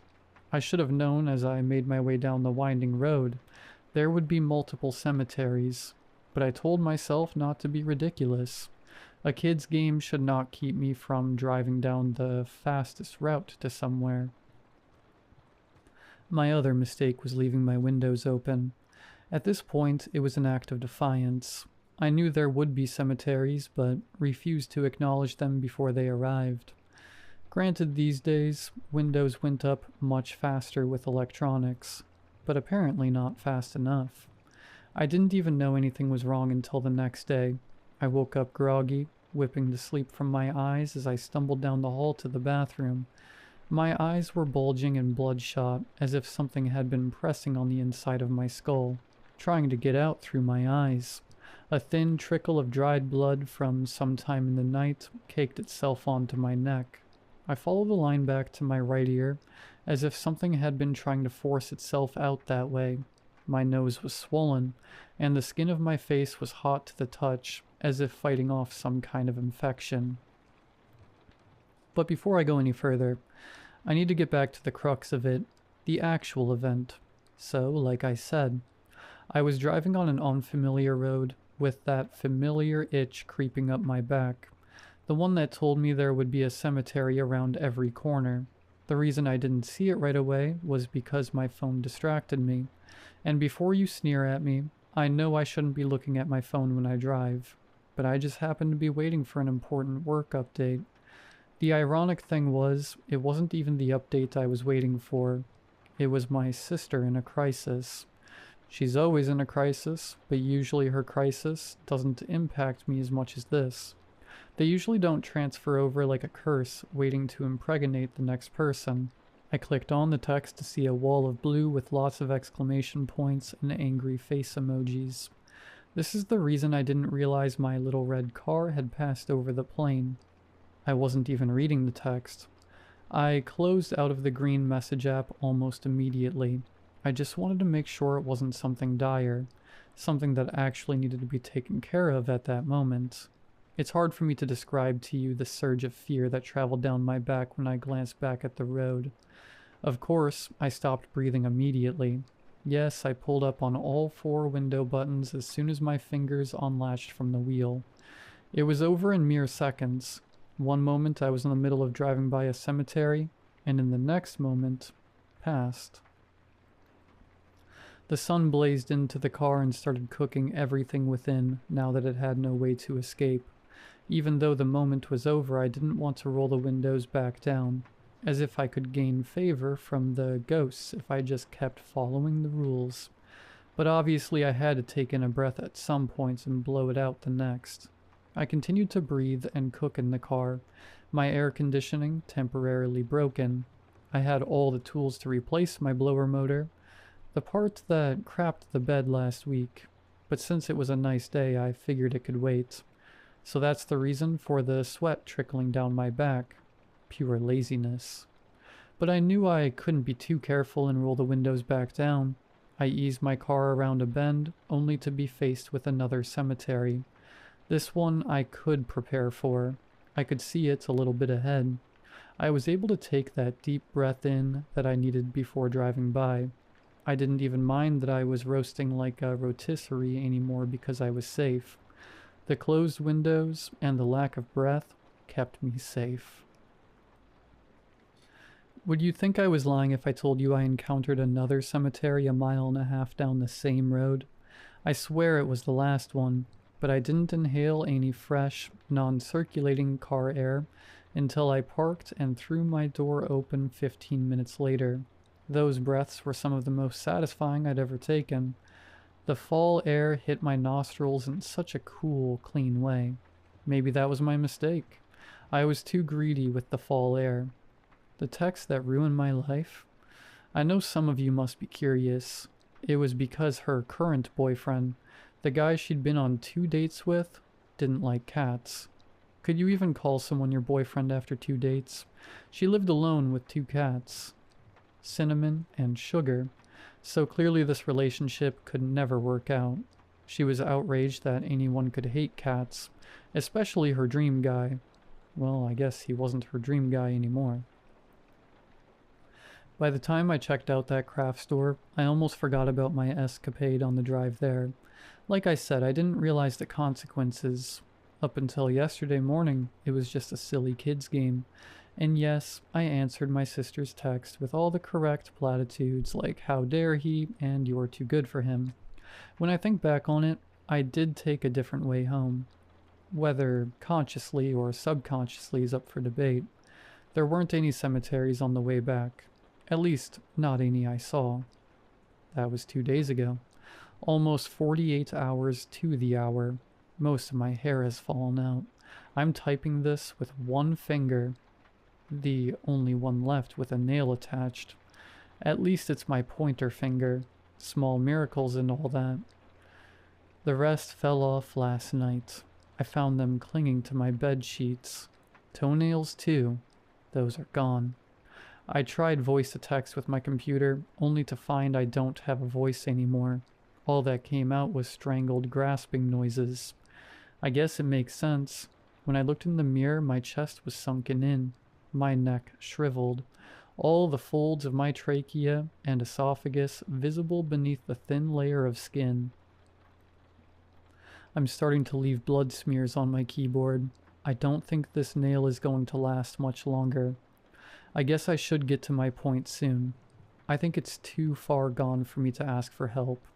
So I guess this has turned into one of those warning posts. You know, the ones that tell you to watch out. Always look behind that corner. Turn on the lights before bed. In this case, always check for cemeteries. Never take your eyes off the road. There are so many questions that must be left unanswered. What about the air conditioning or the heat? Can the ghosts get in if you turn those on? Was it my open window, or do the windows not matter? Is it all cemeteries? All ghosts? Do you have to be driving? I don't have time to answer any of these. I'm already infected, possessed, haunted, or whatever this is. You can test all these theories if you want. I'm not sure I recommend it. Another tooth tumbled out of my mouth a moment ago. I think I only have 2 left now. It's hard to keep my jaw closed. I'm trying to prevent the blood from trickling out. It's not working. The keyboard is slick now. My breaths are shallower. It's like I can't catch my breath. A bit ironic, as if the ghosts are still stealing the air from my lungs. Like I'm still driving past that cemetery. I think I only have a few moments left. Just enough to post this. I wonder what my family will think when I don't answer their calls. I wonder how long it will take them to find my body. I wonder if I will have a body to leave behind. At all.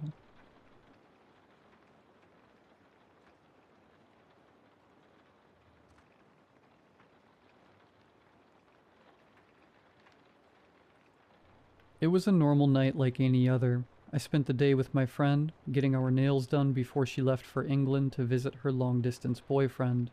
I saw some friends and hung out way too late, before one of them offered to drop me off at the train station so I wouldn't have to walk. This late at night, the station was a ghost town, with just a few people nursing bottles held in brown paper bags. I made my way into the desolate train station, looking for the correct platform, but there were so many. It looked like the station stretched off into the distance. There hadn't been that many platforms when I arrived earlier in the day. Had there? My anxiety really ramped up when the screens weren't working. They didn't show where the trains were going or coming from on any of the platforms. I brushed it off since I'm already an anxious person. I figured I was just confused, so I chose the platform I thought I came in on and asked a conductor of another train company if I was on the right platform. He said I was, but my train was unusually late. He told me to go to the other platform across the way if my train didn't show up in 10 minutes before its departure time. A few minutes after that train left, my train arrived. The doors opened, so I figured I could go and sit down early before anyone else showed up.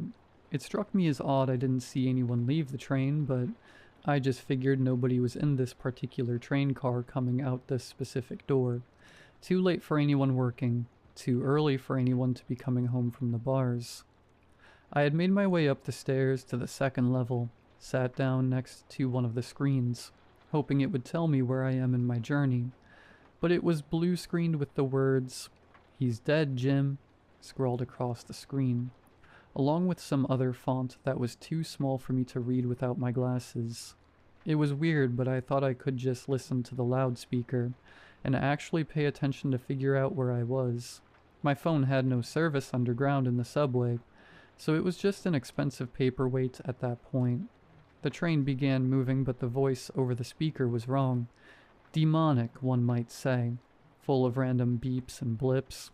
I brushed the worry off and started looking out the window, watching for the station signs to start passing us by. None did. It was all just a blur of darkness outside the window. I heard the speaker come on again. Unintelligible noise assaulted my eardrums before the transmission ended in a hiss that sent chills down my spine. I could hear someone laughing in the distance, but it sounded wrong. Rather than being full of mirth, it sounded panicked, the way someone laughs when they're nervous. This was when I began to truly realize that something was off. I looked around, trying to catch a glimpse of the other passengers, mostly to see if any of them looked as freaked out as I felt. The train car was mostly empty at that moment, but I could see a woman with tears streaming down her face while she smiled. A man was staring very intently at the wall.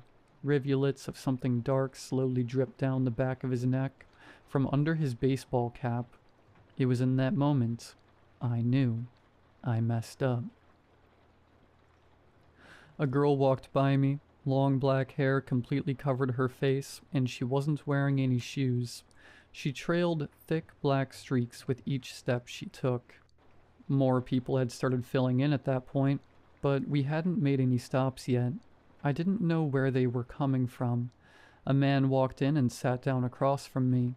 His eyes were practically glued to his phone, but when he didn't look up to see the passengers around us, he startled. A pitiful squeak escaped his lips, causing everyone else in the train car to turn towards him. He was staring at someone down the train who I couldn't see.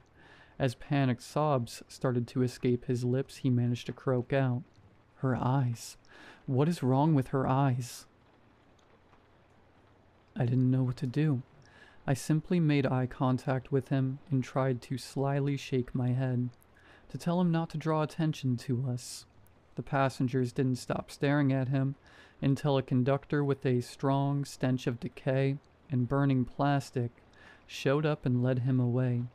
He didn't fight it, just let the conductor drag him away while seemingly frozen in fear. So now I'm sitting here, trying to control my face and not let on that I shouldn't be here. I can hear voices further down the train, almost like stage whispers that I can't quite make out. There have to be other normal people on this train. There's plenty that look normal, but they all seem unfazed by what's going on around us. I'm scared, and now that I'm on the train, I don't think it's taking me home.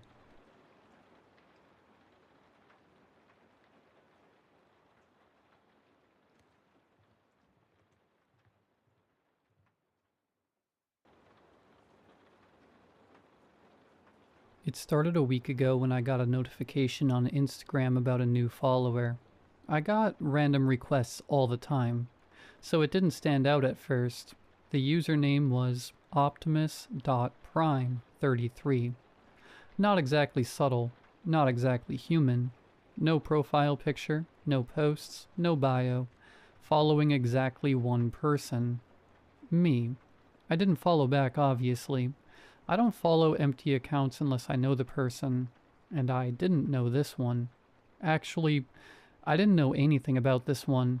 0 mutuals, 0 footprint, 0 reason to exist. I remember looking at the picture for a total of 3 seconds and thinking, bought, closed the app and moved on. End of story. Or so I thought. The next morning I woke up, brushed my teeth, made the same coffee I drink every day, and sat on my sofa replying to boring work messages. My phone buzzed with a notification from Instagram. Optimus.prime33 mentioned you in a post. I rolled my eyes, thinking it was probably some spam reel tagging random people. Opened it anyway. It wasn't a reel. It was a photo, a picture of my building. My building, not a stock photo. Not something anyone could Google. My actual building, taken from the streets. The angle was unmistakable. My floor, my balcony railing, the light from my bedroom window, everything. Caption, "You're still here." I remember sitting there staring at my phone thinking, who is this?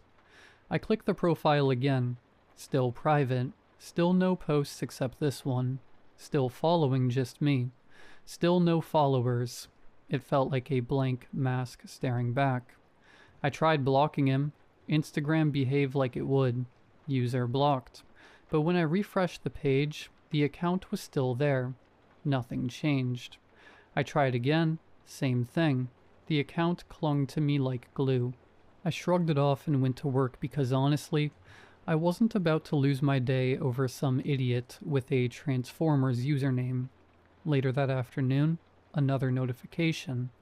Another tag. This time it was a picture of me, walking to the lift, taken from the lobby. The lobby was empty when I left my apartment. I'm not imagining that.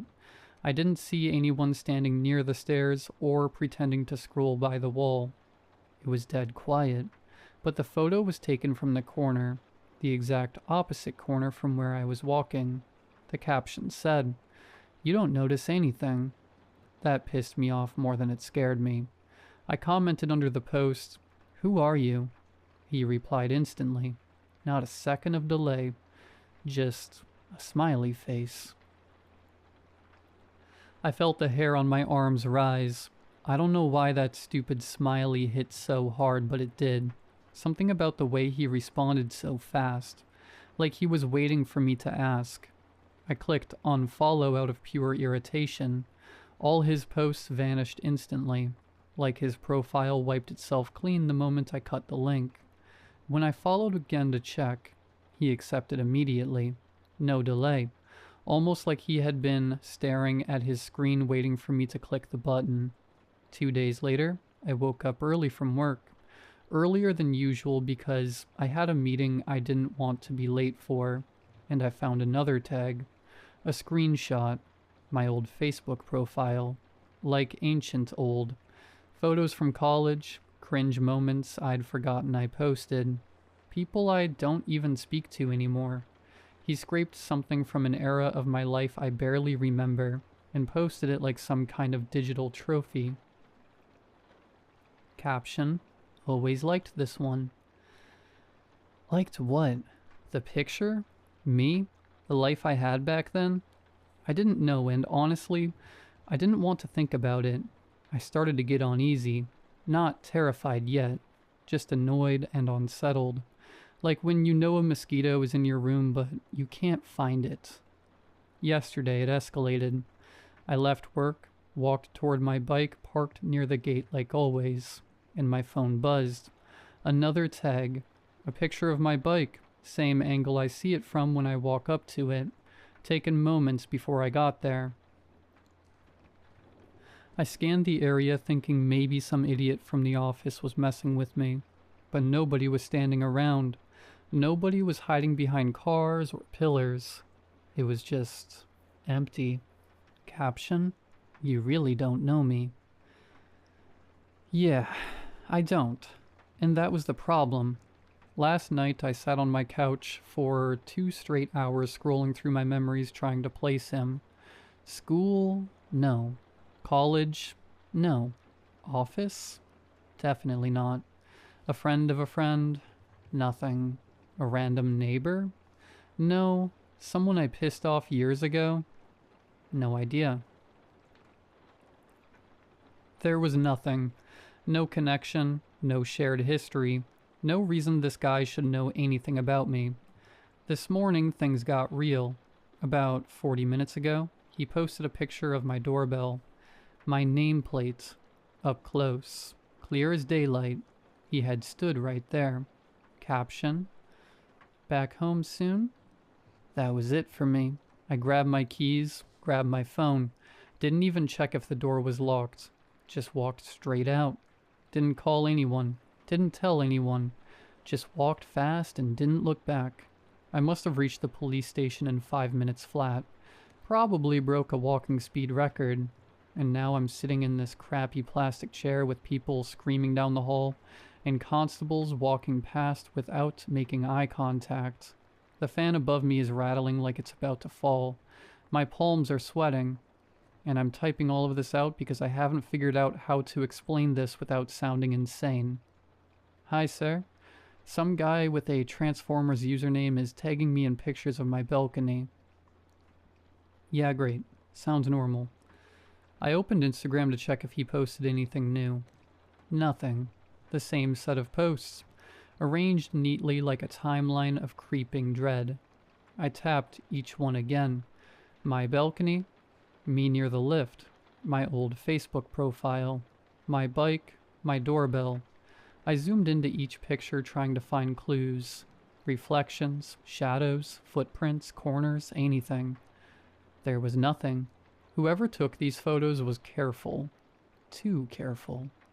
I checked the timestamps. They lined up with my routine, almost perfectly.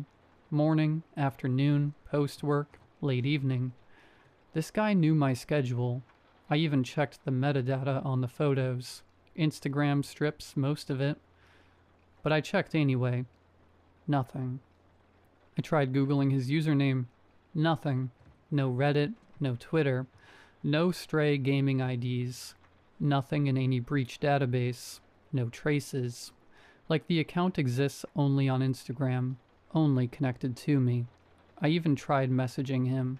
Tell me who you are. No reply. I was halfway through typing a second message when I realized I was being stupid and stopped before giving him more attention. And now I'm here, stuck in a police station, typing this all down while constables keep walking past me like I'm a stain on the floor. I wish I could say I'm calm. I'm not. I'm trying so hard to pretend I'm not affected, but my chest feels tight, and I keep checking the station doorway expecting him to walk in. I keep refreshing Instagram every few seconds, and each time I brace myself for another notification. I swear I'm shaking writing this.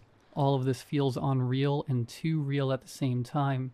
A stranger following me everywhere, taking photos, posting them seconds later, reacting instantly when I unfollow or comment. It's too much. I'm trying to appear normal in the police station, but I keep glancing at the entrance. Every time the door moves, my heartbeat jumps. Every time someone coughs behind me, I flinch. Someone has been watching me for a week, closely enough to know when I leave my room, when I enter my lift, when I park my bike, when I unlock my door, when I panic. I'm trying to steady myself, but my fingers won't stop tapping the screen. My phone buzzed as I was typing this out. Another tag, another post. My hands are cold. I opened Instagram without thinking. This time it was a picture of me, sitting on this same plastic chair, typing on my phone. My shoulders hunched the exact way they are right now. My thumb mid-swipe, my leg bent at the same angle. Everything identical. It was taken from beside me, right next to my shoulder, like someone stood inches away while I typed, and I didn't notice anybody standing there. The caption read, "This won't help."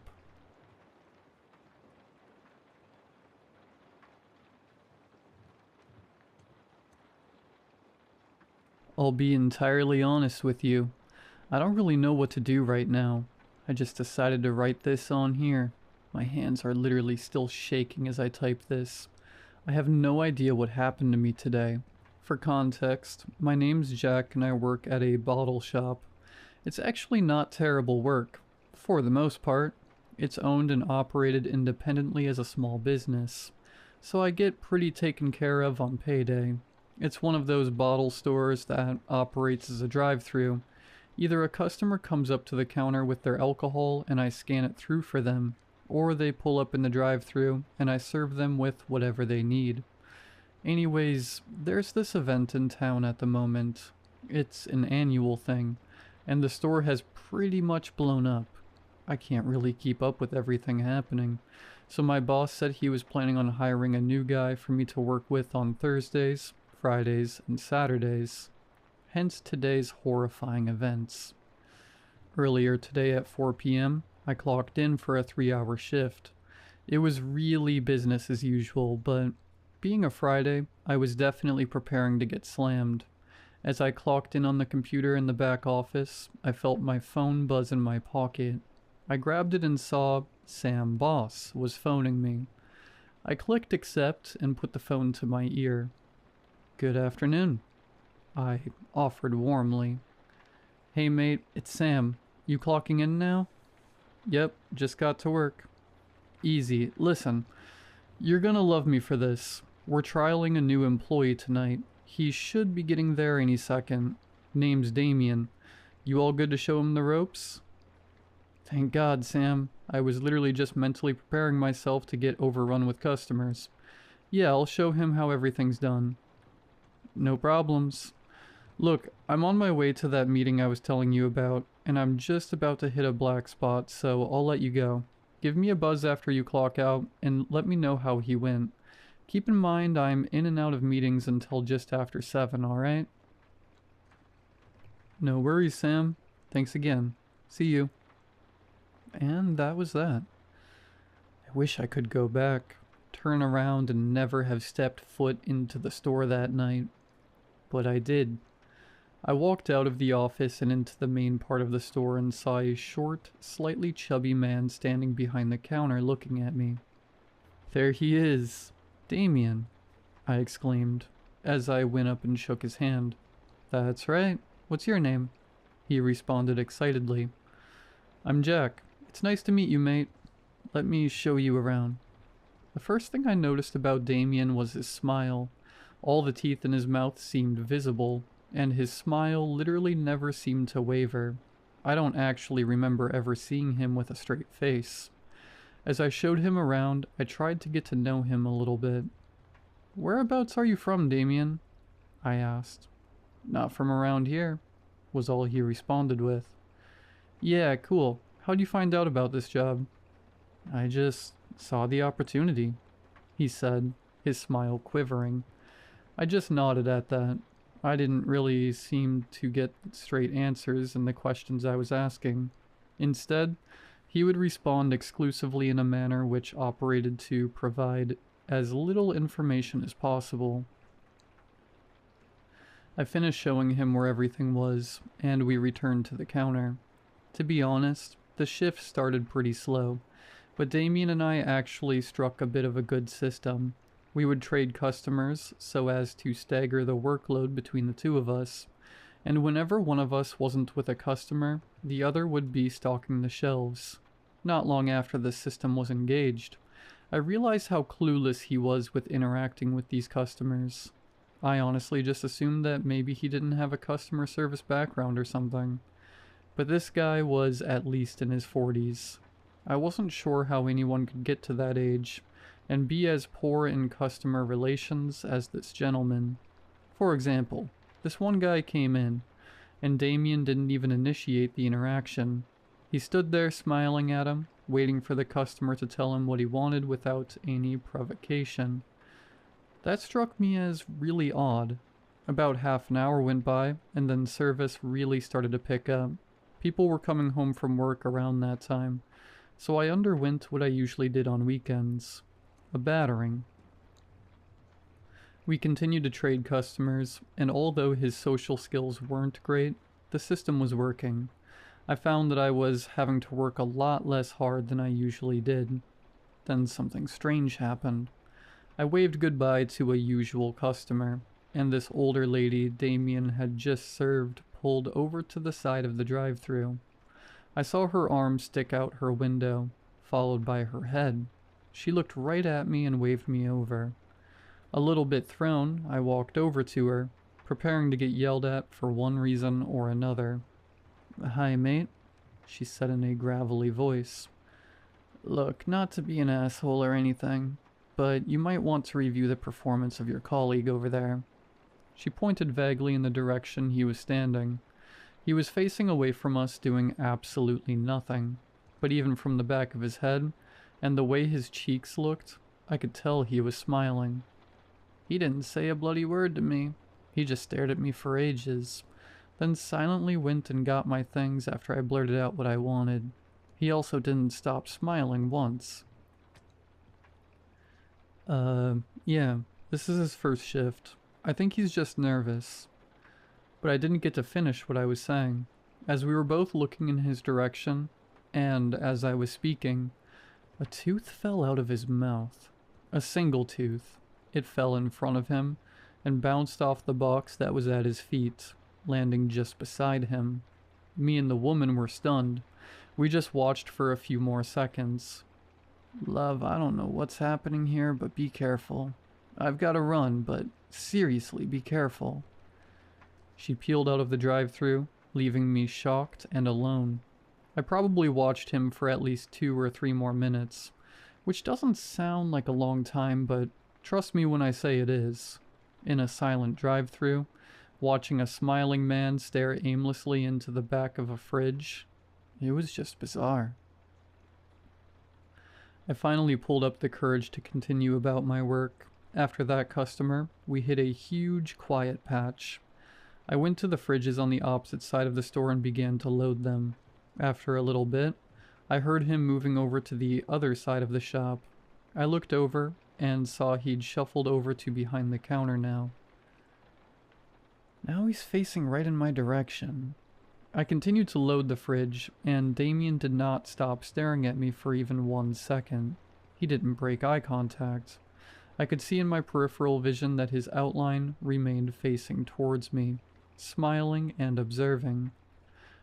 For 1 split second, I mustered up the guts to glance in his direction, and saw a missing front tooth. My stomach genuinely sank. It was the worst feeling.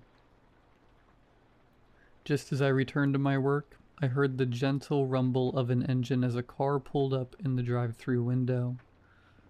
I heard absolutely no movement from behind me in Damien's direction, meaning it was clearly up to me to greet and serve the customer. Shakily, I walked to the driver's side window and said my usual greetings.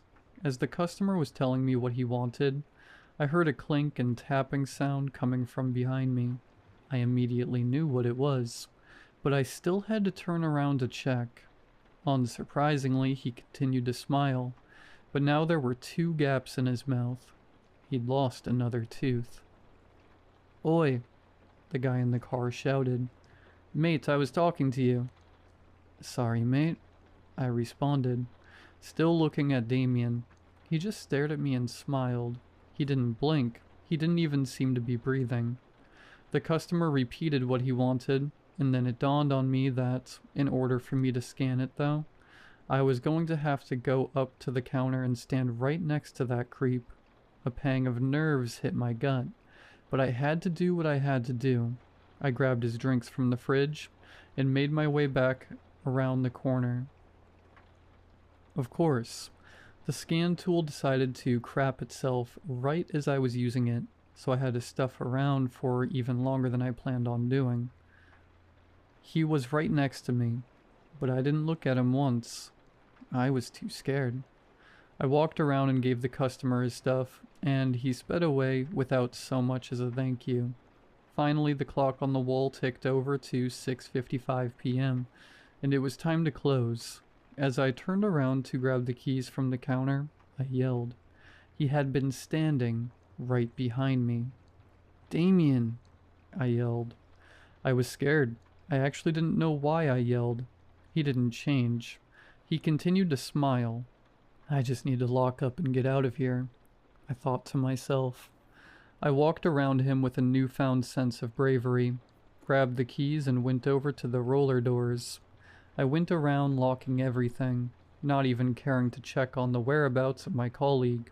As I crouched down to lock the last roller door into place, I noticed I had goosebumps. I wasn't even sure why.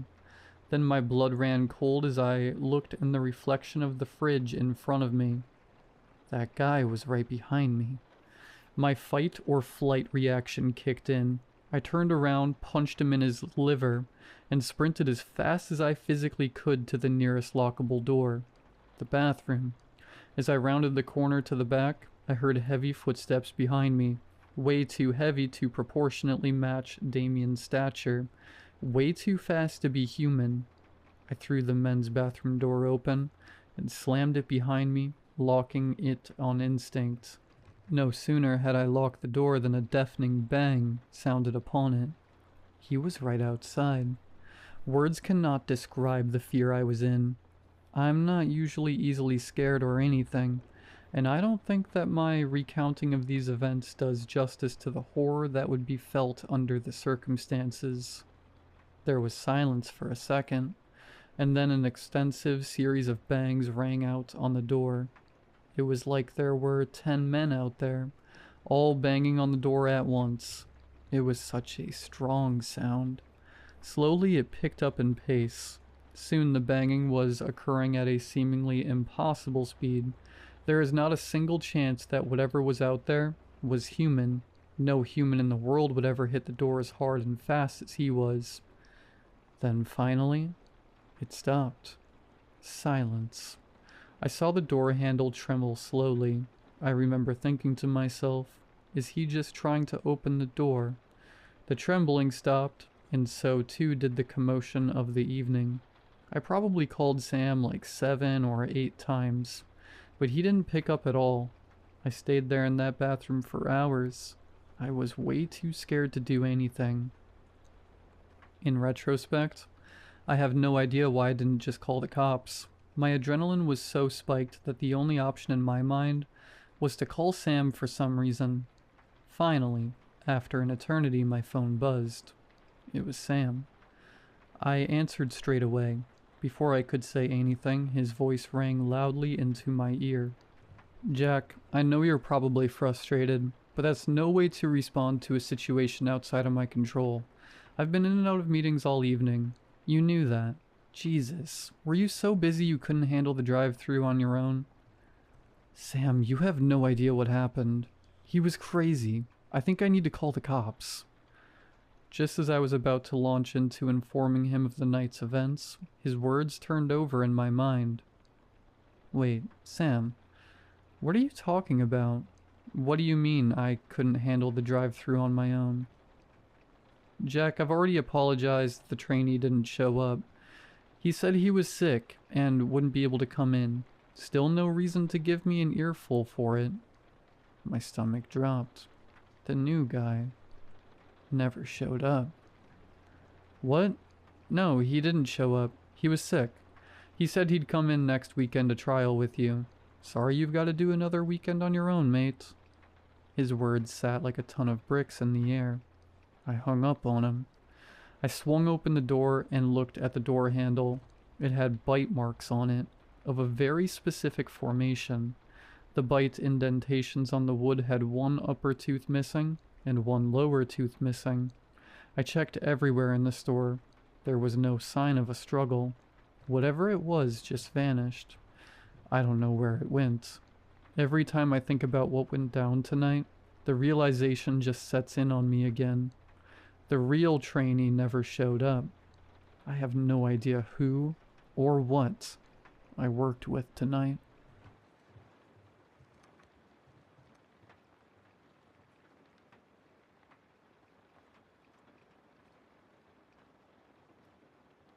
This kind of work isn't exactly glamorous, but it pays well.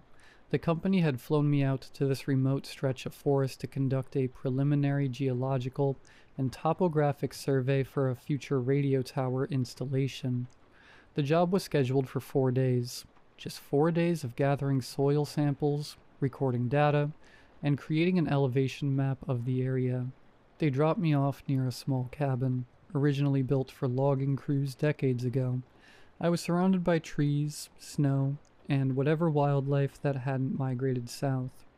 The weather reports hinted at a snowstorm moving in by the end of the week, and the last thing I wanted was to get caught in the middle of it. The deep snow would make it impossible to do any work. The forest surrounding the cabin was dense, a towering wall of snow-covered pine trees, the kind of place where the quiet becomes deafening. At least, I used to think I liked that kind of quiet. Day 1, the snow crunched as I drilled into the frozen earth to collect core samples. I collected samples methodically, from different sites that had been marked on a map ahead of time. I spent the few hours of daylight as efficiently as possible, but I couldn't help but notice the silence, a constant distraction tugging at the back of my mind. Night had fallen by the time I returned to the cabin. The trees loomed like dark, twisted creatures, their branches bowing under the weight of the snow. I pulled the door shut behind me and made sure it was locked. The air in the cabin felt thick, almost suffocating. The hum of the fridge, the ticking of the clock on the wall. At least the white noise provided some relief from the silence. I made myself a cup of tea and started sorting the notes and data I had written down throughout the day. Day 2, the headache started the next morning. A throbbing ache behind my eyes that wouldn't go away. Must be the years of stale air in the cabin, I thought. I stumbled over to the window and opened it wide. The cold air hit me in the face, sharp and biting. The headache didn't seem to lessen, but at least the cabin felt less stifling. I left the window open as I made breakfast and got ready for today's work. It wasn't the first time I'd felt this way. Jet lag, lack of sleep, stress. I assumed it was a combination of all of that. By midday, I started feeling worse. I would look down on my map for a few seconds, and when I looked back up, the trees seemed different. I would open my notebook to write down measurements, only to find multiple pages of notes I didn't remember writing. I felt like time was slipping. I sat down on a rock to gather my thoughts, and when I opened my eyes again, the sun had already set. The forest felt alien in the dark. I looked at my map and estimated that I was around 40 minutes away from the cabin. That's when I first saw it. A shadow in the corner of my vision. I froze and glanced up. Just beyond the tree line, something tall and thin shifted between the pines. I squinted, trying to focus, but it darted behind a narrow tree before I could make it out. Something was following me. A shadow, always in the periphery. Every time I turned my head, it would disappear behind a tree. It looked too tall and too thin to be a human. I picked up my speed, but the shadow kept pace, flickering just out of reach all the way back to the cabin. I made the hike back in just 20 minutes. Day 3. The headaches had faded, but a constant dizziness took their place, making my head spin.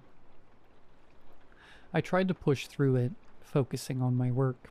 The first couple of hours went smoothly enough. I took it easy and drank plenty of water. I was writing down notes on some terrain features when I saw it again, the dark silhouette, quickly ducking behind a tree. I paused for a moment, my eyes focusing on the spots where I had just seen it. In the daylight, I felt a bit more confident.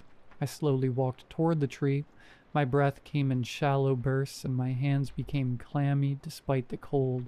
I reached the place where I thought I'd seen it, but there was nothing. I scanned the clearing. No movement, no shadow. The snow seemed undisturbed except for my own footprints. I circled the tree once, then again, searching for any sign that something or someone had been there. As I turned to leave, I caught sight of the entity about 50 meters away, peeking out from behind another tree. I took a step forward, expecting it to vanish like before, but this time it didn't move. I took another cautious step toward it. In an instant, it darted upward, climbing the trunk with a speed that could rival a squirrel. It disappeared into the snow-covered canopy above. I made it back to the cabin before dark this time. I lit a fire in the fireplace, gathered some snow to melt for my evening tea, and grabbed my notebook from my backpack. The fire would burn bright and intensely as it heated up my small sanctuary. I went back to the table. Suddenly, I was outside, in my socks, standing in the snow. I could barely feel my arms and legs. The notebook was still clutched in my hand. The light from the cabin was visible in the distance, and the front door stood wide open. How? I muttered to myself. Had I blacked out, sleepwalked, or had the forest entity done this? I stumbled inside the cabin and sank into a chair in front of the fire. My clothes were soaked, and I sat there, hoping for a sleep that never seemed to come. The rest of the night passed in a blur. The shadows cast by the fire danced across the walls, and with every hour that passed, they seemed to grow more alive. As the fire died down to smoldering coals, the shadows still remained. Day 4, I felt like I was losing my mind. I saw more of them now, behind every tree, in every window, in the corners of the cabin, and in the darkness beneath my bed. I couldn't concentrate on anything, not even the simplest tasks. I no longer cared about the survey. I no longer cared about the radio tower. I just needed to get out. I grabbed my coat and stumbled out of the cabin, too dizzy to think straight. The snow crunched beneath my boots as I trudged through the trees. It was following me, always a few footsteps behind. I could feel it breathing down my neck, a cold breeze. Then came a low hissing sound, quiet at first, but growing louder with every step. My headache was becoming unbearable. Just as I felt my legs begin to give out from exhaustion, I tripped over something, a metal pipe sticking out of the snow. The metal pipe, thick and rusted, protruded from the ground like a withered tree stump. Faint letters were stamped into the metal, nearly obscured by the snow and frost. Warning, gas pipeline. A loud hissing sound clearly emanating from the pipe, an odorless and colorless gas poisoning the air. I staggered back, my body tingling with a mix of horror and nausea. The shadow was right there, no longer hiding. It didn't have to. It stood in front of me, still and silent. Was it really just a figment of my oxygen-starved brain's imagination? I used the last of my energy to get up on all fours and started crawling away. Then I blacked out. I woke up in the helicopter with an oxygen mask strapped to my face. "He's awake," someone said to the pilot. "How are you feeling?" What happened?" was all I managed to say. "Well, we were about to ask you the same," the pilot replied. "We found you lying face down in the snow. You were lucky we got to you when we did. You have a mild hypothermia. We also recovered all your gear. Everything was stacked neatly at the rendezvous point. I'm writing this down, hoping that putting it on paper will help me make sense of what happened out there."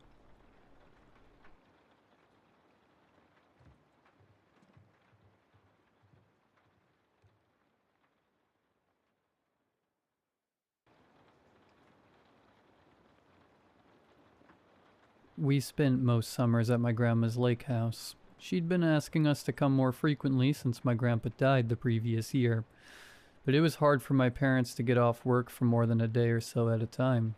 The week we'd spent at my grandparents' was the only real vacation any of us got throughout the year. My favorite part of those summers was when my grandpa would take me out on the boat at night. I loved the way the water looked in the dark, and we always caught a crazy amount of catfish. The best part, though, was how quiet it was. I wasn't allowed to take out the boat on my own, as if I even could. One night, after spending the day walking around town, eating at local restaurants and shopping, my parents and grandma turned in early.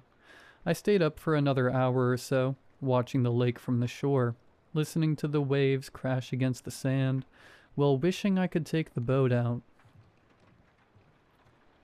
I noticed my grandpa's old shed that sat right beside the dock. He never let me go in there as a kid, saying it was dangerous. However, since I wasn't a kid anymore, I took it upon myself to find the shed key in one of the kitchen drawers and explore. I was hoping there was a paddle boat or a kayak. Hell, even an intertub would have gotten the job done. I just wanted to do the one thing I really liked about being at the lake. I opened the shed and instantly saw why my grandpa wanted me to stay out. There were sharp objects and heavy tools everywhere. Near the back, I saw a blue tarp covering a large object. I peeked underneath and smiled. I dragged the old, wooden rowboat I'd found out of the shed and onto the shore. I looked back at the cabin to make sure everyone was asleep, and saw the lights were all off, save for the porch light. I pushed the boat into the water and paddled. The cabin disappeared behind me as I moved further and further out. Soon everything else disappeared into the night sky, and all I heard were the sounds of small waves splashing against the boat and chirping insects. I lay back and allowed the gentle rocking of the boat to relax me while I stared at the bright stars scattered across the deep blue sky. For a moment, all the worries I had at the time disappeared. I closed my eyes and took a deep breath, wishing I could stay there forever.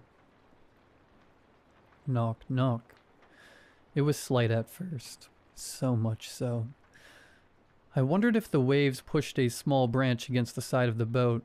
I ignored it for a moment and tried to refocus on the sounds of the waves, but the knocking came back louder. Knock, knock. I sat up and scanned the area for the source of the sound but saw nothing suspicious. I wondered if there was something lodged under the boat. Knock, knock. My eyes locked on the middle of the boat, where it felt like the sound was originating. The boat shook a little as I moved to the center. I knelt and pressed my ear against the bottom. Knock, knock. I fell back, almost tipping over the side, but I managed to regain footing. It was silent for a few minutes. I thought whatever it was must have been dislodged, or, God forbid, swam away. I shifted in my seat, realizing I'd been scared to move. Knock, knock, knock, knock, knock, knock. I grabbed the paddle and dug it deep into the water as the knocking continued. I tried paddling for a few seconds before realizing I wasn't moving. The boat remained in place, as if it were stuck on something. I paddled as hard as I could, trying to shake it loose, but to no avail. The knocking stopped for a moment. Knock, knock. Something splashed a few feet from my boat. I didn't see it, but whatever it was big, at least the size of a large catfish. I moved to the opposite side of the boat and brought my knees to my chest. I lowered my head to my knees and started praying. Knock, knock. "He wants you to ask who's there," said a voice. My hands shook and my breathing increased. I didn't want to lift my head, but I knew I wouldn't be able to defend myself if I didn't. I took a deep breath before lifting my head and seeing a small figure on the opposite side of the boat. It was a little boy, around 7 or 8, with soaking wet clothes as if he'd swum to the boat and climbed in. "What the hell are you doing?" I asked, my voice shaking more than I'd expected. Knock, knock. "He wants you to ask who's there," the kid repeated. His face was emotionless. The knocks came again, increasing in speed and volume each time. Knock, knock, knock, knock. "Ask him who's there," I think the boy said, though I could barely hear him. I covered my ears, but it didn't stop the sound. It was as if the knocking was in my head. Knock, knock. "Who's there?" I cried. It stopped. I opened my eyes to see that the boy was gone. The lake stood still. I scanned the area but saw no signs of the boy or anyone. I breathed a sigh of relief, choosing to believe I'd imagined the whole thing. I put the paddle in the water and began paddling. The boat moved forward, allowing me to relax a bit. I was only a few yards from shore when the boat stopped, almost sending me flying off the front. I collapsed as the boat shook violently, as if in a raging storm. The water around bubbled like it was inside a boiling pot. I screamed as loud as I could. The boat stopped shaking as the water settled. I scanned the area for another moment when I noticed something pale moving underneath. It almost broke the surface before sinking back down. Something bumped the bottom of the boat, and I saw the pale silhouette move along the other side. It happened several more times before I noticed that there was more than one thing in the water. They all stopped in unison and floated just below the surface. I counted 7 of them. They were all different colors, but all resembled clumps of seaweed or some other thin, wispy vegetation. One by one, they broke the surface, and I realized what I was seeing was hair attached to some of the palest children I'd ever seen. Only their heads floated above the water, and all their eyes were fixated on me. I closed my eyes tightly, hoping this was all a bad dream, but when I reopened them, the children were all staring at me. My lips shook as tears fell from my eyes. "Don't cry, Mr. Bryson," said a little girl with dark hair, who swam closer to the boat. "I did everything you said." "Tell us another knock-knock joke, Mr. Bryson," said a boy. "That'll make you feel better."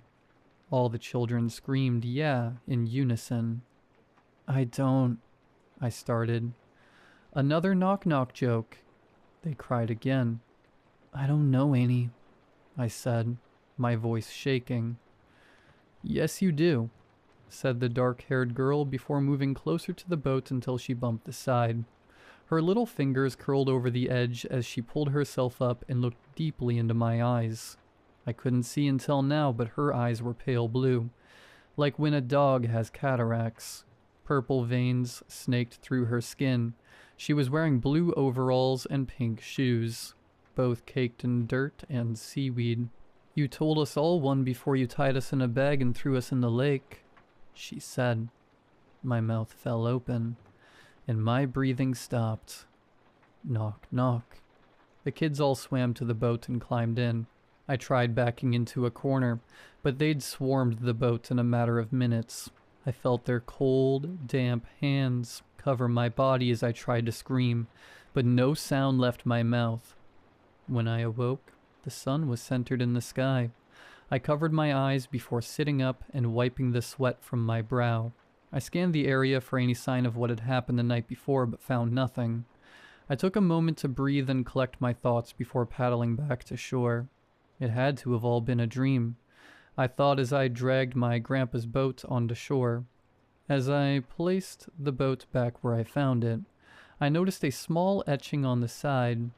It was of my grandpa's name, Henry Bryson, with the year 1973 underneath. I figured that's when he and my great-grandpa built the boat. I started towards the entrance of the shed when I noticed something under one of the workbenches along the side. It was a large burlap sack. There were several of them.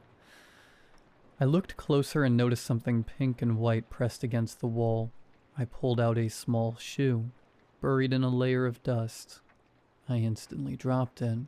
I covered my mouth as I knelt closer, realizing it was the same shoe the girl was wearing in the boat.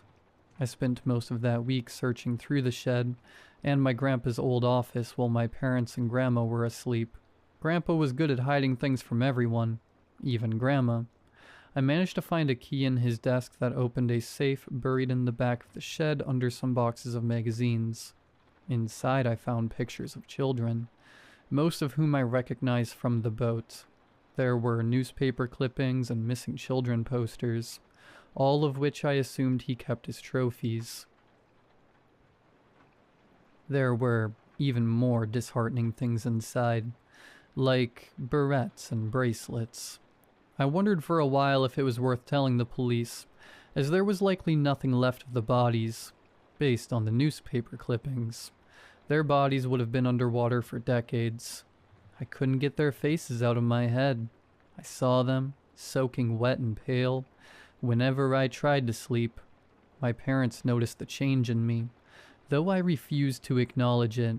After a while, I swore I saw the children everywhere I went. I couldn't take it. They dredged the lake a few weeks later. The only things that remained were tiny skeletons of some of them. Some of those were identified from dental records. One of them was the little girl with the pink shoes. I saw her family on the news. They talked about what a beautiful soul she was and how much of a monster my grandpa was. I can't say I disagreed. My grandma never invited us back to the lake. I don't know how she felt about Grandpa after that, but I knew she hated the attention it had brought. I miss those summers at the lake, but I know it wouldn't be the same knowing what my grandpa did to so many kids. And I'm so glad he never told me a knock-knock joke.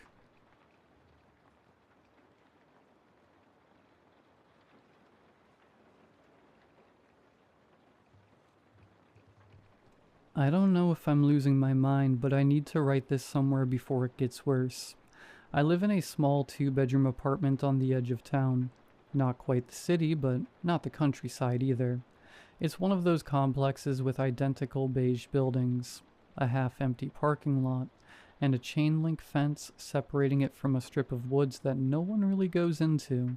The kind of place where people keep to themselves. I've been here for 2 years. It's quiet, which I like. Or at least it was. About 3 weeks ago, I started hearing this weird noise outside my window at night. Not just random noise. It sounded like someone walking. Not heavy footsteps, but slow, dragging ones. Like bare feet on pavement. At first I thought maybe it was one of my neighbors coming home late, or some raccoons going through the trash. But the sound didn't make sense. It would stop right beneath my window, stay there for a few minutes, and then move toward the fence that leads to the woods. After a few nights of that, I started looking out the blinds when I heard it. but I never saw anyone until the 5th night. That night, I was up late working on my laptop when I heard it again. Slow, scraping steps on the sidewalk below. I peeked through the blinds. The motion light by the parking lot flicked on, and for a split second I saw a figure standing near the fence. It was tall, too tall and thin, but the proportions were wrong, like someone had been stretched out. I could see its outline in the yellow light. It had long arms that hung lower than they should have, and its head tilted like it was listening. Then the light turned off, and it was gone. I didn't sleep that night. I told my neighbor the next morning, a woman named Danielle who lived here longer than I have. She looked uneasy when I mentioned the woods. She said she's heard weird noises too, especially around 2 or 3 in the morning, crying sometimes. Could be coyotes, she said, but her voice didn't sound convinced. I tried to brush it off. Maybe it was an animal. I even left my phone recording one night while I slept, just to prove it was nothing. When I played it back the next morning, most of it was silence until about 2:17 a.m. That's when I heard footsteps, then this sound like something whispering, really close to the microphone.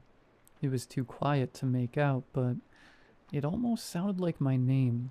The next night, I left my phone recording again, but when I clicked in the morning, the file was corrupted, just static.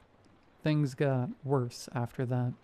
I'd find the motion light by the parking lot on when I woke up, even though it's supposed to turn off automatically. My trash can got knocked over twice. Once when I stepped outside in the morning, I noticed what looked like handprints on my window. Not fingerprints, full, flat palms. Too long. The skin had left smudges, like it was damp. I tried calling the building manager, but he brushed it off as kids messing around. Then about a week ago, I got home from work and found something sitting outside my door. A dead rabbit. Its body looked twisted, like its neck had been turned completely around. I didn't even touch it. I called maintenance, but when they came by, the body was gone. That night I heard someone knock on my door around midnight. 3 slow knocks. When I looked through the peephole, no one was there, but I could hear breathing. It was deep and uneven, like someone trying to imitate what breathing should sound like. After about 30 seconds, it stopped. I didn't sleep again that night either. The next morning, I noticed muddy footprints, leading from the front door to the sidewalk. Bare feet, large ones, with toes that looked too long. Danielle moved out 2 days later. She didn't even tell anyone, just packed her car and left. I don't know what's happening here. Last night was the worst. Around 2:30 a.m., I woke up because I heard something tapping on my bedroom window. I live on the 2nd floor, so there shouldn't be anything tapping on my window.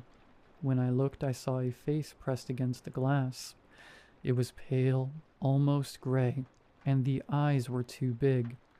The mouth was open, moving like it was trying to form words, but no sound came out. Then, this part still makes my stomach turn. I realized it looked like me. The same eyes, the same hair, but wrong, like someone wearing my face but not knowing how to use it. I fell backwards, hit the nightstand, and by the time I looked again, it was gone. I haven't told anyone else yet. I don't even know how to explain it. But tonight, as I'm typing this, I can hear it again. The dragging footsteps outside, moving up and down the sidewalk. Every few minutes it stops right below my window. And I swear, I just heard it whisper my name.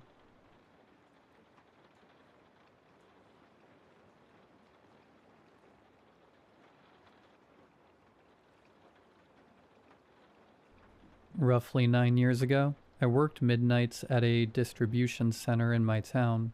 Small place, the kind where everyone knows each other's grandparents and who they dated in high school.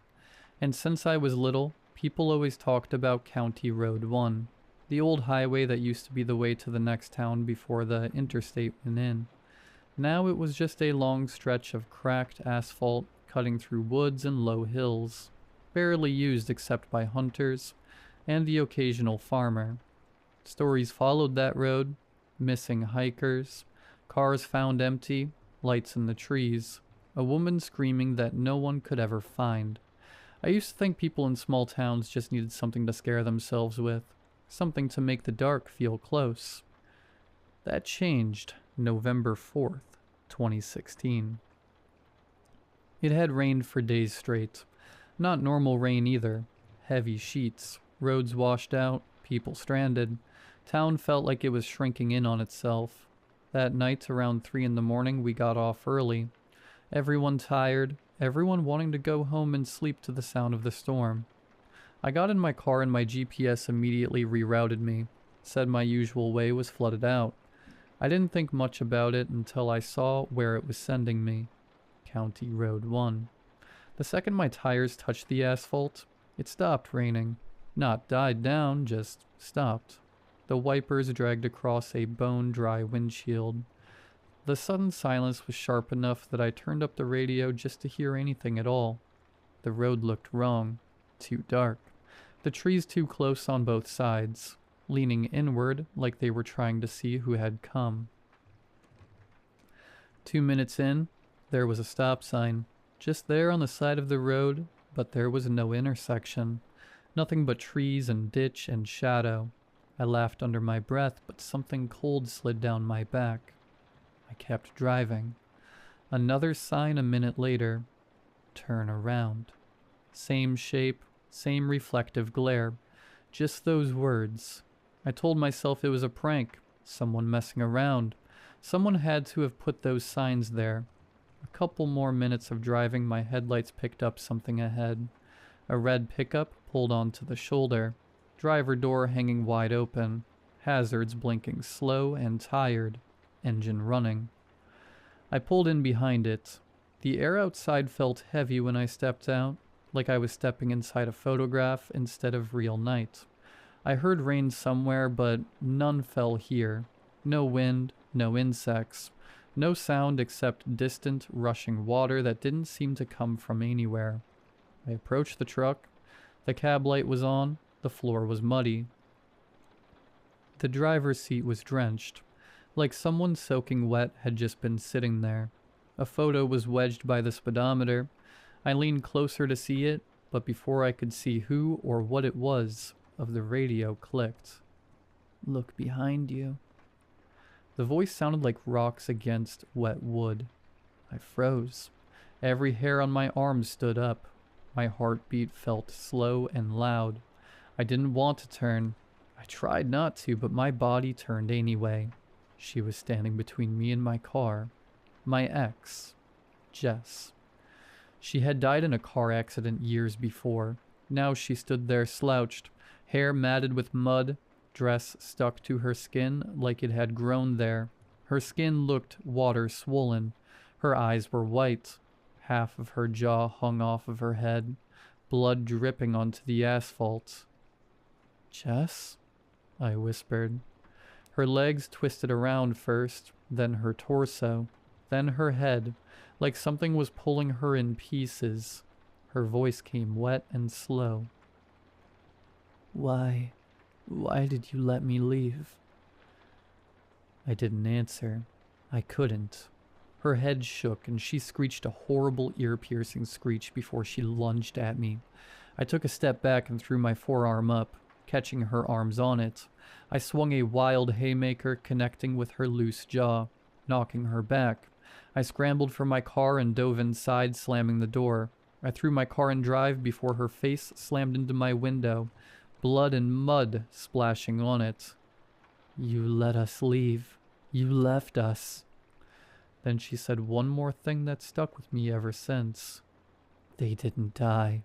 They're all here. I gritted my teeth and threw my car in reverse, flooring it back. She stood in the middle of the road. I made eye contact before I slammed into drive and floored it, veering towards her. The front of my car jumped up and I heard bones crunching and something drag under my car before the rear end lunged up, and I saw her rolling behind me in my rear view. I floored it. I looked down and saw 110 on the speedometer before I took a breath and relaxed, but my moment of silence was interrupted by my GPS. 102 miles until destination. I tried to ignore it. Then I saw headlights ahead, left side of the road. I dimmed my lights and slammed on my brakes, but they did too. I finally started rolling closer and they did the same. I squinted and leaned closer and saw something I'll never forget. My car. Same make, same model, same scratches, same dent in the bumper, same skeleton keychain dangling from the rear view, same crack in the windshield from the deer last winter. I let my car crawl closer until it was right next to me. I looked over and it was me. Same expression, same shaking hands, same eyes wide with fear, same skeleton ornament hanging from the rearview mirror. I made eye contact with myself. My reflection blinked. Then it smiled. A huge smile. Its face was seemingly splitting. The radio turned on without me touching it. "You're not leaving," my own voice said. "No one leaves. Not them. Not you." My reflection leaned forward, jaw splitting, skin peeling like wet paper. Something pale and smooth pushed forward, breaking my window. I slammed the gas. The tires screamed. The reflection didn't move. It just watched as I shot forward. The road ahead got smaller. The trees bent down towards the ground. I looked back and the car was gone, but I saw something in my peripheral of my right eye. I looked out into the woods and saw a blurry figure running next to my car. I looked down at the speedometer. 85. I slammed the pedal to the floor, but it still ran right next to me. The GPS flickered, and I stared at the screen. 182 miles to go. 243 miles to go. Home. I looked back out to my right, and the figure was gone. Slam. Something slammed into the roof of my car, and a dark, bony, muddy arm smashed my window. Grabbing the wheel, I flailed my fist into it, but it wouldn't budge. It moved the wheel side to side, fishtailing my car. The radio popped on. "You can't leave. You can't. No one ever leaves." I slammed on the brakes and saw something incomprehensible fly off my car and onto the road. A lanky, skeletal creature caked in river mud. Its limbs too long. Its skin painted in white clay patterns and handprint symbols. Wearing a skirt woven from reeds, sinew, animal hide and feathers. Beads and carved river stones rattling along its wrists.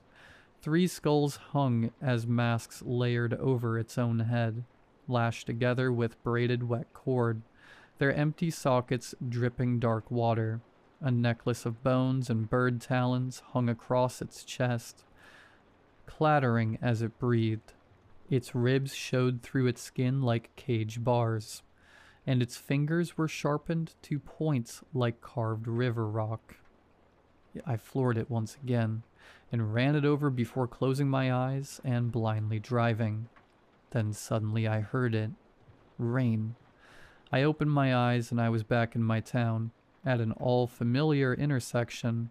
I drove the rest of the way home in silence. I don't think I blinked once. Once home, I sat in my driveway for what seemed like forever before I got the courage to get out.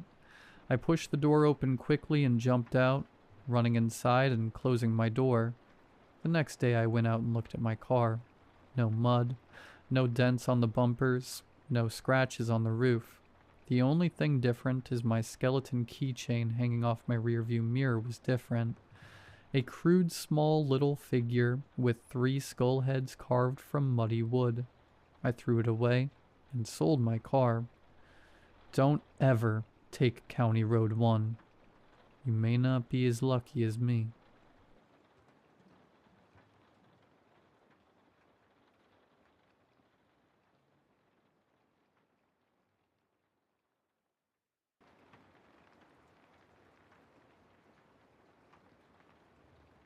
My sister Maya loves plushies and dolls. She collects them from everywhere. Garage sales, thrift stores, vacations, and random stores she finds online.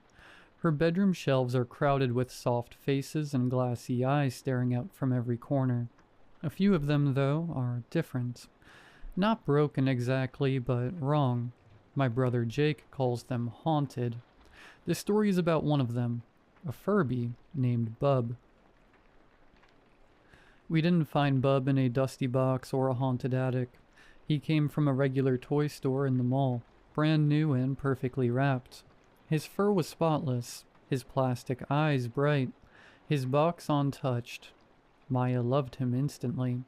I liked him too, even though something about him made me uneasy. Jake hated him from the moment he saw him. He said Bub's eyes followed him around the room. At first I thought Jake was exaggerating. Then I started to notice things. The way Bub's gaze seemed to catch the light even when the room was dark. The faint, broken whirring sound that came from him at night. Sometimes when the house was quiet, I could swear I heard a whisper from Maya's room. A faint, mechanical voice. Bub stayed in Maya's room with her other plushies, so it wasn't unusual when she came home one day holding something new. She had found a porcelain doll at a garage sale she visited with our mom. The doll had pale skin, a blue dress trimmed with lace, and deep green glass eyes. I found her at number 66, Maya said proudly. Her name is Clara. From the moment Clara entered the house, Bub went quiet. Completely silent. No clicks, no whirs, no whispers. I didn't think much of it at first, but later I realized that something in the air had changed. When I went into Maya's room one evening to borrow a notebook, I passed by Bub on the shelf. He was staring at the door, and when I reached for the notebook, a low, garbled whisper came from him, too faint to understand. It was probably my imagination, but it sounded like, "Hungry, feed me." Maya started carrying Clara everywhere. She talked to her constantly, like the doll was whispering back. Within a week, Maya looked different. She had grown pale, her cheeks hollow, her hair thinner. She barely ate, barely slept. Jake and I tried to talk to our parents, but they laughed it off. "She's just being creative," Mom said. I didn't think creativity made someone look like they were fading away. One night, I decided to get rid of Clara myself. The moonlight was weak when I slipped into Maya's room. Everything was still. Her dolls watched from the shelves, and Bub's eyes glimmered faintly from the dresser. As I crept toward the bed, I could have sworn one of his eyes flickered closed, like a wink. Clara lay beside Maya, her green eyes half open, only human. Her hair seemed thicker than before, her cheeks faintly pink, her lips slightly parted in what almost looked like a smile. When I picked her up, her body was ice cold. The chill ran down my arms. I didn't stop to think. I just rushed outside and threw her into the trash bin. That was supposed to be the end of it. The next morning, Maya walked downstairs with Clara in her arms. The doll looked newer than ever, her hair shiny, her eyes bright. Maya looked exhausted, but she was smiling. When I met Clara's gaze, I thought I saw amusement there, a kind of quiet, knowing victory. A week later, our parents went away for their anniversary. It was just the three of us, Jake, Maya, and me, left in the house with a freezer full of pizza. That night, the table felt heavy with silence. Maya sat opposite me, pale and distant, with Clara perched neatly on her lap. Every so often, Maya's hand twitched, as though someone were tugging invisible strings. "Do you want a bite, Clara?" Maya asked softly. Jake sighed. "Oh my God, Maya, it's a doll. It doesn't eat pizza. Can you stop being weird?" Maya looked up. Her eyes didn't look brown anymore. They were cloudy with a faint greenish tint. "Clara says you shouldn't talk to me like that," she said, "or you'll get punished." Jake laughed, but it was uneasy. Okay, that's enough. Her voice changed then. It deepened, hollow and wrong. You don't take us seriously. Before I could move, Maya grabbed the steak knife beside her plate and drove it into Jake's hand. He screamed, jerking back as the lights flickered out, plunging the room into darkness. When they blinked on again, Jake was clutching his bleeding hand, and Maya was already running upstairs. The doll clutched tight against her chest. I remember those green eyes glinting as she turned the corner. I didn't think. I just followed. Maya's bedroom door slammed shut behind me as I entered. The curtains were drawn, the air cold. I could hear her breathing somewhere in the dark. I fumbled for the light switch, terrified of what I might see. When the lights came on, Maya was sitting on the floor, her back to me. Clara's arms were wrapped around her neck like a child's embrace. The doll's head turned slowly toward me, her lips curling into a painted smile. "Come play with me, Noah," she said. Her voice wasn't Maya's, or anyone's. It was flat, distorted, like a recording of a broken radio. "Leave her alone," I shouted, my voice shaking. Clara tilted her head. "I feel no guilt," she whispered. "I feed on your family in plain sight." Her hands uncurled from Maya's shoulders as she lowered herself on the ground. Slowly she made her way over to me and stretched her hand toward me, fingers stiff and pale. Then another voice broke the silence. "Stop." It came from the dresser. Bub's eyes were glowing a deep red. His tiny plastic beak opened, and a low rumble filled the room. "Who are you?" Clara hissed. "I am your master," Bub said. His voice was layered and mechanical, but heavy with authority. "Bow down to me." Clara screamed, a sound that rattled the walls. Her porcelain face cracked down the middle. Smoke rose from her chest as she twisted and convulsed. "You can't stop me," she shrieked. Bub's eyes flared brighter. "Bow," he said, "or burn." Clara's body splintered, then melted, collapsing into a puddle of wax and ash. Her last cry was a high, thin wail that shattered the lamp beside Maya's bed. Then silence. Bub's head turned toward me, his eyes dimmed to normal. "Delicious," he whispered. And then he was still. We told the police it was an accident, that Jake had stabbed himself while goofing around. They believed us. Maya doesn't remember what happened that night, and she's healthier now. Her color has returned. Her laughter, too. Clara is gone, reduced to a blackened stain on the floorboards. But sometimes I catch Bub watching me from the dresser, his plastic face blank, his eyes a little too bright. I know better now than to underestimate him, because one spring morning I woke to a familiar sound drifting through the vent between our rooms, a soft electronic chirp, followed by a whisper that froze me where I lay. "Hungry. Feed me."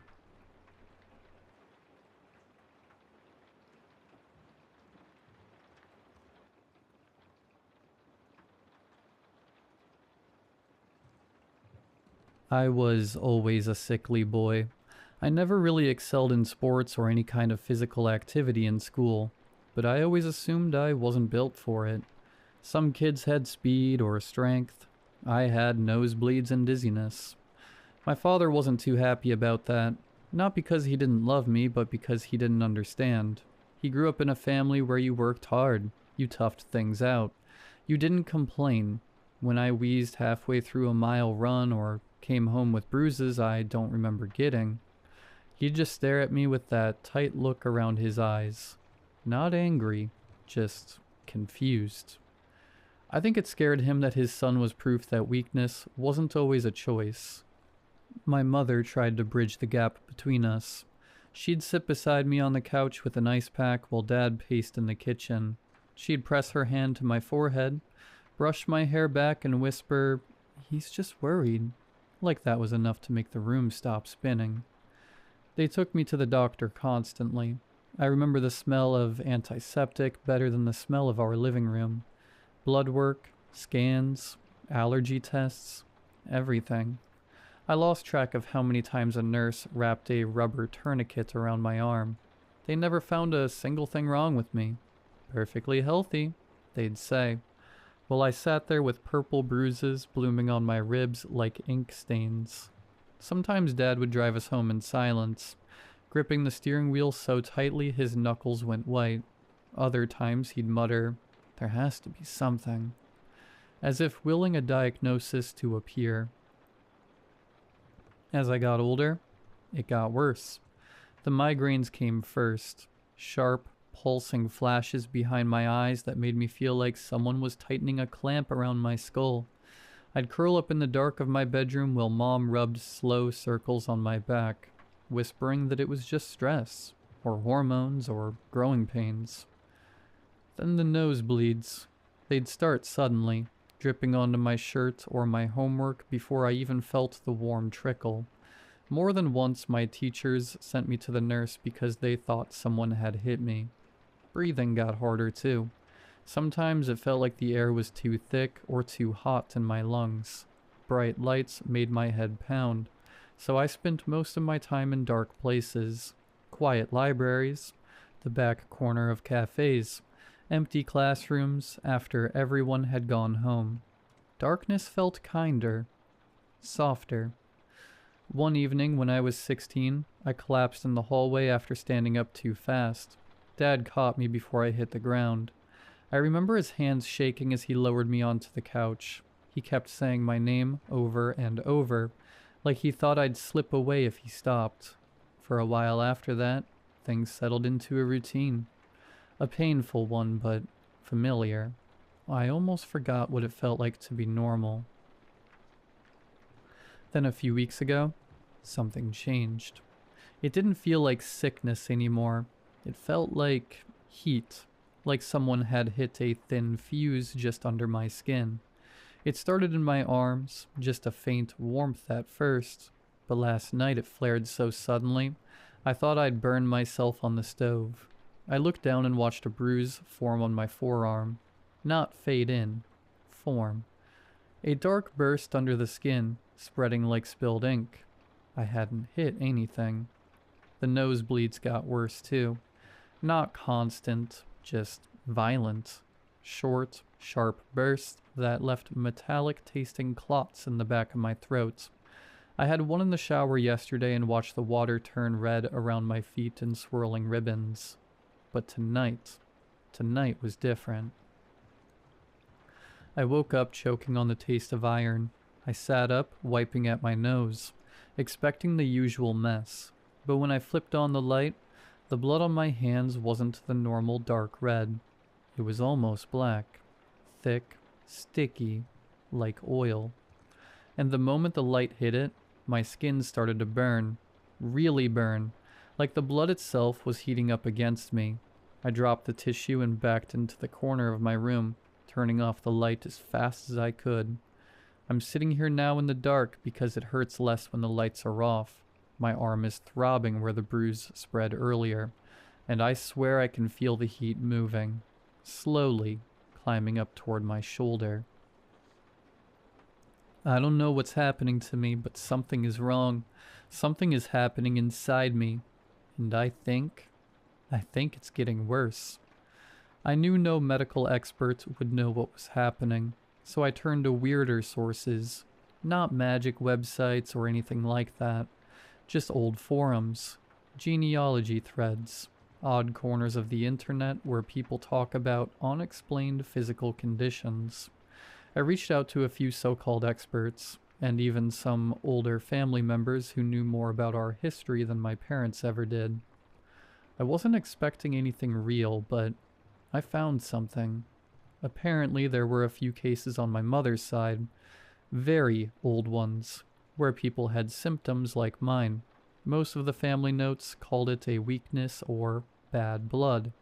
A few old entries mentioned possession or curses. but I figured those were just old-time explanations for illnesses they didn't understand. Then I came across one ancestor in particular. He'd kept a journal, and someone in the family had scanned a few pages years ago. The handwriting was barely legible, but one part stuck out. He described his blood turning dark, burning under his skin, bruising that spread without cause. He wrote that someone had marked him after an argument in a tavern. No details, no proof, just fear written in messy ink. He called it a blood curse, but he never explained how he knew. It could have been superstition, or guilt, or just a drunk man's paranoia. I don't know what to believe. The journal said the blood reacted badly to heat and light. That's the part that keeps replaying in my head, because that's what's happening to me. But it doesn't explain anything else. It doesn't say how it started, or if he survived, or if he found a way to stop it. It just ends, abruptly. What am I supposed to do with that? Apologize on behalf of a man who's been dead for centuries? Track down a stranger he wronged? Perform some ritual from a journal that didn't even bother to list one? I honestly don't know. So I'm hiding in my room. I keep it as cold as I can, and I only go out at night. It lets me hold myself together just long enough to feel like a person for a little while, long enough to remember what normal used to feel like. But even now, even in the dark, even in the cold, I feel like I'm burning from the inside out. And I don't think I have much time left.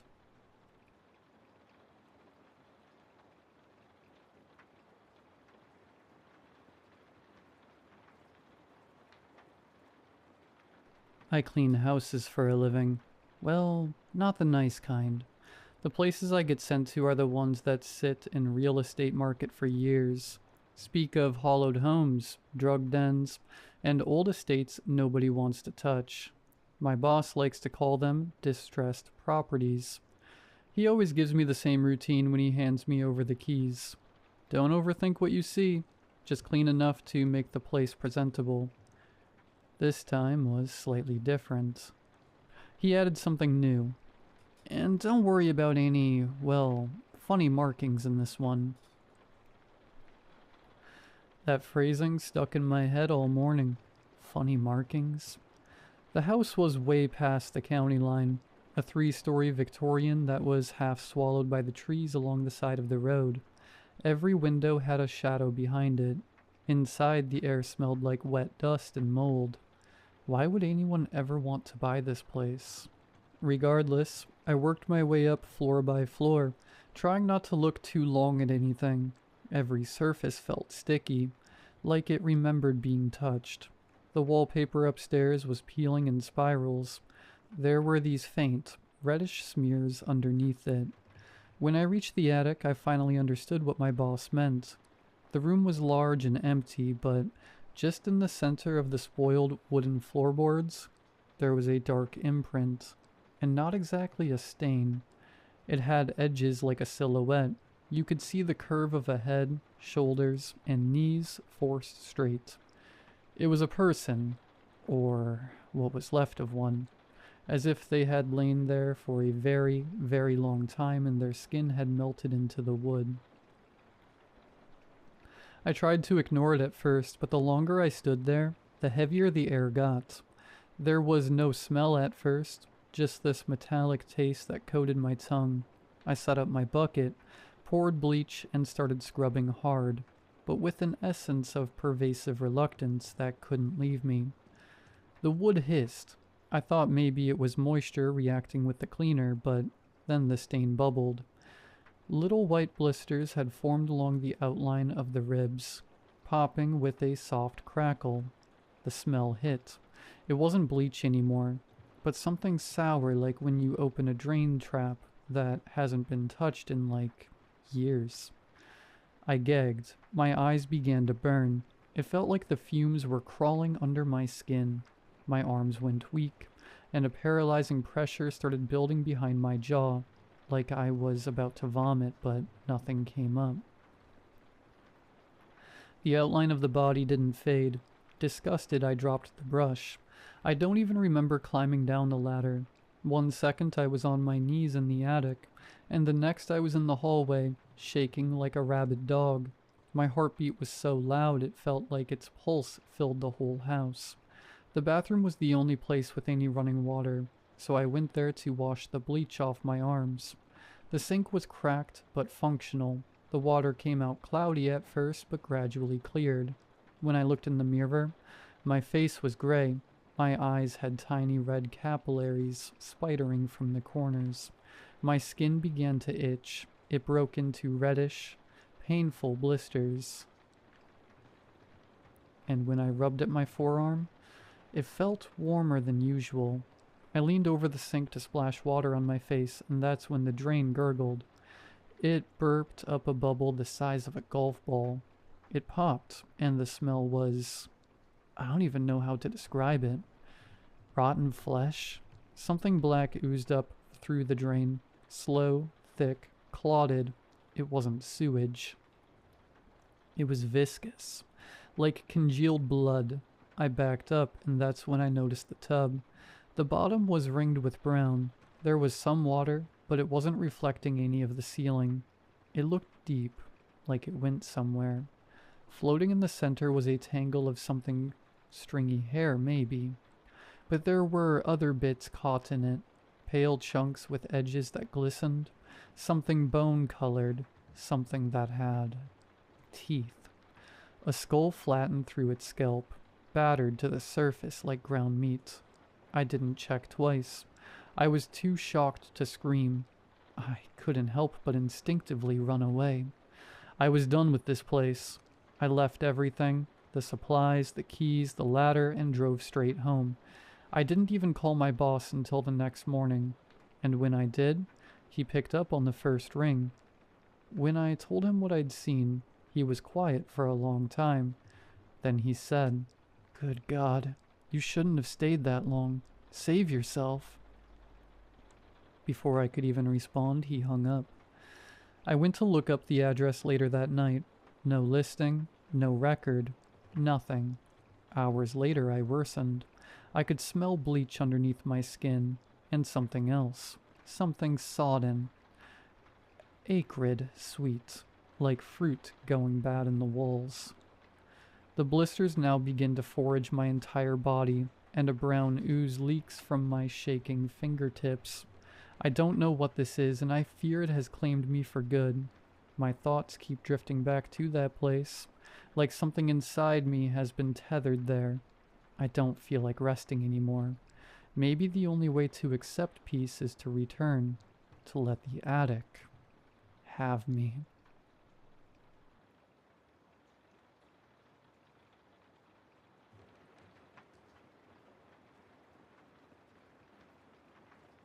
I think this has to be my favorite day of the year. The first cold front coming through after an oppressively hot summer. Along the coast is a blessed change, a far cry from the 100% humidity we cope with every day. The air has a crisp quality and makes me want to spend the entire day outside. An evening set in, getting darker earlier and earlier as the year goes forward. I clicked on the lamp beside the couch, wrapped a light blanket around my legs, and settled down to read the latest novel by my favorite author. The wind was whipping hard outside. I could clearly hear it, but somehow it gave me comfort. I was barely past the latest chapter when the light from the lamp flickered. The way the wind was blowing, it came as no surprise that we may lose power, or at the very least have it blink in and out. So I wasn't fazed. I got up and lit candles around the house, just in case. When I sat back down with my book, I stared at the page. I couldn't remember where I left off. I flipped back a couple of pages and nothing seemed familiar to me. It was as though I was reading the words for the first time. I tried to think of the last thing I could remember from the story and flipped back to find it. It was several chapters back. I shrugged it off.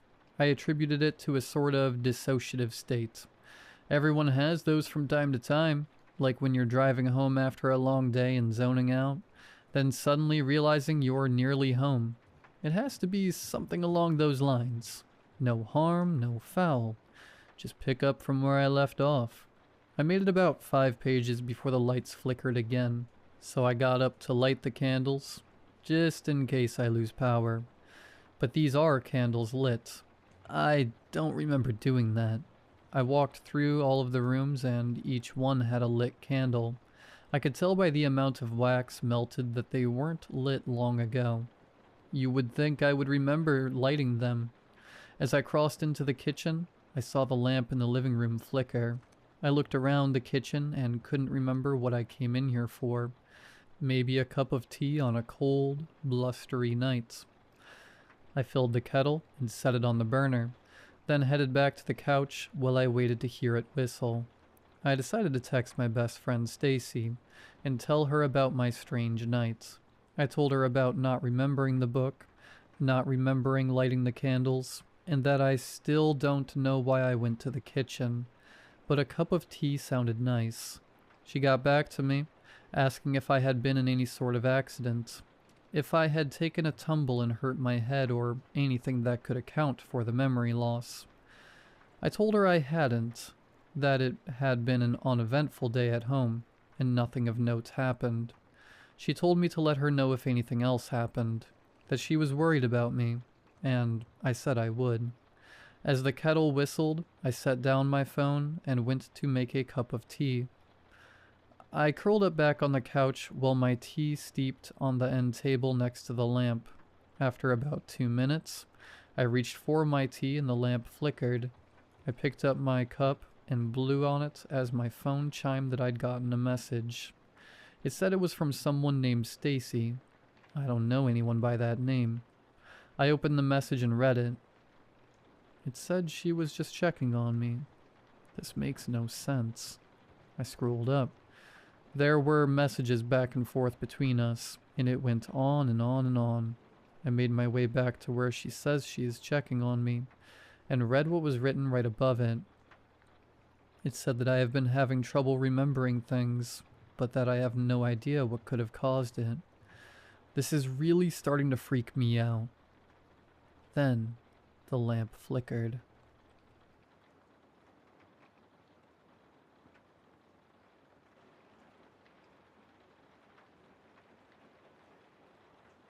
It is just a kid's book. A title spelled in rainbow blocks. Thick pages. Almost a baby look, really. The recommended age is 3 to 5. Zoe and I found it in a dusty box in the storage room at Colvin Preparatory School. Mrs. Lemon, the owner, tries to make us feel better by calling us after-school teachers, but we are babysitters. The most teaching we do is remind the kids to not pick their noses during snack time.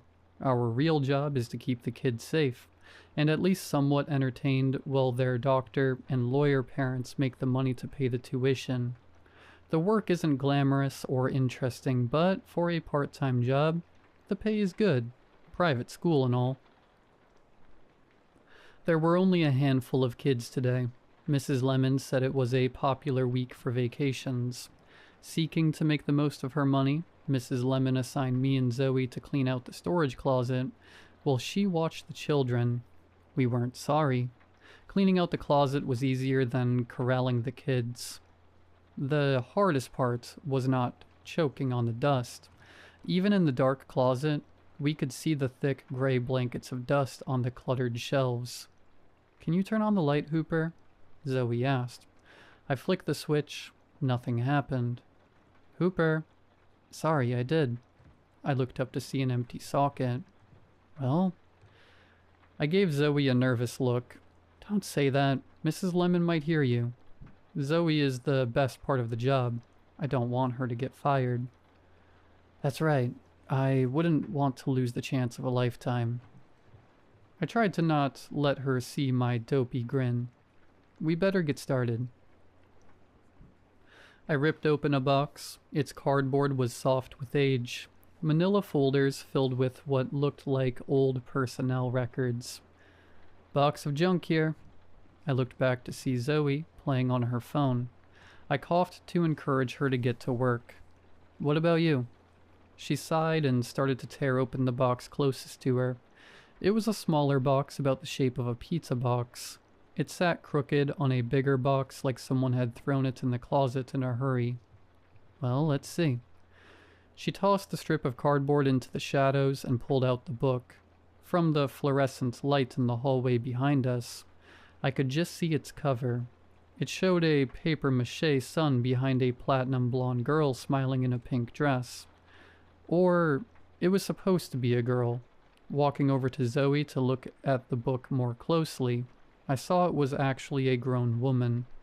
She looked like a girl because she had sharp circles of blush on her cheeks and stone-stiff pigtails on her shoulders. Her toothy smile looked like it hurt. "What the hell?" I asked. Zoe didn't seem to notice how wrong the book was. She laughed at it like it was a tacky knick-knack. "Oh man, how long do you think this has been here? It's probably older than Mrs. Lemon." Put it down. Let's get back to work." Hold on, we have to read it." She sat down on a box and gestured for me to sit in front of her. I sat. I have never been able to tell a girl no. "Okay, quick." Zoe started to read like she was back in the classroom, trying to calm down a mob of kids. She turned the cover towards me with a dramatic flare. I looked away. The woman's smile was too bright. The National Television Network presents Sunny Sandy. I should have ripped the book from her hands right then. Meet Sunny Sandy. Sunny Sandy lives in Sunnyside Square, where the sun can never stop shining. Sunny Sandy is a good girl. She is always sunny. She is never sad, or angry, or tired, or hungry, or scared. That would be bad. Sunny Sandy is a good girl. She is always sunny. Always. By the time Zoe read always, the hairs on my neck were standing straight. I breathed a sigh of relief when she closed the book. I expected to see her sharing my fear, or, knowing Zoe, maybe rolling her eyes. I did not expect her smile. "How precious," she cooed. "Wasn't that precious?" Her eyes were harsh rays of sun beating down on me. I stood up to escape the heat. "Not particularly. Let's get back to work." I went to take the book from her. She held it tight. "Now, don't be silly, Hooper. We're going to read it again." She took my hand and tried to drag me back to the ground in front of her. The iron of her smile matched the iron of her grip. "Like hell." I snatched the book away from her. When she tried to hold on to it, she fell backwards over the box she had been sitting on. In the cramped closet, there wasn't enough space between her head and the wooden shelf. Her head cracked on one of the crossbeams on her way down. I dropped the book and rushed over to her.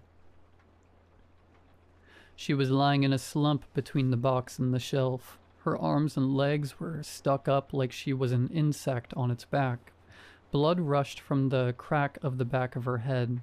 I couldn't see the wound, but the red pool told me it had to be deep. Through all that, she held her smile. "Come on," I shouted. I lifted her into my arms. "We have to get you to the hospital." Her voice was perfectly calm. "Thank you, Hooper. That's very kind of you." I took her to Mrs. Lemon, who drove her to the hospital. Between the crack on the wood, and when I laid her in the passenger seat of Mrs. Lemon's pickup truck, Zoe never stopped beaming. I watched the kids until their parents came for them. I played pretend with them to stop my mind from imagining what might be happening to Zoe. I didn't want to go home at the end of the day. I still hadn't heard anything, and I wasn't ready to be alone with my thoughts. Procrastinating, I went back to the storage closet.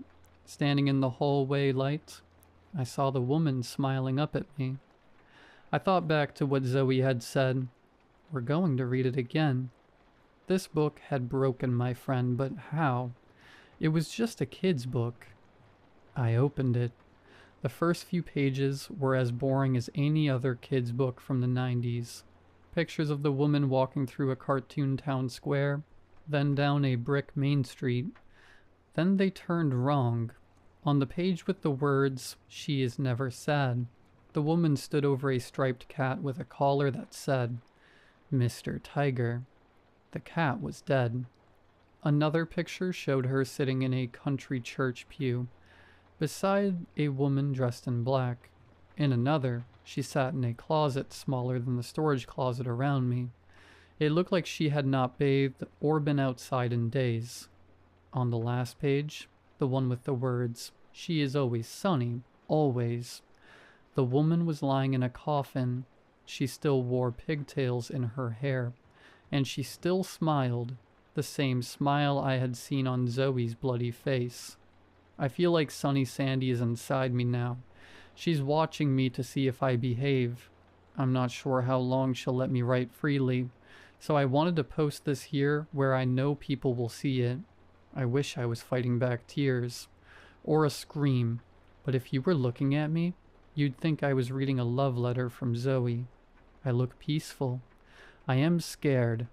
Very scared. Happy Hooper is a good boy. He is always happy. Always.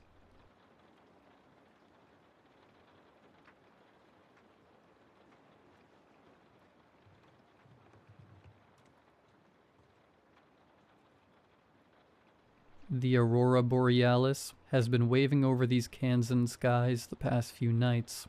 It's absolutely breathtaking and something I never thought I'd get the chance to behold. I didn't think it'd be one of the last things I saw, though. I don't recommend you look, if it's over you. See, an hour ago, I was watching some horror drama series, smoking a joint, happy as can be. My black lab Shadow started pawing at the basement door, which is my signal that he needs to relieve himself. My joint was done anyway, so I put it out, paused my stream, and tossed my phone to the couch. I've heard about the northern lights making their way to our skies, seen pictures from my friends, but hadn't gotten the chance to see it with my own eyes. When I walk out onto the back patio, it's nearly pitch black. Nothing new, considering all my neighbors aside from the one directly next door have kids and go to bed rather early. Everyone's got homemade privacy fences via some trees, and very overgrown weeds, which lends a hand in blocking any light. Shadow darted off into some corner of the yard as he always does. The air was chilly, so I'd pulled my sweater just a little closer around me, and that's when I saw it. The pink lights dancing in the distance.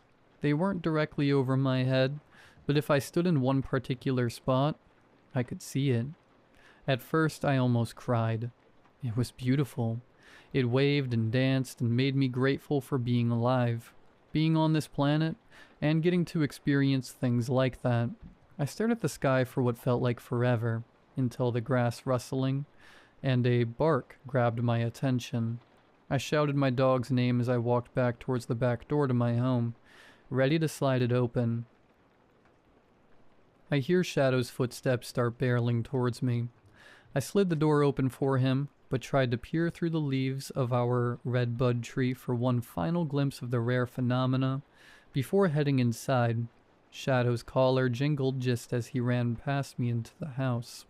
Even though I'd heard his footsteps, he seemed to almost appear out of nowhere from the shadows and into that moment of light. He was running so fast. He was a blur of black as he darted past me inside and up the stairs. I felt my heart skip a beat, but chalked it up to anxiety from smoking. I locked the door and closed the blinds before heading back to continue couch rotting, but stopped in my tracks when I got to the top of the stairs. Shadow was standing in the middle of the living room staring at me.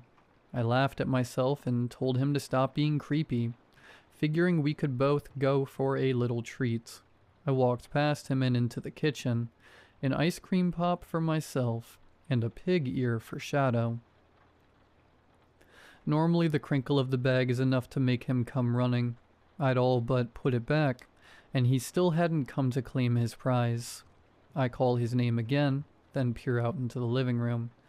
The ice cream in my hand falls to the floor as a scream rips from my throat. Shadow looked like Shadow, but was now actively morphing into some stretched and skewed version of him. I heard snapping as he grew unfathomably, quite quickly I'll add, before his neck became too long to hold up on its own. His head fell to the wooden floor with a thud. My dog, or What was my dog smiled, then with its newly elongated limbs, started pushing its still bursting body towards me with too fast of a pace. I don't think I've ever run so fast in my life. The stairs to my attic area, where my bedroom is, are luckily accessed through the kitchen. I sprinted up them, straight to my room and slammed the door shut, just as two large of paws thud up the stairs after me. I've always loved that my space has hidden pocket doors, but now I'm not so keen. Just as I turned the tiny lock on my door, the door started shaking on its track as the exploded version of my dog started banging on it. I thought myself brilliant for choosing my bedroom over the office or the closet, since this room is the only one of the three with a window. The first thing I did was race over to my window. It opens right to the roof of my attached garage, which would make for a relatively easy escape. I was halfway there, feeling the rough shingles under my bare feet before I looked up and noticed my next-door neighbor, Hunter, staring out of his window and directly into mine. I yelled his name, telling him I needed help, but he just stood there staring at me. He smiled quickly, raising his hands up for a moment, then his smile faded as his hands moved down slowly. He did it again, then again, and by the third time I was already terrified. He made it worse when the fourth time, he kept his hands raised and the grin plastered on his face. He stared at me, then wiggled his fingers. Had the lights in his room not been on, it had been impossible to read his lips. They were on, though, and as I read the words, "Gotcha," he, too, started sporadically snapping and stretching into something inhuman. I scurried over to the edge of my roof, and just before I leaped over the edge, a shadowy figure in the middle of the road shifted, scraping the gravel beneath it. I froze and watched it for a moment. When it didn't start exploding, I felt relief, which went away as fast as it came when the figure started running towards me. I screamed again and then looked back into my bedroom. The door was holding true, but banging against its track like nobody's business. Another glance to Hunter, still in his window peering over at me, showed that he no longer resembled anything close to human. He reminded me of those snake fireworks that you light, and they just grow and grow until they turn to ash and fizzle out. All the color had removed itself from his skin. His eyes were gaunt, and he just kept stretching. I thought, screw this, and crawled back into my bedroom. That's when the banging on my door stopped, and the singing started. I'm verily merrily, but here quite contrarily. Why don't you let me in? Don't be afraid, I'll be quick. Let you live. Promise, I just want your skin. Why don't you let me in? I scrambled for my phone for almost a full minute before I realized I left it on the couch. Thankfully, my laptop still has a little bit of juice in it. Crappy thing is, none of my messages will go through. I can't send chats, emails, nothing. I've run out of options, so I'm going to try posting this as a last-ditch effort. I'm not sure what to do. Has anybody else experienced this crap? What do I do? The thing that took over my dog won't stop singing the same thing over and over, though the lyrics have changed in the last few seconds. Why don't you let me in? Let me in, let me in. The weed I smoked was near the end of my stash, and I don't have near an experience like this any other time I've smoked it, so it feels safe to rule out. If I don't make it through the night, and it comes out that I've been found as a curled up, ashen turd, please heed this warning. Whatever is making these Midwestern night skies pink and red isn't the Northern Lights. I think it's something evil. If you do get a glimpse, you might just want to let them in. Because right now, that's the only thought running through my head. That and a jingle that's becoming incessant enough I'm starting to hum it. Quite contrarily, I'm here and very merrily. I think I'll let them in. I won't be afraid, they'll be quick. Let me live. They just want my skin. I think I'll let them in.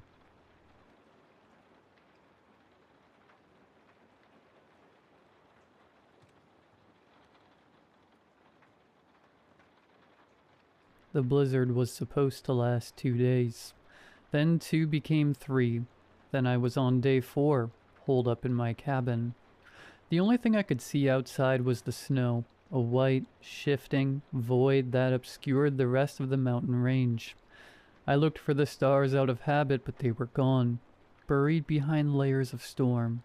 The sky was black, thick with cloud and snow and the night. The tree line, usually clear, was faint now. A smudge of darkness barely separated nature from the cabin. The thick snow blurred the edges, turning trees into shadows that shifted with the wind. What had once been a sharp, familiar boundary was now lost in the white of the snow and darkness of the night. I was ready, at least. Before the storm hit, I'd driven down the mountain to the nearby town to stock up on supplies, like I always do. I filled my good old F-150 with food, water, and anything else I might need to ride out the worst of it. Back at the clearing off the cabin, I chopped firewood.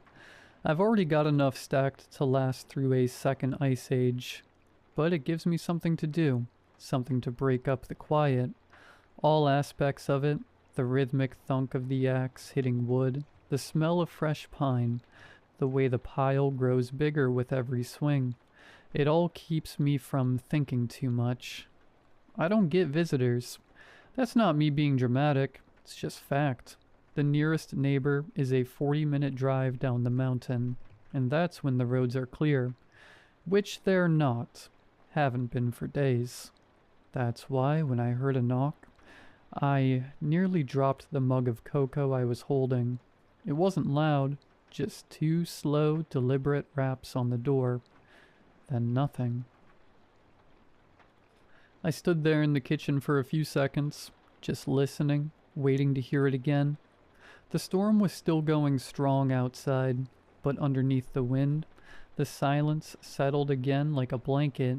Neither a knock nor a voice calling out followed.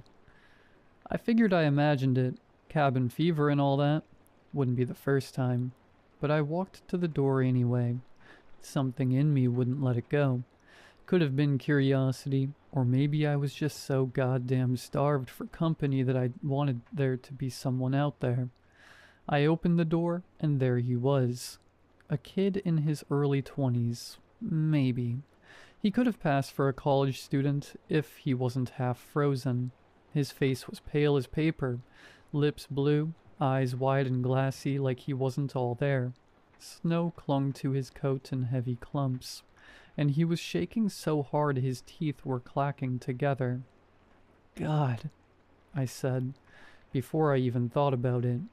He didn't answer, didn't even look at me, just stood there trembling in the doorway, like he didn't know where he was. I should have hesitated, should have asked what he was doing out in a blizzard, who he was, how he got up here. But I didn't. If I closed the door and he died out there, I'd never be able to live with myself. That part of me, the part that used to be a husband, the part that could have been a father one day, it's still there somewhere, even if it's quieter now. "Come in," I said. "Come on, let's get you warm." He stepped inside without a word. The wind slammed the door shut behind him. He left a trail of melting snow behind him as I led him to the fire. His boots were soaked through. I had him sit on the old armchair by the hearth while I threw a couple logs on and got the flames high. I asked if he was hurt. He didn't answer. "Can you talk?" I tried again. "Tell me your name." Still nothing. Just that 1,000-yard stare. Like he was looking through the fire. Past it. Like he saw something there I couldn't. He looked like hell. Skin pale and tight over the bone. Lips cracked. Nose bleeding just a little from the cold. I knelt down beside him to check for frostbite, and that's when I saw it. On his side, just below the ribs, his jacket torn and shirt soaked with blood, was a wound. A deep bite. Ragged, raw, and already turning dark around the edges. It wasn't new. A day old, maybe more. The skin around it was red and hot. You didn't say you were bit, I muttered, more to myself than to him. He flinched when I touched it. First reaction I'd gotten out of him. His eyes snapped to mine, wild, just for a second. Then they went vacant again. It didn't look like a wolf bite. I've seen those before. Hell, I've seen worse. Back when I hunted more often. Wolves tear, rip, pull. This was cleaner. Too clean. I patched it up as best as I could. Cleaned it. Wrapped gauze tight around his ribs. He winced but didn't make a sound. Just watched me, breathing shallow, like a cornered animal. After that, I set him up in the guest room. It had a bed, a thick blanket, and a space heater in the corner. He didn't say a word and just laid down, curled in on himself, eyes still wide open. I left him there, closed the door gently behind me. The cabin felt smaller after that, like he brought something in with him. A weight, a shift in the air. I tried to shake it. I made myself tea, sat by the fire, and held a book in my lap I didn't read. I checked on him an hour later. He was asleep, out cold. No fever, at least none I could feel. I left the door cracked just in case. I must have nodded off at some point. The fire was down to coals when I woke up. House quiet as the grave. I could hear the wind screaming against the windows.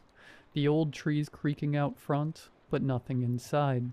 No footsteps, no coughing, no movement from the guest room. I was just about to check again when I heard the floorboard creak. He was standing in the hall, just watching me. Fuck, I said, nearly spilling my tea. He blinked slow, looked around like he wasn't sure where he was. Sorry, he said, voice hoarse, dry. Didn't mean to scare you. It's all right, I said. You're lucky to be alive. What the hell were you doing up here? He scratched at his bandage. Hiking, he said, with my girlfriend Emma. I waited. We were camping in the woods yesterday. No, a few nights before. Got caught in the storm. Thought we'd hunker down, ride it out. He stopped, his jaw tightened. We heard something, he said, outside the tent. I thought it was wolves, big ones. We stayed quiet, didn't move. But it didn't matter. They tore through the side. He swallowed hard, eyes wet now but not crying. I ran. I didn't even see what they look like, just teeth. It was wrong. Too many of them. Emma screamed and then... His voice broke off. You didn't see her after that? He shook his head. I ran until I couldn't. Then I saw your cabin. You're safe now, kid. Just rest.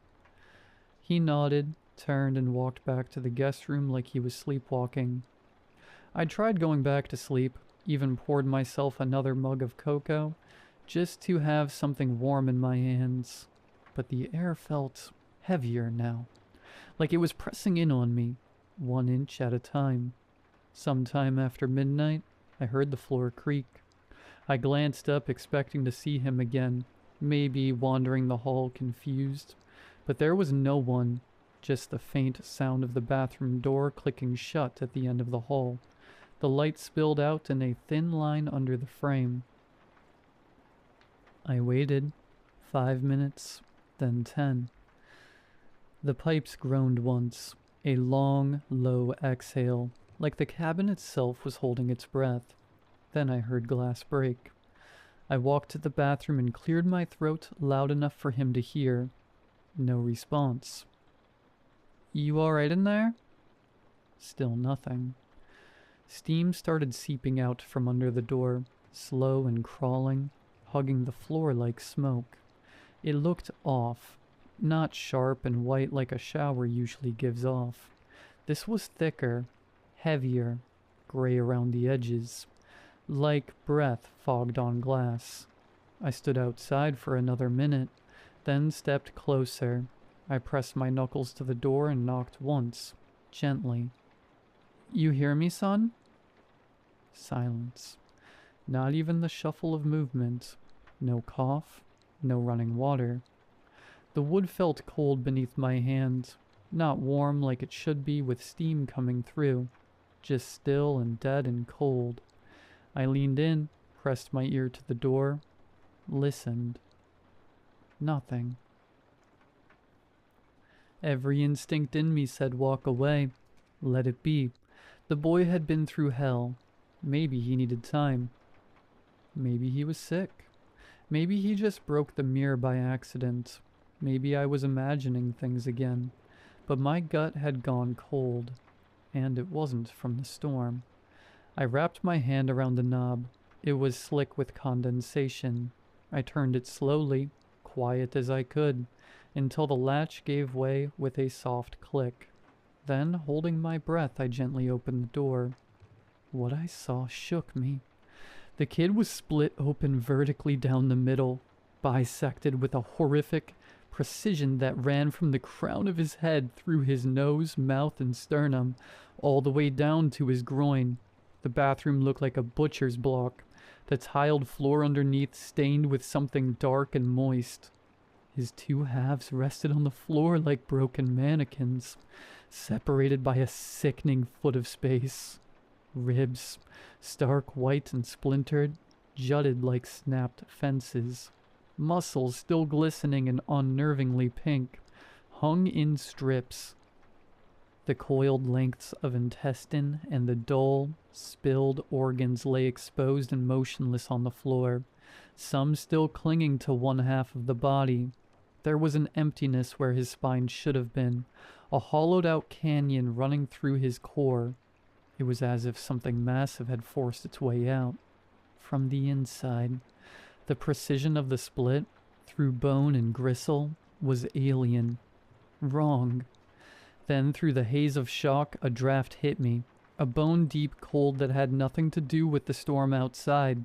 My eyes, still wide and unfocused, slowly tracked it. The small bathroom window, unusually sealed tight against the mountain air, was shattered. Not just cracked, but exploded outward, as if something had exited through it. Jagged shards of glass glittered on the sill and floor. The fierce wind howled through the gap, bringing with it a stinging spray of snow. And from the half of the young man's body that was closer to a window, a trail began. A glistening, repulsive path of black and dark red slime snaked across the pristine white tiles, past the gurgling toilet, over the shattered glass, and through the broken window frame, disappearing into the white void of the blizzard. I thought it was blood, but it was thick, viscous, and seemed to pulsate faintly in the dim light, leaving an oily sheen in its wake. Whatever had been inside him, whatever had ripped him apart and then fled, had left this horrifying signature. I finally found my breath. It was a cold, panicked gasp that tasted of iron and the strange stink coming off the floor. I backed away slowly, never taking my eyes off the split halves, off the black and red trail that snaked across the tiles. Every instinct screamed run, not down the mountain. I'd never make it, but away from this room. It was out there now, something that hid inside a man, then discarded the skin to crawl through a broken window into a night that would kill anything normal. The thought of it sliding down the mountain, of it reaching the small defenseless town I'd just driven through days ago, made adrenaline surge through paralysis. It couldn't make it to town. Not on my watch. My feet moved before my brain gave the order.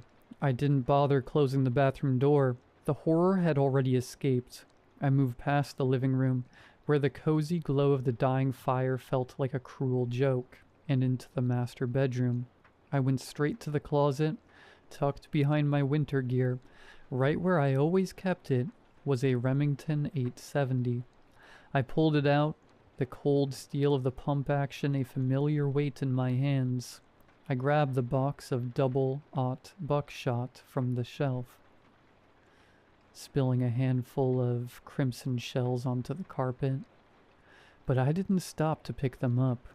I loaded the shotgun quickly, the sharp, metallic sound of the shells cutting through the roar of the wind. It had been years since I'd pointed a gun at anything that wasn't a deer, but looking at the slick, dark trail leading out of my house, I knew this wasn't hunting a living being. This was stopping something that was already dead, something that had worn death, then shed it. I wasn't a hero. I was just a widower with a cabin, a shotgun, and a terrifying realization. I was the last line of defense. The storm that had trapped me had trapped it, too, on the mountain. I held the shotgun steady, my knuckles white. The wind howled outside, the trees creaked. I checked the hall one last time, glanced at the horror show of the bathroom, then moved toward the front door. There was no plan. There was only the gun in my hands, worry in my heart, and the knowledge that something sinister was crawling through the snow toward civilization. I flipped the deadbolt and hit the door with my shoulder. The wind was a physical blow, a sudden, blinding white sheet that stole my breath and stung my eyes.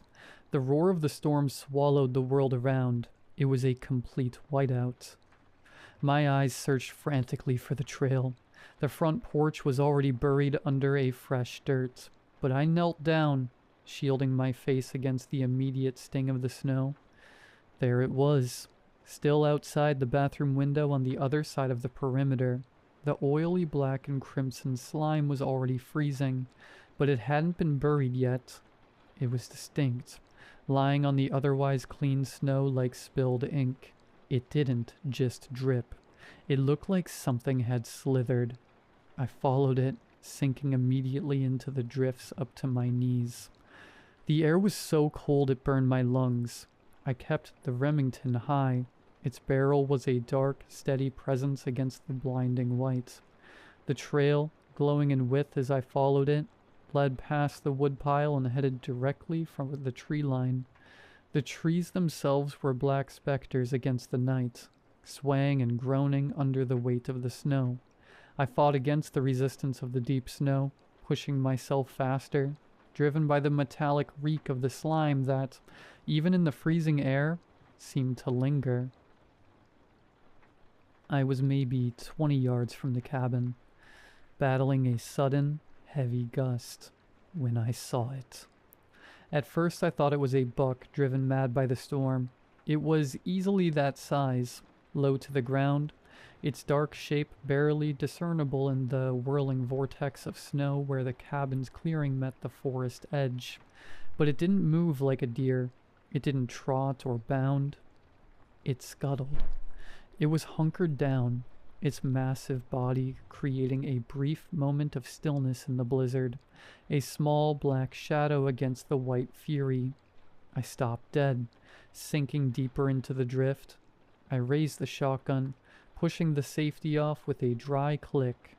Through the shifting veil of snow, I strained to make out details, and the details I found were strange. It was hairy, thick black fur, matted and clotted. The fur was plastered down in clumps, matted thick with the same crimson slime that lined the floor of my bathroom.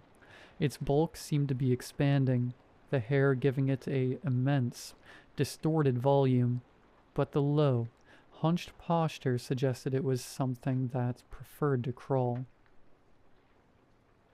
It had multiple limbs, too many, working in sync to move it along the ground. Thick, jointed appendages that glistened unnervingly. The sight was a sickening contradiction. The heavy, dense covering of fur mixed with the raw, unnatural sheen of the slime. It looked like a living, wet wound covered in an animal's coat. Then it lifted something. Its head. I realized with a shudder of pure dread. It was impossibly large and angular, but I couldn't discern a face.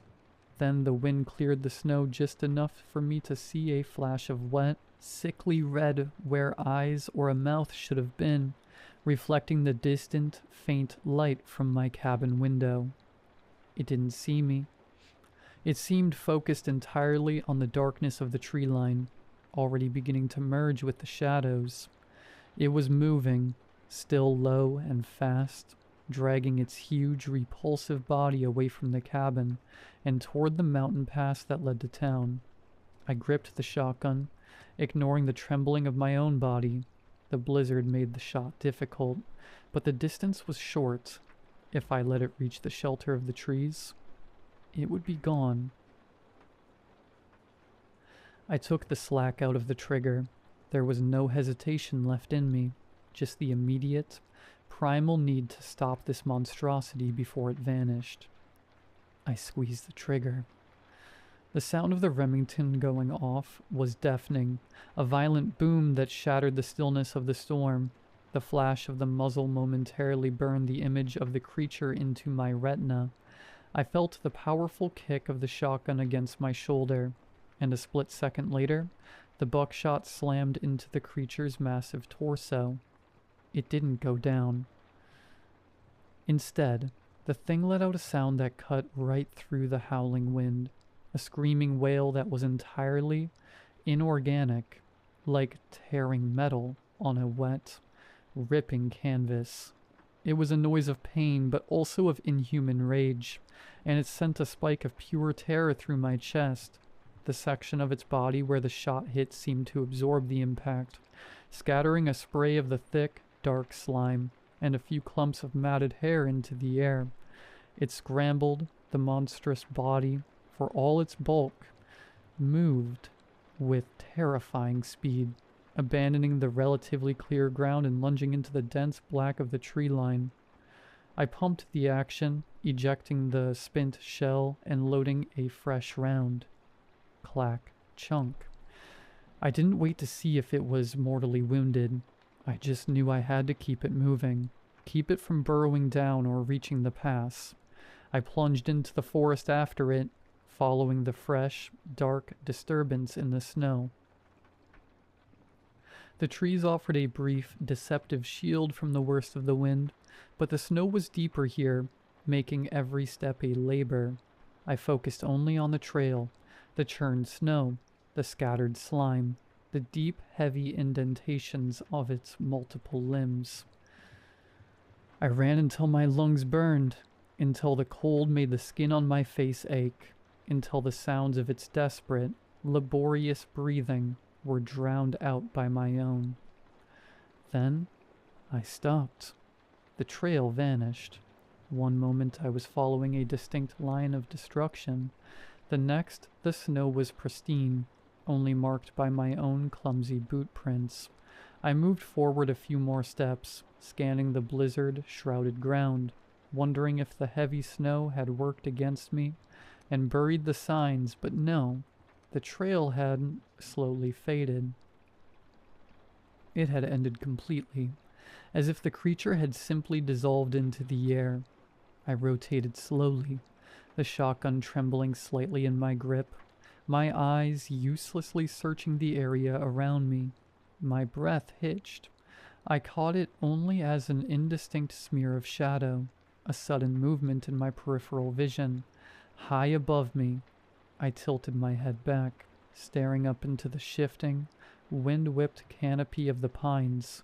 There was no ground trail because the trail had continued up. The dark, oily slime wasn't on the snow anymore. It was smeared high on the bark of the nearest trees, running in sickening, vertical streaks. The monster hadn't been slowed. It had simply used the vertical space the forest offered. It had the high ground. It was above, hidden by the night, and the dense pine needles, and I was exposed beneath it. My heart hammered against my ribs. I had gone from the hunter to the obvious, slow-moving target. I scanned the dark trunks of the nearest pines, searching for any break, any shelter that might afford me a moment of cover. About 10 feet away, a massive, ancient pine had been partially uprooted long ago. its gnarled root system exposed. The dirt and thick, woody roots had formed a dark, protective cave against the elements. I dove toward it, dropping to my hands and knees in the snow. I wedged myself into the space beneath the largest root, pulling the shotgun close to my chest, my back pressed against the cold, frozen earth. I held perfectly still, straining my ears against the wind, forcing myself to shrink into the shadows and the earth.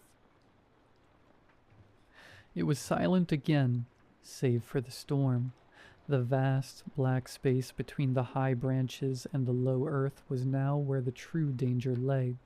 I looked up through an opening in the uplifted roots, seeing only the tangled darkness. I waited for a drop of slime, a tremor of a branch, or the silent, horrifying moment when the massive, hairy, glistening shape would descend. I stayed perfectly still, trying to slow the panicked rush of my breath. The silence, punctuated only by the wind, was unbearable. The creature was somewhere above, hunting for the man that had just fired the loud, disruptive weapon. Then the snow began to sift down, not from the storm, but from the branches above. Chunks fell, followed by a sudden, heavy thud just yards away. It had dropped. The creature was on the ground again, but now it wasn't scrambling away. It was waddling, a fast, deliberate, low-to-the-earth movement, like a massive, glistening insect trying to appear harmless. Its bulk seemed even more immense, now that it was no longer distorted by the heights, and I could hear the wet, squelching sound of its many appendages on the snow.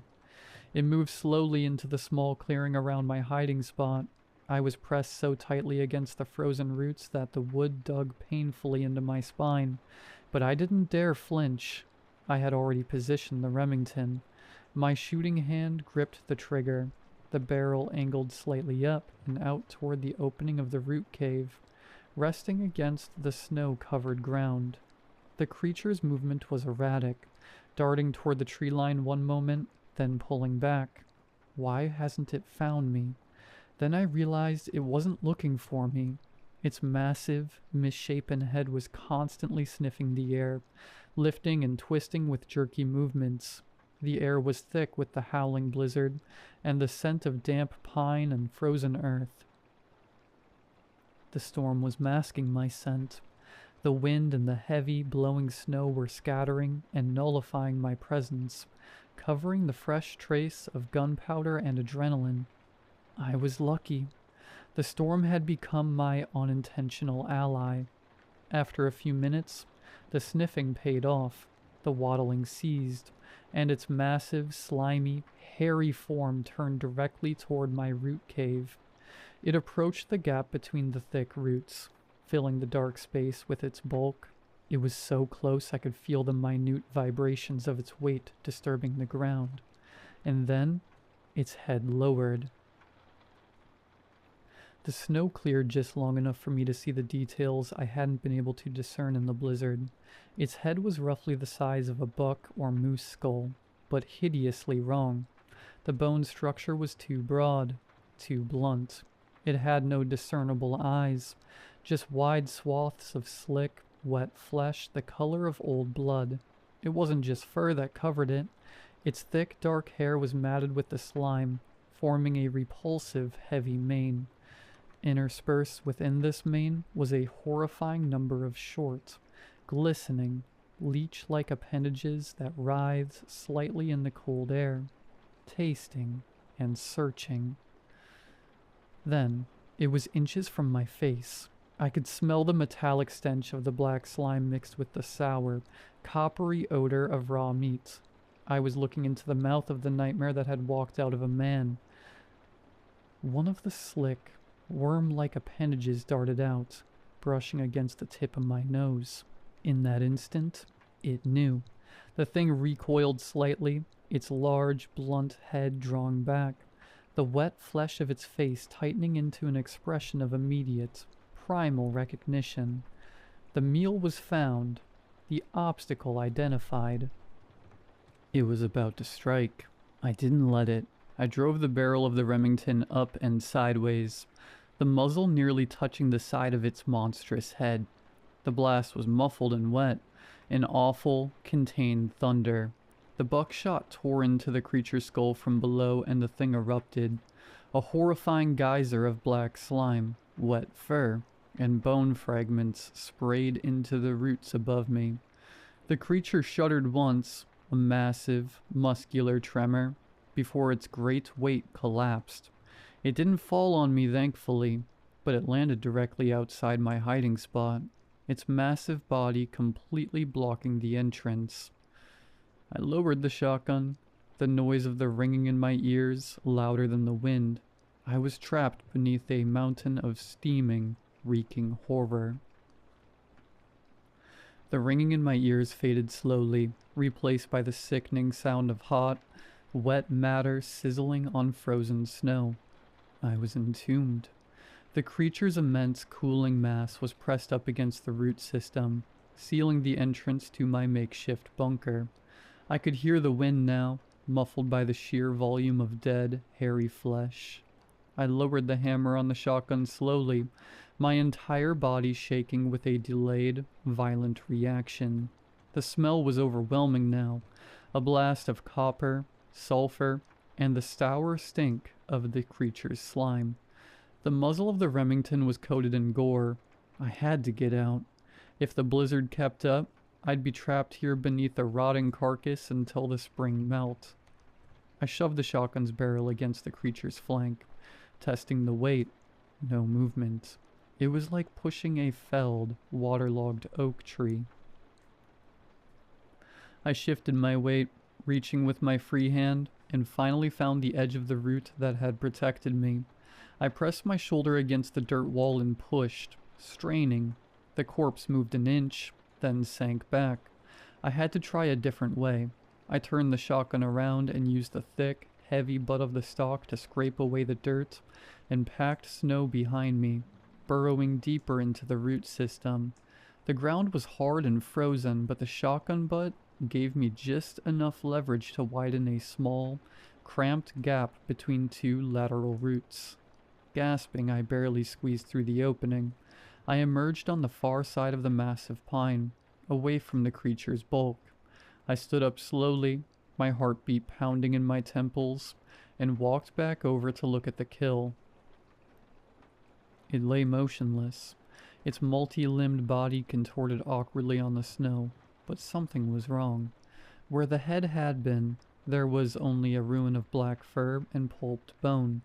Yet a thin, milky white steam was rising from the wound, and then I noticed the blood, or lack of it. It wasn't bleeding out. The dark, black-red slime was only slowly oozing, congealing almost immediately in the bitter cold. The buckshot had caused massive trauma, but the creature's internal volume seemed insufficient for its size. It felt like I had shot a sack of thick fluid rather than a complex biological organism. My eyes caught something on the creature's massive flank. Where the first blast of buckshot had hit, the matted fur had been stripped clean, revealing the skin beneath. It was pale, slick, and thin, stretched tight over the enormous frame. The skin was visibly healing, slowly knitting itself back together. The gaping holes from the shot were shrinking, the raw, pink-red tissue pulling toward a center point. It was a terrifying, impossible regeneration. The steam wasn't from cooling blood. It was from a burning internal process. My breath hitched. The entire premise of this battle, that a shotgun could stop it, was a lie. I had maybe 10 minutes before it was functional again. I had to get back to the cabin, not just for ammunition, but for something heavier, something more final. I turned and ran like a madman, the snow swallowing my footing, the low branches whipping my face. The familiar trek back to the cabin was a blur of white and black, driven by the cold fear that the monster would simply stand up behind me. I burst through the door, slamming it shut and throwing the deadbolt. though I knew a simple piece of metal wouldn't hold that bulk for long. I raced past the silent horror of the bathroom and into the storage closet. I didn't grab the deer rifle. A bullet was a coin toss, but fire was a guarantee. Tucked behind the winter tires were 2 red 5-gallon jerry cans, one for the snowmobile, one for the backup generator. I grabbed a can of kerosene too. It would burn slower and hotter than gasoline, and yanked it out. Next, I needed a wick. I dove into the kitchen, grabbing the thickest rag I could find, a towel used for drying dishes, and stuffed it into my pocket. The light was my last stop. I opened the kitchen drawer and snatched a long, thin butane lighter, used for starting the pilot light. I was ready, but not fast enough. The quiet, heavy silence I'd endured for the past few minutes was broken by a sound I'd only heard when cutting down trees. A slow, heavy, ripping sound coming from the side of the cabin. The side where the bathroom window was. It had found its way back. The hole it had created to exit the young man's body wasn't large enough for its current monstrous size, and it was trying to climb through the window. It was tearing the wall apart. I could hear the sickening crunch of frozen pine breaking and the sound of thick wood snapping. I had to assume it was fully healed, or close enough to it. The storm, which had given me cover, now threatened to bury me inside of my own cabin if I wasn't careful. I had to take the fire to the monster. I yanked the door open, the kerosene can heavy and cold in my hands, and plunged back out into the blizzard. The creature wasn't at the door. I rounded the corner of the cabin, the heavy kerosene sloshing, and saw the damage. A huge section of the wall near the bathroom was ruined, wood splintered, and insulation streaming out like cotton guts. The creature was there, its massive, steaming head pulled back from the shredded wall. It saw me instantly. The bluff of the blizzard had been called. I was standing in the open, and it was less than 20 feet away. It began its repulsive, slow waddle towards me. Its limbs churned the snow. The black slime glistened. Its regenerating head tilted low. It was honed in on me. I dropped to a knee, pulling the heavy can close. I twisted the plastic cap off, then tore the towel from my pocket, shoving one end into the neck of the can to soak. The stench of the oil and the creature's musk mingled horribly in the cold air. The monster was 10 feet away. I didn't try to aim. I just tipped the heavy can and began to drench the path between us as I walked backwards. I emptied half the 5 gallons in a wide, black arc right into the snow and across the creature's forelimbs. The kerosene didn't mix with the snow. It simply stained it, turning the white ground into a shimmering black slick. The creature didn't stop. It waddled right through the flammable pool, its greasy fur absorbing the oil.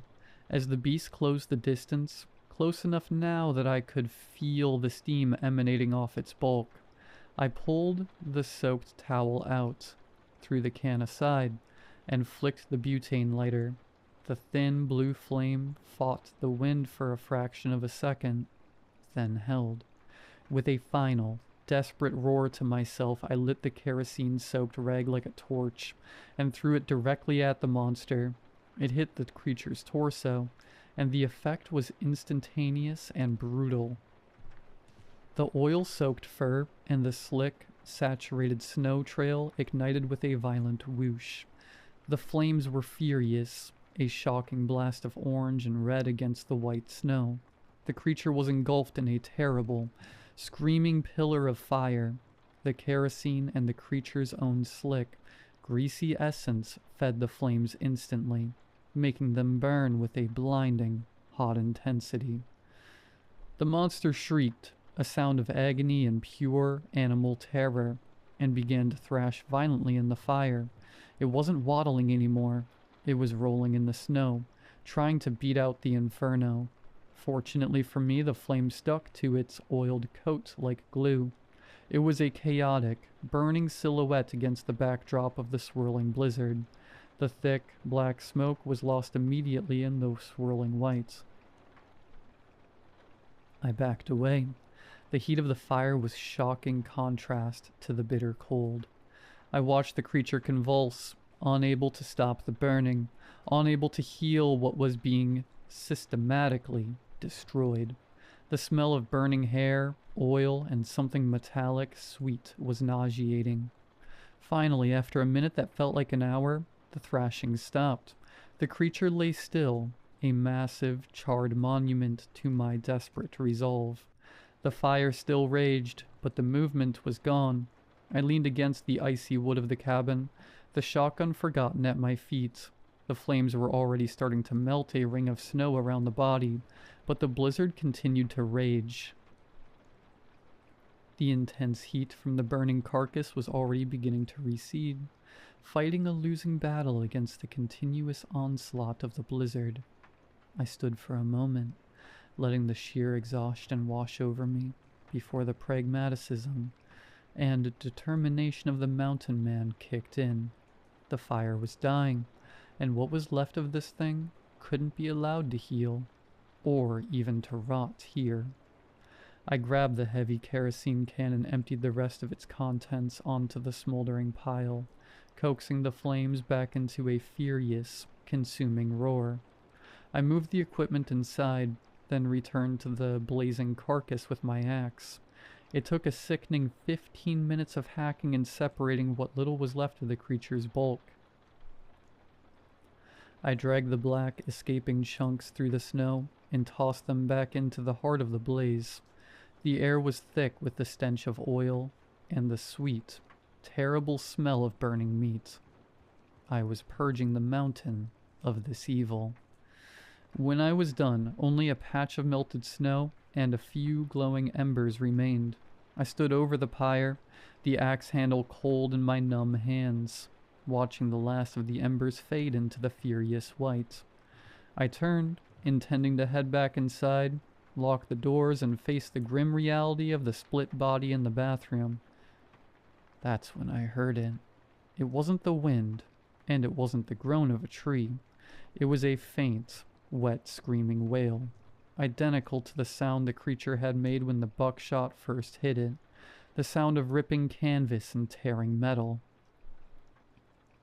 It came from the same direction as the first time, from the depths of the tree line, from where the young man had come. I spun around, bringing the axe up like a shield, searching the blinding, swirling storm. My mind immediately went to the rifle, the thing I had left behind in the house in my haste. I had nothing but a bloody, snow-covered axe and a dead fire. The wail came again, closer this time, high-pitched and choked. I took a step backward, preparing to fight, when a memory finally pierced the fog of panic. The young man's vacant eyes, the young man's story. Hiking with my girlfriend, Emma. Fuck.